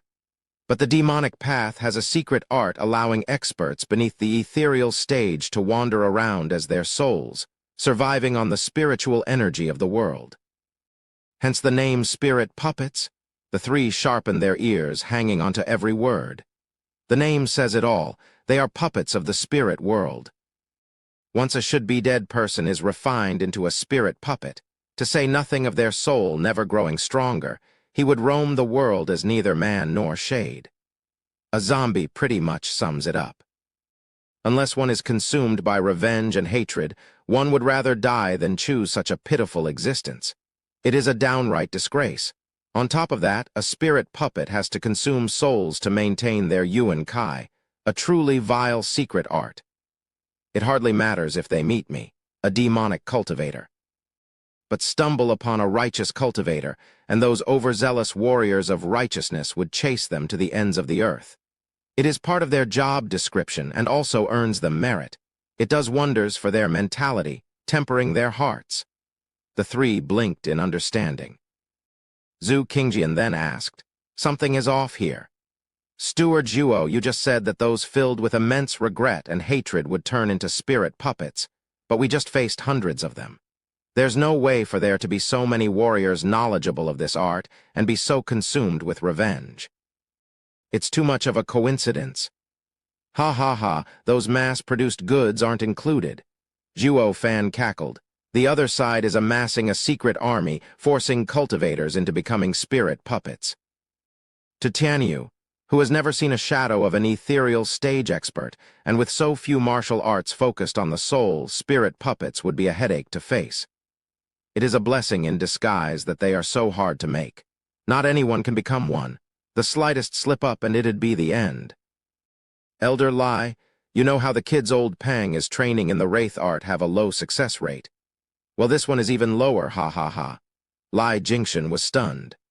Ever since joining the Luo clan, Captain Pang and he had received close training in the same art. Of course he knew about the young guard's Luo clan was rearing as well. For one guy to come out of a batch of 100 was already promising. But with the spirit puppet's chance of being created even lower, isn't it the same as Zhuo Fan wiping out 100,000-strong army of theirs by killing those hundreds? Lai Jingshan had a sour taste in his mouth. Zhuo Fan laughed, seeing through him. You don't have to worry, they have plenty more where that came from. Ha ha ha. But Steward Zhuo, you have no trouble dealing with them while we are hopeless. Teach us how. Zhu Qingjian noticed Zhuo Fan's casual attitude and cutely said. The others looked on with hope. It was tough to say if it was from their incapability to deal with spirit puppets, or from the need to learn more of Zhuo Fan's secrets. Sticking so close to Zhuo Fan for so long had taught them that his bag of tricks ran deep, in both quality and number. Far better than the entire Tianyu could ever provide. Nabbing one or two of them was the greatest fortune the trio could ever hope for. This was one of the reasons these experts were so casual about staying with Luo clan. To say nothing of a martial fanatic like Lai Jingshan, who practically lived for power. With how Zhuo Fan had had his head deep in official matters, and being lazy on top, he felt disinclined to teach them. Today was the best chance to squeeze something out of him, and they weren't about to miss it. Glancing at them, Zhuo Fan smiled. No need. Spirit puppets are merely at the 3rd level. Low-level spirit puppets are soul-based, no different from a wraith. With your strong, radiant stage strength, your intent is enough to destroy them. Mid-level spirit puppets can enter weapons or armor, making them their vessels and using them to somewhat resist soul attacks. Like those black men. You can't one-shot them, but giving them a deep wound is still easy. The crucial thing is the Black Captain, a peak-level spirit puppet. He can phase in and out with a soul so strong that only a specialized martial art can defeat him. The three bobbed their heads like eager children. I reckon strong guys like him are limited to just him. And since I've harmed him, he won't be showing his face anytime soon. You can rest easy. Zhuo Fan waved his hand. The three got his gist and sank into depression. The kid doesn't want to teach us. Zhu Qingjian pouted, shaking Zhuo Fan's hand in a bratty voice. Steward Zhuo, we can forget about these crotchety geezers, but what about little old me and my precious body? Who am I to blame if that miscreant scars it? If you are that scared of having your secret leaked, sister will visit you in the dead of night. Will you teach me then? Star Reader. Secret here can also mean a cheat/hack. Zhuo Fan's face twitched at Zhu Qingjian's rosy cheeks. Sister Zhu, please have a modicum of dignity and act your age. Your man is right behind you. He, Steward Zhuo, why are you being so testy? We're all on the same side, I don't mind. If you still find it lacking, I can join you as well. So will I. Qiu Yanhai exposed a disgraceful grin, followed by Lai Jingshan's shout. Ugh, Zhuo Fan almost had a case of the Technicolor yawn. Waving all over the place. Fine, I'll take it as my loss. I'll teach you something, a profound ranked martial art focused on souls. Finger of Death. Chapter 384. Shadow King. Hutilda black smoke floated by a waterfall in the mountains. It reformed into the crooked shape of the Black Captain as he gasped for life. He was still holding onto the kid who was now unconscious. Ignoring the hostage, he took a gulp from the stream. With a crack like that of a gear turning, the waterfall slowly came to a stop. The pond had a vortex in the middle, draining the icy water to reveal the muddy ground and a stone gate 10 meters below. Black Captain jumped in with the kid and pushed on some ostensibly random stone for the gate to rumble open. The gate closed behind him as he entered, with the sky-high waterfall resuming its flow and the pond filling back up again. The captain hobbled through the pitch-black, twisting path. Even with all the jolting, the kid never woke up. A faint candle light sprung in the distance, and the captain hesitated, but then walked on even faster.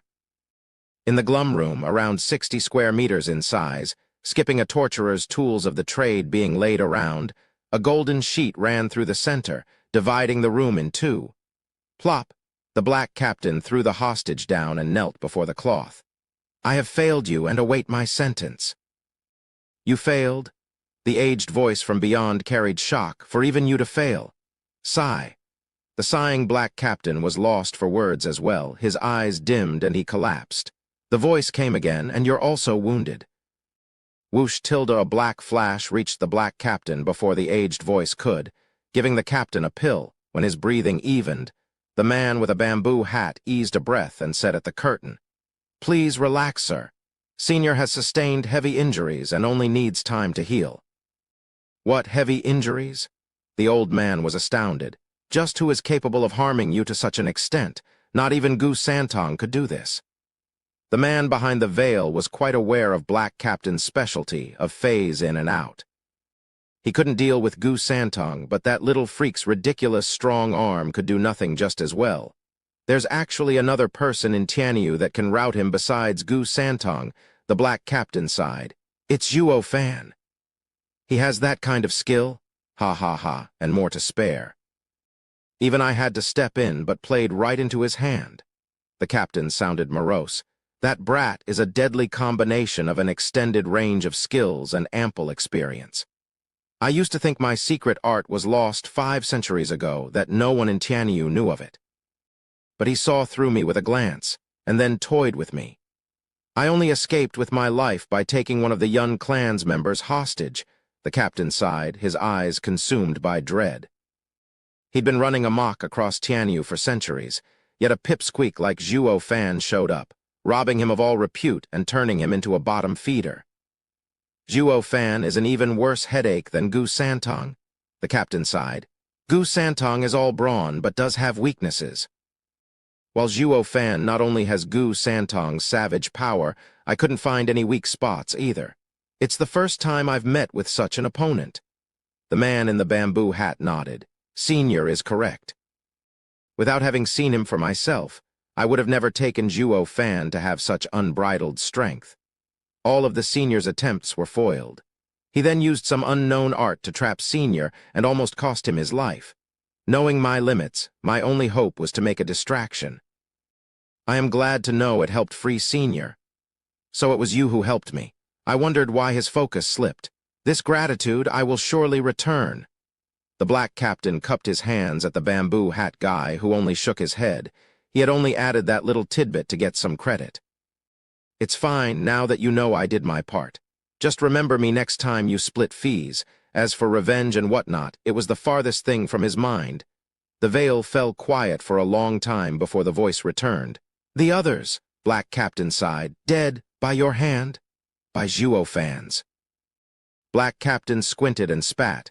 "He is truly savage, killing them on the spot and saving me the trouble."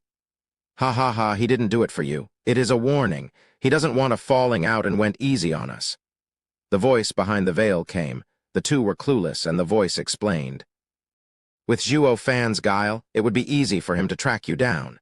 Since he wasted all of them, it proves that these men had no use to him, that he knows all too well who we are but does not want to expose us." "What?" The two were dumbfounded. The veil flew aside, and the emperor in his golden dragon garment walked out. Not just him. After the high priest died, Zhu Changfeng and Leng Wucheng soon casted their suspicions on us. Why else would they support each other in court today when I wanted to deal with the regent estate and Zhuo Fan in one move? They feared I would swallow them both. I underestimated you, Zhuo Fan. Your mind is sharp, your nature adaptable. Like water under the bridge, you set it all aside, uniting with your foes. You are a man with perspective." The emperor's cold laughter came. Hidden within was a thick trace of bloodthirst.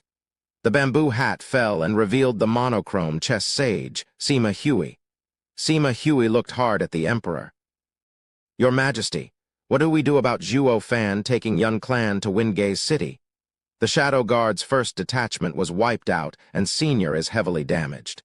How do we stop Zhuo Fan and the Luo clan's 3 elders?" "That is the source of my anger," the emperor flicked his sleeve.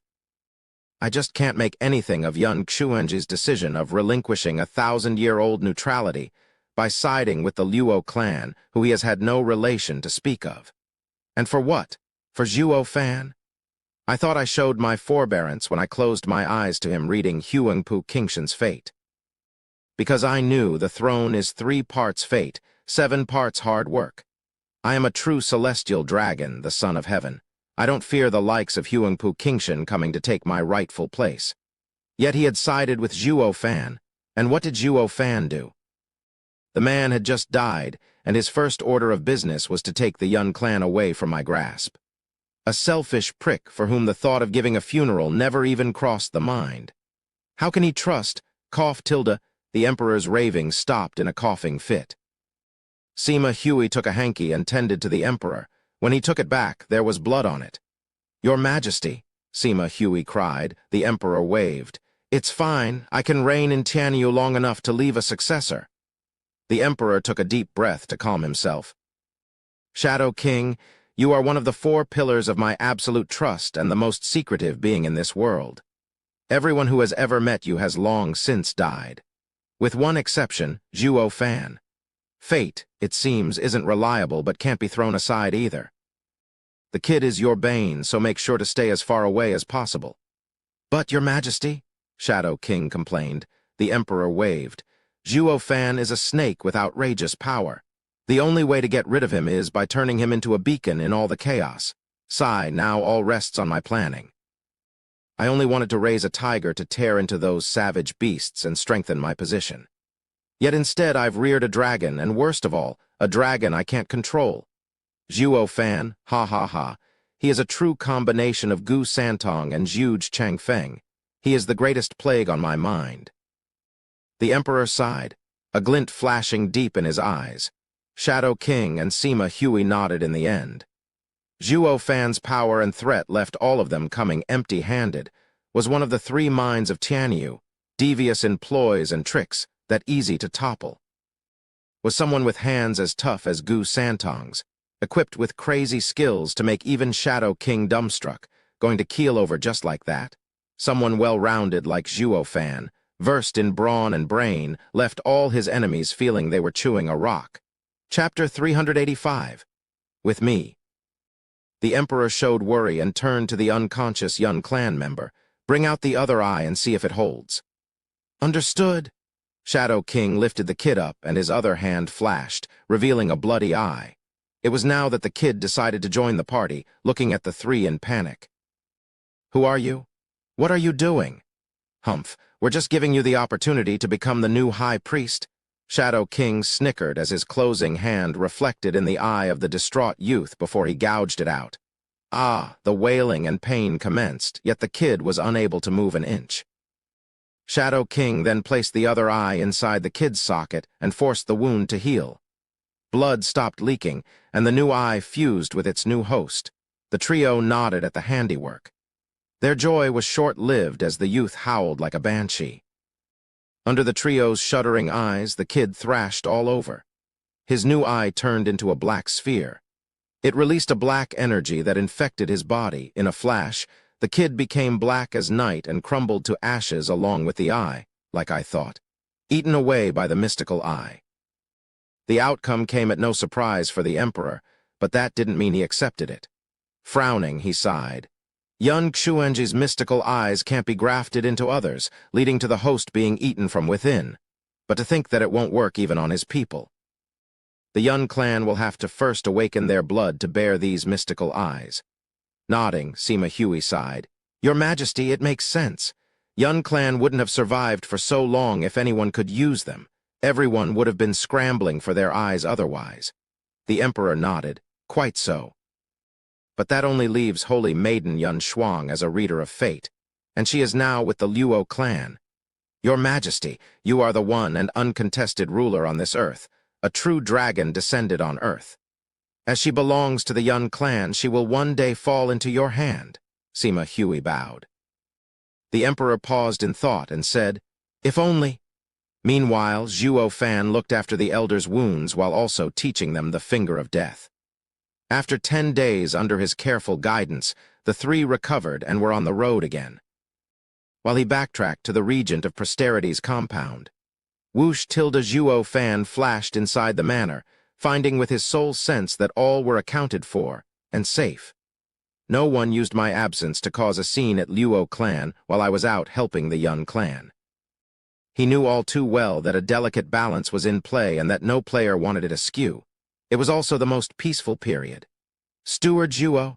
Zhuo Fan turned his head at the charming voice, finding Yun Shuang running to him. Frowning, Zhuo Fan saw her distraught and asked, "Miss Xuanger, what is it?" Yun Shuang's bit her lip, stammering, "Steward Zhuo, you already know who killed grandfather, don't you?" Quivering on hearing this, Zhuo Fan held her gaze. "Who told you that?" "It doesn't matter. What matters is that you do." Yun Shuang's gaze was set, her tone firm. Zhuo Fan ignored her and pondered before bursting. "Ha ha ha, I get it now. It must be that pair of old coots giving me a hard time. Humph, they don't want to stick their neck out, so you fake innocence here, is it? Your time will come, that I promise." Zhuo Fan knew on the spot that Zhu Changfeng and Lang Wuchang had a hand in this. They both knew Zhuo Fan wanted the Yun clan and Yun Shuang. Yet they nudged her into demanding an answer from him. If he refused, Yun Shuang would be cross with him. It might even drive her to Regent Estate or Prime Minister. If he told her the truth, Luo clan would become the first to clash with the imperial family, the pioneer to throw all this balance out of the window. He was at an impasse. "Steward Zhuo, you actually do know, don't you?" Yun Shuang guessed as much from his tone. "Then tell me." "Why should I?" Zhuo Fan cut her off. "Your clan is a target that I am willing to protect. In layman's terms, you owe me, not the other way around. What gives you the right to question me? To tell you everything?" Humph, hysterical. Zhuo Fan snorted and left. Yun Shuang rushed to block his way, begging, "Steward Zhuo, what will it take to tell me?" Zhuo Fan stared down those hopeful big eyes of hers. He spoke after a pause. "You really want to know?" Yun Shuang nodded, her gaze steeled. Grinning, Zhuo Fan leaned in her ear, his breath tickling and her face aflame. "It will depend on your behavior. I have no reason to tell anything to someone who isn't with me."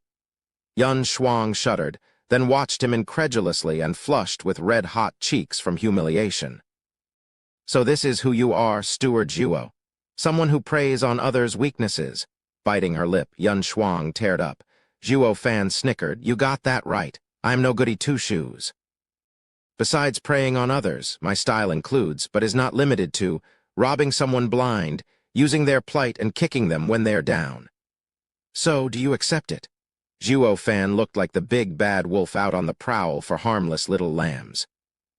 Yun Shuang's biting of her lips drew blood, her hands tense from the inner conflict. She sighed, "Steward Zhuo, give me time to think." "Sure, take all the time in the world. I'm in no hurry." Zhuo Fan's lazy tone came, cocksure everything was at his fingertips. Yun Shuang glared and stormed away. Zhuo Fan noticed her eyes just before leaving, filled with rage, and scratched his head. "Well, that's odd. Didn't I just tell her to watch the stars, to be my advisor? What's so hard about that? She must be dead set on ironing out all my crookedness. Then she'll help me. But have you ever heard of a kind demonic emperor?" Humph, Zhuo Fan grinned on his way to Luo Yunhai. "It's been too long since I gave the future clan head a lesson. How long will it take to shape him up? Well, it's not like I have anything better to do, so I might as well teach him some more. Not like I can leave the clan's fate in the hands of an ignorant kid. I'll never know rest." He got to the Regent of Prosperity's room, only to find it stacked with gifts. Luo Yunchang and Princess Yongning were there too, chatting away. "Brother Zhuo, you're back?" Luo Yunhai beamed. Luo Yunchang giggled while Yongning raised an eyebrow. "Zhuo Fan, took you long enough? What could have kept the great steward away for so long anyway?" "Luo clan was swamped with work the past few days, and in your absence, I had to go out of my way to help you all. Don't just stand there, hurry up and thank me." Zhuo Fan's face twitched. "Setting my matters aside, Princess Yongning, what's a lass like you doing by still coming around here? Aren't you supposed to be grounded?" He knew the Emperor had grounded the princess to her room before the court debacle. So what was she doing back here after only a few days? Those palace guards are too lazy. Pa Yongning slapped the table. "Impertinent! How dare you address the princess in such an uncouth way, like lass? Do you find your head too heavy to bear? Zhuo Fan only gave her a roll of the eyes. Yangning was enraged, while also even more intrigued. Where does a mere steward get this kind of gall from? Luo Yunchang shook her head, trying to mediate. Sister Yangning, calm down. That's how Zhuo Fan is. No one can change him. If you don't like him, you can just avoid him. How can I? Why else do I hear? Yangning blurted. She blushed at her slip, making up an excuse on the spot. I mean, my patience knows no bounds. How can I stoop to his level? Luo Yunchang saw through her in an instant. Humph, you think I don't know your thoughts. You even have that look in your eyes. Why is it that the hate and anger in your gaze looks dangerously close to flirting? Not that Zhuo Fan cared, staring the princess down. Princess Yangning, am I to assume that you've sneaked out again? No way. I walked out the front gate.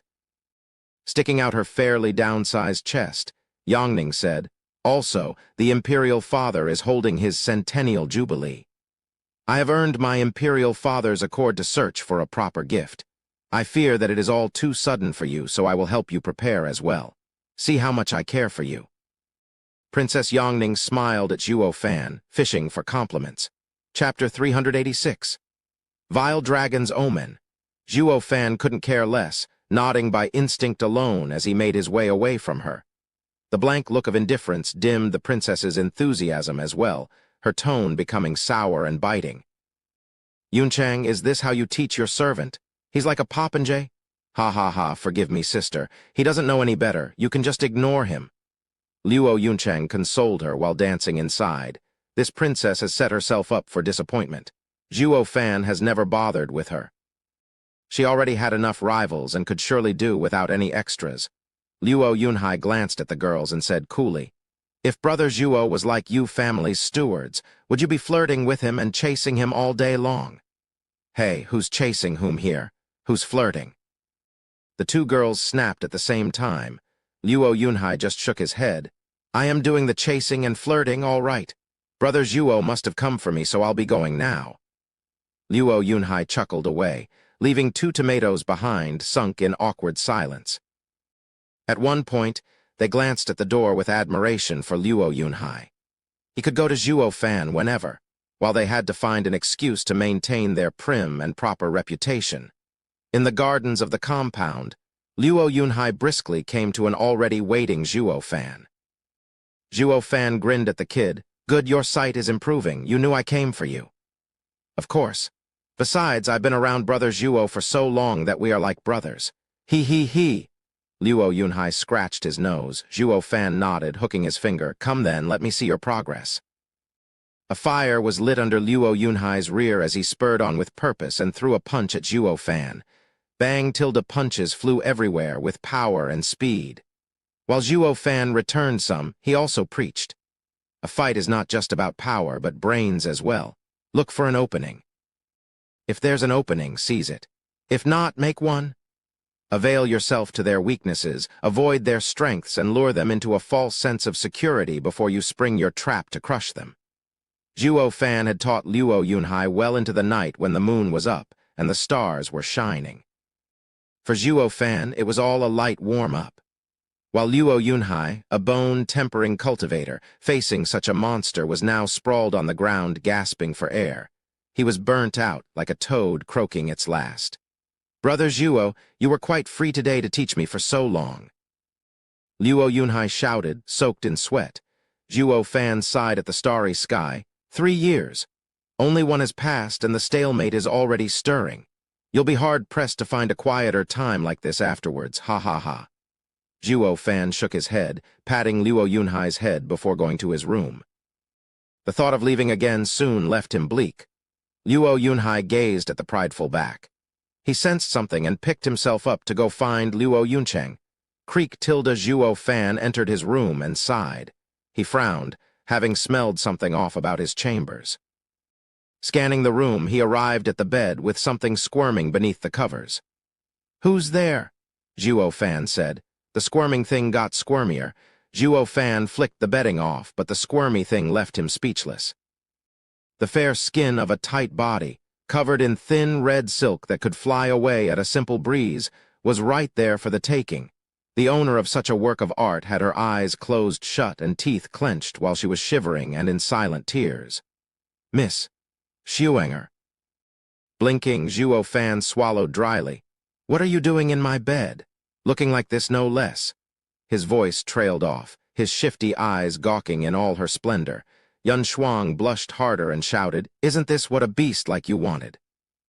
I only hope you will keep your promise once you have had your way with my body." Schuenger, I think you may have slightly taken this the wrong way. When have I asked this of you?" Zhuo Fan's brain turned to mush, not that his sly eyes ever stopped soaking up the view. Yun Shuang was mortified. Is this how he acts? He got what he wanted and now plays the gentleman. Like she was to blame for coming into his bed and he was honest to God. Yun Shuang snapped. "Zhuo Fan, are you mocking me? You clearly said to be with you and now you deny it. What am I to understand?" Zhuo Fan finally figured it out and waved his hands around. "A total misunderstanding. I never meant it in this way. I only wanted you to be on my side, to look into fate, to be my advisor and not to preach me about growing a conscience or becoming goody-goody. That's all. But for you to jump to the conclusion that I wanted you to make such sacrifices. What was I saying again? Where was I?" Zhuo Fan scratched his head. Yun Shuang snapped her eyes open, buried her head deeper from shame, and cried. Her mind took a shortcut to the facts, leaving her to do such an embarrassing act. Zhuo Fan panicked. The cool him was now lost as to what to do with a crying lady, so he took his clothes and covered the lithe figure. A sudden bang on his door forced it open, and a crowd stormed in with Luo Yunhai in front, laughing. "Brother Zhuo, me and sister talked to Captain Pang and heard today is your birthday. Come, let's go to your party." Luo Yunhai's eyes landed on the bed. He gave an awkward chuckle and scratched his head. I see you had your own bit of fun already. Then we won't bother you, he, carry on." "What won't bother? Zhuo Fan, explain yourself." Luo Yunchang turned from happiness to anger at the drop of the hat after gazing on the bed, pointing at the squirmy thing under Zhuo Fan's clothes. "Who's she? Where did she come from?" Glimpsing at the fine, white skin of the exposed legs, Luo Yunchang was incensed. "This dense guy at least has good taste. The girl under there must be a doll." Zhuo Fan shrugged, having no explanation pop into his head. Can you guys step outside for now?" Hi, how can we? This is a high-quality class act, catching Steward Zhuo in the act. We just gotta make it memorable." Sly Demon always looked for trouble. Then the violent demon cuffed him. "A load of tripe. Steward Zhuo is the perfect studmuffin, single too. He is a perfect catch any woman would swoon over." The other pygmies bobbed their heads sagely. Zhuo Fan's face sank, glaring at the four. The *TS are only making it worse. The one who was the real troublemaker here was in fact the princess. Others, for better or worse, were aware of saving his skin, merely wagging their tongues. While Her Highness took 2 steps forward and yanked the shirt off. "Let's see who you are and if you're worthy of our grand Steward Zhuo." Yun Shuang curled up with a cry, this act filling her with shame for being seen like this. Zhuo Fan's right eye flashed golden. Divine Eye of the Void's first stage, Shift, Yun Shuang, and Zhuo Fan were gone the next second, leaving the audience puzzled and sighing. They ran away. We gotta admit, Zhuo Fan's tricksure is useful in cases like these. Luo Yunhai couldn't stop laughing inside. He had everyone gather around to ease Zhuo Fan's loneliness. Otherwise, this classic act would never have happened. One thing was certain, though, they never figured out who was beneath those clothes. In a pitch-black forest, Zhuo Fan stood in a clearing watching the expansive night sky. A rustle came, and a clothed Yun Shuang came out of the tree line. Her face was still red hot, in fact, whenever she glanced at him. Zhuo Fan only looked at the night sky, giving her the cold shoulder. "Like I said, I want your unconditional support. We are a team, you are one of my people. Your grandfather's business is my business. Or the Yun clan's retreat to Windgaze City would have been harder. I admire your grandfather's virtue. Now forget about the matters in the capital. They no longer concern you." Zhuo Fan's cold tone came. Yun Shuang watched his lofty figure, stalwart and imposing, and calmed down. She looked at the sky and said, Vile dragon is coming. Vile dragon? Zhuo Fan pondered. I recall young Chuanji telling me about this. They're the Quanrong. Are the Quanrong invading? Zhuo Fan laughed inside and nodded. Great. You are now on my side. Yun Shuang smiled and nodded. Chapter 387, Quanrong's Delegation. At the crack of dawn in the imperial palace, the emperor sat dignified in his dragon throne. His servants at the side and the officials down below were split on two sides, giving a shallow bow. Prime Minister Zhu Changfeng was head of policies, while Marshal Dugu Zhanshan was in charge of the military. They all showed utmost respect. May your majesty lead a long and prosperous life. Present your petitions, a servant shouted, glancing at the men below. Dugu Zhanshan flicked his sleeve and came forth with a bow. Your majesty, I have worked hard in tracking down High Priest's murderer for 10 days, yet have found nothing. I ask that your majesty give me more men to conduct a more thorough search on the houses. Granted, the emperor spoke. Dugu Zhanshan bowed and withdrew. Zhu Changfeng snickered inside. The old marshal is quite serious in his search, dedicated to the monarch and nation. A shame he's too honest, unable to grasp the cloak and daggers in the court, and insists on carrying this matter on. Be as thorough as you like. Looking in the wrong direction will still give you nothing. Zhu Changfeng stepped forward. Your Majesty, I have a request. The imperial capital has been sealed for 10 days, driving fear into the people and the clans. For the sake of peace, I ask that your Majesty opens the gates. Humph, High Priest's case is yet to be solved, and you want to open the city. Is the Prime Minister so impatient because of his own matters, perhaps? Dugu Zhanshan snorted and glared. The Emperor flicked his cold eyes on the Prime Minister, waiting for him to continue. Zhu Changfeng shook his head. High Priest's case is crucial, but so is the reputation of the Empire. Your Majesty, you may disregard people's livelihood, but you should care about the rumors traveling outside the state. Zhu Changfeng turned serious and bowed, presenting his petition. Your Majesty, the Quanrong Kingdom knows of your Majesty's centennial jubilee, and its emperor has dispatched a delegation with a gift. Please grant it entry, Your Majesty. What? The emperor and Dugu Zhanshan screamed at the same time. Quanrong has sent a delegation. Zhu Changfeng nodded. This is an external affair. Letting the delegation see the imperial capital under lockdown will earn their ridicule. The emperor's brow shook. He glared at the slightly mocking look of Zhu Changfeng, and hatred festered in his heart. Zhu Changfeng has a response for everything. I didn't respond when he asked that I release the seal on the capital in the name of the people. So he used Quanrong's delegation as an excuse. Won't agreeing now look like trying to salvage my name instead of looking out for the people? His vaulting ambition is more than clear. Though the emperor was unable to grasp Zhu Changfeng's planning from his vague replies, Zhu Changfeng presented the petition while the emperor paused in thought. Dugu Zhanshan intervened. Your Majesty, Quanrong and Tianyu have only ever expressed hostility, with numerous clashes each year. The delegation is sure to be part of some elaborate scheme, and with the imperial capital in troubled waters, it is all the more reason we should block any outside interference. I beg your Majesty to refuse them, lest we bring wolves in our midst. Old Marshal is mistaken. Because our two nations have been at odds in the past, we should use this chance to mend our relations and live in harmony. Zhu Changfeng shook his head and reported with a sneer. In addition, they come bearing gifts. Slamming the door in their face will put Tianyu to shame.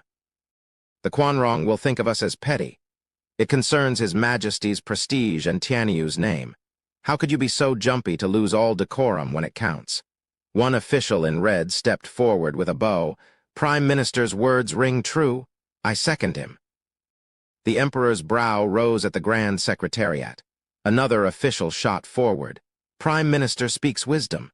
Please allow it, Your Majesty. Minister of War, Dugu Zhanshan's beard shook. All officials soon stepped up, kneeling and shouting, we all agree.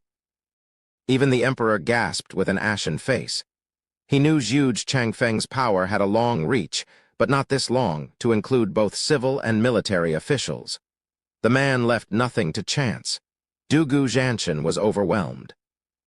Those loyal officials that followed the emperor around, all but him, were in Zhu Changfeng's pocket, be it civil or military. All the emperor was left with were a scarce few. Zhu Changfeng held his head high. "Your Majesty, this is a matter of great importance for the nation. We, loyal subjects to the flag, ask your Majesty to make a swift decision that I may reply to the Quanrong Emperor at once." "Humph, Prime Minister, why the rush? You have so much care for the Quanrong. The last time I checked, you are our nation's Prime Minister," the Emperor said, looking at Zhu Changfeng in mock and ridicule. All officials panicked, sweating all over.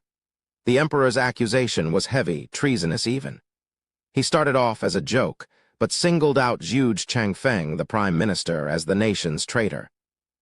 Not even the Emperor could accuse someone without evidence, especially the Prime Minister. It only went to show how enraged the Emperor was, getting ahead of himself. Zhu Changfeng took it in stride, even chuckled. "Your Majesty, please don't joke. I am under Tianyu's payroll, working in its best interests. Try to understand, Your Majesty, everything I do is for the Empire."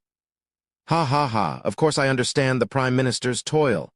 The Emperor forced out through gritted teeth and slammed a servant with the petition, shouting, "As per Prime Minister's petition, I shall allow the Quanrong's delegation into Tianyu. The lockdown on the imperial capital is lifted, and the High Priest's case will be postponed until after my celebration. Your Majesty is wise." The officials bowed, to which the Emperor snorted, watching with clenched fists. Dugu Zhanshan cursed them inside for being treasonous dogs. Meanwhile, in the High Priest's observatory, a 10-meter-large golden compass placed at the top released a deep blue glow. A strange energy lingered over it, forcing it to move. Zhuo Fan and Yun Shuang witnessed this phenomenon in shock. "Is this the Yun clan's heirloom, the 8th-grade spiritual weapon, heaven-linking apparatus?" Zhuo Fan was amazed. Yun Shuang nodded. "By having the heaven-linking apparatus commune with the world, one can see what happens in the world.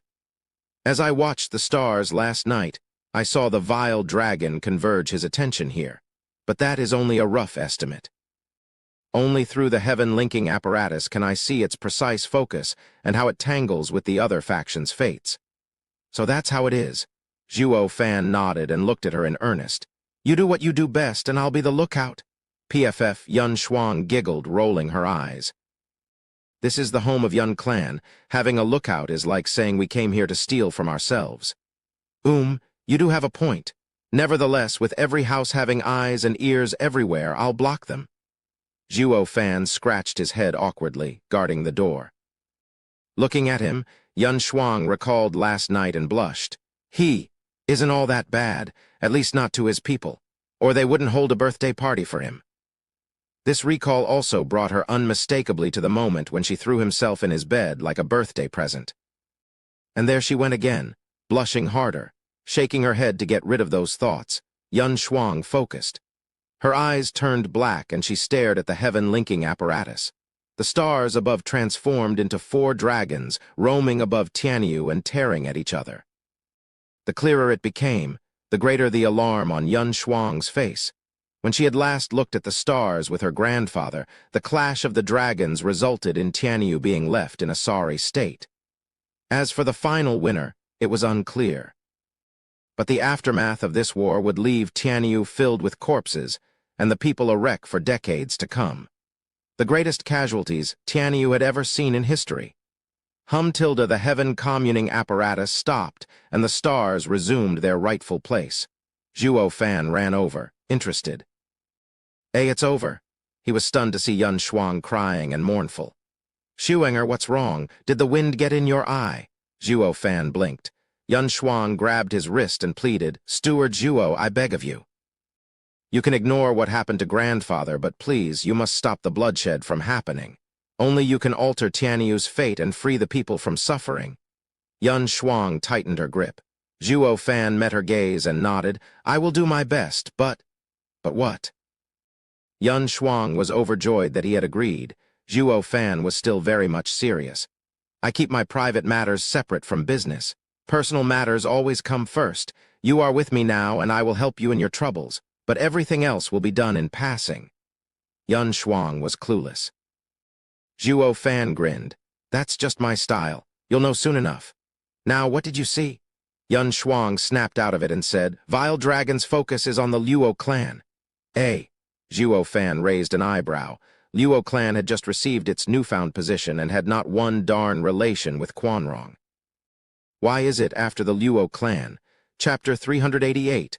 Ma Man Yun Shuang guessed what was going on in that head of his and sighed. That is what fate tells me. Vile Dragon will come down hard, but it also has an augmenting effect. The other three factions' fortune will be augmented, while only the Luo clan weakens. Quanrong's coming to Tianyu bodes ill for the Luo clan. How can only the other three get enhanced? Zhuo Fan paced around with a frown, but came out empty. This shouldn't be the case. I can understand if the two of them grow, but Crouching Dragon. The Vile Dragon comes with the Crouching Dragon in mind, so why would it result in the Luo clan's suffering? Don't you find it odd? Yun Shuang nodded. An educated guess tells us that Quanrong's first target is Tianyu's imperial family, the Crouching Dragon. But the heavens have shown the contrary. I can't make sense of it either. Yun Shuang sighed. Her sight dazed while Zhuo Fan started shining. Yun Chuenji said that fate is fraught with death and life's paths, while different men make different choices, treading different walks. The three houses must have done something to make the Vile Dragon target Luo clan. What else could make the mighty Quanrong Empire focus on the little oldus? Zhuo Fan mulled it over before asking, what about the Luo clan's fortune? I don't know. Yun Shuang shrugged. Luo clan has you at the helm. With you being out of heaven's control, I can only see the present and immediate situation while the future is blocked. Zhuo Fan sighed. Like the old saying goes, know yourself and the enemy and you'd ever be victorious. Zhuo Fan knew of his enemies getting tougher while being in the dark about his own clan, making his own future actions uncertain. Being outside fate is not all it's cracked up to be. A deep breath and a permanent frown, that was Zhuo Fan. What took priority was finding out the three houses' activities. With such a particularly large event in play, a master plan had to be brewing in a deep, dark corner. Not cracking it yesterday would get him shafted. Zhuo Fan's mood sank with every thought, yet he spared Yun Shuang a smile. Let's go back. Such a fortune to have you around at this time and to find out about all this before it had been too late. It's fine. I'm doing it for my grandfather and the people. Yun Shuang smiled back and the two left for the Luo clan. But 1,000 meters out, on a pavilion, two shadows kept their sights on them until they were gone. Our shadow recon team has never been so useless before, one snorted. We're so far away that we can't see nor hear *T. What's the point? It's not like we explicitly asked to tail Zhuo Fan now, is it? That freak has a freaky eye that has put even the captain on a sick. Any closer and he'd see us. Not even a miracle would save us then. The other sighed. Come on, let's check what they were after in Parish. Maybe we'll find something. Humph, now the great shadow guards have turned into garbage men. The shadow grumbled but still followed the other, drifting over to Parish as black smoke. While Zhuo Fan's mind was on the shifting situation, he was out bumping into his allies, asking around for the house's movements. He had Yun Shuang peek the sky over at the Parish for any other changes now and then as well. The shadows tailing them, though, never once got anything useful. Zhuo Fan was finding it more and more odd that every time he went to Drifting Flowers edifices, the people stammered each time he mentioned Chu Qingcheng, thinking they may not necessarily be so forthcoming with the complete and whole truth. As for the Yun clan's migration, the Emperor posed the question as a mere courtesy, getting the response from Zhuo Fan that they were in a safe place and out of the water. Well, Zhuo Fan had all the reasons. He and Yun Xuanji became fast friends, so he wasn't pushing it to help the guy's family after his death, no. And he was still Emperor-certified best steward beneath heavens. His every action was in accordance with the Emperor's. It wouldn't have gone so smoothly with the Yun clan otherwise. The Emperor had to swallow hard to accept the damage he had done to himself. I just had to hail Zhuo Fan so high and leave a weakness exposed. And now he had Quanrong's delegation coming over with a present.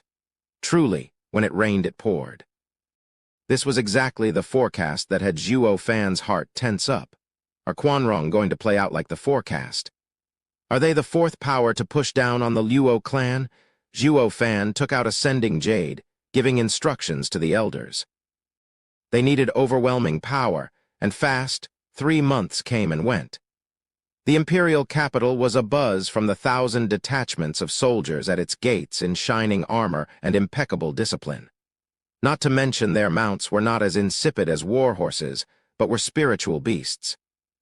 The Grand Cavalry was riding on 3rd-level spiritual beasts, led by a few 5th-level spiritual beasts.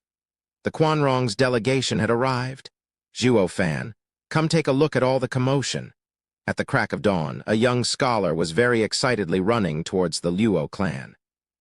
Zhuo Fan and Luo Yunchang came out silently. He was no other than the cross-dressing Yangning snooping out of the palace as usual. With how the princess had gotten so close to the Luo clan, she dropped by every other day. First, it was seeing her dear foster sister as the official excuse, and then she shrugged all pretenses, brazenly going after Zhuo Fan. Even Zhuo Fan had to be tolerant to the princess and suffer her antics. "Princess, what are you up to this time?" "I don't have the time, so go ahead with Yunhai and young miss." Zhuo Fan shrugged. Scratching her cute button nose, Yangning snorted and stuck her head out. "This is a once-in-100-years occasion. It's so kind of me to invite you to see the bustle, so the least you could do is thank me."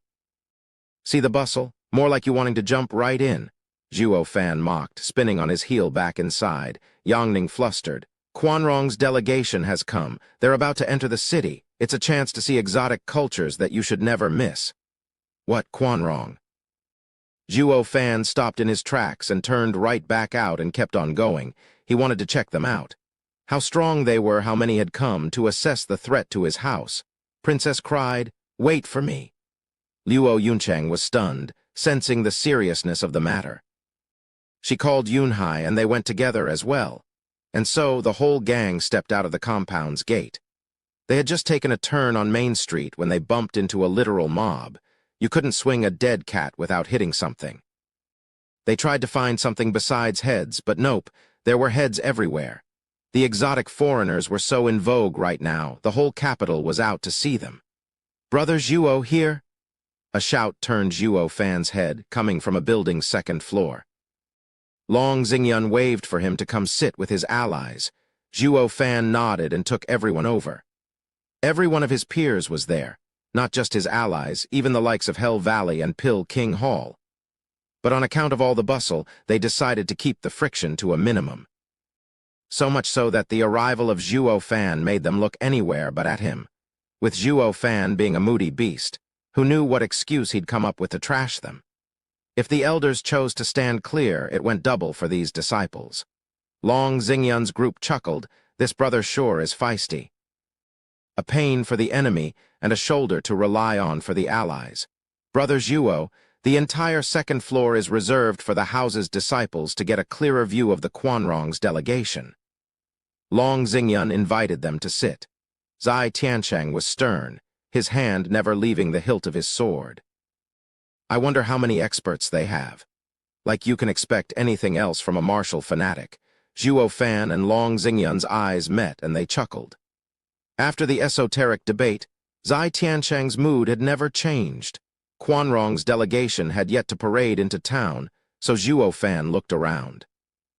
He picked up on a sneaky figure and shouted, "Yan Fu, you've come to see the excitement and won't even greet me."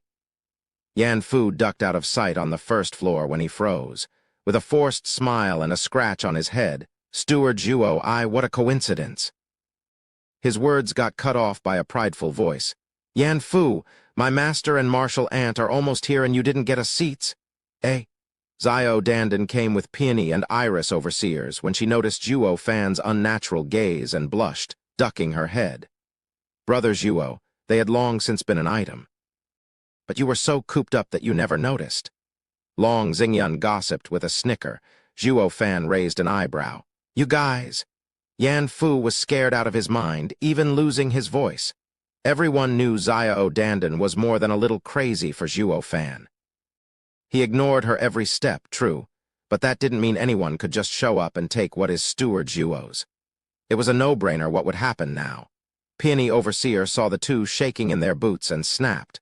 "What, Zhuo fan, you didn't want Dandan and now you're going to ruin her life." "That's just evil of you." Zhuo fan flicked his hand, his eyes roaming over the happy and shivering couple. Then he cracked up, slapping Yan Fu's back. "Ha ha ha, ma man." He was simply overjoyed at having thrown away one pesky baggage. Everyone's faces twitched and turned dark. Chapter 389, Rampant. Yan Fu was having mixed feelings about this. He should be happy as a clam that Zhuo fan wasn't here to deck him, but the more he thought about it, the less Zhuo fan's word fit. "As if I'm picking his trash, his damaged goods." Xiao Dandan had a sour taste in her mouth as well, her burning heart crumbling from disappointment. What did Zhuo fan mean by this? Did Xiao Dandan mean absolutely nothing to him given any time of the day? He didn't take her seriously, labeling her as an extra baggage from the get-go. Her disciple standing there all lonely had Peony Overseer's temper explode to protect her, cursing. "Zhuo fan, what's that supposed to mean? You felt nothing for Dandan all this time? Are you dead inside?" The outburst earned silent looks from everyone. Then sighs. It's truly a mystery how a woman's mind operates. Iris Overseer pulled on Peony Overseer's clothes awkwardly while scolding her through transmission. When one man has eyes for Dandan, you curse. When another man ignores Dandan, you curse again. Just what do you want exactly? To have a death match for the lady's hand. That's... Words left Peony Overseer. Could Yan Fu versus Zhuo fan even be called a death match? Who in this world can even beat that brat? She only found that Zhuo fan's cold reply had cut her disciple too quickly. Her disciple had always carried a blazing torch for him for 7 years and counting. If not for the matter with King Cheng, maybe. This is fine as well. Sighing, Peony Overseer consoled Xiao Dandan, then signaled for Yan Fu to come with her to teach him proper manners. Yan Fu waited for Steward Zhuo's instructions, but the guy only flicked him away. "Go, your future mother-in-law is calling you. Better listen to her." "You zip it," Peony Overseer snapped with a glare on him. Zhuo fan struck the perfect bystander figure looking at the street. His heart, however, was doing somersaults.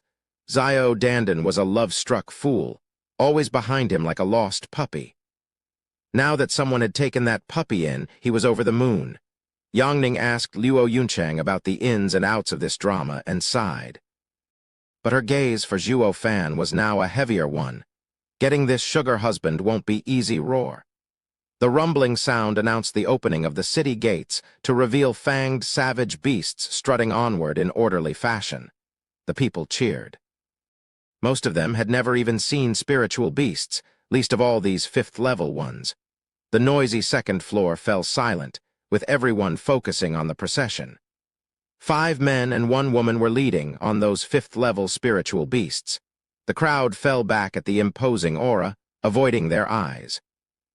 The ones behind had no problem seeing those foreigners perfectly, especially the girl of stunning beauty. She had a certain wild vibe the Tianyu women lacked, leaving the men enraptured and drooling, gulping. Long Xingyun squinted. "A fair and virtuous lady, a great catch. Perv." The women around rolled their eyes at him. Quanrong are famous for their beast-rearing skills, but it's my first time seeing the combined power of a man and beast. Zai Tiancheng's sword was out of its sheath, flashing dangerously. His 2 eyes filled with thirst for battle, wishing nothing more than to jump down there and take the foreigners for a spin. Everyone shook their heads, martial fanatic. Long Xingyun advised, "This is a chance for our nations to shake hands. You can't go start a war." Especially with that woman, he. Their talk went in one ear and out the other in Zhuo fan's case. All his attention was focused on the riders. They had 3 profound heaven cultivators, 3 radiant stage cultivators, and 1,000 veteran cavalry in the bone tempering stage. They rode on 1,000 third-level spiritual beasts and 6 fifth-level spiritual beasts. Can this army threaten the Luo clan Zhuo fan side? "Zhuo fan, what are you looking at?" The princess was piqued by his heavy gaze. At oddities.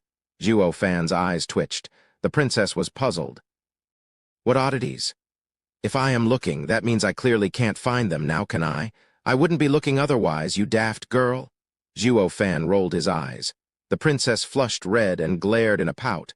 Roar, the sky shook under the noise and the Quanrong delegation stopped. Zhuo Fan's side watched one leader's mount roaring and getting ready for attack.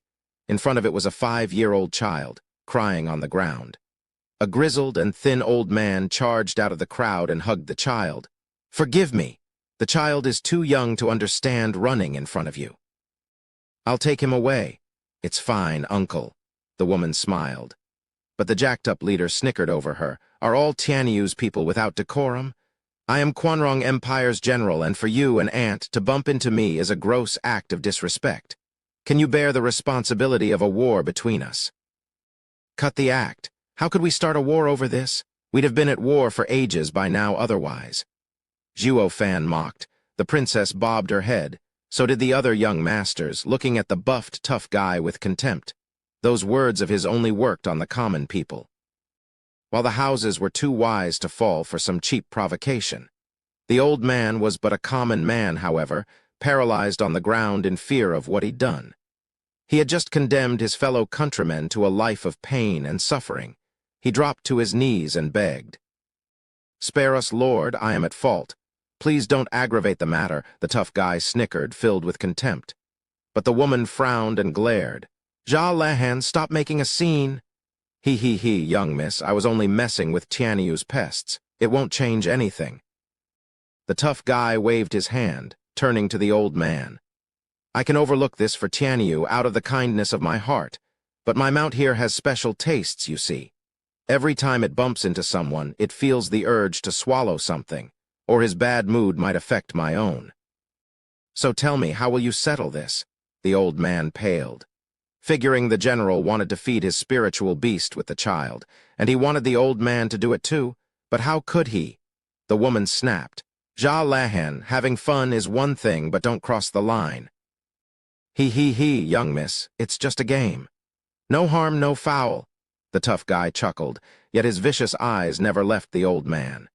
Waiting to see him give the child to the spiritual beast bared its fangs and licked its maw with bloodshot eyes. Humph, absurd, they've come to our land and yet act all high and mighty. Zai Tiancheng slapped the table, his sword half-drawn. Long Xingyun advised. Brother Zai, they were invited. We can't interfere, not with the officials having yet to appear. It will only invite trouble. Ha, the great noble houses, afraid of stirring trouble. The princess snapped. I never saw you stop once from looking for trouble, yet now you've decided to sit back. Chickens, Zhuo Fan, follow me as we teach them a lesson. Knock yourself out, I don't feel like it. Zhuo Fan flicked his hand. Like you said, the 7 houses have made looking for trouble practically a tradition, so you can handle it. Oh, Zio Dandan, weren't you once high-strung as well? I. Zio Dandan blushed with a lowered head.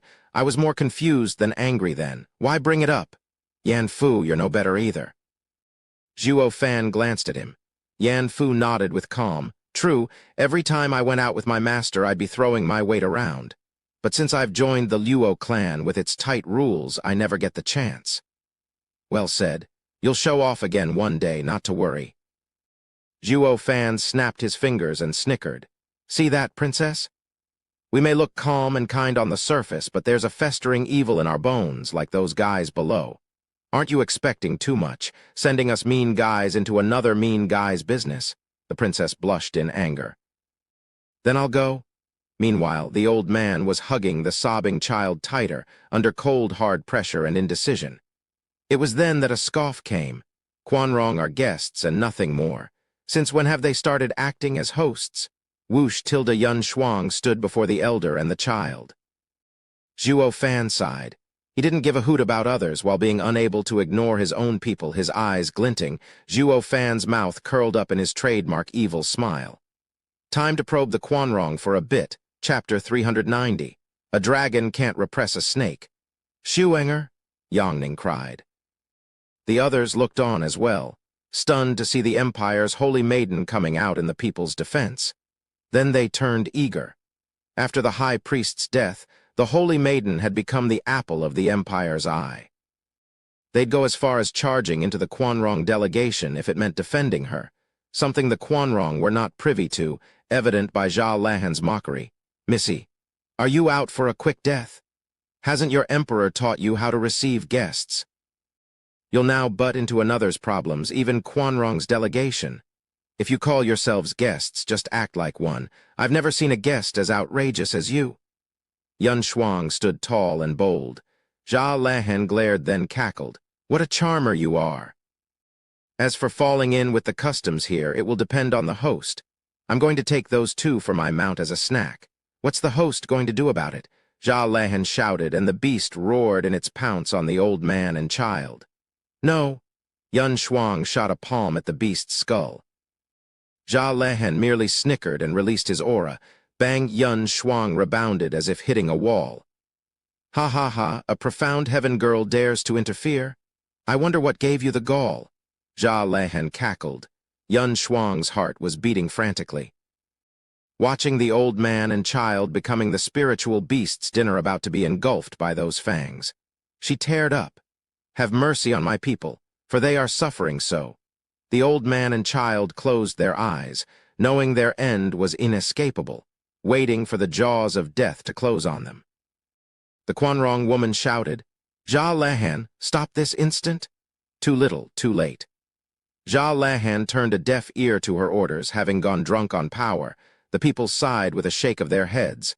This was the fate that awaited any common man's stumble upon the Quanrong delegation. With it being a matter concerning the future relations between the two nations, how many people would dare to step in to solve this mess? Holy Maiden was one, albeit weak. Under everyone's gazes, the fangs inched closer and closer on their meal.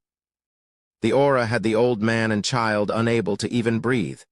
PFF with a groan, the savage aura withdrew and the spiritual beast halted mid-charge with its maw open.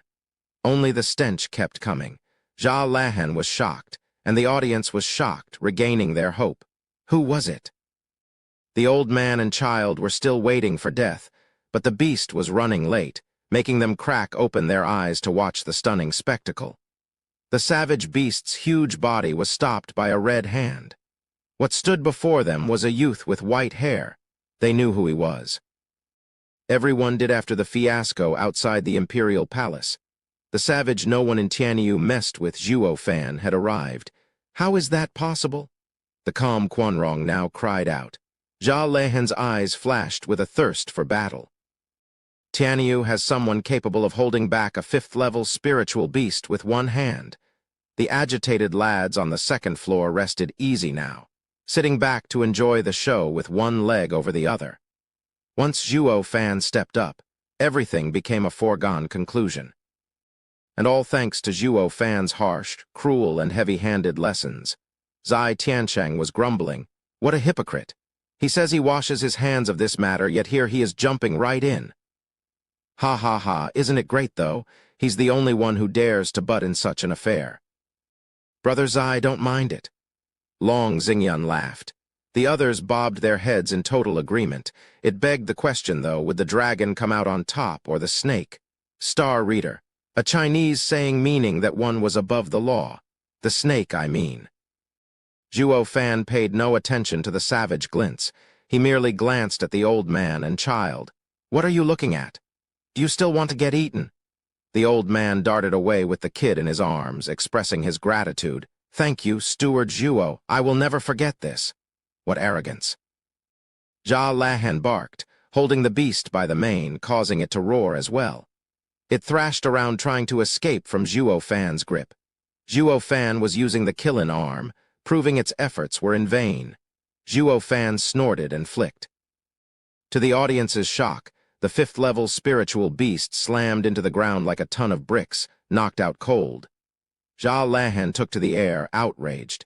A mere flick knocked a fifth-level spiritual beast unconscious. Who is this guy? I've never heard of anyone like that in Tianyu. The Quanrong delegation was just as stunned. Steward Zhuo's might is boundless. It started with a shout, and then it turned into a roar as more voices joined in, throwing their fists in the air. Steward Zhuo, Steward Zhuo. The shouts came in waves, rumbling across the sky. The Quanrong delegation looked around in shock and then focused at Zhuo Fan. A steward has such power. How come we've never heard of such an outrageous being in Tianyu? His fame is great as well. The people practically love him. Blast it. What is the intelligence department even doing? An expert like this that every common man knows about, yet we've gotten no wind of. They're all nothing but two-bit rejects. Ignoring it all, Zhuo Fan strode over to Yun Shuang.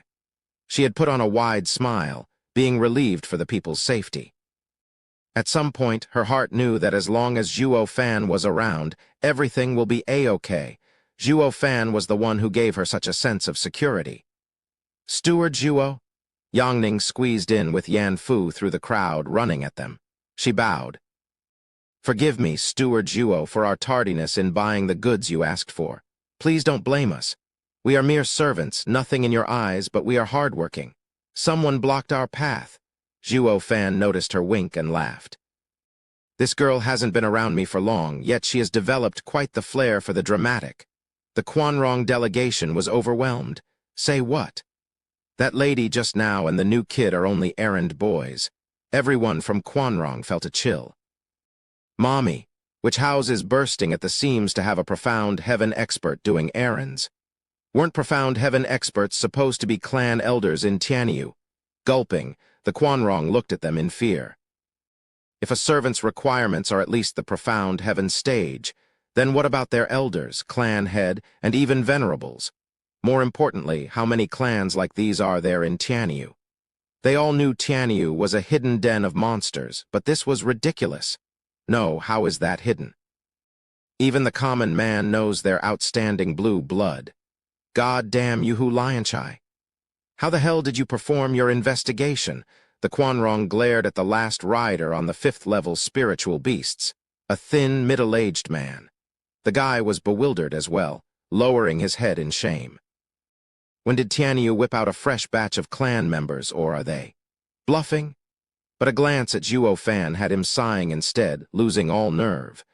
Zhuo Fan was a 3rd layer of profound heaven expert, but a hand of his trashed a 5th-level spiritual beast. Not even Jia Lahan could do that.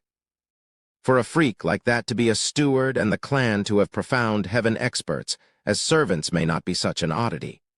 The Quanrong looked at Zhuo Fan's group with solemn gazes, with all their arrogance washed away. The younger generation on the 2nd floor felt their cheeks twitching in tandem.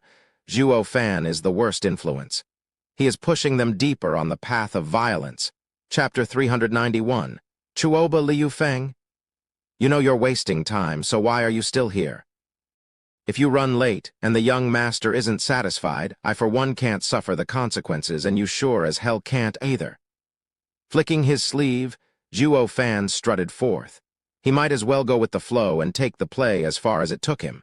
The Quanrong grew tense. This outrageous thing is afraid of his young master. This clan must have harsh rules with experts in droves, so much so that the steward who has such godlike power isn't of high status in the clan and has to cater to the young lord's whims. Everyone knew the strong ones in the clan were revered, and even the clan head watched his tone around them, let alone the young master. From the sound of it, he isn't much in the clan. But what does that make his clan? An abomination. PFF.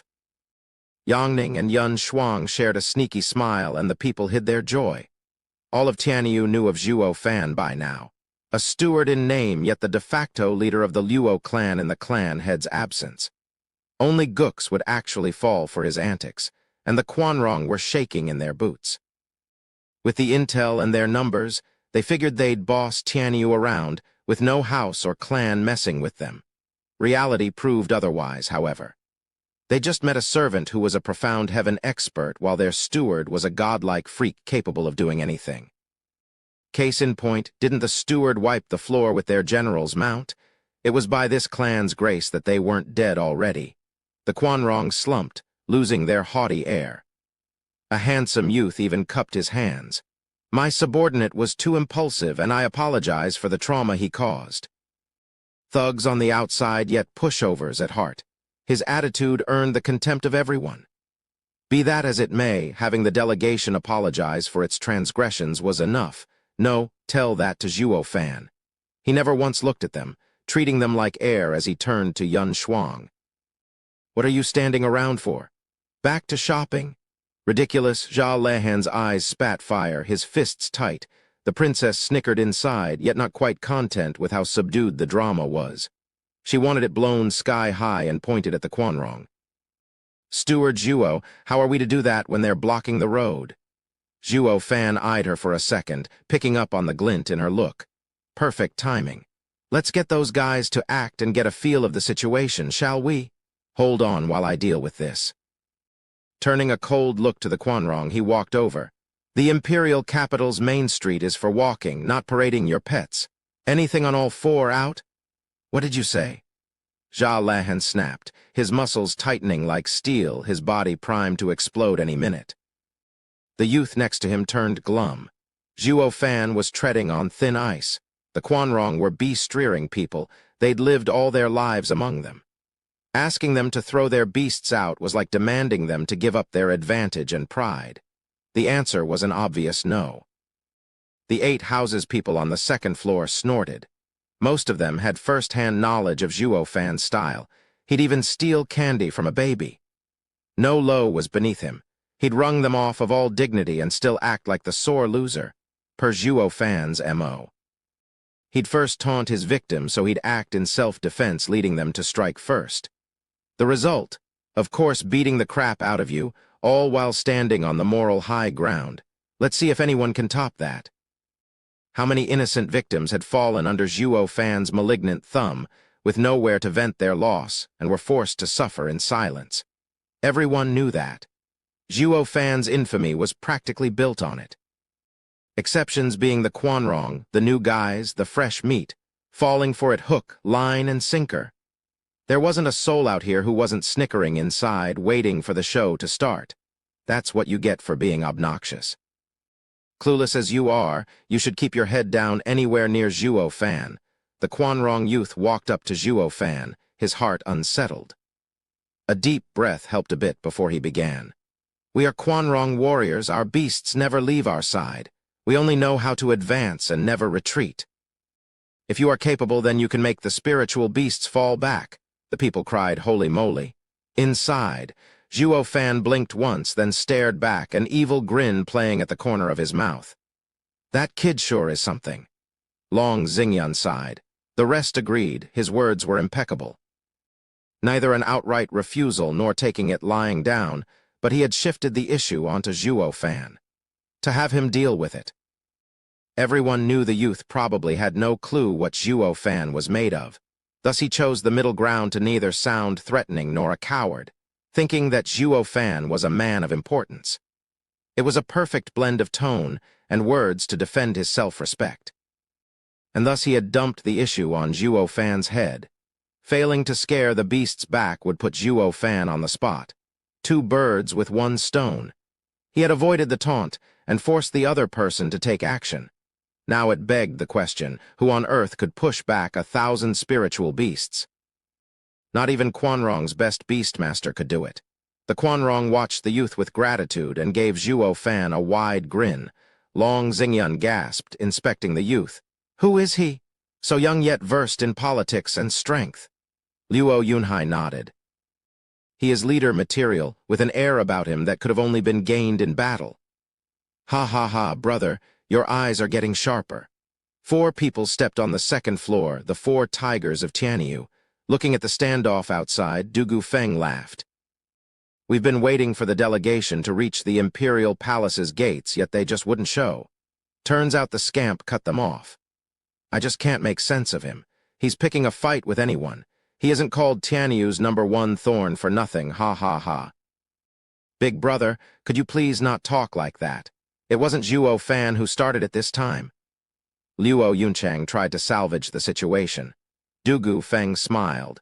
"Brother is so jumpy, but I didn't mean it as steward Zhuo's responsibility.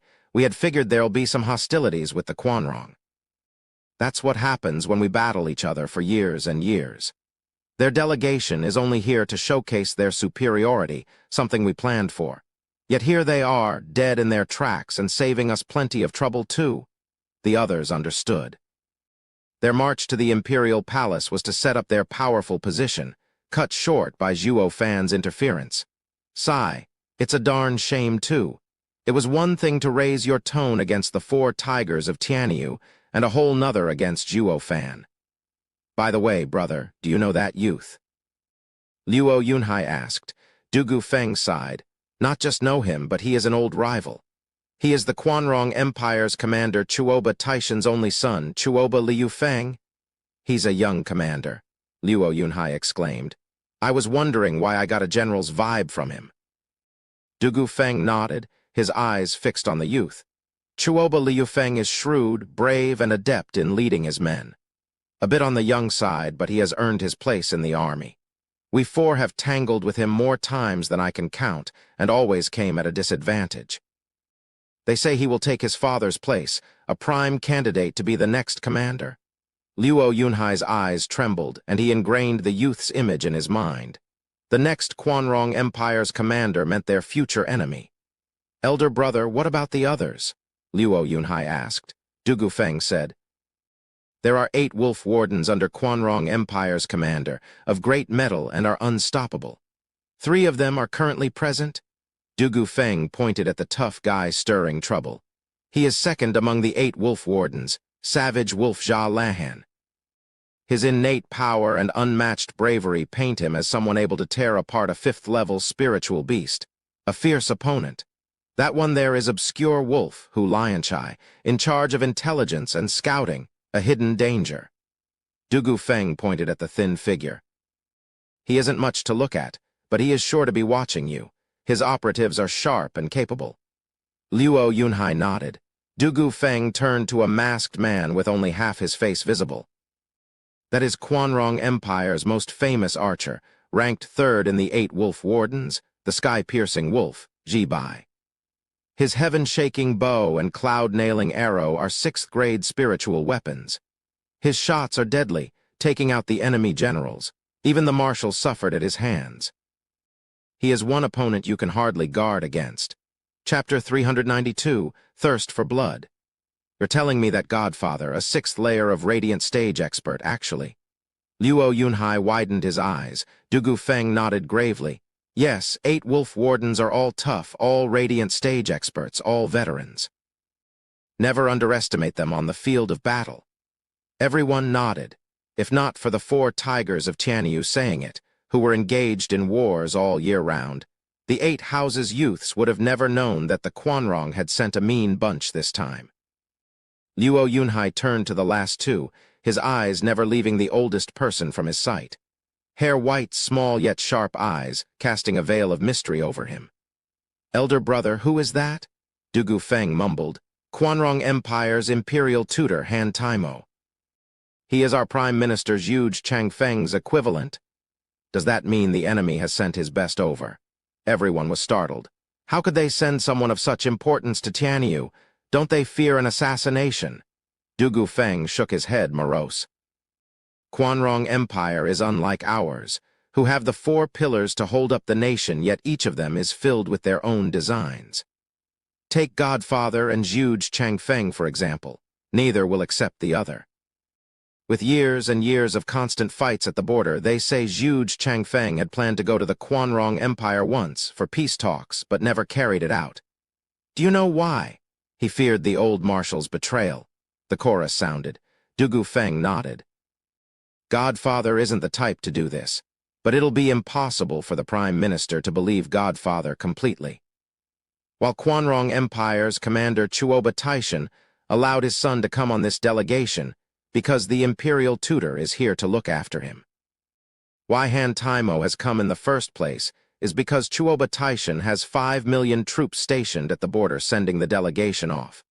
If any danger were to come upon the delegation, the army would march south, and the empires would be tangled into a heavy war. This is the general's accord. Everyone felt a shiver run down their spine. The enemy emperor's left and right arm help each other, while our 4 pillars are stuck in a conflict. If not for Tianyu's vast lands and many talents cropping up, as well as the 7 noble houses and the empire's 3 guardian sects, we'd have long since fallen. Everyone shook their heads. What about the babe? Long Xingyun licked his lips, enraptured as he was, pointing at the girl. Dugu Feng deadpanned. She is Chuoba Taishan's only daughter and Chuoba Liu Feng's younger sister, Taoba Lioner. Hailed as the #1 beauty in Quanrong and owner of impressive beast-rearing skills. But she is yet to show up on the battlefield and is of weak cultivation. There's nothing about her worth mentioning. Oh, Brother Dugu, what kind of man are you? How can you use strength to judge such a fine specimen? Stomping his feet in admiration, Long Xingyun said, She and our women are different, but it's all in the style. I wonder if I can invite her over during her stay in Tianyu. A night in the warm candlelight, a beautiful entanglement, and the war of the nations may very well be a thing of the past. Perv, the women rolled their eyes. The men twitched and sighed. Dugu Feng said, Brother Long, it's best that you forget about her. She is the commander's daughter for one, and although no one has seen her skills, she is no pushover. Don't test her and turn this into an even bigger issue. No biggie, some flowers you can pick, some you can only admire. This young master has his self-esteem, ha ha ha. The beauty below simply danced in the infatuated eyes of Long Xingyun. The others merely shrugged. Veiled Dragon Pavilion's young pavilion lord was a casual romantic, unlike the savage Zhuo Fan. He ought to know when to stop, no. Meanwhile, Zhuo Fan stared down Chuoba Liufeng in thought. Then he grinned. Telling you to step back is out of respect for you, far-away guests. Do you really want me to do it? Ha ha ha, if you must. Chuoba Liufeng grinned back, and the Quanrong were looking at Zhuo Fan with mockery. The spiritual beasts under them were their lifetime companions, listening to nobody's orders but them. As for cowering them, ha-ha, like that's gonna happen. These weren't your average beasts, mind you, but comrades in arms as they had shed blood and sweat on the battlefield together. Their wills were tougher than ever. It came as no surprise that no one believed Zhuo Fan was up to the task. Have it your way? Zhuo Fan snorted inside, took all the spiritual beasts in his eyes, and his grin spread wider and wider. Chuoba Liufeng's instincts kicked in, and his heart shuddered. As for the cause of the queasiness, he had no idea. Shove off. Zhuo Fan's eyes glinted azure along with his bark. It rang louder and louder in the spiritual beast's ears. It was then that a ripple swept across them. The still cheerful spiritual beasts froze, and their riders looked down stunned. Before the riders could even grab their mane, the beasts were howling away. Under the stunned gazes of everyone, the 1,000 spiritual beasts scampered off towards the city gates, running for their lives, paying no heed to the riders' orders. Something of incredible dread and terror consumed their minds, driving them insane and leaving them with only the instinct of fleeing. The bond between man and beast, forged in the thick of battle through happiness and sadness, now laid broken. What the hell? Stop this instant. Chuoba Liufeng's mount was also frantic, but no matter what he said, it wouldn't listen. So he took to the sky, watching the 1,000 beasts on the ground stampeding for the gates, the 6 fifth-level spiritual beasts included. It only took a second for them to clear the city. They left behind a bunch of rattled and sorry-ass riders, with an unlucky few trampled under the horde, ending up with broken bones by the dozen. There was not a face out there in another state than bugged out and slack-jawed. Except, of course, Long Xingyun's gang on the second floor, who only chuckled. They had been through this kind of thing back in the esoteric debate, where Zhuo Fan scared away the blood crocs with a glare. Using savage beasts in front of Zhuo Fan was like asking for a beatdown. Quanrong Empire, founded on beastmasters, had met their nemesis in Zhuo Fan. The 6 people in the air faced this incredulous, inconceivable, and preposterous scene with blank minds.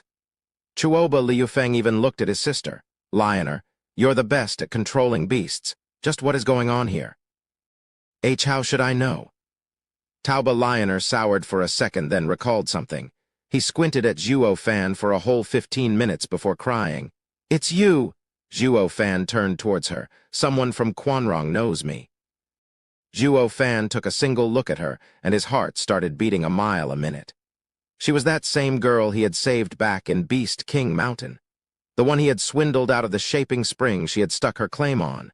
Oh, so she's from the Quanrong Empire. Perhaps he didn't care then to look closer, or it's been too long that he didn't spot her. When the Quanrong got here, all he cared about was their level. He had no intention to care about some woman's looks, unlike that loaf Long Xingyan, who could tell on the spot how many moles a girl had. Taoba Lioner hadn't guessed either, since Zhuo Fan now had a thick mane of white hair.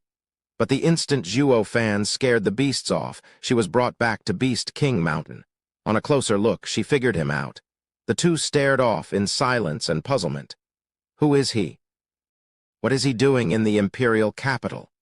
Whose house's steward is he, so the girl is a Quanrong? But what was she doing on Beast King Mountain, at the time of the esoteric debate no less? Does it have something to do with the Quanrong delegation's aim for coming here? Zhuo Fan pondered. On the second floor, Luo Yunchang's face was hard. That rotten, stinking prick. He knows another lady. Sigh, another hottie falls into Brother Zhuo's clutches. I admit defeat. Long Xingyan sat back with hands behind his head. Just how many chicks does Brother Zhuo know anyway? For him to get close to even the Quanrong Empire's girls, he is one Casanova? Lioner, do you know each other? Chuoba Liufeng asked. Taoba Lioner whispered, Brother, he is the one I had talked about, the weird one I came across. What? Chuoba Liufeng set his bloodthirsty eyes on Zhuo Fan. There's actually a man in this world with such absolute power over beasts. He is the greatest threat to us. He has to be put down. Chapter 393. Tianyu's #1 thorn. Ice-cold and unbridled killing intent shot forth. It stabbed into the people's hearts like biting winds in the coldest winter. Damn, Chuoba Liufeng is usually calm. Why then the sudden thirst for blood? Dugu Feng grew nervous. Long Xingyan grinned. Why indeed? But even if they show their tough side again, Brother Zhuo is sure to nail them dead. What's there to worry about? That's exactly what I'm afraid of. Who here doesn't know about Zhuo Fan's temper? Irritated enough, those guys won't see tomorrow.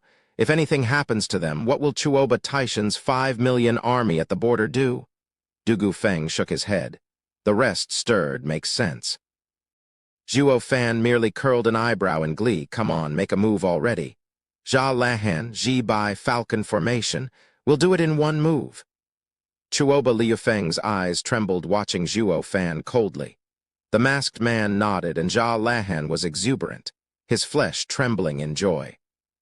Imperial tutor Han Taimo wasn't quite in agreement. Liufeng, we don't know what he can do or who's behind him. Attacking him rashly is thoughtless. Him being a threat is enough. He has got to go now, or our beast armies will suffer. Chuoba Liufeng set his jaw. We are in an altercation with him now. This is the best excuse to ice him. When we see Tianyu's emperor later, we'll just say that the guy got too confident of his blue blood in stopping us and got killed by a stray attack.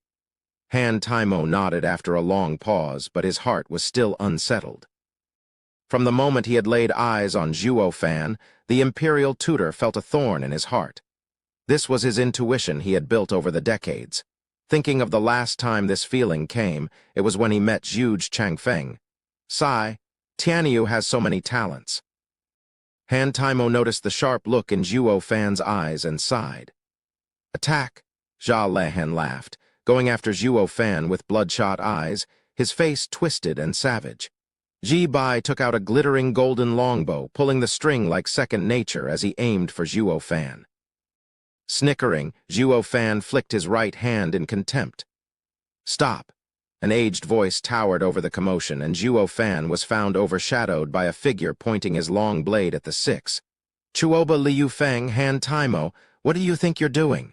Rumble, Jia Lahan paused at his arrival. Chuoba Liufeng sighed in the end. Withdraw. Ji Bai figured that was the case and put away his bow. Chuoba Liufeng cupped his hands at the towering figure, expressing respect for once. Marshal Dugu, it's been ages. With the two nations tangled up in war for decades, the commanders had long since grown accustomed to one another, forming mutual respect. A hero valued another, regardless of which side they were on. Quanrong's entire leadership present here showed their respect to the man called Dugu Zhanshan. At the arrival of the marshal, everyone sighed, knowing the fight was a bust. Jia Lahan snorted, unwilling to let Zhuo Fan just walk away. Zhuo Fan couldn't care less. Oh, he did find it a darn shame as well, having lost the chance to probe them well. Though not a complete waste of time, as he did get a ballpark figure. Marshal Dugu, how can your people lack even common decency? We represent the Quanrong Emperor in presenting your nation's majesty with a gift. Is this how a host acts, scaring our mounts and harming our warriors? Tauba Lioner glared at Zhuo Fan while hurling her accusations. The way she figured was, with Dugu Zhanshan's position in Tianyu, if he didn't give Zhuo Fan a heavy punishment, he'd at least give him something. Maybe a slap on the wrist. That would settle her current and past hatred nicely. Ashamed, Dugu Zhanshan saw Zhuo Fan lollygagging behind, sloppy, bored, and uninterested, the perfect picture of an innocent bystander. Sighing, the old man went in the air towards the six. The six were still very much respectful as Dugu Zhanshan whispered. Imperial tutor, Chuoba Liufeng, seeing you faraway guests, I'll give you a good-natured suggestion. Forget about your rancor and drop this issue here for your sake. You can't mess with that guy. The six were startled, looking at Zhuo Fan in shock. The Grand Marshal of Tianyu was dead serious, even advising them against pushing it. As the Quanrong delegation, they represented their empire. No matter which noble or powerful figure appeared, everyone ought to show a modicum of decency to pave the way to the nation's peace talks. And Dugu Zhanshan was a man above a sea of people in Tianyu, respected and admired. Who would dare put on a tough front in front of him? But the way he had worded his advice and his tone all pointed towards the fact that the kid downstairs was above his station. Who the hell is this guy? After one last look at Zhuo Fan, they snapped their evil glares behind them on obscure wolf. Just how do you gather intel when you missed such a glaring threat? Hu Lionchai was downcast too, returning an angry stare, then lowering his head in shame. Well, he did have a look at all of Tianyu's great men and houses. But who knew where this brat had popped out of, having such godlike power? Marshal Dugu, who is he? How come even you are reluctant to face him? Tauba Lioner asked. The rest of them put on the same inquisitive expression as well. Dugu Zhanshan sighed. I am not reluctant, but simply find him a pain, a thorn to avoid. The second prince stepped on his toes and he leveled his home. You are the Quanrong, and I fear that if anything happens to you, it will plunge our nation into a bitter war. I can't have that. Ha ha ha, you must be thinking I stopped you for his sake, right? When I was in fact helping you. Rumble. All of their minds were shell-shocked at the impact this news had. Dugu Zhanshan had revealed two crucial pieces of info. Zhuo Fan's authority in Tianyu burst at the seams to ignore the emperor and kick a prince around. Second was Zhuo Fan's power. Not even the six of them could stop him, but instead might end up with casualties and worsening the ties between nations. Why is it that we've never heard a word of such a valiant character on cue? They glanced at Hu Lionchai again, but the guy wiggled his body away and avoided the stabbing gazes. He wished he could stuff his head in his pants from shame. How mortifying for an intelligence officer. Let me take you to the Imperial Palace. Now remember, keep your distance as much as possible. Dugu Zhanshan sighed, then flew towards Zhuo Fan. Kid, I don't care what happened, just please let this one go on my account. They are our guests. Zhuo Fan nodded. Fine, since the old marshal asked, I will. Please do pass this along. This is my turf and not their backyard to jaywalk. Zhuo Fan was talking to Dugu Zhanshan, sure, but he was so loud even deaf geezers could hear him. And before he forgot, he left the six with a middle finger as goodbye, making the six's face boil in rage. Only then he sauntered off to Yun Shuang, taking her through the Quanrong army like a champ. The men pranked by Zhuo Fan were wailing. And now that he was parading among them, their anger pushed them to the edge, but without the six's orders, neither budged an inch, forced to let Zhuo Fan's group swag their way across. He didn't leave them in the dust, but sure as hell left the Quanrong army without an ounce of dignity. Awesome. Long Xingyun gave a thumbs up. Sticking close to brother Zhuo is the best. Dugu Feng sighed. Thank God Godfather mediated before the matter escalated. This maverick demonic dragon was assumed to be the wolves' next meal, yet now they were the ones left whimpering. Dugu Zhanshan shook his head and led the outraged Quanrong's six to the Imperial Palace. Only this time, the six no longer had their cocky attitude, not after the bruises their pride took just a while back. Not in their dreams had they thought it humanly possible that in this trip to Tianyu, while they had barely crossed the city gates, they would be molded into shape. Forget about dignity, they had lost all self-respect. Meanwhile, Prime Minister Zhu Changfeng and all the officials stood before the imperial palace's gates.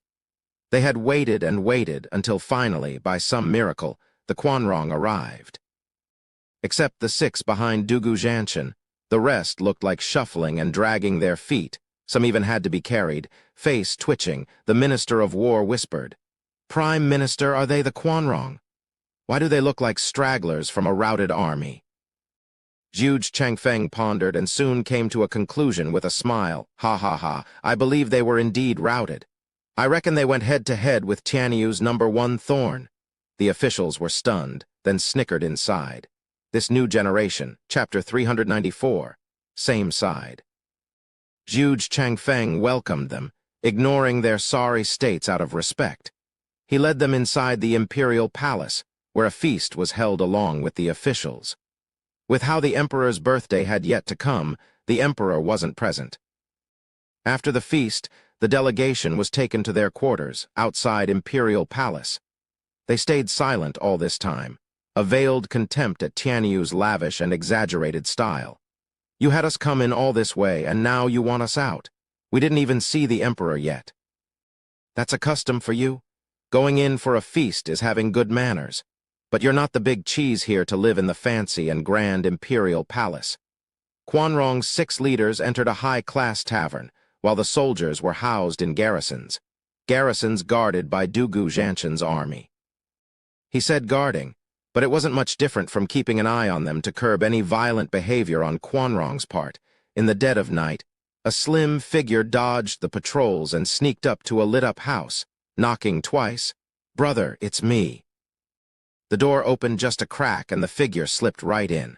Looking up, she was no other than Tauba Lioner. 6 people were in the room, the leaders of the Quanrong Empire's delegation, and one who had yet to reveal his face. "Who is he?" Tauba Lioner pointed at the robed person. Chuoba Liufeng and the imperial tutor exchanged a smile. When the hooded figure raised his head, he spoke in a familiar tone. "Ha ha ha, Miss Lioner. We've been chatting all day at the feast, yet you've already forgotten me." SSS, Tauba Lioner glanced at the aged man and stuttered. "Zhu Changfeng? What are you?"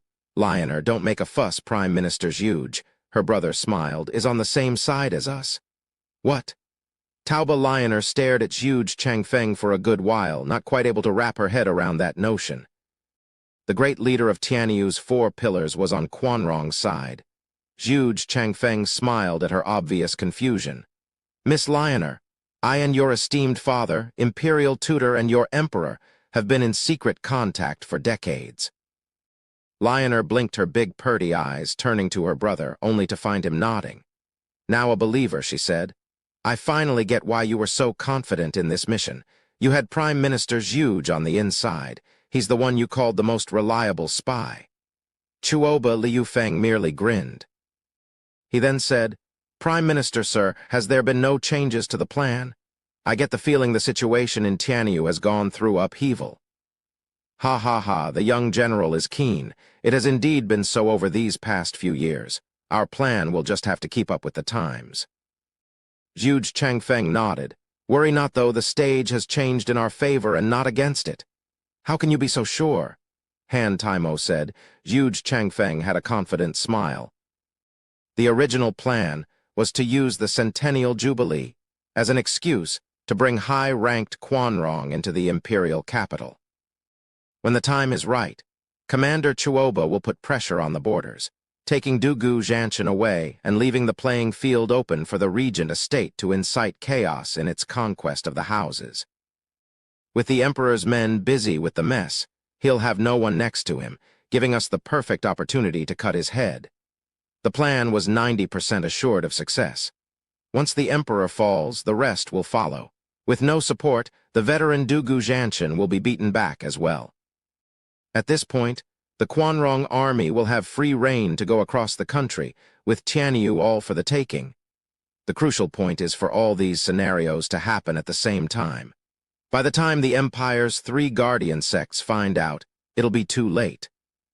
We'll just give them a little something to soothe them later and Tianyu will be ours. Yes, that's the original plan, but what has changed? Han Taimo asked. Huge Changfeng's eyes flashed. This change came out of the blue to everyone. Tianyu no longer has 7 noble houses, rather 8. It is now in an even more tangled mess, with 3 factions in a deadlock. Even the ambitious regent estate finds this situation hard to overcome. How can? Chuoba Liufeng was frantic. Huge Changfeng gave him a long look. Actually, you've already met with the 8th house today. Luo clan, led by that steward, Zhuo Fan. Zhuo Fan, the same one who blocked us. Everyone cried out. Chuoba Liufeng thirsted for blood. He can't be left alive. Since they are foiling our plan, then we will help Regent Estate in rooting them out. Young Master Chuoba, take it easy. Huge Changfeng threw a mocking smile. If Zhuo Fan was such an easy target, he'd be dead ages ago. With all due respect, as you are now, facing Zhuo Fan will end with you all getting annihilated. Each of them was shocked and looked at Huge Changfeng incredulously. Tauba Lioner snapped. Prime Minister Huge is trying to scare us. I've met with Zhuo Fan before. He is strong, yes, but not invincible. Jia Lahan or Ji Bai, in fact anyone here can easily kill him. With 2 against him, he is sure to breathe his last for good. Jia Lahan and Ji Bai swelled with pride. We ain't top Quanrong warriors for nothing. Huge Changfeng shook his head. Ha ha ha, Miss Lioner, when did you meet him? What was his cultivation? Around a year ago. He was a peak bone tempering cultivator then. Tauba Lioner recalled. Now that he's in the 3rd layer of Profound Heaven stage, it proves he's incredible, but nothing we can't handle. Huge Changfeng sighed. Anything can change given enough time. For a monster like Zhuo Fan, a year is more than enough. Ha ha ha, look beyond his low cultivation. Pitting your radiant stage experts against him is overconfidence and blind ambition. You're setting yourself up for failure. Jia Lahan and Ji Bai glowered as Huge Changfeng continued uncaringly and spoke with an exceedingly cold gaze. Not to mention, Tianyu's every faction is in a deadlock. Looks quiet from the outside, but a storm is brewing underneath the surface. It's the best time for our plan. And the best candidate to break the stalemate is none other than the dauntless Zhuo Fan. You can't touch him before that, understand? Huge Changfeng's speech ended with a command. Not something the Quanrong's top dogs would be keen to readily accept. Only Han Taimo was pensive before nodding. You know the situation better than us. We will listen to the Prime Minister. Huge Changfeng nodded pleased. He chatted for a while longer and then slipped away. His 2 elders were waiting outside. With Huge Changfeng gone, Jia Lahan was the first to act out. Imperial tutor, young master, are we just going to do what the old fox said? We have no choice. We are strangers in a strange land and shouldn't act on a whim. Han Taimo said. Obscure wolf, you have 3 days to find out about Tianyu's latest events. And this time, don't let the factions' relations and their actions escape your notice. Face red, Hu Lionchai bowed and left in the pitch-black night. Meanwhile, in the Imperial Palace's study, the Emperor was reading the reports when a reportee came. A black figure kneeled. Your Majesty, news has come that the Quanrong delegation is housed. Also, the Prime Minister has made contact. The Emperor's beard shook and he grinned. Ha ha ha, it has finally begun. The Emperor took black and white pieces from a chess box beside him and threw them on the ground. The pieces are in play. All that's left is a checkmate. At the parish's observatory, Yun Shuang inspected the sky with the heaven communing apparatus. Zhuo Fan stood watch with a frown, replaying today's events. That Quanrong girl in particular kept coming back to him. The heaven communing apparatus stopped, and Yun Shuang looked winded with faint sweat on her brow. How is it, Shuenger? Any changes for the better? Zhuo Fan asked. Shaking her head, Shuenger was grave. Not only there are no changes for the better, but the crouching dragon looks more imposing, ready to take flight. Zhuo Fan knew it to be the sign of being on the brink of ruling this land. In other words, Quanrong's arrival made the imperial family more powerful. That's terribly strange, unless, Zhuo Fan's eyes glinted. Yun Shuang begged, Steward Zhuo, this sight has shown me that the land will be in even more chaos. The people will be in pain, suffering, and will be wretched. I beg of you, please save them. You alone can change this fate. Yun clan people are so strange. You've set aside your revenge for your kin and instead care for others. Zhuo Fan grinned. No worries, you are with me now. I will help you achieve your wish. No, it's for the people, Yun Shuang justified. Zhuo Fan teased. I'll do it for you, but don't feel like doing the same for the people. Now, who do you want me to do it for again? For me. Blushing, Yun Shuang lowered her head. Zhuo Fan laughed, his mind filled with constant thoughts. Everyone is dead focused on the Luo clan, chapter 395, picking a spot. For 3 days, the Quanrong delegation was confined to the garrisons. Lacking the emperor's direct summons, the guards looked dangerously close to wardens by now. They were bored out of their minds, waiting for Hu Lianchai to send back something, anything. Tilde with a ripple. A tall wall of the courtyard wiggled at one spot, followed by the sneaky Hu Lianchai finally making his appearance.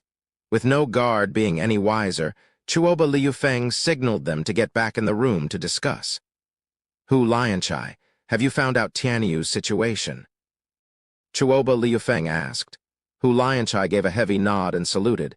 Young master, Tianyu is just like we've learnt from Prime Minister Zhuge, having experienced great change. All brought upon by the same man that stopped our march, Zhuo Fan. He is a hard man to deal with.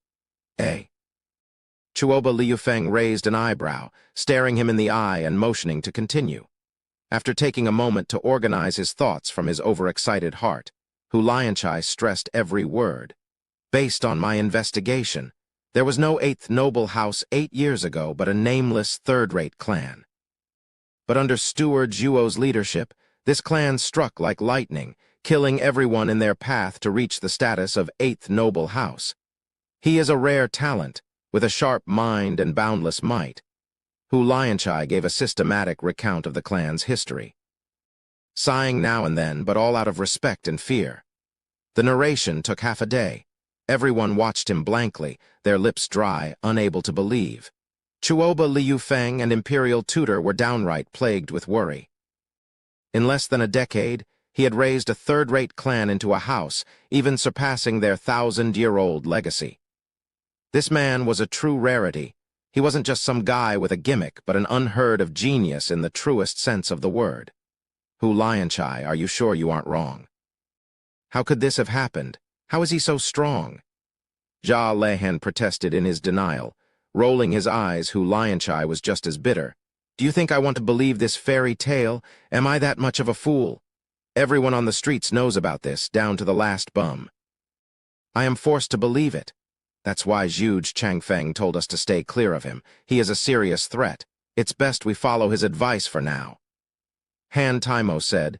Chuoba Liufeng squinted while pondering but nodded in the end. He will become our end if we don't get rid of him. But with how few we are, it'll be hard if he possesses the skills they say he does. We need to think of the bigger picture. Chuoba Liufeng had to accept it no matter how much it pained him. Jia Lahan was completely against it still.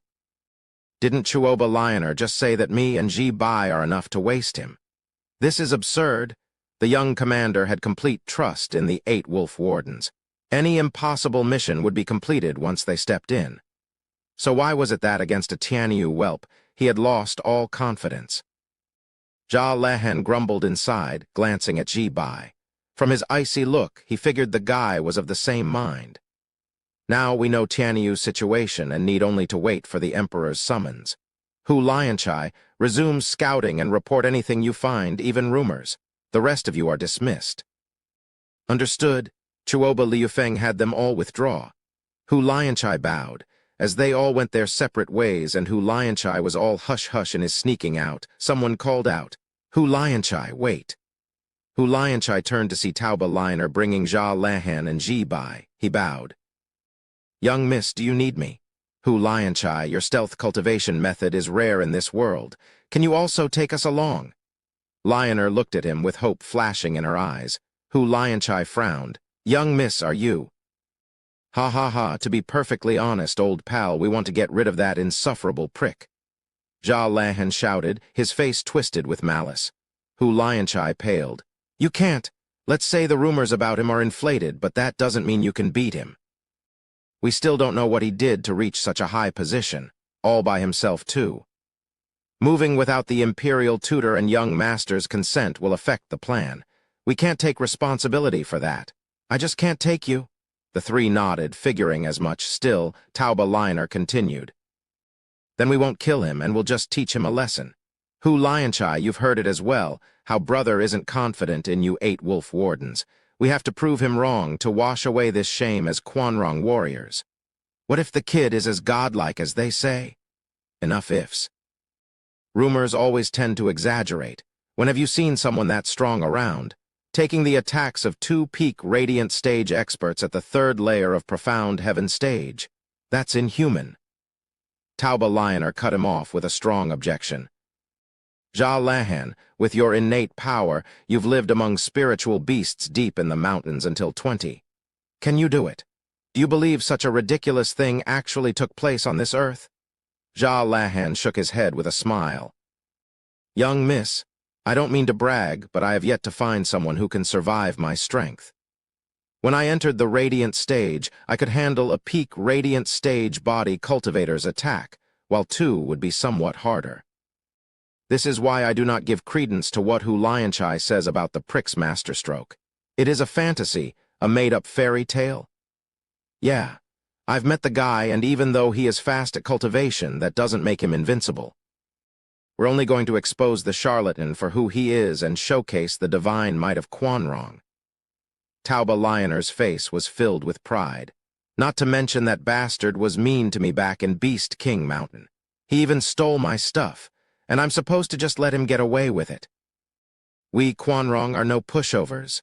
Hu Lionchai nodded. They were warriors who didn't know how to retreat. Of course they'd be sure to vent their mistempered tantrum. With no more preamble, Hu Lionchai nodded. All right, young miss, enter my beast holding ring. I'll take you out. Eyes aglint, Tauba Lioner and the other 2 perked up in a flash of white. Hu Lionchai had them tucked away. Hu Lionchai's figure shimmered, and he soon blended in with nature, moving around like a heat wave. Meanwhile, in the Regent of Prosperity's compound's garden, Zhuo Fan was sipping green tea under a pavilion. In front of him were a handful of rocks scattered around on the table. Zhuo Fan was steadily looking at them. Steward Zhuo, what's on your mind? A soft voice broke his reverie, noticing Yun Shuang coming over. The stones had names on them, to which Yun Shuang said, I see Steward Zhuo is brainstorming how to get out of this impasse. Yeah, the 4 factions, including Quanrong, are now in a standoff. Zhuo Fan smiled, sipping his tea, and weighed a rock. Neither side wants the deadlock to persist, looking for a palooka so hard in the head that he'd smash this stalemate wide open. But who'd be willing to become the eye of the storm, the public enemy #1, whose fate is to be torn to shreds? Yun Shuang looked at him at a loss, scratching her head. Zhuo Fan smiled. I didn't want to do it, but Shuanger, what I understood from your readings is that all these insidious players have one thing in common. They all want to make me the scapegoat. Such a fate is hard to change, even if I'm willing. Yun Shuang saw the look in his eyes and started to worry. Zhuo Fan laughed at her look. Relax, since I know heaven's direction, I'll just move against the grain. They want me to become the center of it all, that's fine by me. They'll just have to witness the second coming of Gu Santong. But unlike him, I'm not one to fall so easily, he. Zhuo Fan snickered.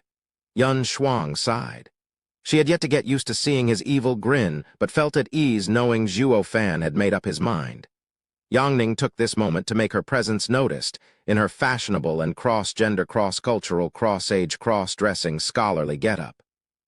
Shuanger, Zhuo Fan, to celebrate Imperial Father's centennial jubilee, the Imperial capital is holding a lantern festival. Let's all go. You sneaked out again. Zhuo Fan was in no mood. Not interested. Yangning deflated and turned to Yun Shuang. As the good sister she was, Yun Shuang knew what Yongning was thinking. Steward Zhuo, the imperial capital is in turmoil, and for 2 weak girls to go alone. Fine, fine, you're an asset I have to protect and keep close. Zhuo Fan waved to her and shook his head. The girls hid a sneaky smile. Chapter 396. Ambush at Lantern Festival. On the night of the Lantern Festival, you couldn't swing a dead cat without hitting someone. With their emperor's birthday fast approaching, the buildings were decorated with lanterns, turning the capital into a breathtaking scene. Many romantics and couples took full advantage of this rare occasion to get together and whisper sweet nothings to their better half. Then again, an exception was almost guaranteed to exist. Sticking out like a sore thumb was a guy with white hair, surrounded by 3 bells and at the admiration of the crowd. Buddy, you're one daring trailblazer on the righteous path of love. We, poor fellows, only date one on the night of Lantern Festival, while you've come out with 3. I tip my hat to you, sir. The eerie looks came everywhere he went. Zhuo Fan's face was twitching, looking at the girls with a sigh. Yongning wanted to come with Yun Shuang, but since Luo Yunchang overheard them, she just had to join.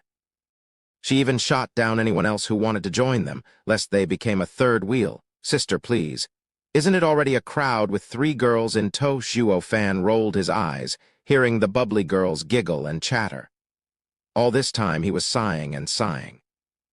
At some point, a sharp and heavy sound came, followed by a mighty pressure clearly focused on Zhuo Fan. Dodge! Zhuo Fan waved at the girls, sweeping them off their feet and sending them 100 meters away. Yongning ended up sputtering dust from the maltreatment. She slapped the ground, getting to her feet, and told him off. Zhuo Fan, what the hell is wrong with you?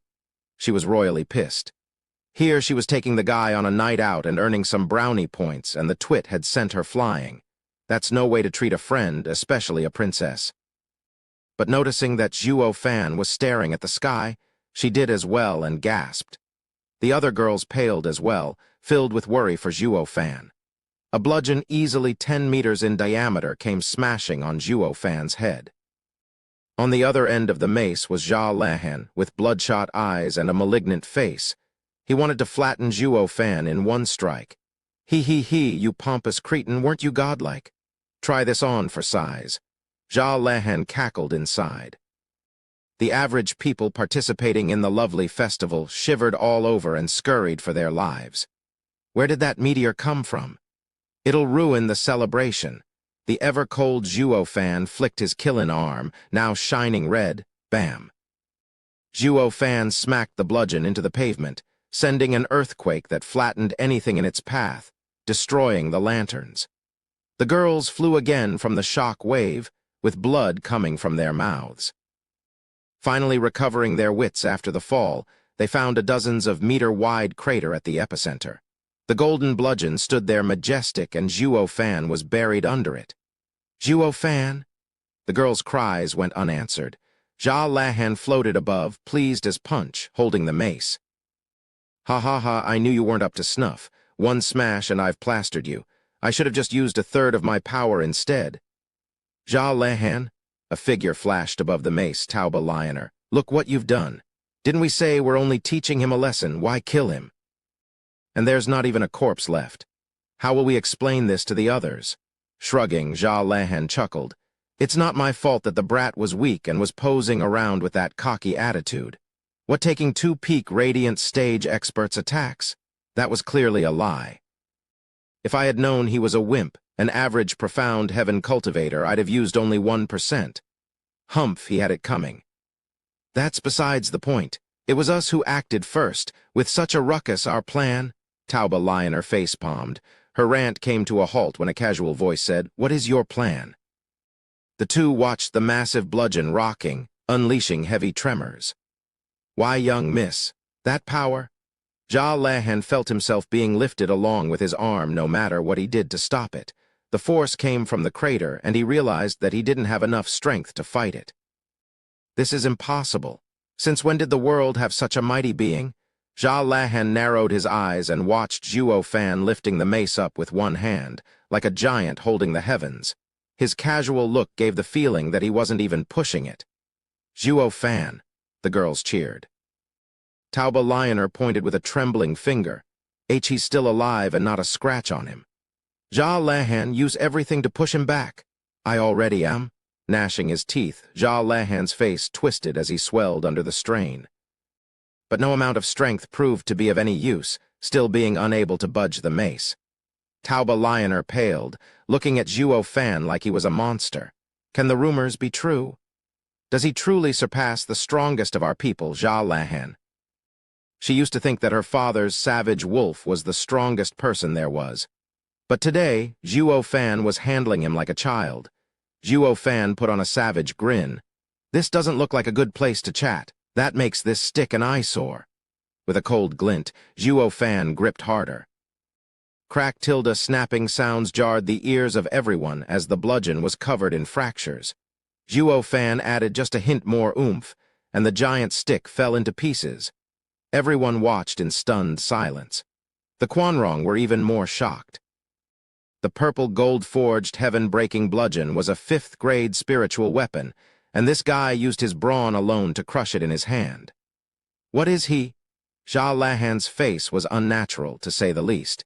He had never heard of such freakish power and was now shocked to his core.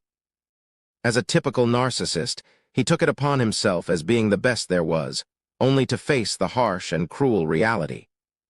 There would always be someone better. Ji Bai and Hu Lianchai acted as spectators, scared out of their minds. The rumors didn't even do Zhuo Fan's power justice. That damn hearsay is asking us to get beat. In what way is he any weaker? Hu Lianchai felt like crying.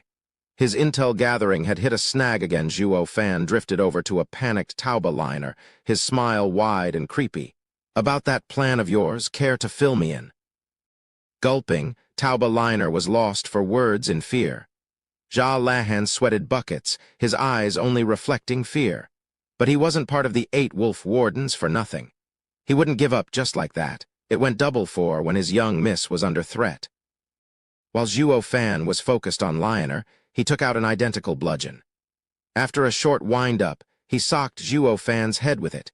Zhuo Fan never even looked, merely flicking it away in pieces, while the weapon's owner's arms snapped from the power running through the crumbling bludgeon. Ja Lahan still hadn't woken up to smell the roses. A mere wave from Zhuo Fan broke Quanrong's best warrior's arm like a twig. This freak is not human.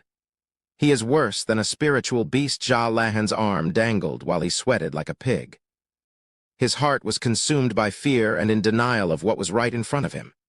It took a long time for it to sink in, the fear, the dread, the futility of it all. Tauba Lioner gave the wretched Ja Lahan a long look, then looked at the grinning Zhuo Fan. The poor girl was about to cry. She was really regretting it now, messing with a monster without rhyme or reason. Ji Bai at the side had his bow and arrow primed, aimed between Zhuo Fan's eyes. He was also soaked in sweat. It was sky-piercing Wolf's first time facing such a thorn. Chapter 397. The Tragic Case of the Divine Archer. Whoosh tilde flashes of golden ripped the sky, each one going for Zhuo Fan.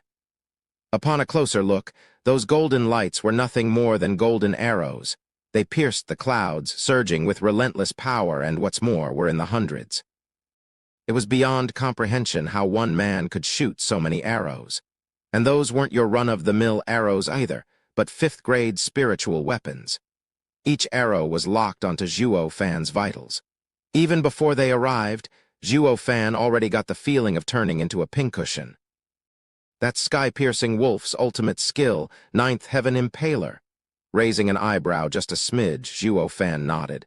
Not bad, he does have the skill of a divine archer to be able to injure Dugu Zhanshan. Tauba Liner looked grave. Why you know Ji Bai? Sure, I heard of him from my young master. And he heard it from his foster brothers, 4 tigers of Tianyu. Zhuo Fan smiled. Miss Lioner, now don't go thinking only you do your homework. Our side likes gossip too. Of course I got to hear of our dear friend's remarkable skill. Zhuo Fan lifted his right arm towards the incoming rain of arrows. It shone red and he grinned. His bow and arrow can be as strong as he likes, but they still won't ever get to best my sacred arm. Tauba Lioner realized he knew everything about them. Taking him by surprise was nigh impossible now. A darn shame Ji-bai was the exception. Humph, posh prick, people don't just pace around, they improve. Everything you know about us is outdated. Tauba Lioner snickered, grabbing Jia Lehan and flying away. Zhuo Fan was at a loss, seeing her pull some distance. And then it happened. The shining arrow rain split in every direction. They surrounded Zhuo Fan and only then shot towards him. Now Zhuo Fan had no way to dodge, being at the center of an imploding sphere of arrows. Any weakness Zhuo Fan had would be most clearly struck. His two beast fists were in no way capable of defending every inch of him either. He was at death's door. Ha ha ha, see that rotten jerk. That's Ji-bai's newest ultimate 1,000-arrow focal. This is his first time using it on the field. Try and block that. Tauba Liner was delighted in Zhuo Fan's plight. The girls below were worried sick. The smile on Ji-bai grew and grew. He knew exactly what this move could do. Each arrow was a 5th-grade spiritual weapon, each fired at full power and now had the guy surrounded. It was impossible to make a perfect dodge or block. Even if Zhuo Fan survived, he'd be in a world of pain. This is called flawless archery. Ji-bai had moved himself by what he had accomplished. Using his newest ultimate on a super expert like Zhuo Fan was the best field test. Zhuo Fan wasn't that thrilled. He sighed and dropped his hand. Word on the street is that 9th Heaven Impaler is incredible. I thought of giving it a shot and to see how my arm fares. Yet instead I'm stuck with some 1,000-arrow something. How droll. PFF, Ji-bai almost spat blood. His toil and sweat in creating this ultimate skill had earned a huge ixnay by Zhuo Fan's evaluation. His heart couldn't take it. Humph, ignorant, sad sack, we'll see who's crying later. Tauba Lioner stuck out her head, having the same reaction. Humph, cut the act. You may be strong, but not even you can fend off this attack. You're finished. The sparkling arrows were this close to prick Zhuo Fan, not that he cared. How about a bet? If even one arrow touches me, my head is yours. If not, I ask Miss to be kind enough to explain that little plan of yours. Fine. Tauba Liner was incensed, replying on the spot. While Jia Lehan was panicking, young Miss. Lioner dissed him with a wave. The glittering arrows were now a meter away from Zhuo Fan. There was no way he could get out of that, not when they covered all exits. Tauba Liner thought this bet was a foregone conclusion. Jia Lehan nodded as well, snickering inside. The kid is strong, but not capable of avoiding all of that.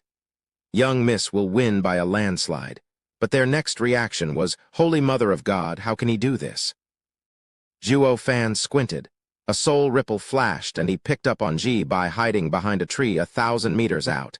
Ji-bai sensed it as well and knew that Zhuo Fan had found him. Though he wasn't afraid. The arrows were this close to turning Zhuo Fan into a pincushion. He had bigger things to worry about than the shooter. Under the shocked and disbelieving gazes, Zhuo Fan lifted his right arm like a king and snapped his fingers just as the first arrow reached his chest, demanding, Go. Whoosh tilde the hundreds of arrows disappeared, appearing 1,000 meters away, aimed at Ji-bai's hidey hole. What the hell? Ji-bai was scared out of his mind and dropped all demeanor, now surrounded by his own attack. With blasts galore, each arrow went for where it hurt. Flashes streaked the night sky on and off, in tune with the wails of agony in between. Venturing a guess, it was safe to assume that the divine archer had no friggin' clue how the hell this had happened. His first lab rat for his newest ultimate was himself. Something black and smoking plopped onto the ground, twitching now and then, squirting blood from God knew where. All that was secondary, though. What mattered was the gibberish coming from his mouth, with shock reflecting clearly in his eyes, more or less along the lines of cursing and wailing. Zhuo Fan's right eye's golden halo subsided and he laughed. Ha ha ha, a true sky-piercing wolf and of flawless aim. Every last one of those hundreds of arrows hit true. I bow before the master. Tauba Lioner and Jia Lehan were slack-jawed. Their minds were spewing curses, obscenities, and vulgarity faster than that divine archer's shot. What just happened? What did he do? Oh God, lost was the look of confidence and pride on the two. All they could express was fear and shock. Where the hell did he come from? The arrows just turned on their own maker without so much as a warning. How in blazes is that even possible? Zhuo Fan smiled his creepy grin. Miss Lioner, it appears that we have a winner in our little bet. I do hope you'll concede. Gulping, the two faltered away from Zhuo Fan. Looking at him like he was a monster, hell itself spat out. Zhuo Fan wasn't just brawn, but armed with fancy tricks. Now they realized how true Zhuge Changfeng's warning rang. He had cleaved through the 7 houses by himself so far for a damn good reason. Sweet mother of mercy, just who in hell would ever mess with this freak? They even praised Regent Estate's balls for actually fighting this guy for so long. Miss Lioner, there are 2 kinds of people I abhor, the overconfident ones and weasels. You've checked the first type. Now I hope, for your sake, you won't make the mistake of checking the second. I may have to actually get serious. Zhuo Fan stared them down. Taoba Lioner's heart was in pain. Zhuo Fan had appropriated all of her shaping spring back in Beast King Mountain, and along with all those ingredients on top, leaving her high and dry.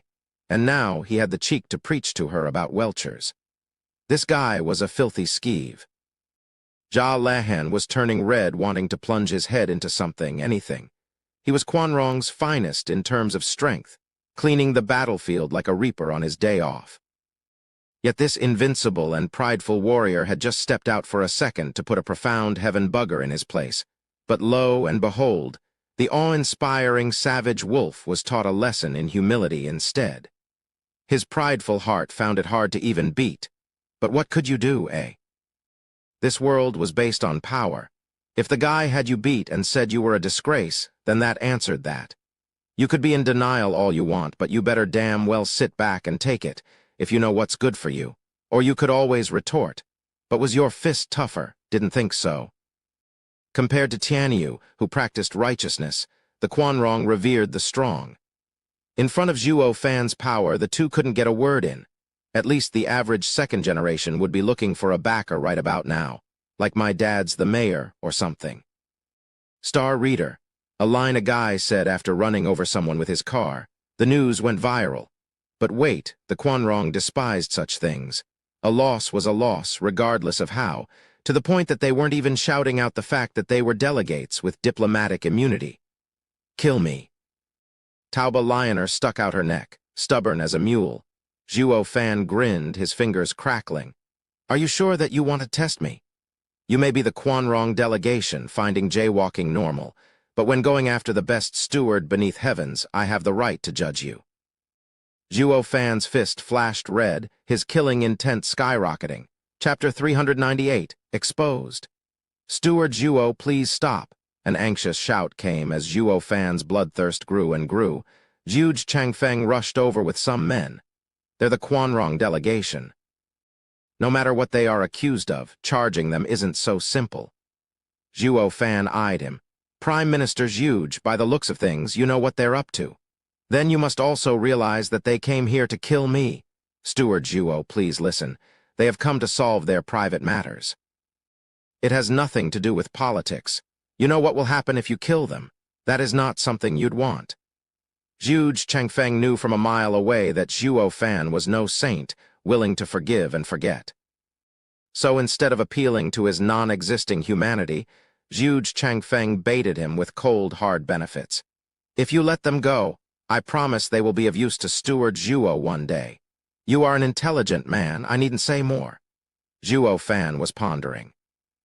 Zhuge Changfeng pointed out that the delegation were all in close relation with Commander Chuoba Taishan at the border. If they died in Tianyu, the old man would march his army down south. That would mean 2 things. First, the doer would be the culprit.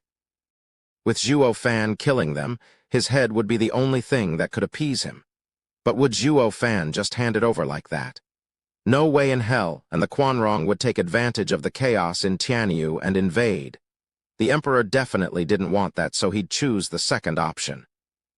One that would let the Emperor sleep with peace of mind. If Quanrong invaded, the whole of Tianyu shall resist it, the 8 houses and the 4 pillars included. As for you, Zhuo Fan, the culprit behind it all, I'll let this go, but go out there and fight. Fight till your last breath and bleed out on the battlefield. The Emperor would not only have all the other factions weakened in the name of Tianyu's safety, he'd also showcase Tianyu's power and give the Quanrong a lesson they will not soon forget. It would end up with everyone being the loser except the Emperor. Now that right, there was a classic case of the fisherman. Zhuo Fan clenched his fists, then relaxed his killing intent. Zhuge Changfeng eased a breath, knowing Zhuo Fan still cared about the big picture. It's so nice to talk to smart people. Before he finished, though, Zhuo Fan's snicker had something to say. Right, Prime Minister, sir, this time you owe me. I'll be sure to collect it in due time. Zhuge Changfeng let out a strained laughter. The kid sure knows how to take advantage. He knows letting them live is in his best interest, yet he is saying that he only did it for me. Then again, with how close he was to the Quanrong, Zhuo Fan's words weren't that far off. All right, I owe you one. I will do my all when you need me. Zhuo Fan nodded, his eyes flashing. Zhuo Fan dumped his hostages in Zhuge Changfeng's care, walking away like the average bystander. The 4 scheming demons had heard the commotion and scampered over on the double. But seeing that the party was a bust, they slumped into depression. Ah, we were late for the fun. Zhuo Fan glanced over at them and thought, perfect timing. Dumping the trio of babes in their hands, he went to take care of his own matters. With the Lantern Festival ruined buildings in shambles, people running scared and nothing else to see here, the girls went home. Zhuo Fan watched Zhuge Changfeng's Quanrong with a twisted smile. His right eye flashed golden and he was gone. Whoosh, 2 shadows popped up the next second in Zhuo Fan's place, looking all over. God damn it! The rotten brat moves around without logic with his twisted skill. Just how are we supposed to follow? Let's just report back to the captain. We've just been given the damn slip. The other shadow was gone. The first one left just as quickly. In this desolate area, even though no one was in sight, the earth squirmed from time to time. 2 hours later in the garrison, Zhuge Changfeng sported a dark look facing Chuoba Liufeng and Han Taimo. Next to him were the ashamed Tauba Lioner and Jia Lahan with a broken arm. Something black as night rested on the bed. It was only when Lioner said that that thing was sky-piercing Wolf Ji Bai did they actually believe it. Being let in on the whole story, the two were left speechless. Quanrong's brave warriors, 8 Wolf Warden's 2nd and 3rd team members, did a joint attack and were flicked back with practiced ease. And the opponent even strolled away like nothing happened. If not for Zhuge Changfeng's timely arrival, they'd be dead by now. Chuoba Liufeng didn't set out to cast blame on the trio, but instead was overwhelmed by the cruel affair.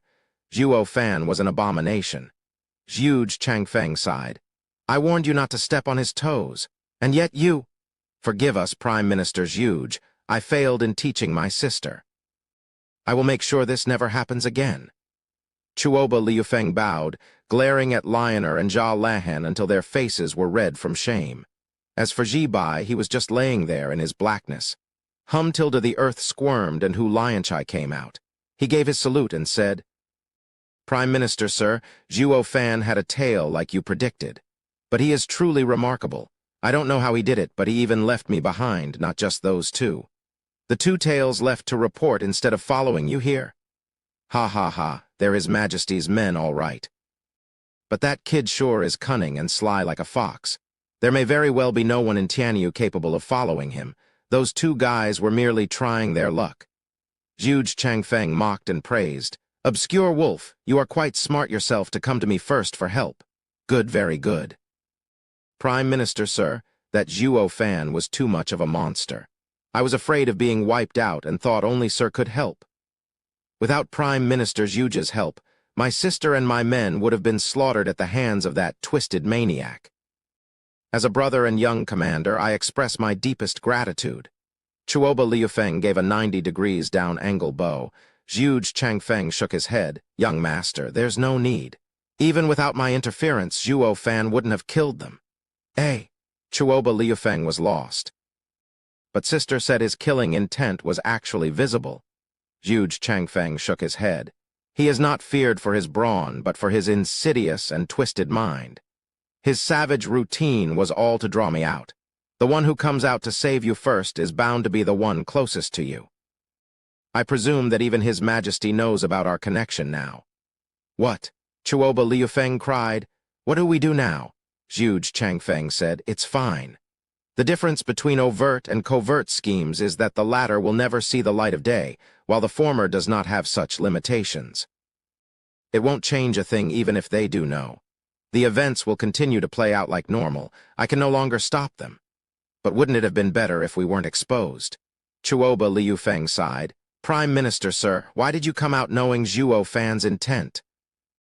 Zhuge Changfeng's brow trembled and he spoke in a dark tone. Because I couldn't gamble whether Zhuo Fan'd act or not and chose to play it safe. I have read many people in my life, but only 2 have failed to open to me like a book. He is one of them? Everyone was stunned. Zhuge Changfeng was known as the best mind in Tianyu, yet he couldn't see through a brash kid. Zhuge Changfeng smiled in reply to their thoughts. I caught a glimpse of him before the esoteric debate, but ever since after the event, he is close to me. Or it may be that I don't even want to see. Because in that battle, he had done terrible and unimaginable things. What? Tauba Lioner lit up. Zhuge Changfeng sighed. He lost his mind over a girl. It was my first time seeing him like this. In his madness, he had executed some of the most savage ploys, ending with the death of Regent Estate's eldest young master and plunging the Luo clan into the twisted world of politics before its time. All of these were rash and ill-advised choices. He was sure of it as well, but made them anyway. From that moment, unwanted contriver could no longer read him, and I do not dare fathom his train of thoughts. No one can grasp when he's going to snap or play it cool. Zhuge Changfeng took a deep breath. You now know why I exposed myself and why I had to save you. It is impossible for me to tell if his actions are driven by lunacy or insidious lull. Han Taimo and the rest sighed, scared by a man who was too unbalanced or unreadable to guess what his next action would be. Meanwhile, Zhuo Fan went to a tea house to meet with a black robe. Chapter 399. Sensitive Talk. Zhuo Fan used discerning field to scan for any nosy neighbors. Only then did he walk into the tea house and sat across from the black robe. Who knew this day would come when you'd ask me out? The black robe kept his hood low, hiding his features. Zhuo Fan smiled. We're all old friends in a way. Chatting around a cup of tea after so long is pretty normal. Humph, cut the act. You know it well enough that our grudge can't be mitigated. We never had any friendly chats. The black robe sipped his tea, his words cold. Zhuo Fan giggled. Well, looky here, how you've improved, Tilda. Think I can't snap your head right here, right now?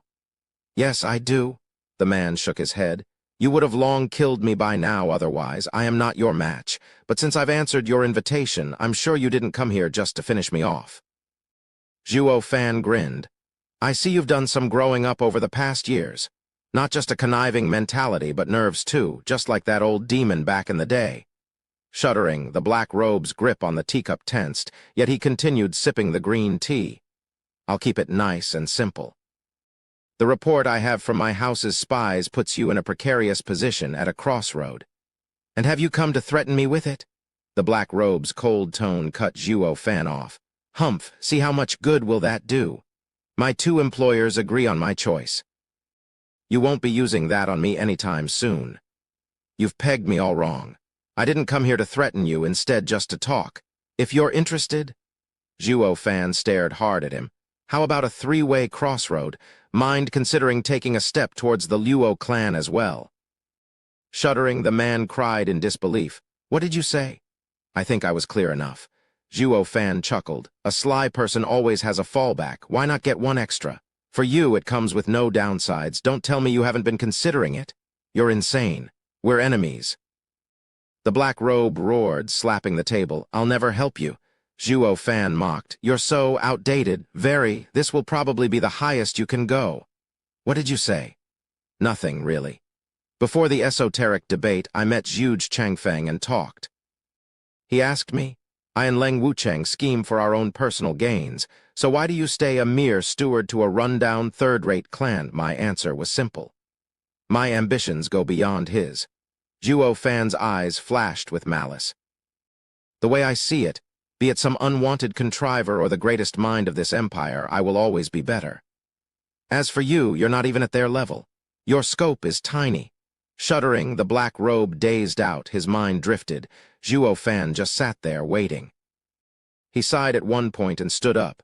I see that you still don't understand. Never mind then, I don't have the time to wait for you to catch up. One moment. The man stopped him and said, Tianyu is on the brink of anarchy. What promises do I have that your Luo clan will come out on top? If I were to say because yours truly is around, Luo clan will have the last laugh, you probably won't believe me, so, grinning, Zhuo Fan said, I will let you stay at the three-way crossroad. You will have the luxury to pick the winning side. The man replied after a pause. You don't expect me to burn the other two bridges to take yours, do you? Of course not. You're no fool and won't do it even if I tell you to. Everyone is selfish. If the Luo clan falls, you still have the other two, right? Zhuo Fan had an uncanny smile, like a nice uncle handing candy to children. The black robe nodded. If there are no conflicts of interest, I am open to cooperation. Splendid. It can't be simpler. I won't need you to do something hard anyway. Just do this at the right time and you're in, Zhuo Fan whispered in his ear. The black robe froze, then watched him stunned. Have you lost it? Literally everyone is trying to do anything to not take that wretched and doomed fate, yet you want to jump right in and be the center of it all. Who do you think you are, Gu Santong? Shrugging, Zhuo Fan said, What else can I do? Everyone is out to get me. Well, someone's gotta do it. The man held his gaze, then nodded, praising. Now I understand how you've climbed so far. To others you are ruthless, but a savage to yourself. From what you want of me, I can guess this much. Zhuo Fan is Zhuo Fan, specialized in turning the world upside down. Ha ha ha, please, I'm blushing. Then to our healthy relationship. Zhuo Fan put his hand out with a smile. The black robe grabbed it with a clap and left into the night. Zhuo Fan grinned before leaving as well. Meanwhile, in a refined pavilion, Leng Wuchang was enjoying some fine wine in peace and quiet. A pop sounded, and there came Zhuo Fan out of the blue. Leng Wuchang wasn't fazed in the least. He even offered him a drink and a smile. Steward Zhuo, it's been a while. What could have brought upon this invitation? Ha ha ha, a scheming mastermind like Sir Leng can't take a gander. Zhuo Fan giggled. Leng Wuchang shook his head, enjoying the wine. Ha ha ha, I may venture one on the rest of the masses, but when it comes to Steward Zhuo's treachery since the esoteric debate, I have stopped taking wild guesses. I ask that you be plain. I shall be terse then. I have invited, sir, for a simple question. Go on.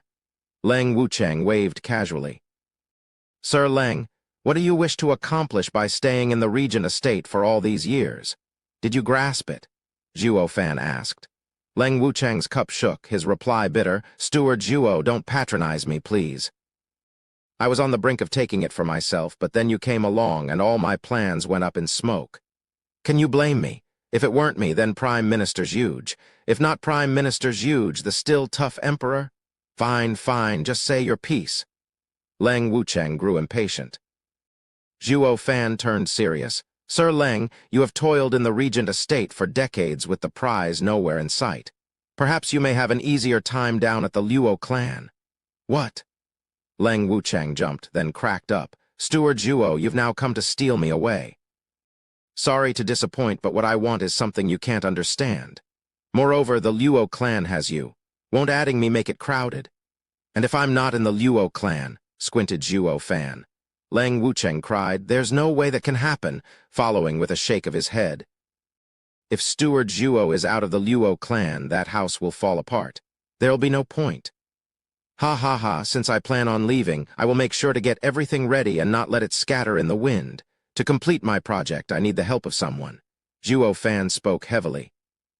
Sir Leng, Prime Minister Zhuge once said that you and him are the right hand of leaders, but each with their own agenda.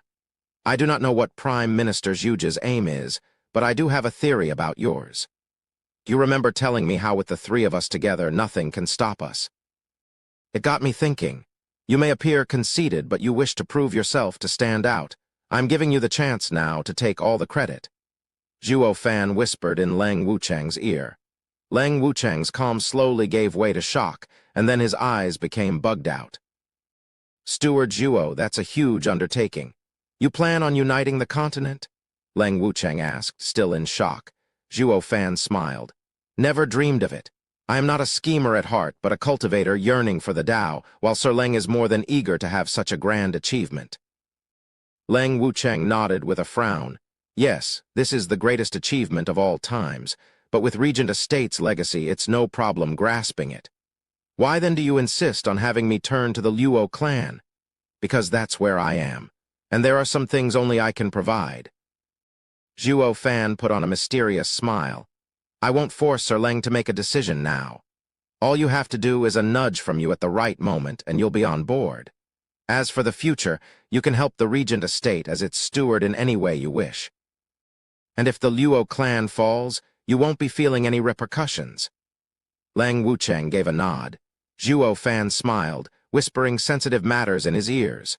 All the pieces were in play, and all that was left was to wait for him, a fate changer and an anomaly to unleash anarchy. Chapter 400. Centennial Jubilee. 5 days later, Tianyu's emperor held his centennial jubilee. The world was at peace, the clans were attending, the Quanrong delegation came bearing gifts, and the 8 noble houses were present. The entire nation was in celebration. Zhuo Fan, who hardly ever cleaned up his act, was positively radiating, looking handsome and charming. The one thing he couldn't get rid of was his trademark evil smile. The celebration is the beginning of the end. Just wait and see, humph. Zhuo Fan's eyes flashed and he left the house. Luo clan's members were already waiting, and their eyes lit up on his arrival. With Zhuo Fan being so lazy and uncaring of his image as usual, seeing him all freshened up and dressed was a remarkable sight. Luo Yunchang and Yun Shuang's eyes sparkled. He, Steward Zhuo, are you going on a date? Looking at you all spruced up, I wonder how many ladies' hearts are you gonna steal? Captain Pang laughed. Luo Yunhai nodded while Zhuo Fan had a vague smile. It is His Majesty's anniversary today. How could I not dress the part to show my utmost respect? Anyhow, he did make me the best steward beneath heavens. Brother Zhuo, you don't usually mind such niceties. How is it that today? Captain Pang was lost. Luo Fan shook his head, turning to Luo Yunhai. Yunhai, no matter what happens, you mustn't panic. As a clan head, the least you must have is a steady mind. Luo Yunhai nodded, clueless as he was. As for you, dwarfs, do you still remember what I told you last night? Zhuo Fan snapped to the 4 scheming demons. Laughing, the 4 pygmies were determined. Steward Zhuo, if there's one thing we're good at, it's that, ha ha ha. What's that? Zhuo Fan, what are you up to now? Luo Yuncheng asked. Zhuo Fan shook his head with a smile. It's nothing. Come on. Luo Yuncheng could only look at him in suspicion, following the others. When the time came to take the carriage to Imperial Palace, instead of taking a ride with Yunhai and her, like usual, he shared one with Yun Shuang. This left her stunned and crestfallen. Yun Shuang jerked. Her cheeks blushed, and she was about to refuse. But the jerk that Zhuo Fan always was entered the carriage without a care and even pulled her close with an evil grin. Shuinger, is something wrong, or do you not like my company? Not at all. But shouldn't you go with young miss? She neither had been on the Luo clan's premises for a couple of days, nor was born yesterday. It was obvious to her that Luo Yunchang was carrying a torch for Zhuo Fan, while Zhuo Fan, being the steward, and Luo Yunchang, being the master, complemented each other. While she, the outsider, felt quite awkward getting so close with another's man, Zhuo Fan didn't mind it in the least, wearing the same snickering smile. You should get used to it then. We will be spending many days together in the future. What? Yun Shuang stared at Zhuo Fan, cheeks blazing. She couldn't make sense of his words, and her heart was jumping to conclusions one beat at a time. Her heart got so fast that it felt like it had burst out of her chest. Zhuo Fan sat there calmly, wearing the same all-knowing look. Luo clan's convoy was going down the imperial capital's main street en route to the imperial palace. The crown prince was waiting at the gates along with his 2 brothers. Yuan Yang grinned, Crown Prince nodded, and the second prince's face twitched. There was a distinct possibility that he recalled a particularly painful event for his mood to sink. The other 2 knew why, of course, choosing to ignore him and proceeding to welcome the guests. Luo Yunhai and Luo Yunchang came out of the first carriage. The princes looked inside at the empty ride and wondered, where steward Zhuo Shuo Fan walked out of the second carriage, leading a blushing Yun Shuang by the hand. The two princes jumped to conclusions on the spot. Luo Yunchang was staring daggers at the couple, her heart consumed by jealousy. When did they get so close? Some outstanding men have so much appeal. Everyone wants them. Nobody noticed the second prince in the corner showing an odd look seeing the two princes so close to the couple. Brother Zhuo, you're an eminent romantic. Every time I see you, you're holding a bell in each arm. Mind letting this bachelor in on your little secret? His largeness sighed. Zhuo Fan merely waved. Fatty, I'll be frank here. Everything before was a lie, while only today is real. Yun Shuang blushed harder, her heart frantic. When did Steward Zhuo have such feelings for me? Luo Yunchang shuddered, her mind blown. It was the first time Zhuo Fan was open about his feelings, never speaking of them even in front of Chu Qingcheng. Why is he suddenly baring his soul for a lady he had met not a month ago? Is it because she bears a striking resemblance to Ninger? Luo Yunchang felt bitter as the crown prince laughed. Congratulations, Steward Zhuo. Holy maiden and a hero make for a match made in heaven, ha ha ha. Zhuo Fan held his head high with a confident smile. Yun Shuang was already riper than a tomato, lowering her head in confusion. She still didn't understand what had just happened. When did I and Steward Zhuo become an item? Please, this way. The crown prince flourished. Zhuo Fan led Yun Shuang in front, entering the grand hall. He noticed the other houses, and Zhuge Changfeng and Dugu Zhanshan were all there. Even the Quanrong delegation was present. Glancing at the still pale Jia Lahan and Ji Bai, Zhuo Fan put on a savage smile, bringing out the fear in their eyes. Han Taimo and Chuoba Liufeng scanned him, getting shocked by the second. It was hard to fathom how a young man like Zhuo Fan possessed such godlike power. He had to be taken out yesterday. The problem was finding the means to carry this act out. Steward Zhuo, a new fling, I see.